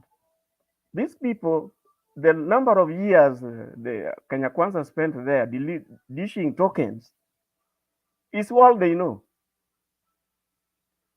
You may want to say that, well, the president has done quite a lot in Central. Why are people against? The reason being that the 70% of DP's rallies are attended by jobless people. Those people, that's why sometime earlier on you heard the Mudavadi saying that people do not eat roads. To some extent, he had a point. Because the audience for true would agree with him and say, well, we don't eat roads. But the thing is,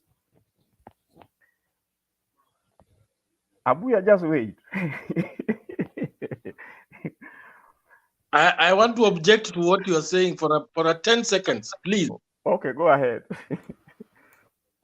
Are you trying to suggest that the fact that Kenya Kwanza has been in Central for 4 years, yes, that we adapt the same system No, I was just explaining where they have gotten the support from, why it is so difficult to erase.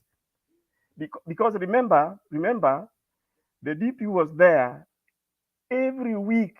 Is in each county in Central every week. He's just rotating there, and every time he leaves, you will remember he'll appoint the MP for the area. And what will he tell them? Nimewacha yeye na 200 for the vijana group. Nimewacha yeye 400 for the women group.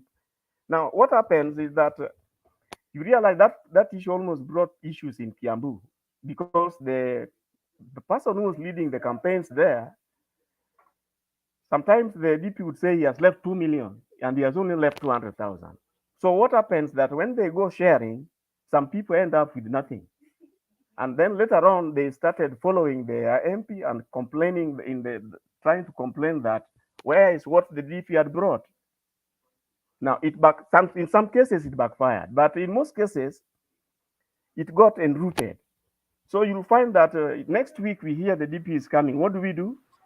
You find everybody running there for the 100 or 200 shillings they are going to get. Bwana Jose, what are you suggesting? I'm trying to suggest trying to get to you. I've been very patient. I'm trying to get this. I'm trying to understand you are suggesting that we go to buy support just like the way. No. I said we dismantle. I said we dismantle. That how are you going to dismantle without giving them a better alternative?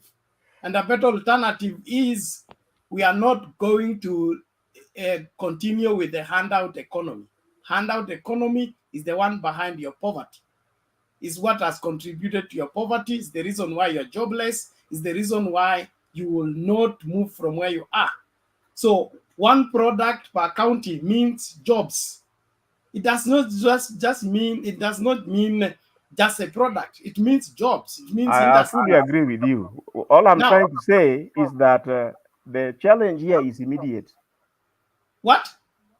You see what I'm trying to say here is that the issue which gives the DP this fanatical support you see in Central is because he pretends through those tokens to be addressing their tomorrow's problem.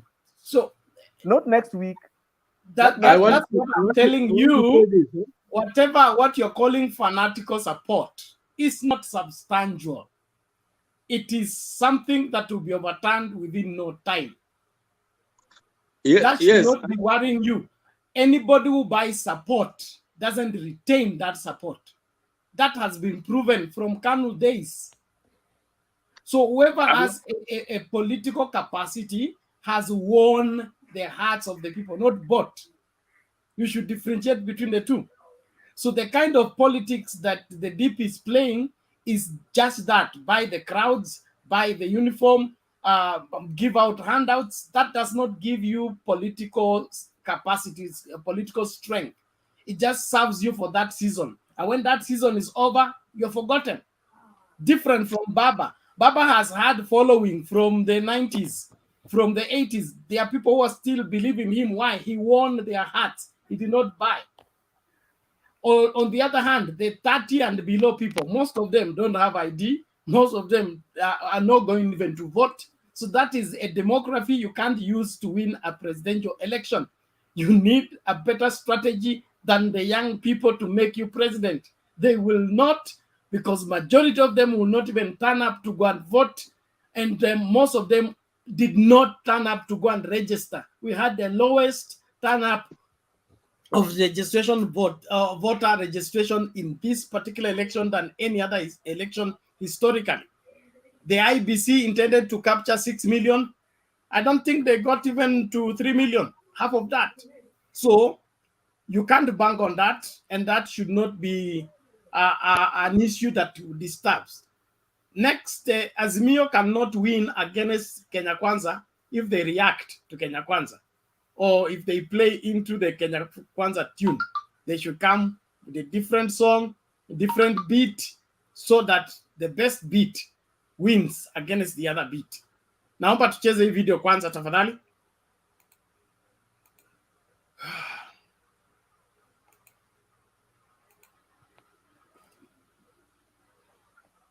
Yes. Lakini nitakana kazi, nitakana mipangilio. Hiyo kazi umeniambia asubuhi leo. Yes boss. Na mimi kazi utaiona. Hakuna shida, hakuna shida. Ile report ulipata eh? Yes, report nilipata. Ilikuja kwa jina ya kampuni. So tufanye kazi, usikuwa na wasiwasi, panga. Yes. Leo ndio wanaanza kupanga mipangilio, kama sasa hao wakubwa hao 50 tutawaona tupanga. Nilikuwa nataka unishauri bro, tuanze na hao 50 ama tuanze na wangapi? Nitakwambia wewe anza kwanza na hao, ni wapi na wapi na wapi hao? Because kuna wabamburi mwisho na kuna wapale Zamzam pale Kisauni pale ambako wakali kwanza wenyewe wanatoka. Jamaa ama proposal yako ni gani?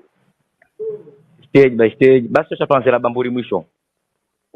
Maana yake bamburi mwisho ndo kutoka wale vigogo wenyewe. Haya, sasa kile kitu utakalo kufanye. Yes. Chukua programu yao hapo bamburi mwisho Zamzam hiyo Kisauni yote hiyo. Sawa. Alafu sasa nikija tunakaa chini na wewe tunajua tutaanza vipi, tuweka kwa agenda yetu. Kwa programu yetu. Lakini nitakuwa na kusupport mambo yako hiyo budget airtime manini usikaeka. Haina shida.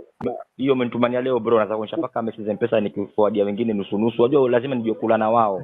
Haya, nitakupanga vizuri kwa sawa. Sawa bro.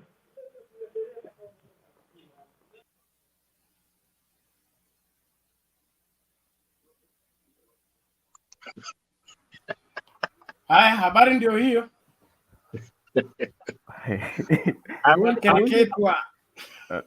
Okay, let me finish. I wanted to respond to Jose. Okay, go ahead. One thing about the mountain, I wanted to mention that this time round they don't have a presidential candidate. If you are looking at registered voters, this is hypothetical. Let's say 6 million, from the mountain. I don't think they will be inclined to come out the way they did with the Uhuru Kenyatta. So I'm looking at a figure of about, if it is 6 million, I'm looking at a figure of a maximum of 4.5. And in that 4.5 is what Kenya Kwanza will share with Azimio.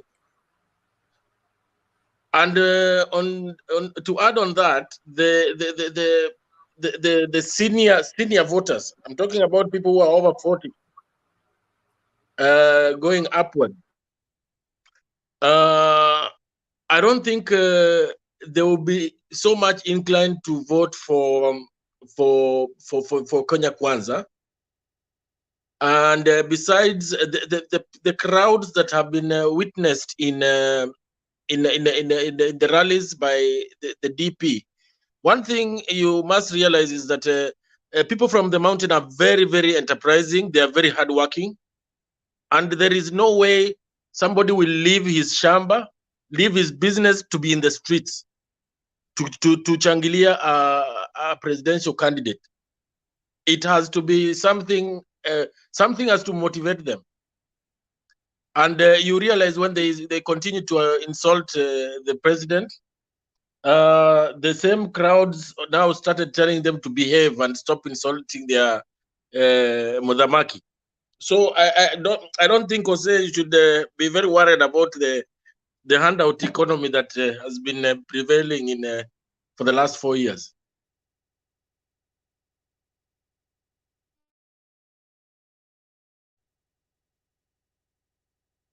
Unmute.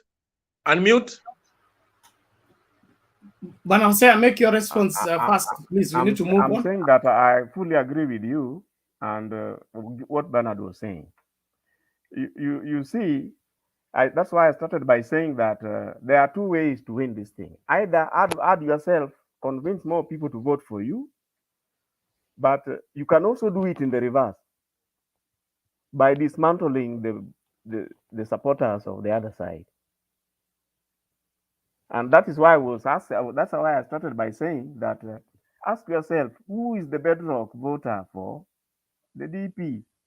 And that's why I was saying that there are these fellows who are 30 and below, which Bernard says a good number of them don't even have cards, isn't it? But one thing which is true among them, there are people who go there for the immediate needs. And that is why the token has been working for the DP in terms of giving him huge rallies. Because I have friends who are living there, people I used to work with in Kenya before I came to the US, who have told me that on a weekly basis, he goes and distributes money. He has what he calls grassroots vijana. And each of them is given money to literally go and visit the so-called mamambogas and the youth. So that next time you hear he has a rally, you just go there running to pick your 200. You just go there running to pick your 200. And when you start saying that bottom up, they believe that they have been convinced that they are the people at the bottom. And much worse, that they are at the bottom because of the people who are up, which is, of course, not the case. So I think I agree with you on that, and I want the matter to end there. Now, just on the last one on Malala, I think, I don't know whether Bernard can confirm. There was a rumor from the other side, from Kakamega, that he was using UDA campaigning on UDA and not ANC. It's not clear whether he also registered with an ID and a passport like Sakaja. Could it be that he's actually under UDA? Of course, he's a UDA candidate. You are not serious. Malala. Where are you coming from? Malala is the ANC. What are you saying? He stopped. He confessed today they worked very hard to deliver Salim Davadi to UDA, to Kenya Kwanza, to William Ruto. Well. Unless there is the information I don't have. Well, in that case, then it is true, because there was talk that during the Kenya revenue allocation in Parliament last year, was it this year or last year? There was those people who are wearing the same ties. It is said that is the time those people who are wearing, they joined. They were paid money, and they registered on UDA side.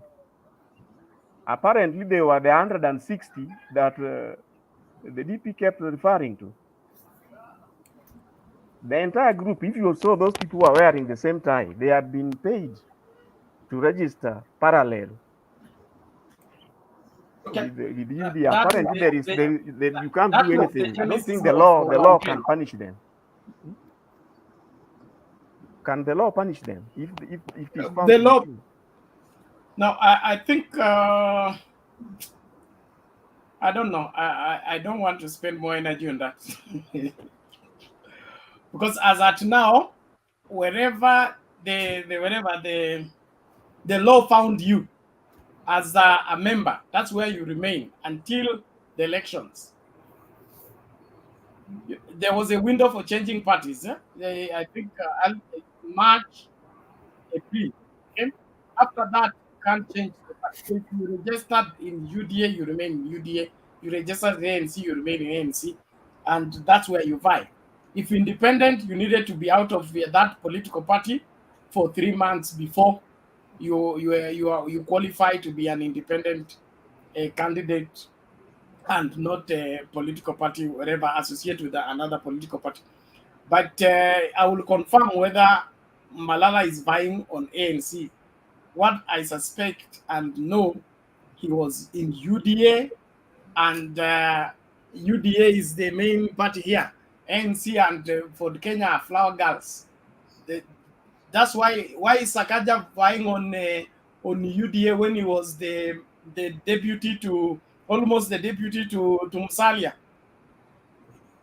Well, the challenge is in this. You see, when the political parties bill was being discussed in Parliament, the new one, the recent one, that is why it was being objected. These people wanted to be able to run to whichever side was suiting them if there were to be no restrictions on changing parties. And since the law does not punish, if today I register with my passport in this party and parallel with my ID on the other one. No, you can't say the law can't punish you. Those are some of the things that are going to make AIBC to disqualify some people.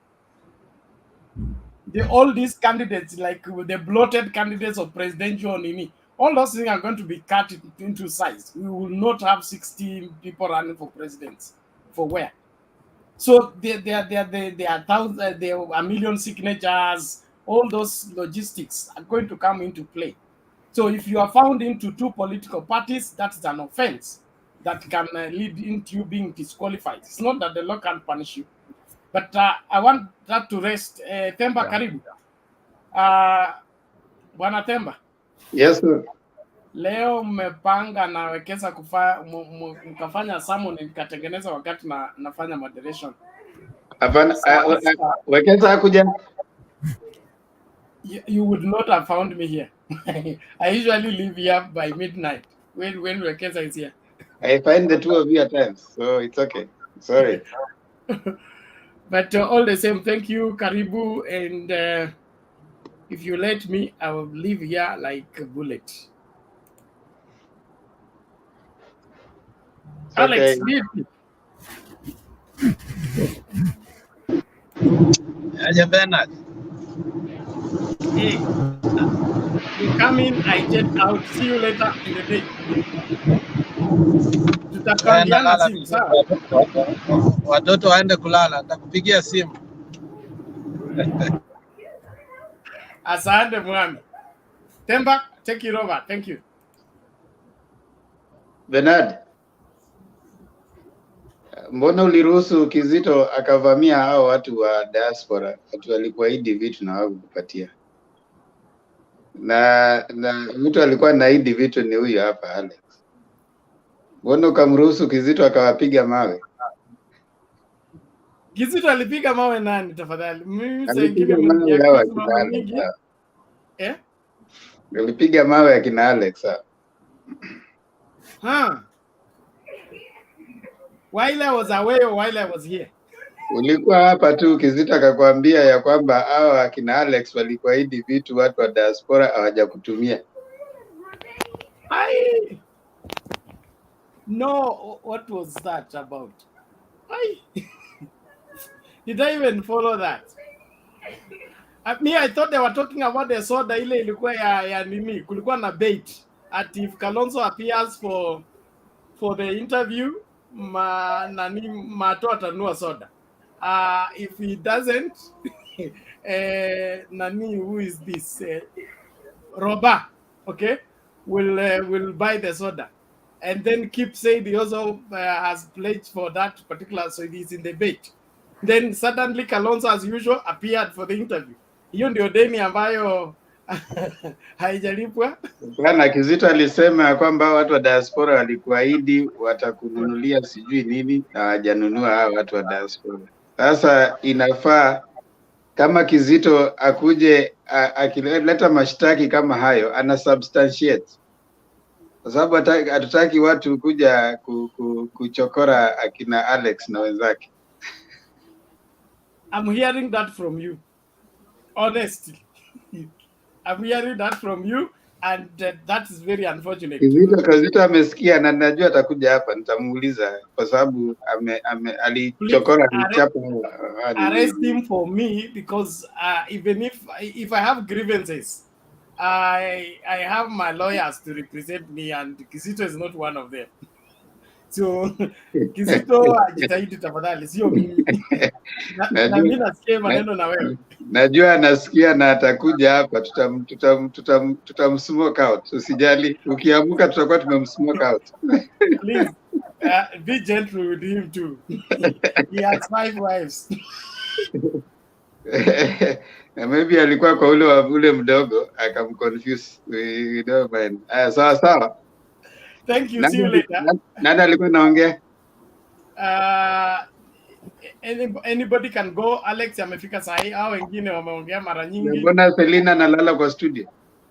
Selina alikwambia hivyo? Amsha yeye. Sinana amelala kwa studio na mke. Aya, Alex, tafadhali ongea.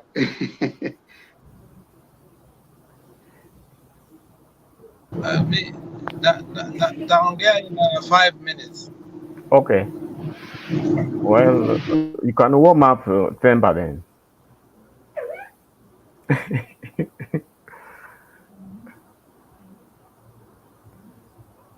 we were while you were coming, we were discussing with Bernard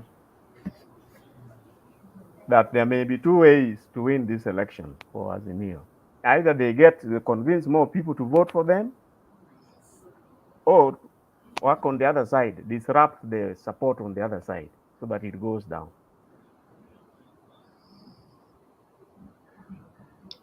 Now, if you choose to disrupt the support on the other side, you have to ask yourself, where is the support on the other side? And if you have found out where it is, then you have to come up with strategies on how to dismantle it.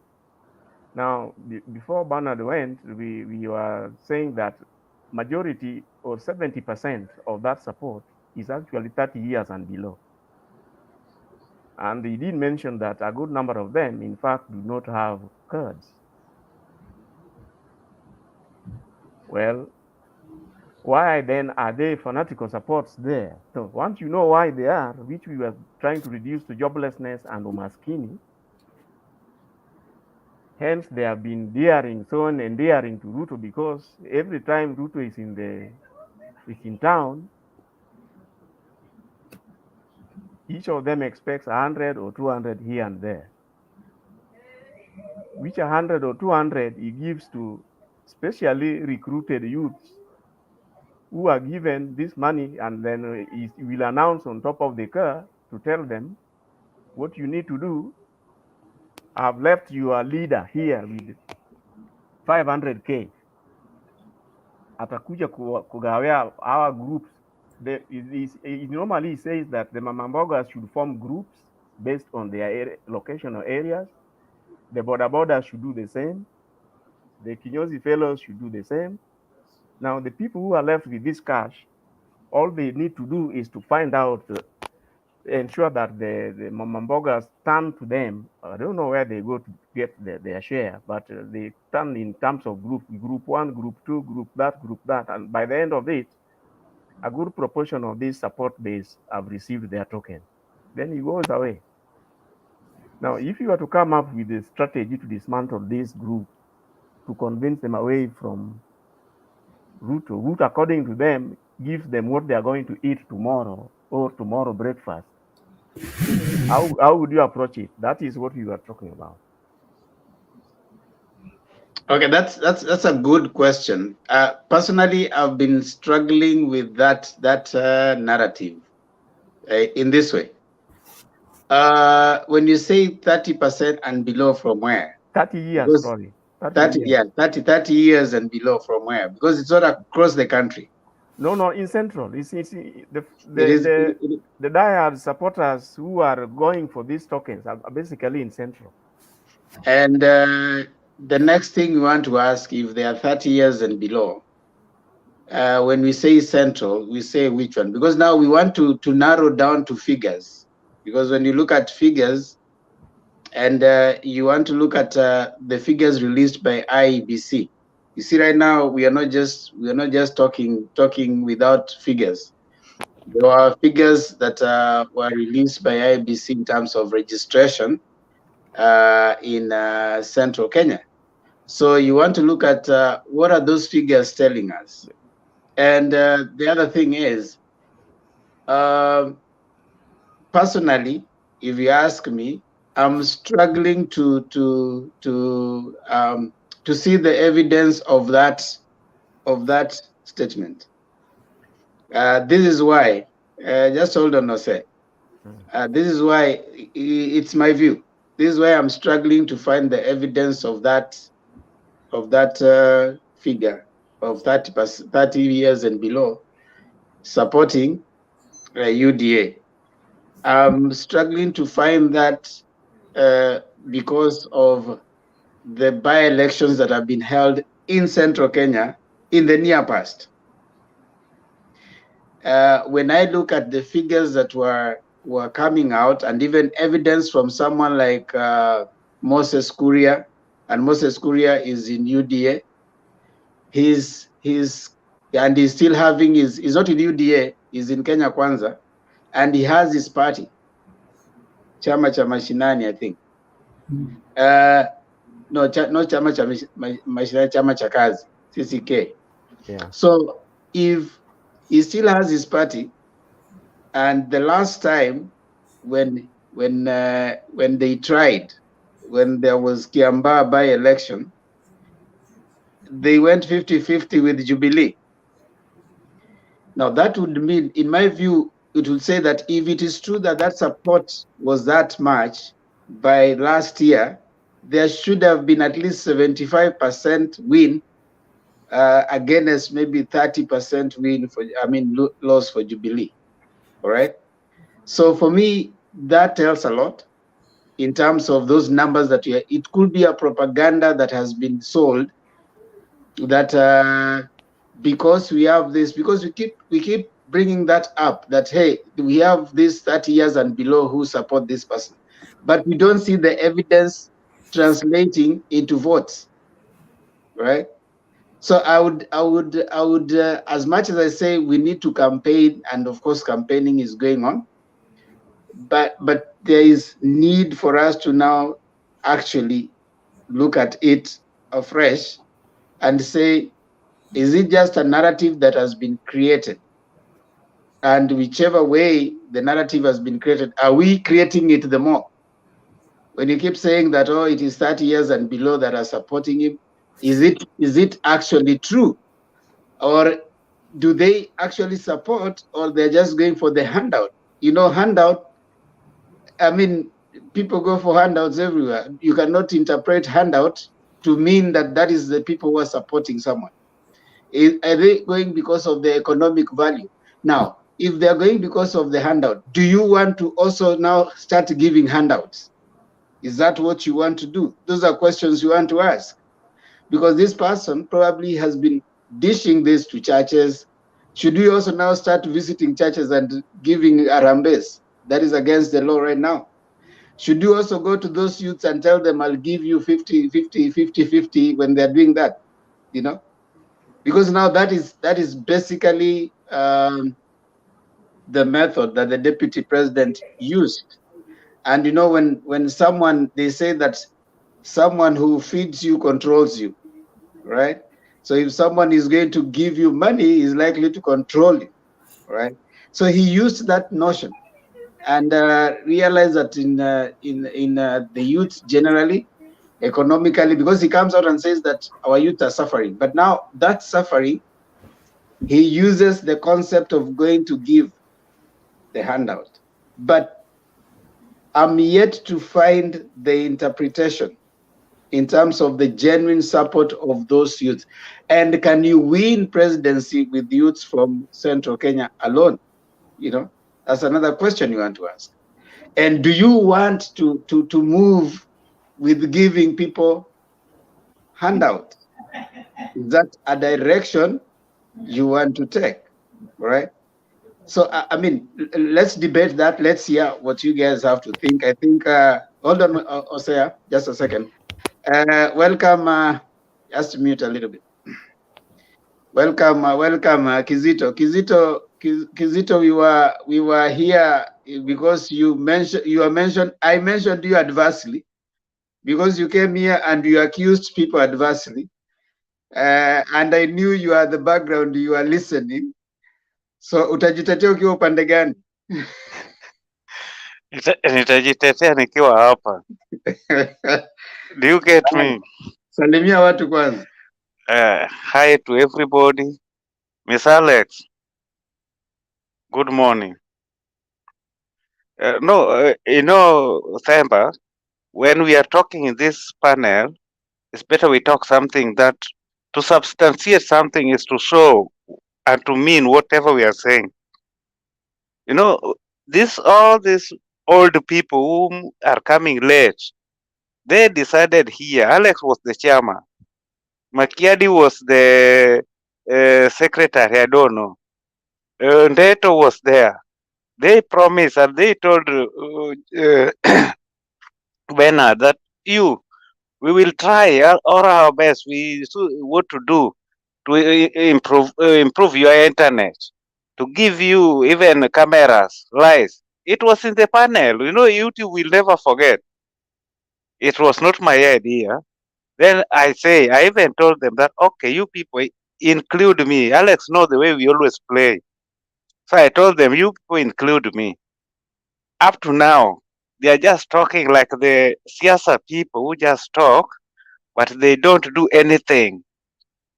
You know, it's not good to put somebody's heart high, then with so many promises and you don't do it. You know, it's not good. Even Bernard, who was there, they were telling, Bernard, please, we'll see how to do. Bernard went to Kakamega. There was no internet. It was not even his you was opening the panel late in the evening. Where is it? Let us kufanya na kutenda. Where they promised, let's do it.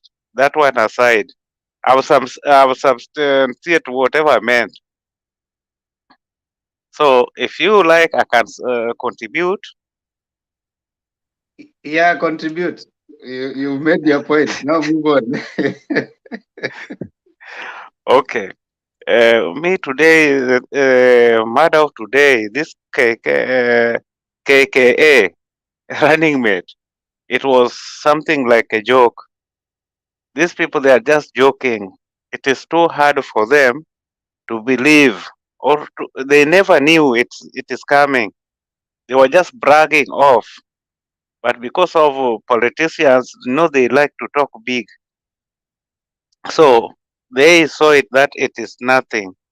And it made them even to fail Malala. Thus, you see, this Malala thing he wanted to unveil his bid also, it never went the way he wanted it. But whatever I would like us to condemn most is Sonko Menace that was met today in Simio camp. If people are not careful, this group of wiper, they want to destroy Simio. It's better people come out very straightforward and say if they don't want to join, let them be like chama cha chap chap ama pa. They go, because you saw what Sonko did today. He added more and more problem on his side, more than whatever he was going to bring in Azimio. First, he spoiled Azimio name because chama cha Wiper is inside Azimio. Secondly, the person he knocked with the car, the DCIA will never leave that thing go for scot-free. And how will the Kenya Kwanza start? They will start, look, you saw what happened. Those are the characters. If somebody want to, why must you die for this? I don't know why this politician, you have to die or you have to kill somebody to be in the party or to be seen that you get this post. That is my question. Because it was so, I don't know whether you people watch it. I was watching it. Jose, Maggie was there. It was so terrible because Joe made it point blank. He told them that let him come and you people leave the cars outside. How can you go inside of the people, the group with the cars, even if you have the best car? And if you listen before you came in, the clip they were playing, just a few minutes you came, you hear him talking to some people as if he's organizing. Do you want this guy to come tomorrow and say he starts telling everybody that anakimbizwa, they are after him because of nothing? Do they need to investigate more? Is to go and arrest Sonko and tell, say whoever was talking, or they go to that stage where the man, because the man is very clear in the phone, saying that stage where there are always many. There are different stages, but he knows the stage. But remember, it's Mombasa is where these terrorists always terrorize people. That is my pen today, but anybody also can talk.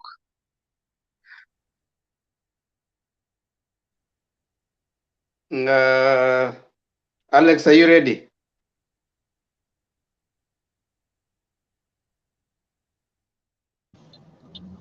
No, in 5 minutes. Okay. Abuya. Yes. Jambo bwana Themba. Jambo yangu mingi. Vipi? Salama salama.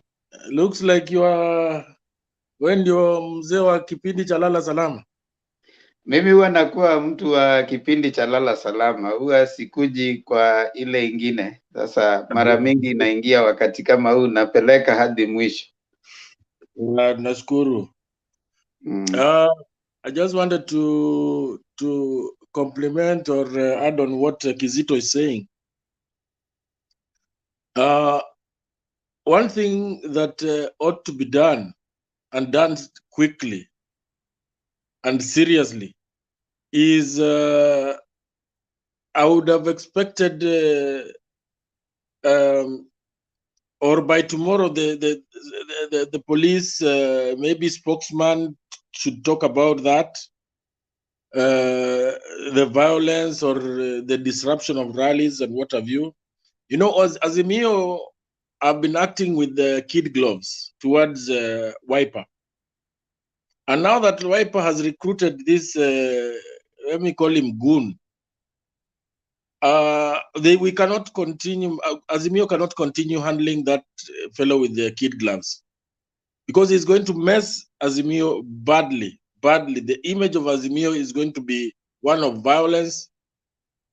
And, you know, little bit by bit, when the word spreads that these fellows are not good, especially, you know, the reason why this gentleman is doing this is not as such to dent the image of Azimio. It is to dent the image of Azimio among the Kamba nation, that their man is being chased away from Azimio, is not wanted.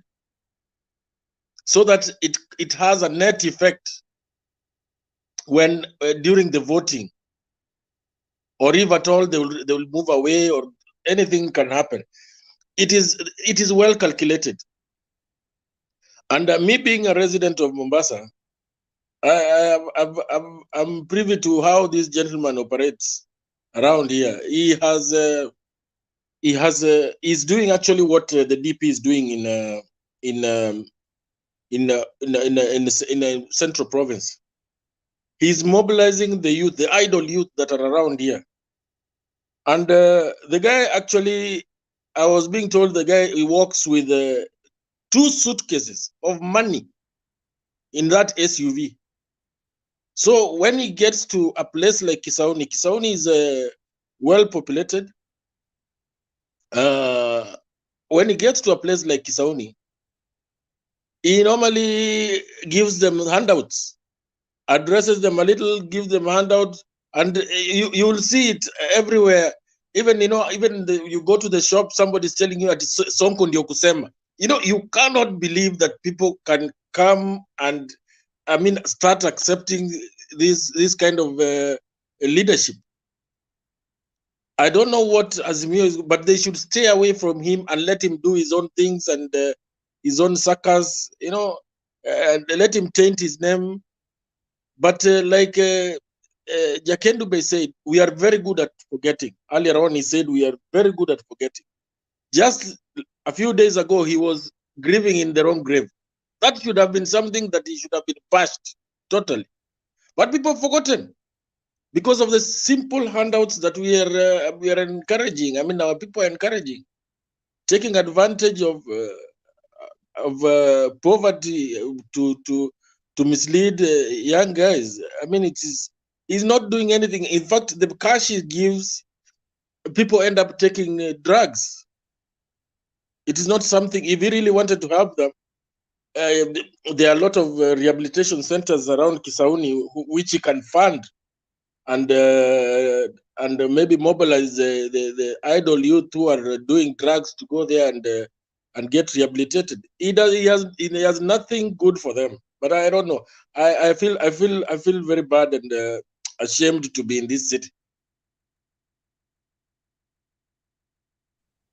So was it kind of he was retaliating because of the failed rally that he was to hold with his wiper guy the last time? Yes, in fact, the story is that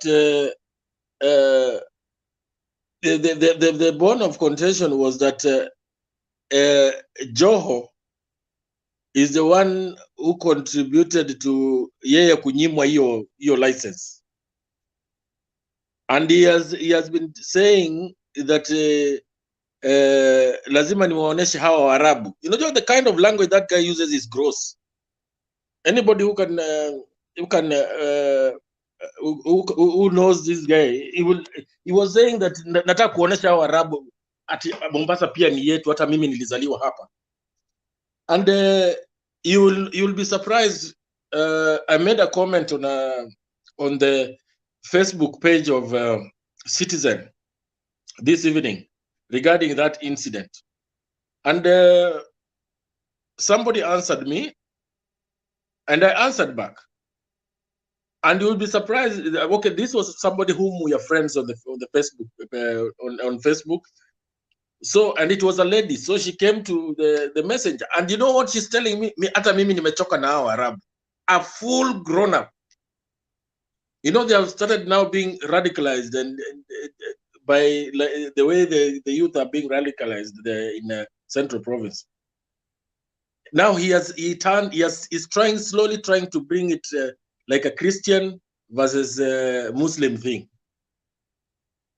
to try and pull away the Christians away from the Muslims. And people have been living so harmoniously here.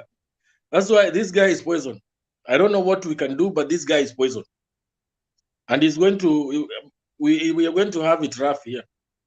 Because you see, voters and those who vote get the leaders they deserve. Because it is up to you, it is up to the people of Mombasa. Because again, there's in Philippines they have elected the son of former dictator Ferdinand Marcos. Yeah, and in Uganda they said that most of them were saying that we cannot elect someone who was not a soldier, who did not fight for freedom. He does not understand what freedom means in Uganda. Yeah. And so it is up to the people to decide. What we can do is tell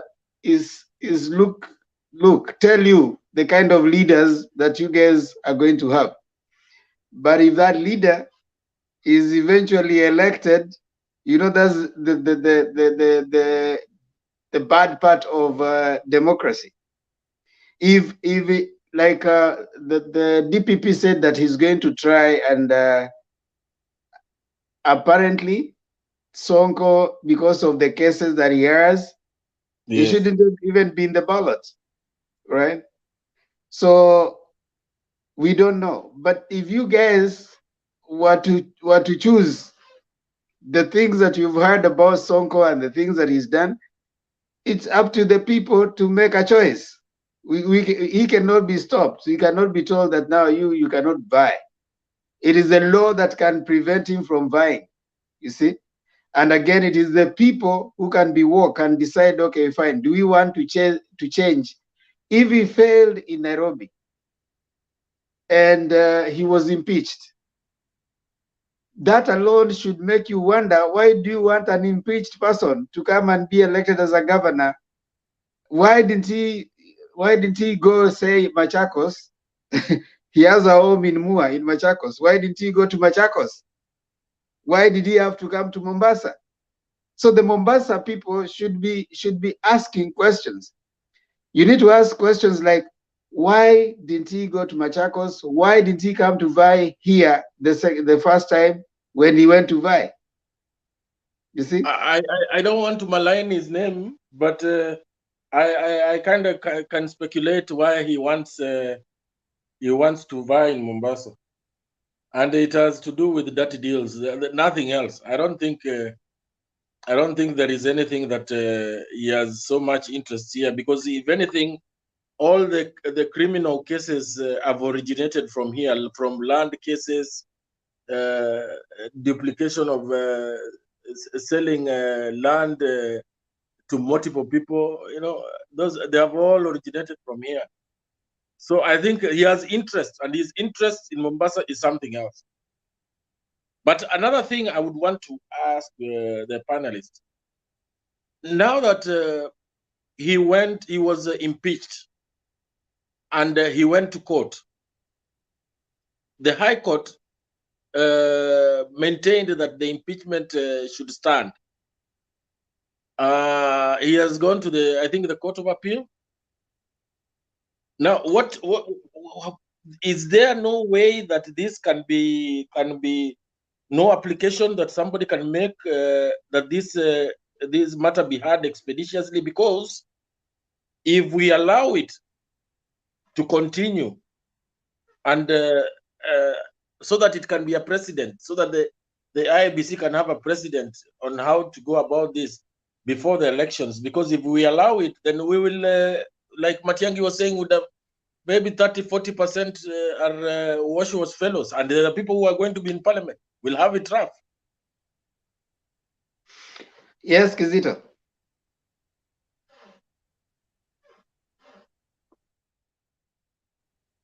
Kizito, you're muted.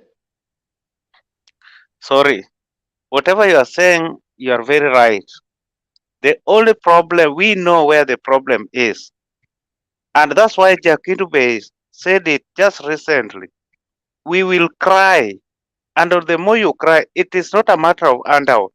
Because Kenya people are complaining there's no money. People are suffering. And if you are suffering and somebody is going to give you 200 euro for 1 day, for 1 year, this year of period, this period of campaign, what will happen after 5 years?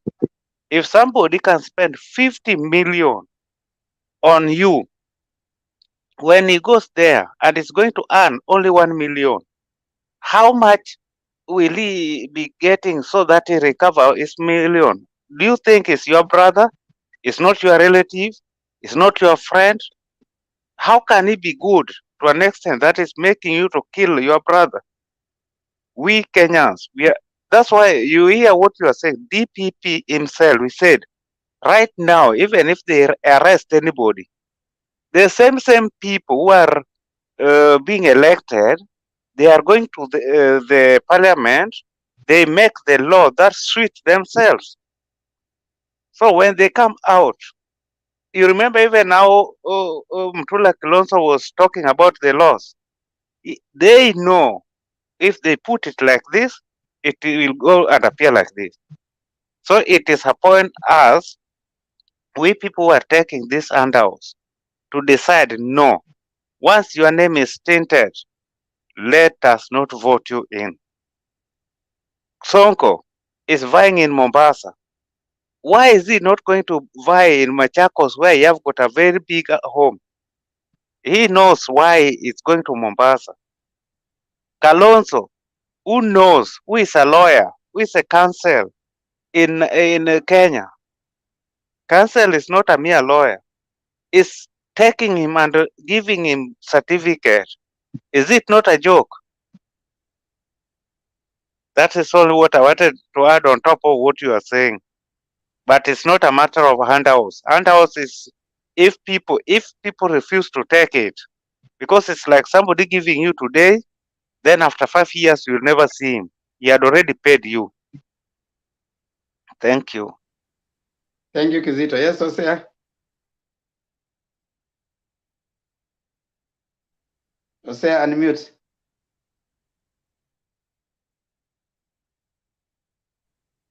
Unmute yourself, Hosea. The youth in Central. You see, this umaskini is a serious problem in Kenya, to an extent whereby you see, I have friends who used to work with, who participated in the Kiambaba election. And I do not know whether I'm sure through intelligence, they must have found out why they were able to have 50-50 kind of struggle there. Now, by the end of it, if you realize to most of it from the grapevine, you'll hear that in the Kiambaba election, Kenya Kwanza almost paid something like 500 per vote that they received. If you want to cost it, now that is the extent they go. When you do that and you are dealing with people who have nothing to eat tomorrow, there is a serious problem there. Well, Kizito, you can say that somebody gives you 200 today, what about tomorrow, or what about next month? The issue is that the people they are dealing with, they do not know whether they'll be there next month. That is why the money means so much to them. The level of poverty is what the DP is taking advantage of. Fortunately, most of the people is taking advantage of the youth. They do not have cards because they are more concerned about the money than the vote anyway. But I started by saying that you can win this thing two ways. Either I convince most of you to vote for me so that I have more votes, or I interfere with the people who want to vote for you. Now, if you choose to do the latter, then it means, how do you interfere with that level of voting block of people who rely on the handout to support you? If the handout dries up, well, that would be a good way to deal with it. But if I keep pumping the handouts to you, and it is like without it, you cannot eat your bag of unga tomorrow, you realize they are in a catch-22. They are in a catch-22. But remember the issue of handout, even in the past during the KANU era, I used to see people going to, on the voting day, people standing at the gate and giving people 20 bob, 10 bob here to go and vote inside. It's just that these days the handout seem to be given much earlier in advance before the election day. But even in the past, they used to dish the money during election day. And it was just one party that by then. Now that is what I wanted to comment. Maybe if we share with you later, I would tell you how money was used during the Kiambaba election. People who participated in it, and they'll tell you they were even having lists of the would-be voters. List, you can imagine, written down with your ID and voter card before you can receive a certain amount of money in Kiamba. Yeah, that's okay. But my argument was, even with all that, they did still manage 70%. It was 50-50. So Yes. I mean, it still didn't. My argument was, it didn't give me the picture that we're trying to paint. I don't think this vote is so much. I think it's blown beyond what, for me, I think is in the reality on the ground. It's a propaganda that has been sold over time. You know, when Hitler wanted to start killing, wiping away the Jews, he came with a propaganda, right? And that propaganda, he sustained it for a long time. And the same thing, even Russia, when it wanted to bomb, to attack Ukraine, they started a propaganda. And if you listened to, there's one gentleman who was in Ukraine. He was talking to his dad, and in Russia, and he was asking the dad. The dad, first of all, could not talk to him. Him is married to a Ukrainian, and so he's asking the dad what is happening. The dad was telling him Russia is actually fighting because these guys are Nazists, So Russia is fighting Nazism and is doing the war is just. So you see, propaganda war can sustain a certain narrative that you can push, but in the ground, it's not there. Personally, I think this is a propaganda that was pushed for a long time. And right now it has sunk so to even some of us that we are now saying, you see, this person is being supported by the youth, is being supported by it. But now evidence has shown over and over that the youths, even the youths in Nyanza don't necessarily support it. The youths in the coast and even the youths in Central that we are being told, they register when they were told to register. When IBC opened its windows for registration, they didn't register. So this thing that we are being told every time when people talk, they're saying, okay, he has convinced the youth. He has convinced the youth. Which ones? People will go, if you go to a market, people will surround you. When you have money to give, people will come for that money. So I don't think, in my view, and that's my view. Let me bring Black. Before you bring in Black, just 10 seconds. I was just going to say with the Jose that in the old days, I don't know whether it is still being done. The traditional way of cutting down the votes of your opponent is to unleash alcohol on that day. Those youths will not make it to the polling station. Okay, Black, come on. Hello, guys. Hello, everybody in the panel and those watching. Well, I wanted to tell Kizito something as well as Robert Abuya, but I think Kizito has gone. But I mean, any Kenyan that is eligible to vie for a position, any electoral position in Kenya, is by law, I mean, allowed to vie in any region of the country. So when somebody comes in and tells us that Sonko has more votes in Machakos or he's more of Kamba, that he should not have gone to vie in Mombasa, that's a wrong narrative. I mean, he has the right, I mean, to vie for any place. He can even go and vie in Turkana, for goodness sake. I mean, it's his choice.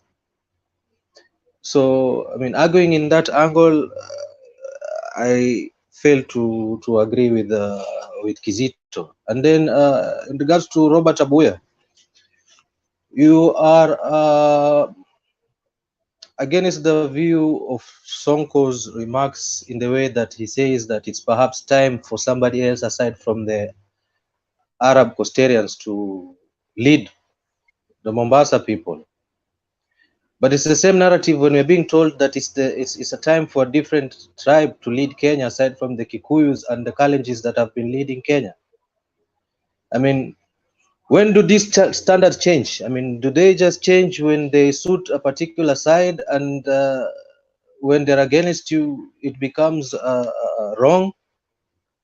I mean, when you look at what Sonko is trying to advocate, I mean, it's just a matter of change. That's what he's trying to say.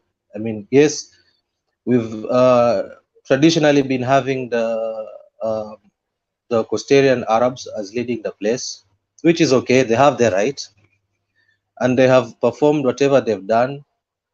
Maybe they may not have achieved the success which the people in Mombasa may have expected of them, but then perhaps maybe it's time for us to have somebody else to bring in his ideas. Let's see, maybe he will do something for the place. Now, let's not be so quick to disregard Sonko. I mean, even a broken clock is at least right twice a day. He may have had his issues in Nairobi County, but there are some things that he did well in regards to the revenue collections of Nairobi, especially when it comes to the parking fees. He automated it to a point that it became digitalized, such that the county started realizing, I mean, to see the income coming in from their parking fees. Before, you'd see the parking attendants from the county, from the Nairobi County, they would have these booklets. Some of them may not have originated from the county itself. Zingine wameenda wameprint pengine River Road and all that. And the issue of these tickets, and the money would go directly into their pockets. So, but when he came and did whatever he did, at least from that point, the revenue that Nairobi started gaining when it comes to parking, iliongezeka. Now, as to the exact figure, maybe as we continue or we proceed with the show, I'll come and tell you as to how much the county was getting in. I mean, and before Sonko, and what it earned during Sonko. Then perhaps we'll get the general idea of what he did. So, just to dismiss him totally, I mean, it would be wrong. So that's what Temba I wanted to interject. I mean, in regards to Kizito and Abuya. Thank you. Yes, Alex. You know, Mr. Black, you know, I don't want this to degenerate into something that we will argue for political expediency. But whatever you have said, to me, it's very myopic, and I will dismiss it, and I will tell you that even in the courts, the intent and intention of anything is very important. The coast people, I don't think they're an afterthought. And even leadership is not an afterthought thing. So even if you are in UDA Damu, and this is what we have said before, it doesn't matter when it comes to a governor. If my formation in Azimio is going to give us a governor who we know very well is incompetent, corrupt, has court cases, and all manner of catalogs of suspicion, it is sad that you can start saying that let us give him a benefit of doubt. You know, we cannot sit here to have a discourse that somebody can even imagine to say, let us give Sonko a benefit of doubt from all manner of things that we saw happen in City Hall, as if we are in a political amnesia, that we have just forgotten in less than 3 years what happened in Nairobi. I mean, are you taking us for a ride? Black, acknowledge that, yes, you are supporting your team, and we have no problem with that. It's a fair competition. But putting a man like Sonko to control lives, because a county is not just money, the way you have said that a clock that doesn't work twice a day, it can be right. You don't gamble with people's lives. That's what we have done for the last 50 years in the independence of Kenya. And we find a situation whereby we cannot even find a fountain drinking water in a city, whereby if you are thirsty, you have to wait until you get home, if you are poor, to drink water. The situation in Nairobi was so pathetic to a point that we had to bring the military to salvage us from that. And for us to continue to keep our democracy, not to allow the military again to come to many other counties, we need to make fair judgment. I think on here, Wiper has made a grave mistake just to start fighting political wars that are not right. The wars that Kalonzo is fighting have put him in a position whereby we question not his loyalty to his own party, we are question his mental capability of even leading this country or even becoming a deputy president. When you look at the people of Coast and you dismiss them, that you want to give them a leader of a caliber of Sonko, I mean, we will question if you really are with those people.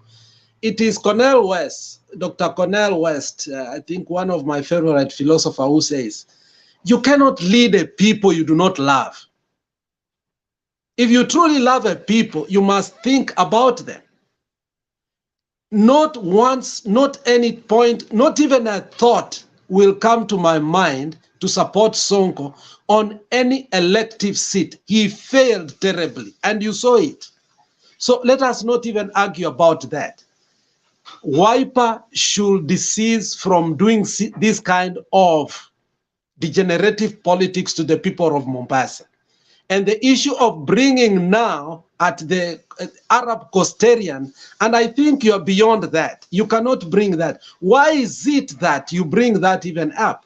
Just because we have said rotational presidency. There is a difference between rotational presidency and when you go down to the roots and say, this clan from Bomachoge, this clan from so and so, and then we start going even down, Enyomba ya Abuya, Enyomba, Otmar Temba, Otmar Kisito. We will keep going to the point whereby we'll destroy the society. Rotational presidency was very simple because the power of the presidency, when it rotates, we have seen what it has done. And when Uhuru advocated for that, it was very simple. You cannot use what was good intention of Uhuru now to monopolize bad ideas to people of the coast and start dividing them, saying Arab Coastarians. And if that is the narrative that Sonko is running, I mean, you're going to put that county in a level whereby it's the hustler nation you're bringing there. Those people have money. They can decide to withdraw their money. They can decide now not to give jobs to the people who are from the Mijikenda. What will they do now? Don't bring wars to people who have coexisted for years. And because you are running a narrative of UDA within Azimio, because Sonko and your man Kalonzo have proved at this juncture that they have never been in Azimio. The people of the coast, if they were to be given an alternative that you are saying it's not Arab, then you could have given a better alternative. Why give a person who has been impeached, a criminal we know that ran away from and he himself on the record has said that he did not finish his term. We must resolve the collective problem we have in Kenya. And that problem is collective, be it Nairobi, be it Kisumu, be it Kisii, be it Mombasa. And we have a collective responsibility to do that, not on a political angle. There are people who are nominated in your areas of UDA, we support them. For example, Toto in Bomet, when she won, we all said that that's a true hustler. But you cannot bring somebody like Sonko to us and expect us to keep quiet. That one is a capital N-O. Even if it's Raila himself who endorses him, we will say capital N-O. We can't allow such kind of leadership that failed to a point that the military was brought to Nairobi. And in the few months that we have seen the military stay in Nairobi, we have seen more development than the ones you are telling us Sonko did. And yet Sonko had absolute authority without even a deputy governor. Without 5 CS, he was running account without CS. That's not leadership.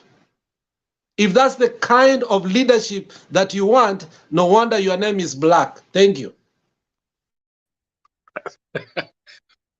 Okay, there's one more thing I wanted to add about Sonko. Themba have a right of response. There's a right of response, Abuya.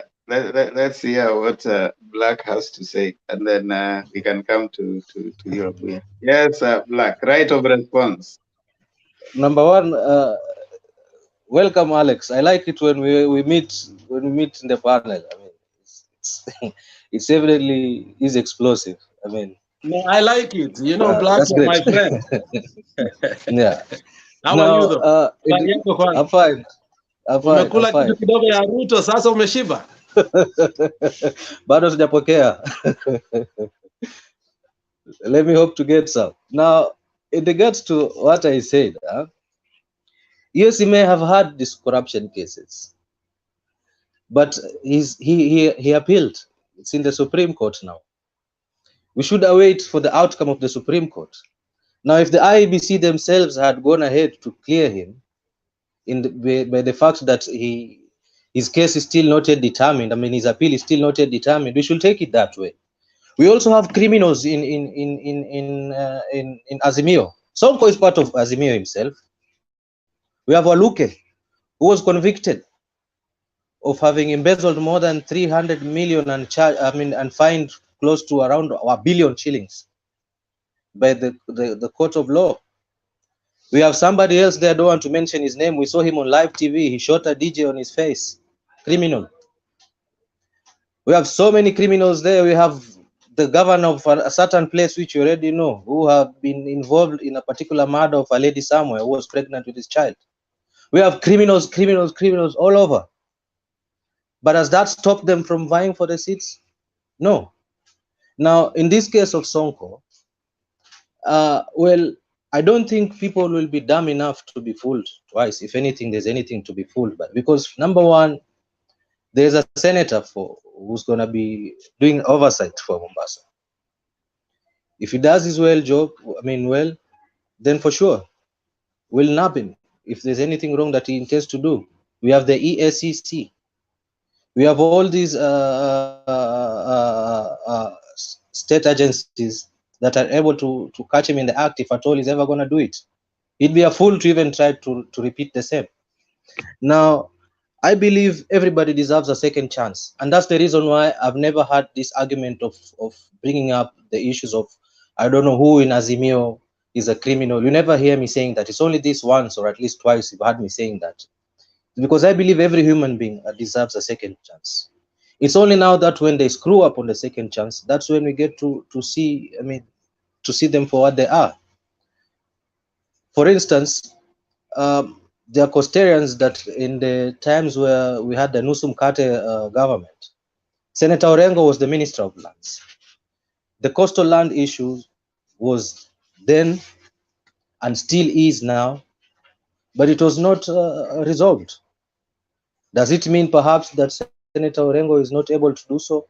We don't know, unless he gets a second chance. Maybe he never got the right policies around him to do so. But again, if I go to go in that angle, I would then again ask the question. Raila Odinga was the Prime Minister. He had all the tools through Parliament to enforce the right policies which would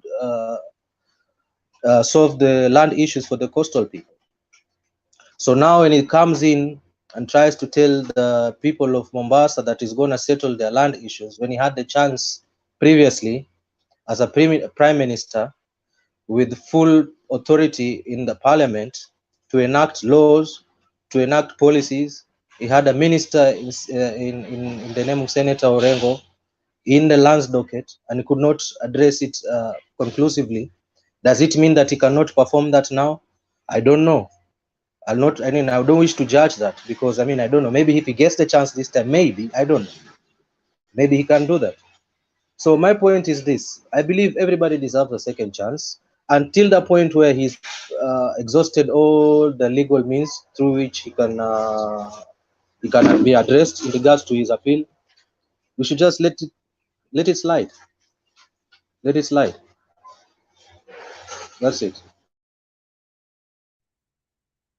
Okay. Now I'm reading something here. Uhuru, 4 years ago, Uhuru gave title deeds to coastal people, coastal residents. 7 years ago, when Ngilu was the Minister for Lands, Uhuru pledged that I will give 143,000 title deeds among the coastal residents.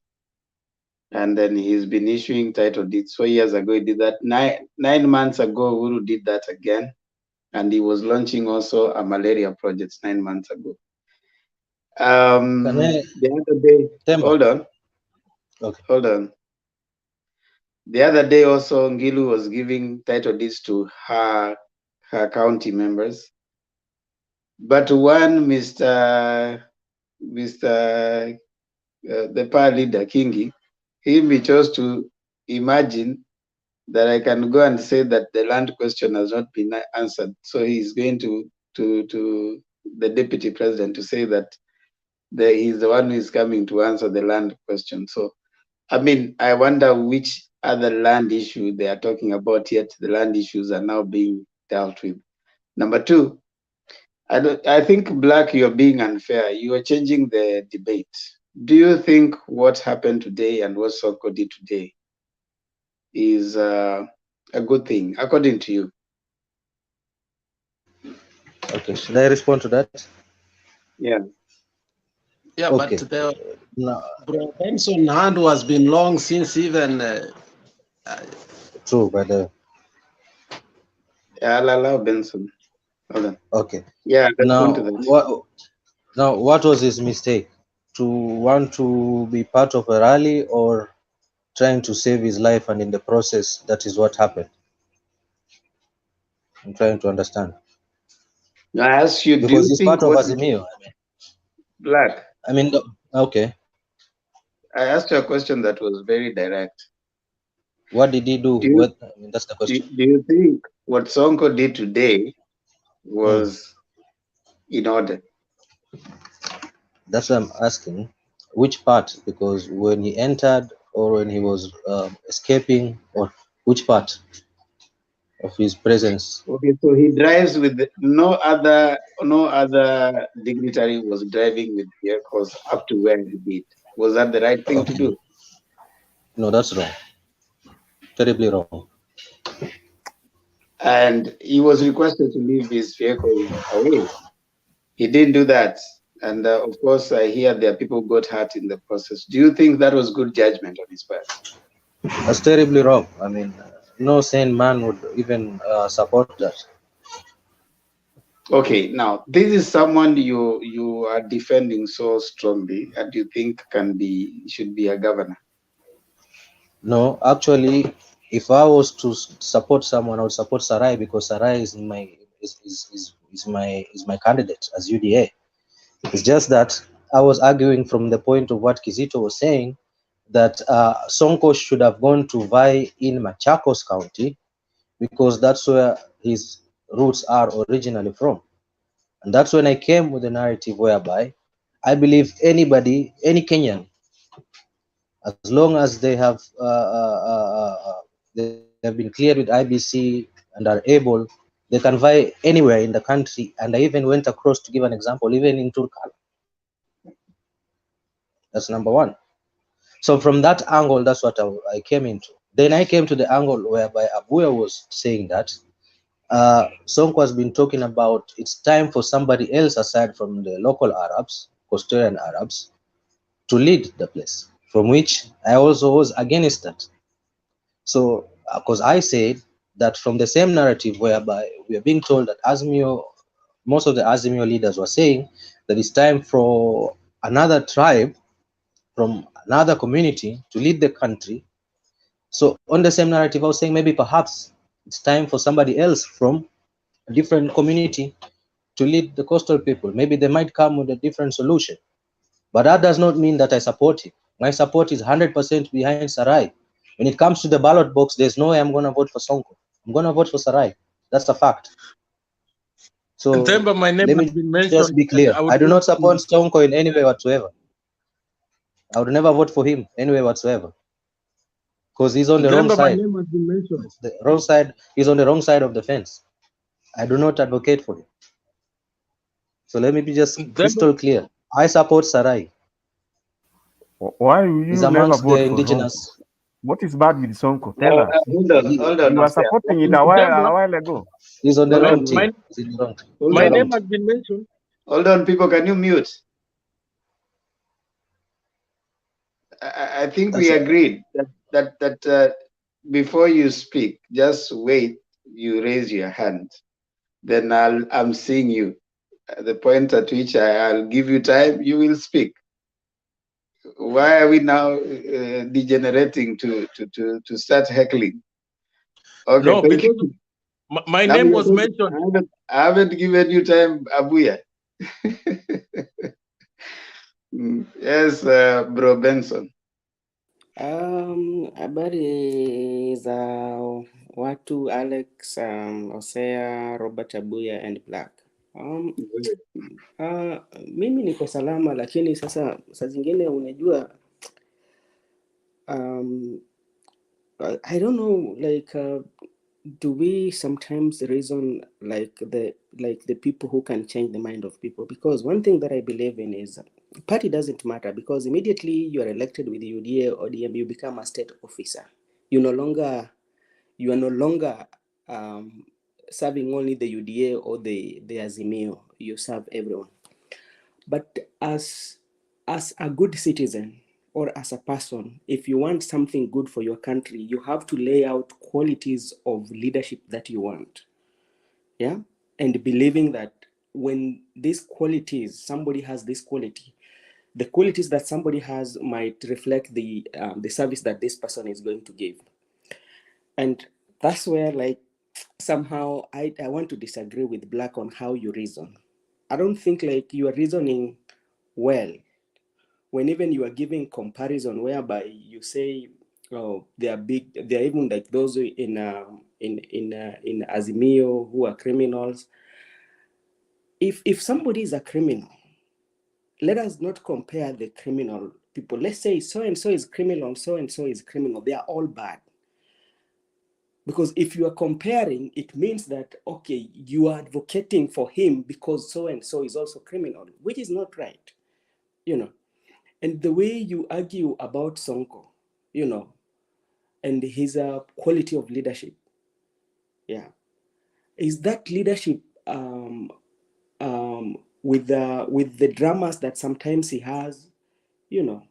You've seen them when he was in Nairobi, Makadara, with all that, you know. I think at some time, even we have our supporters that we support with the affiliations that we have, but sometimes we have to have that voice of reasoning that we tell Kenyans that the kind of leadership we want, whether it's coming from a UDA or it's coming from Azimio, because if you have good leadership, the party doesn't matter, it's the leadership. If you have very good leadership, the country is going to thrive. But if you have very bad leadership, the country is not going to thrive. It's not all about party. It's not all about all the political parties. It's about an individual. What kind of qualities that individual that you want to put in place? And this is the right place whereby we tell those who are listening to us the kind of leaders that we want, not the kind of parties that we want people to have.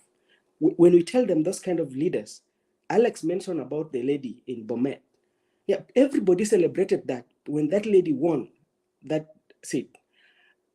Like even the people all over the country, people were celebrating Toto. People were celebrating her not because she was a UDA person, but people were celebrating her because of the good, like a new fresh leadership is coming. That is the reason. So I think sometimes, like, when we have voice of reasoning, let not reason towards our party, but let reason towards a good leadership that might help our country. That's what I would say.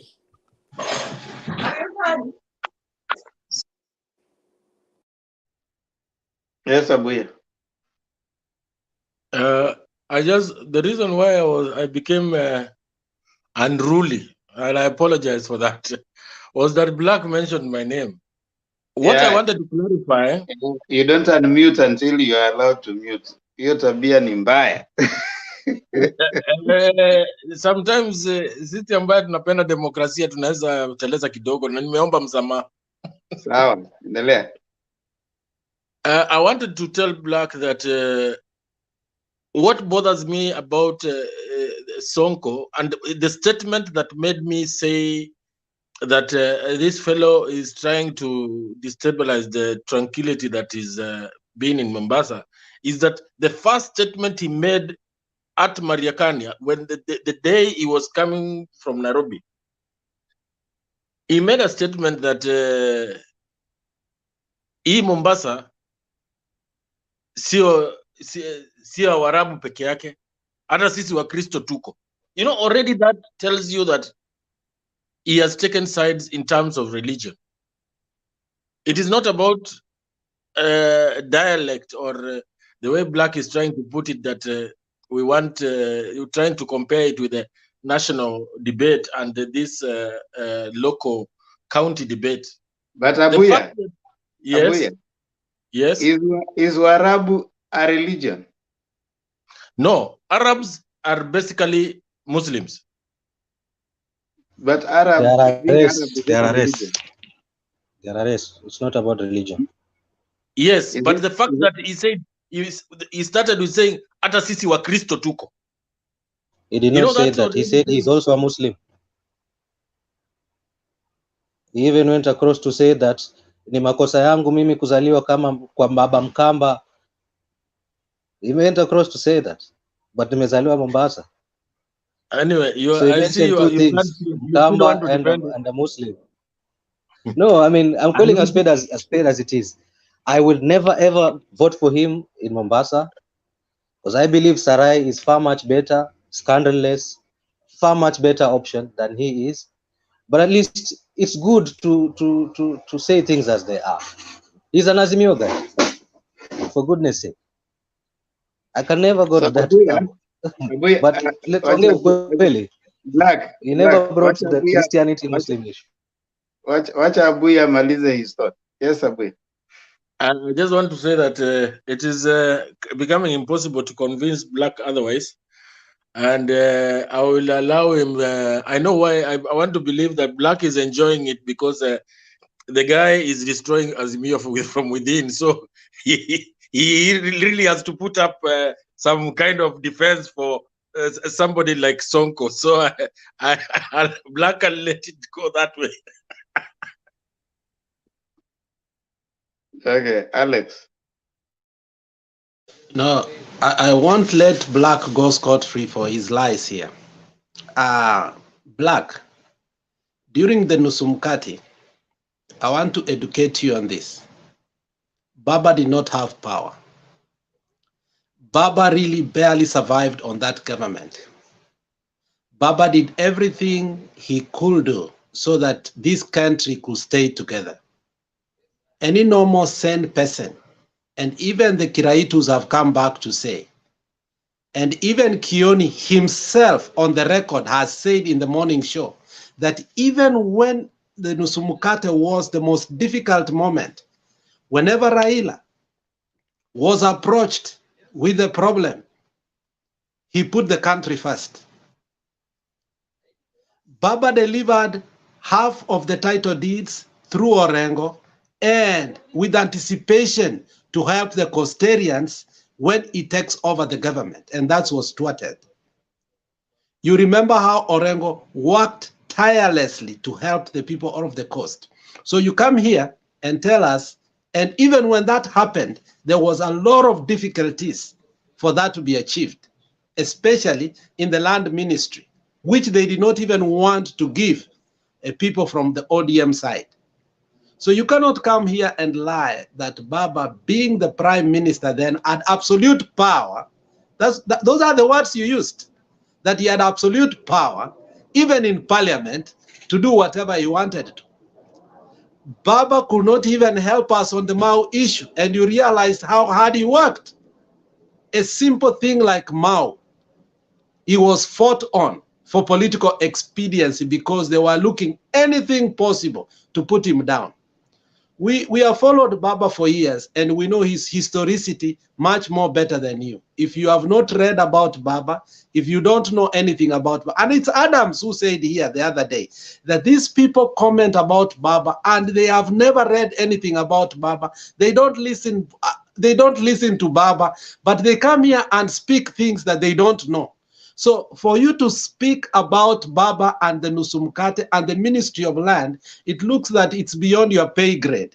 And if you don't know what happened there, you can't know now, because we know the history of how we were close to help the people of, and including this king that you are quoting here today. If we go back to history and the record and hindsights, you will find that King is playing politics with his own people, because he is one of the people who have thanked Raila so much for what he has done to the Costarians. And Black, still, I insist to you, please stop playing wars, political wars and religious wars.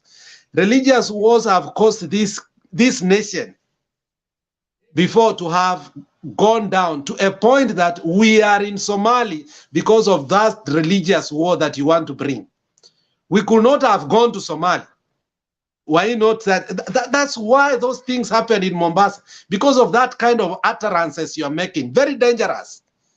To a point that we had to go to Somalia to stop what was happening, including Garissa. You saw what happened.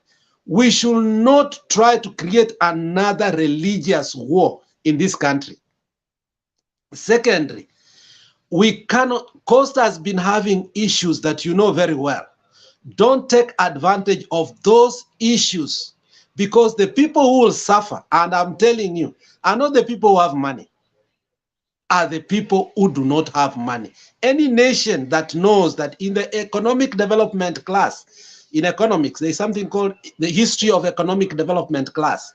You read, whenever there has been the hustler nation sort of war, the people who suffered more are the people who are in the bottom and at the bottom. And even if you saw your government of UDA when you were allocating seats, which you said that you were not even interested in, there was not even one hustler. And you can go to the record and see that. Don't lie to a people who are vulnerable. Mumewaweka chini mpaka hawezi tumia akili. Now mnaanza kutumia emotions zao so that they can vote. We are not having an emotional election anymore. We had an emotional election 2007, 2013, 2017. We must go to the drawing board and say no more emotional election. Let us vote based, because remember, counties have a big say. When Baba fails, there are some counties that do not fail. Even if Baba was not in the government, there are counties that were managed by ODM that were failing, but there were some who did not fail. There were counties that were managed by Jubilee, even though Uhuru was the president, but they failed terribly. One of them was Nairobi. We had to bring the military to salvage the people of Nairobi. So Sonko issue is beyond you. Ukitaka kuzoea Sonko, vile Makau Mutua alisema, you have a right kuchukua Kalonzo and Sonko wakue in your side and you vote for them. But on our side, these are criminals masquerading as political party wiper. These are criminals. Thank you. Okay, tunapoendelea hivyo. Thank you for Adams for coming on. We are moving towards the end actually. And at least right now we have only Adams who hasn't contributed. So tunapoendelea, endeleeni kusubscribe kwa Motembei TV. Naona tumefika 300,000. We want to move to 500,000, so keep it going. And also in about 13 minutes watu wa Facebook watakuwa thrown away. So I want to thank you so much for joining us. Also subscribe to my channel, Themba and Lulu Show. So endelea kufanya subscription kabla muondoke tafadhali. As we start our journey towards the end right now. Leo ni Saturday. Tutajaribu kufunga mapema kwa sababu hao watu wa Kenya kwanza walituweka the whole day tukingojea watu wa kina Black, tukingojea watupatie jina. Sasa mtu wa kubeba begi ni kitu ya kutuwekea the whole day. Adams, tafadhali toa maoni yako. A question, Themba, there's a question there. Somebody's asking that, I think in the comment saying, I need clarification from the panel or from you, Themba. If one is registered voter in Kitui, can he not vote in Kisii apart from presidential candidate only? And then he asked, then can Sonko and Kaloki have registered in Mombasa and Nairobi after registration period lapsed? What happens there? Okay, okay, we will respond to that before the end of the show. Yes, Adams. Thank you so much, Mr. Themba. First of all, I want to congratulate you for. I saw you had a very good dancing moves. You know how to dance rumba. Wewe vitu ya inbox unaacha inbox. No. It is public. It is in the public domain that you're a good rumba man. Vitu ya inbox unaacha kwa inbox. Mbona unakuja?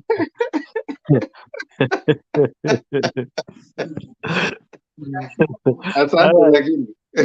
All right. Now, thank you again. This Sonko Menace, man. I think I'm not okay, let me be clear. I'm not in any way supporting or propagating or advocating for violence. And political violence and hooliganism is not good. But I don't see anything wrong when a hooligan meets the hooligans, the thugs that he deserves. Whatever happened to Sonko in Mombasa, he deserves it. And moving forward, he need more. If that kind of gesture can stop him, then it is good for the people of Coast, because they don't deserve him. He's a thug. He's a hooligan. Like I said here, this guy is a thug. He's just a thug using thuggery to come in with another thievery government, like he did in Nairobi. So, if whatever happened today can stop him, I saw you guys, you wrote there he met men in black. I don't know whether it was really men in black, but I know he met thugs. He's a thug. The only people who can stop him are thugs like him. The police can't stop him. And it was very unfortunate. If you see the way he was speeding off, he just want to kill people. It's a danger. So, moving forward, I think that is the best way. These people have learned the tact of stopping him. I know my selection of words is not so pleasant in the ears of my friend Mr. Black, but I really wish I had better words to use, my friend. But it is what it is. And in their camp too, I don't want to meddle so much into their stuff, but what happened today, there is fire. The Sodom and Gomorrah is burning. So Lot and his family need to leave, and they don't need and no looking back, no turning back. Mr. Black, Sodom and Gomorrah is burning. You need to get out and go. Don't look back. That is what's going to happen moving forward. So I think it is now coming into reality that a lot of things will unveil, but it is coming into reality that whatever you guys thought is a top-notch thinking was just but a beginning of another camp's thinking. It's a reality dawning onto them. And I think there is gonna, where I sit, I see a split. There's gonna be an internal split or rift in KKA camp. And already it's there, because if you can see from now, the likes of Susan Kihika had been stopped a long time ago. A lot of people have been shot. The likes of Kabogo, I don't see the Maudi, Moses Kuria. You know, there's a rift. There's going to be an internal rift, and that one is going to do them a very big blow. So Kalonzo Musyoka is not going to be anything, and he's going nowhere because he need a DP. He can't get the slot the other camp too. The only thing he can do is to bolt out and run on his own, and we are still going to beat him in his own game. So we are aware of all this. So by and large, I think Azimio is in good books, but a lot more is needed to be done. And when the time comes, probably on Monday, when Raila Odinga will unveil his running mate, there will be no uproar. There will be no nothing. But the people who will come here and start complaining and coming up with crazy comments are these KKA people. They're the people who will go, oh, you see, you've done this. These people are with us. We are okay. There will be no uproar. So when you see, what I want to say, when Azimio came up with a team of Noah Wekesa, led by Noah Wekesa, to go and interview those who are supposed to go and interview the 10 people who wanted to be the running mate of Raila Odinga. The Kenya Kwanza people really complained, and they were trying to, chochea Kalonzo, like ABCD, these people are ABCD. They were really laughing. They thought what we are doing is wrong. But now they didn't do that. Look at what happened to them. Look at what happened to them today. So it is just that we may, whatever Raila does, Mr. Black and your crew, whatever you see Raila Odinga doing when he's sitting or when he's seated in a three-legged stool, Ruto cannot do that thing, even if he climbs on top of KICC. What Raila sees when seated down on Moi Avenue, seated down on the slope, on the tarmac on Moi Avenue, Ruto cannot see whether he climbs on top of Times Towers. He can't see it. That is the thing, and you have to. These are facts. You may not like them. Like I told you, my words will not be pleasant in your ears today. I'm tending to address you because you're my friend and you belong to the other end. So you need facts. So you're in Sodoma, but there is time for you to move on. And Mr. Alex, you said somebody asked you a question about whether they can vote in a certain area where they did not register. I don't think it is possible. You have to vote in a given center where you are registered. You cannot vote. You can't vote in Nairobi, yet you are registered in Nakuru. You have to vote in your polling center, because when that thing is put, it is biometrics. Whatever is done, when you go there to check during voter registration, during voter verification, when I went to verify my details, they keyed in my details, and my biometrics were captured, and then that thing pops out in the screen. It says your name and your details and where you are supposed to vote and where you are registered. So if you want to register, if Sonko was registered in Nairobi, because that was the case, and he moved to Mombasa, it means he might have been having this plan prior. So during registration, he might have gone to Mombasa and registered there. That's what I think. That he might have gone there and registered there. Otherwise, he can't vote there if he did not register there. If he's a Nairobi voter, he cannot vote in Mombasa. I think that one satisfies the question that person asks you. Let me stop there, Big, for now. Thank you, Mr. Themba.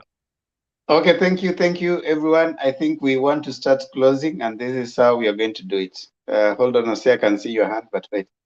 This is how you're going to do it. I'm going to give you 2 minutes. So in the 2 minutes, I will want you to, in your closing remarks, also, if you have a point to add on the question that has been asked, kindly do so. And you can give a prediction of what we are likely to wake up to. I know Kenyans are already waking up, but what we are likely to wake up to in our debate tomorrow. So 2 minutes, everyone. And I want to start with Osea, who addressed his hand. So you're giving your final closing remark. And if there's a question probably you think you need to respond to, you can do that within the 2 minutes. And then we move on to Black, then Maggie, then Alex, Bro Benson, alafu tumalize na Adams. Osea? Yeah, what I wanted to say is that regarding the issue of two things. Regarding the issue of Kalonzo, I think Adam did mention that he can go on his own. Now, earlier on, this issue had come up, and there was the hesitation that, you see, how would he go on his own? Remember, Wiper is already locked in Azimio, and Azimio has a presidential candidate. Now, can he go? The next question is, can he go as an independent? Again, there was a window opened for independent nominations, and that window already closed. Now, I'm not so sure what the law says, but looks like there is almost nothing Kalonzo can do. He can only make noise. Now, regarding the issue of voting, I think most people, if you want to vote where you did not register, you do the usual transfer. There is always the transfer. You transfer, you are voting wherever. Maybe in Mombasa, you can transfer to Nairobi or something like that. What I'm not sure of is whether that window has closed as well. If it is still there, then Sonko can easily, even if he had voted in Nairobi, registered in Nairobi, and you want to switch to Mombasa, you can still do it so long as the window is still open. I think that's all for me today. Okay, Maggie.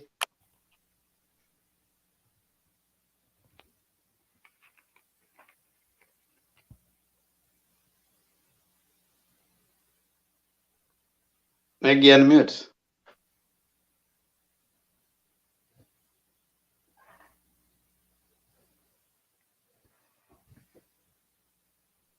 Maggie, you are muted.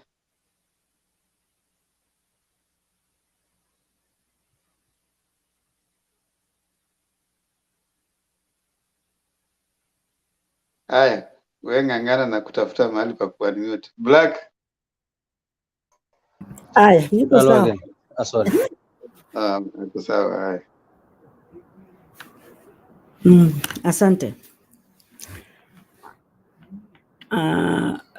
Sana nataka kuongea na Black kidogo. Black, uliuliza kama kila mtu Kalonzo sio hawezi kubaliwa kuvai in Mombasa. I think hata wewe saa hizi kwenyu ukienda utakuwa ni mgeni. Watu wengi sana hakujui. Not Kalonzo, Sonko. What Sonko has been doing is what they have been doing with Ruto the other end, buying people to ionekane akona watu wengi na kumbe sio watu wa Mombasa. Don't think that people do not know that. Huwezi tu kwenda at a place ati ulizaliwa huko, they do not know you, alafu unaleta fujo nyingi by the name of ulizaliwa Mombasa. He's never been staying in Mombasa. He's never been staying around anywhere in the coast, and now he's going with such hooliganism to disrupt some people's meeting because anaweza kuvai anywhere in the country. Please, you older people, give people a break. Give us a break. Alafu wewe unafikiria tu whatever happens it is Azimio. Why don't you advise your person achague mtu mzuri, lakini whoever he has hata sio wazuri wote. Afadhali Kindiki, mwambie achukue Kindiki instead of kuingilia watu wa Azimio sana. Wewe mtu black. Pole sana. What is happening in Kenya, Bwana Themba, is really scary. We don't know what is going to happen because what happened to Baba in Mombasa with Sonko, I got scared, and it is really something which should be taken seriously. In as much as we may be joking about it, it's not a joke. It's something which is to be looked into. It happened in Eldoret and now in Mombasa. So do they want to kill Baba? And then what is their gain next? Nobody knows. Because unapata wenye wanataka sasa kumuua ni wale watu corrupt, and they know Baba akiingia hapo, surely they don't have any option. And this is why killings za Baba is coming by all means. The other times he was not threatened like that because I think they knew source ya kuiba kura, lakini this time hiyo source inakaa wanajua haiwezekani. So what they are fighting for is just to finish him, in which we are not going to allow it. God also will not allow it. So watu kama black, kama mnataka kuua Baba, please mwambieni Mungu hiyo maneno ndiye alileta Baba kwa hii dunia, lakini sio nyinyi. Kalonzo bado nimeona anasema ati he's being rigged out. I don't know whether the elections were there for this, for the deputy president's position in Azimio. Nimeona akisema ati he's being rigged out. He's the person who should take that ushukani ya kuwa DP. But pole sana kwake because mitendo yake sasa, hata Baba akimchagua saa hizi bado tutapiga kelele. But bet yangu kwa nanino, kwa Ruto DP is Gachagua, kwa sababu Gachagua ndio ana Ruto kumbe anakuanga project wa Gachagua. So Gachagua has to say and Ruto will follow. Thank you very much. Okay, Black. Yes, again, hello. And nice to see you, Makiadi and Adams. Madam Maggie. Pole but kukosoa kidogo tu. Ndio lazima niwe mpole nikiwa naongea na wewe, umenizidi bana kiumri.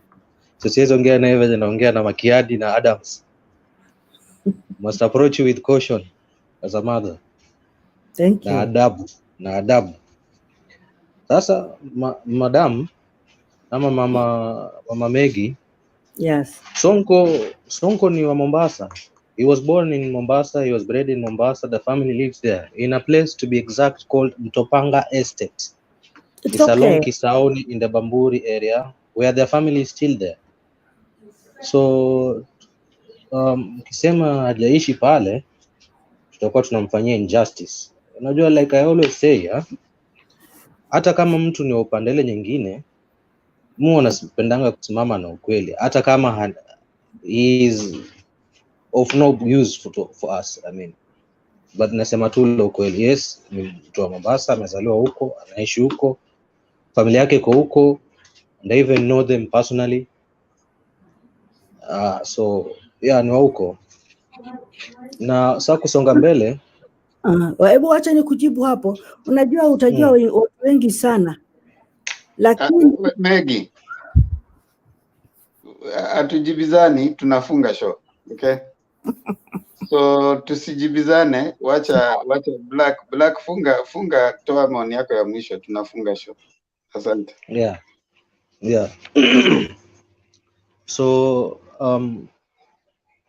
kusema pia kwamba na support Sonko, hapana. I think nimekuwa very clear nikisema kwamba mimi na support Sarai. He is clean, hana any scandals, and he's for UDA. So I support him 100%. So moving forward, in regards to the KKA running mate,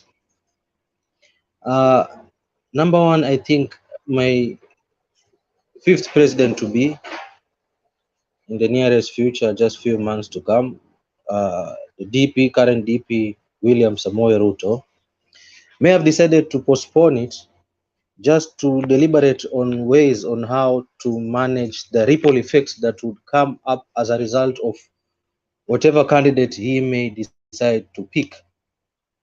I'm sure they've already picked a candidate, but just looking ahead, maybe perhaps they were expecting to have some ripple effects, and they wouldn't want to have those effects.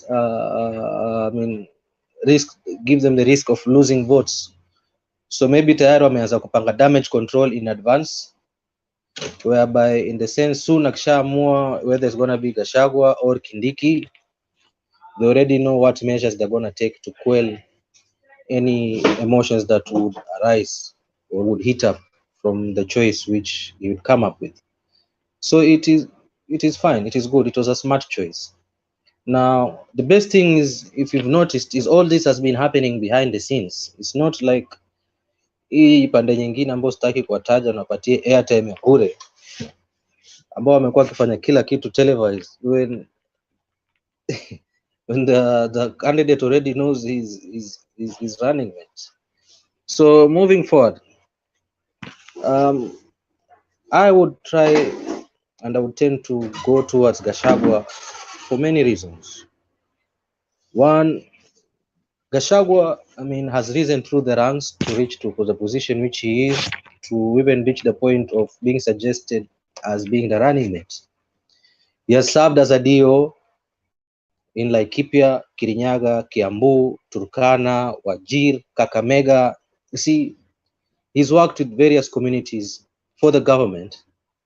So amepata kupata kuelewa vile jamii nyingi zinavyoishi na zile tabu ambazo wanazipitia directly by being a DO. Because if you recall, for those that have lived anywhere close to a village, you always have a chief knows everything around you. Then tuna DO ule wako juu yako. So amerise kutoka point ya chini, that is from the DO. Then he became the assistant to the head of the civil service and secretary to the cabinet, Bwana Philip Mbidhi, and then rose up again to become the personal assistant of Uhuru Kenyatta, and decided to vie for the MP seat of Madira, which he won. And he has been very instrumental in the creation and setting of UDA party as a whole in Mount Kenya region as well as nationally. And just as Kindiki, he's from Mount Kenya, but he's from the west side of Mount Kenya, or rather the central, where they command far much more votes, whereby in the IEBC database 2017, the West had 3.9 million registered voters, and the East had 1.2 million registered voters as per the IEBC database of 2017. I don't know the updated version, but that's what I have. Now, of course, just looking at all that data from where he began to where he has reached, what he's done for the party, the votes numbers he carries behind him, I believe he carries more weight in comparison to Kindiki. So in conclusion, I would say Gachagua will be far much more better placed than Kindiki. I would rather recommend Kindiki to be placed in the position of Deputy Prime Cabinet Secretary, deputizing Mudavadi, if at all that position is gonna be created. Now, moving forward to the Sonko Menace, I think we've addressed that, so there's no need to waste people's time in discussing that again. So, in regards to Malala, yes, he unveiled his running mate, which was a woman. It's fine. Thank you. Yes. You are given an arm, you go for the leg. Okay, Alex, ndio ni Makiadi karibu, lakini tunafunga show. Alex. Somebody is still agitating for BBI creation opposition. Too late, my friend. We celebrate Supreme Court. Wakati ilikataa hizo position. Suck it and get used.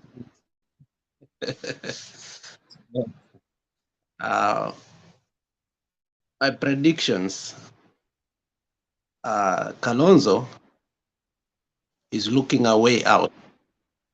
He set up Sonko and he wants to go unceremoniously. I don't know legally able to get out, but when it comes to KKA, my Ruto wants a weak person, a poor person, and a person that he can motivate. And you know who that is. So black is wrong. So if wishes were process, better called black could write to them. So finally, when it comes to Malala, the moment somebody accepted to deputize, that seat was gone. Now, during the allocation debate, inakaa watu wenye walikula pesa nyingi watu kutoka Ukambani na Wiper. Kalonzo was paid to destroy data from within. I don't think it's going to happen. From what I saw today, I think the chances of becoming a president are from 70 to 90% on my side. So whatever the DP will announce today, it will be a fallout. Thank you. Okay, thank you, Alex. Bro Benson. Mi kitu naweza sema ya kwanza ni kwamba Wakenya wote wa listen to voice of reason and they choose a president who will listen to them. Secondly, the DP for the deputy president for DPT that they are going to announce, I think it's going to be Kithure Kindiki. Baba is going with Martha. Kalonzo will bolt out and run. Then we'll negotiate if there will be a rerun, and he will support Ruto. That's my prediction. Thank you, Bro Benson. Adams. Yeah, my last parting shot is just simple. Somebody asked me a question, but I'm not going to answer that now. We are in a good position.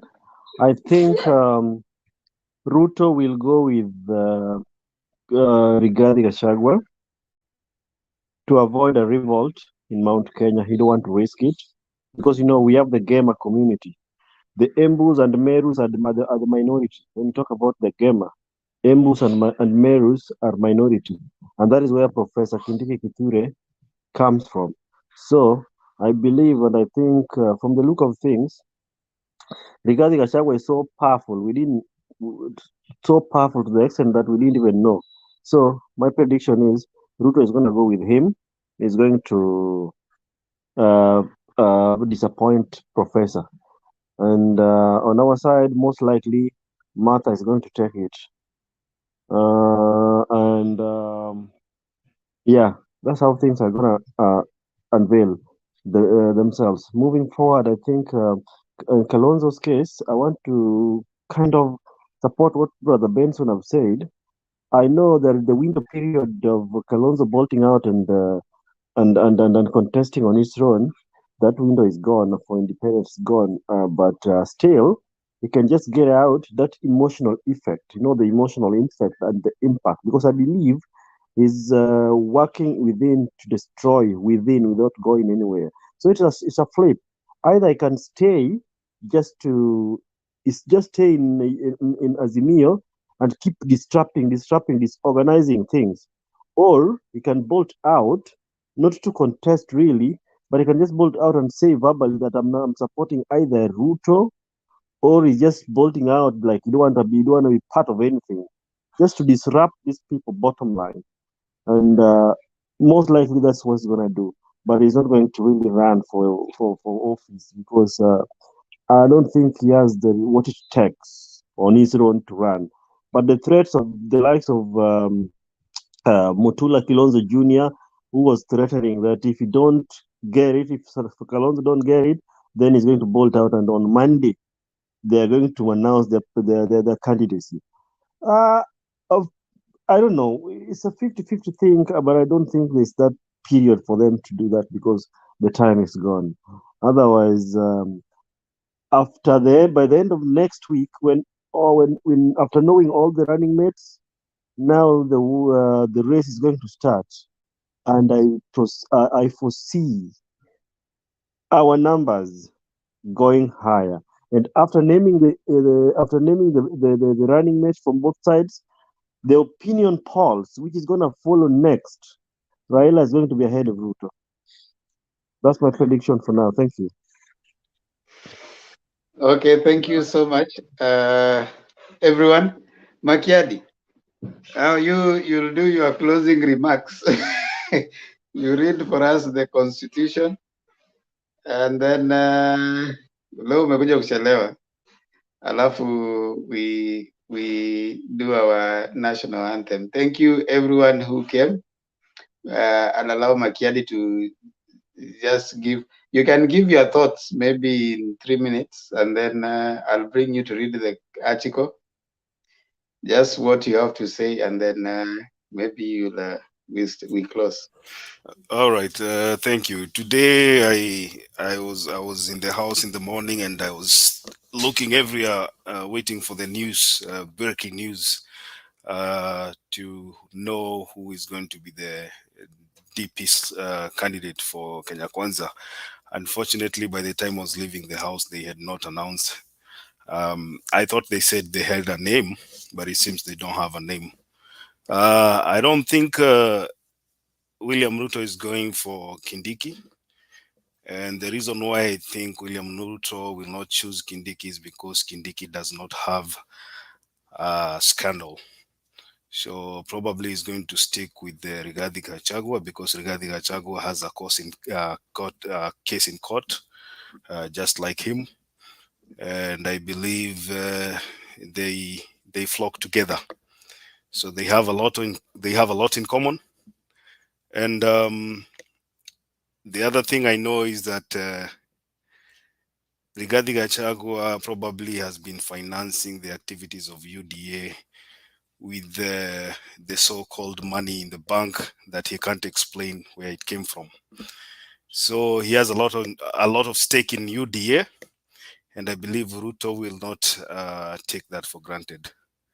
I don't have a lot to say anyway, but this thing about Sonko, I think Sonko is just being a menace to the society. I don't think, I told you guys here, I don't think Sonko will be on the ballot. Not because I hate him or anything, but I know that he's going to be barred from running. And that's where I stick. Thank you, Demba. Thank you, Makiadi. Someone called Nelly Nyakaro saying that KKA is playing with Azimio mind. That's the wildest comment I've ever had. How do you play with another person's mind who is not even minding you? They are playing with their supporters' mind. Their supporters should be more worried. You know, when you have kept your supporters waiting for a whole day. Now, if that is only one position of a deputy president, how much will you guys be waiting in the event that he gets to power? You'll be waiting for, what do you call it? The CSS to be named. You know, that's the kind of disorganization that is on the other side. And if you have stayed for all this time saying that we have already sorted ourselves, and Mutua comes and says that the issue of the DP is already a done deal, then you see this kind of drama. Then you see someone coming out. Then when this guy Hussein Mohammed came out to give a press about it, he tries to scatter around. You know, we talked about bottom-up economic model, PUE. You know, trying to bring the truth of the matter is they couldn't agree. Rigathi and Kindiki walked out. The problem with the deputy president right now, Rigathi is too strong. The deputy president wouldn't want someone who is as strong as he is, and that is what Rigathi is. And the other MPs refused. They voted against him. Kindiki is a favorite for the DP, but they think Kindiki is too weak. So that is where the stalemate was. So there's nothing like agreement that they had today. Tomorrow they're coming to negotiate further. Kindiki drove off, Rigathi drove off, even Kabogo drove off. So there was a stalemate. They could not crack it. So they're coming tomorrow to try and crack it further and say, okay, fine, whom would you rather go? The deputy president cannot stand Rigathi, because Rigathi is going to disturb him the way he has disturbed the president. Who wants that kind of a person? Whether they choose whoever they choose, all those people, you cannot choose among corrupt individuals. Let me say that. Kindiki might be having clean hands, but he's too weak. The other strong people there is Anwar Guru and Rigathi Gachagua, corrupt people. If you put a corruption ticket, we already have a message waiting, messaging waiting. You are going to choose a corrupt ticket vis-a-vis a clean one. Martha Karua is clean, never tainted. You are going to choose, it's going to be simple black. So whatever it is you guys are trying to delay, just bring it on, because it is already a done. I mean, the more you delay, you better accept it right now and say, okay, fine, this is where we are. Wacha tugongwe mapema, hii story ishe. Badala ya kupostpone problem, museme tu kama ni Kithure Kindiki, he's a clean guy, but he doesn't have the muscle in campaigning. Gachagua is corrupt and tough for the DP. The DP cannot stand someone who has been a DO before. And you never know. By the way, let me tell you, Black, for your information, we have planted our people. Intelligence inside there kukoroga kabisa. Munakorogwa ile kukorogwa na wako hapo tu. You remember during independence there was Mackenzie, the CIA guy. And even Tom Mboya was CIA. Yeah. And several guys agents wako huko. So munafikiria mnatucheza, sisi ndio tunacheza. You can never have more intelligence than the government. Take that to the bank. Anyway, thank you so much. I don't want you to talk, Black. Nilisha kupatia time yako, umeongea, umegonga nini, we are closing. Kindly, Makiadi. So I was trying to respond to this guy who is saying, yeah, I don't know if it's a guy or a lady, at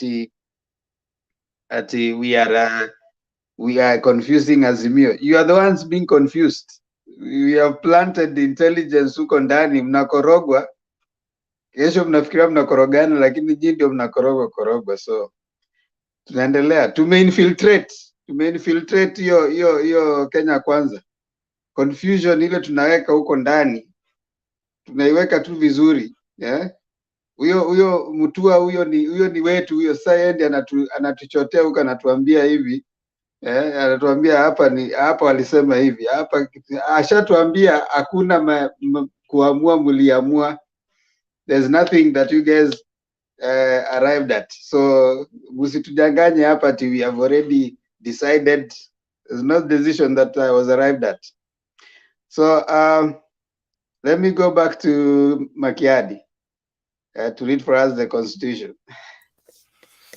Okay, today we will be reading Article 55. It's about the youth. Yesterday we read 54 persons with disabilities.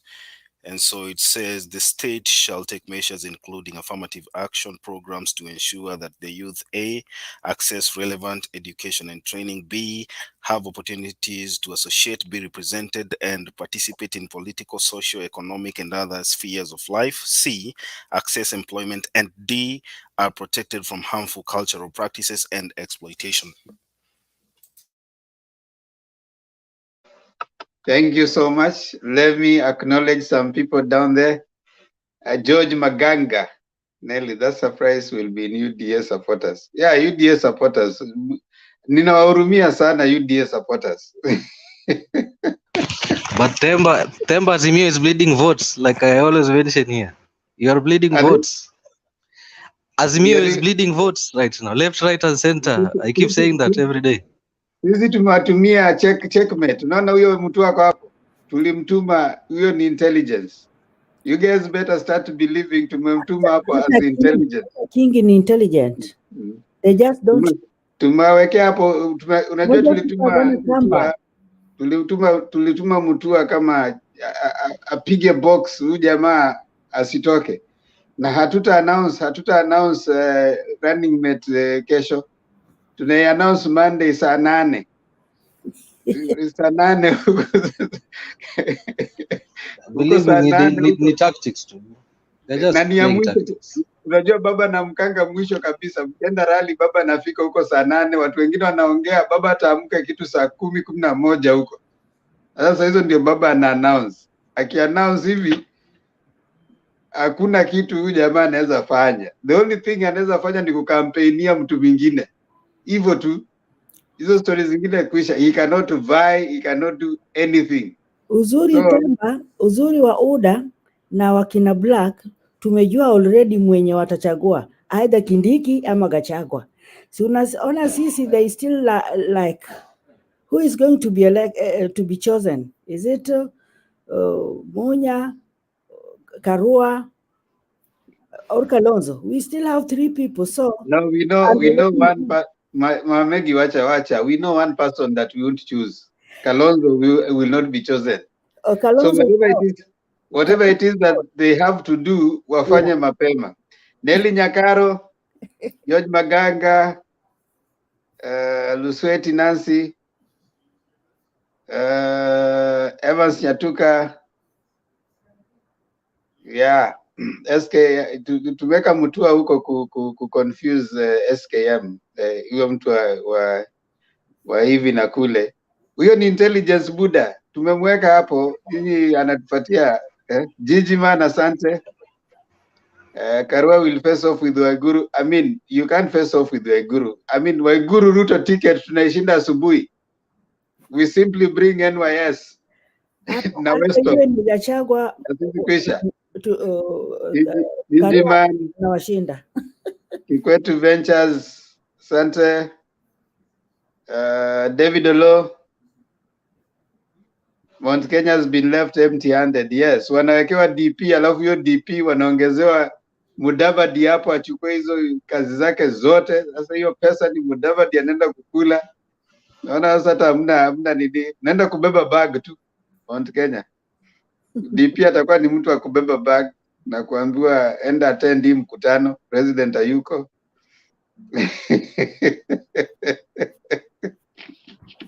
I like the way you guys like dreaming. Elkana Shivashi girlfriend ya huyo si girlfriend. Girlfriend yenyu leo kwenye ni rafiki ya Makiadi. Sorry about that. Makiadi, they have a name which is difficult to pronounce. They are still rehearsing. Yeah, the name is coming from Antarctica. In arrive na nini? In arrive na meli. So acha tungoje kesho. Mtu alishatuambia kwamba hakuna agreement wali arrive bwana. Story ilikuwa ngumu huko. Nelly Nyakaro, Dominic Liza, asante, Stephen. Thank you everyone. Kindly, if you haven't subscribed to the channel, kindly continue subscribing. Na sasa tunamalizia kwa kufunga na wimbo wa taifa. Bro Ben leo yuko hapa atafanyia stanza 1. Alafu Black yuko hapa leo atafanya stanza 2. Alafu Megi leo yuko hapa atafanya stanza 3. Hiyo ndio shida ya kukaa hapa kufunga mpaka mwisho. Sasa mnapata kuimba wimbo wa taifa. Inaitwa Lazima nikimbie Temba. Mungu yetu. Hiyo ndio najua tu. Ilete sema hiyo stanza 1, Mungu nguvu yetu. Mungu nguvu yetu, ilete baraka kwetu, Kenya istahili heshima. Wa? You people mnapenda Kenya kweli? Kupenda Kenya, kitu ya kwanza ni kujua wimbo wako wa taifa. As I want to challenge you bro Ben, enda ujue wimbo wa taifa. Ndaiangalia. Adam sasa stanza 1, alafu Black usitoroke, unapiga hapa siasa ya Kenya kwanza kila siku. Na ikifika wakati wa kuimba wimbo wa taifa, unatoroka kwa sababu mnataka kwenda kuisha Kenya, kumaliza Kenya. Kwa sababu hata mtaki kujua wimbo wa taifa. Black ufanye stanza 2. Adams stanza 1. Okay, Bro Benson sikiza. Mungu nguvu yetu, ilete baraka kwetu. Haki iwe ngao na mlinzi, na tukae na undugu, amani na uhuru, raha tupate na ustawi. Ndaiangalia hiyo. Black. Amkeni ndugu zetu, tufanye sote bidii, nasi tujitoe kwa nguvu. Nchi yetu ya Kenya tunayoipenda, tuwe tayari kuilinda. Umepita. Stanza 3, Megi. Na tujenge taifa letu.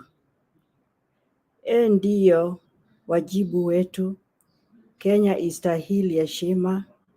Tuungane mikono pamoja kazini. Kila siku tuwe na shukrani. Asante kila mmoja wenu. Thank you so much. What is the breaking news? Nani anasema ati kuna breaking news? Breaking news huwa ina break kwa saizi kweli. Kenya breaking news ina break saizi kweli. That is the breaking news kutoka UDA. Joke. Kuna mtu anasema huko chini ati breaking news. Breaking news. Adams, kuna breaking news kwako? Twitter. No, there's no breaking news. I've checked all the medias. No Makiadi, kuna breaking news kwa Twitter? Okay. Black, kuna breaking news kwako? Hakuna, lakini kuna kitu Temba nilikuwa nataka kuuliza. Pale kwa comment section. Kwa comment section. There's a tendency that mtu yoyote wa UDA akicomment kitu anatolewa mbio na David Olo. I mean, let's agree that hii ni channel ya watu wote, because election itakuja itapita na mwisho wa siku channel itabaki.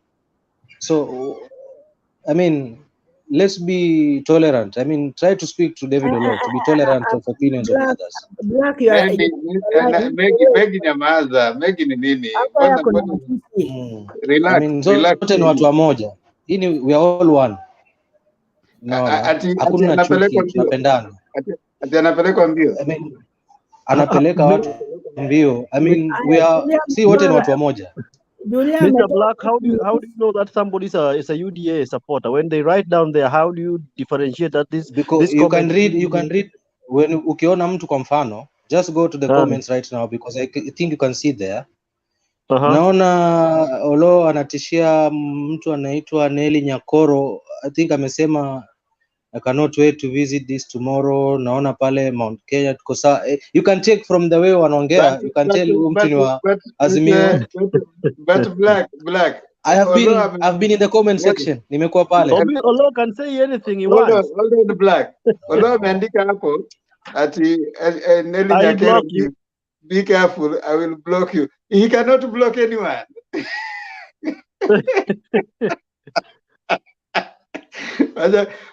Wacheni kuwa watu ambao vitu vidogo vidogo vinawatishia maisha na umeingia kwa siasa. Unless someone amekutusi, we don't encourage any insults. We encourage a civil discourse. You don't need to use insults when you are presenting your views to anyone. But I mean, amemwambia tu I'll block you, be careful. It has nothing. I mean, hiyo hata Nelly, you can comment, bora usitukane mtu, just comment. Vitisho vya Olo na nini, siasa ni siasa si kanisa. I'm wondering today Mr. Black is scared of propaganda. I'm not scared. I'm just watching. Julia Kanyora amekwambia atakublock. Sasa huyu amekwambia vibaya. No, tu ninio bwana. Hii mambo ya vitisho hii tuachane bwana. No. Watu wa KKA mko karibu na karibishwa kuchangia kwa whatever discussion that we have. Black, listen, you need to develop some backbone. Kuna vitu ambavyo visikutishe. Olo anaweza kuambia kwamba atakublock, lakini he cannot block you, hana hizo powers, he cannot nini. Olo hata kutusi, hata kuinsult. I mean, kama unakuwa scared na kuambiwa nitakublock na ni mtu wako na wewe hapo chini, hiyo sasa inakusumbua. Wacheni kuwa cry babies. Hii ni siasa. Lakini down there, please, let's just be civil. Don't worry. Ukiingia hapo ukicomment, mtu anaweza akakwambia yeye atakublock. They cannot block you. Admins have the powers to block, but when we see you using insults, but if you're just expressing your view, kama unataka kusupport Kenya kwanza, kuja comment hapo. Mr. Themba. Yes. Just a quick one, sorry. For example, now that tuseme for instance kesho DP Ruto akiamua kuselect Rigathi Gachagua kuwa DP wake, and Rigathi Gachagua ashalipa pesa ya kuvai for Madhira member of parliament. That means that ataenda he has to go and withdraw his registration or nomination ya kuwa member of parliament, ama itakuwaje? Because he registered there to vie for another term. Ama Black utafanyaje huko kwenu?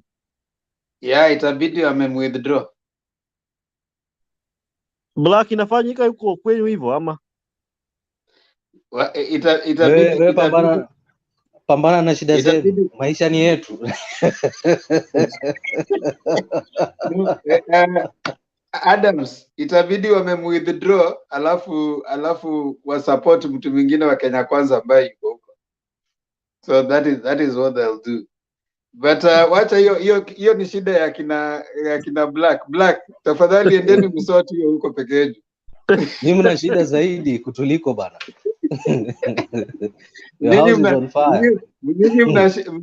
Nyinyi mnatishwa na mtu kuambiwa tu anablokiwa hapa chini. Sasa nyinyi you don't have muscle. You cannot. Hii ni siasa tunafanya hapa. So whatever we say, chochote kinatoka kwa mdomo yako yangu ni siasa. But whatever Black, I say here ni siasa. You only right about one thing. We respect everyone and we appreciate everybody. Kama wewe ni wa Kenya Kwanza, kama wewe ni wa ile ya bangi, kuna jamaa anaitwa Wajakoya amesema alata suspend constitution for 6 months. Alafu watu wavute bangi for 6 months. So kama wewe ni wa Wajakoya pia unakaribishwa hapa. Tupige gumzo. Kuja uende ukauza sera zako na mtu ambaye haja decide hapa akadecide kwa ajili ya huyo jamaa wako. Hapa ni sehemu tu ya kukuja tubadilishane mawazo. Be civil. Kindly remember in a place of records in Kama Parliament. So you need to speak in such a way that many years from now, if your children and children's children watch this, they'll see at least you made a contribution to governance and leadership processes in our lovely country, Kenya. So kindly, let's try and be civil as much as it gets. Let's try to be accommodative of each other, and let's appreciate the difference in opinion, but again, accommodate even divergent views, which contributes to the discourse and also the betterment of the politics of Kenya. Much more, we encourage us to always make sure that people are aware. Your vote is your power. So there's a power of your vote. So the decision you'll make on 9th of August will make the difference. So try as much as possible. Look for a leader that is going to change your life and the life of the place where you are. If they have not worked, don't give them another chance. But if they have done something good, you can give them another chance. Remember, your vote is your power. Don't sell it. And vote with your conscience. And don't vote with your stomach. Don't go for the highest bidder. Because you sell it to them, they'll look at how they are going to get that money back for the next 5 years. And we will be crying. So kindly, let's keep sharing this this information. Let's keep talking, because when you stop talking, we start fighting. We don't want to fight, so let's keep talking. The show starts every day at 9:30 Kenyan time. If you come and you find 10 people in the platform, you know that kumeja. But don't worry, you can stay behind and wait until when someone drops, then you can come on. Bernard or Wekesa starts it early. I come in a little bit later, the last 2 hours. So thank you so much. Keep talking. Tafadhali, get out and vote on 9th. Pigia watu hata watano kila siku ndio watoke wapige kura. Kura ndio itaamua. So don't stay easy. Whether you're in Azimio, Kenya Kwanza, get out and vote. God bless you. See you all tomorrow. Kwaherini. Bye. Good night.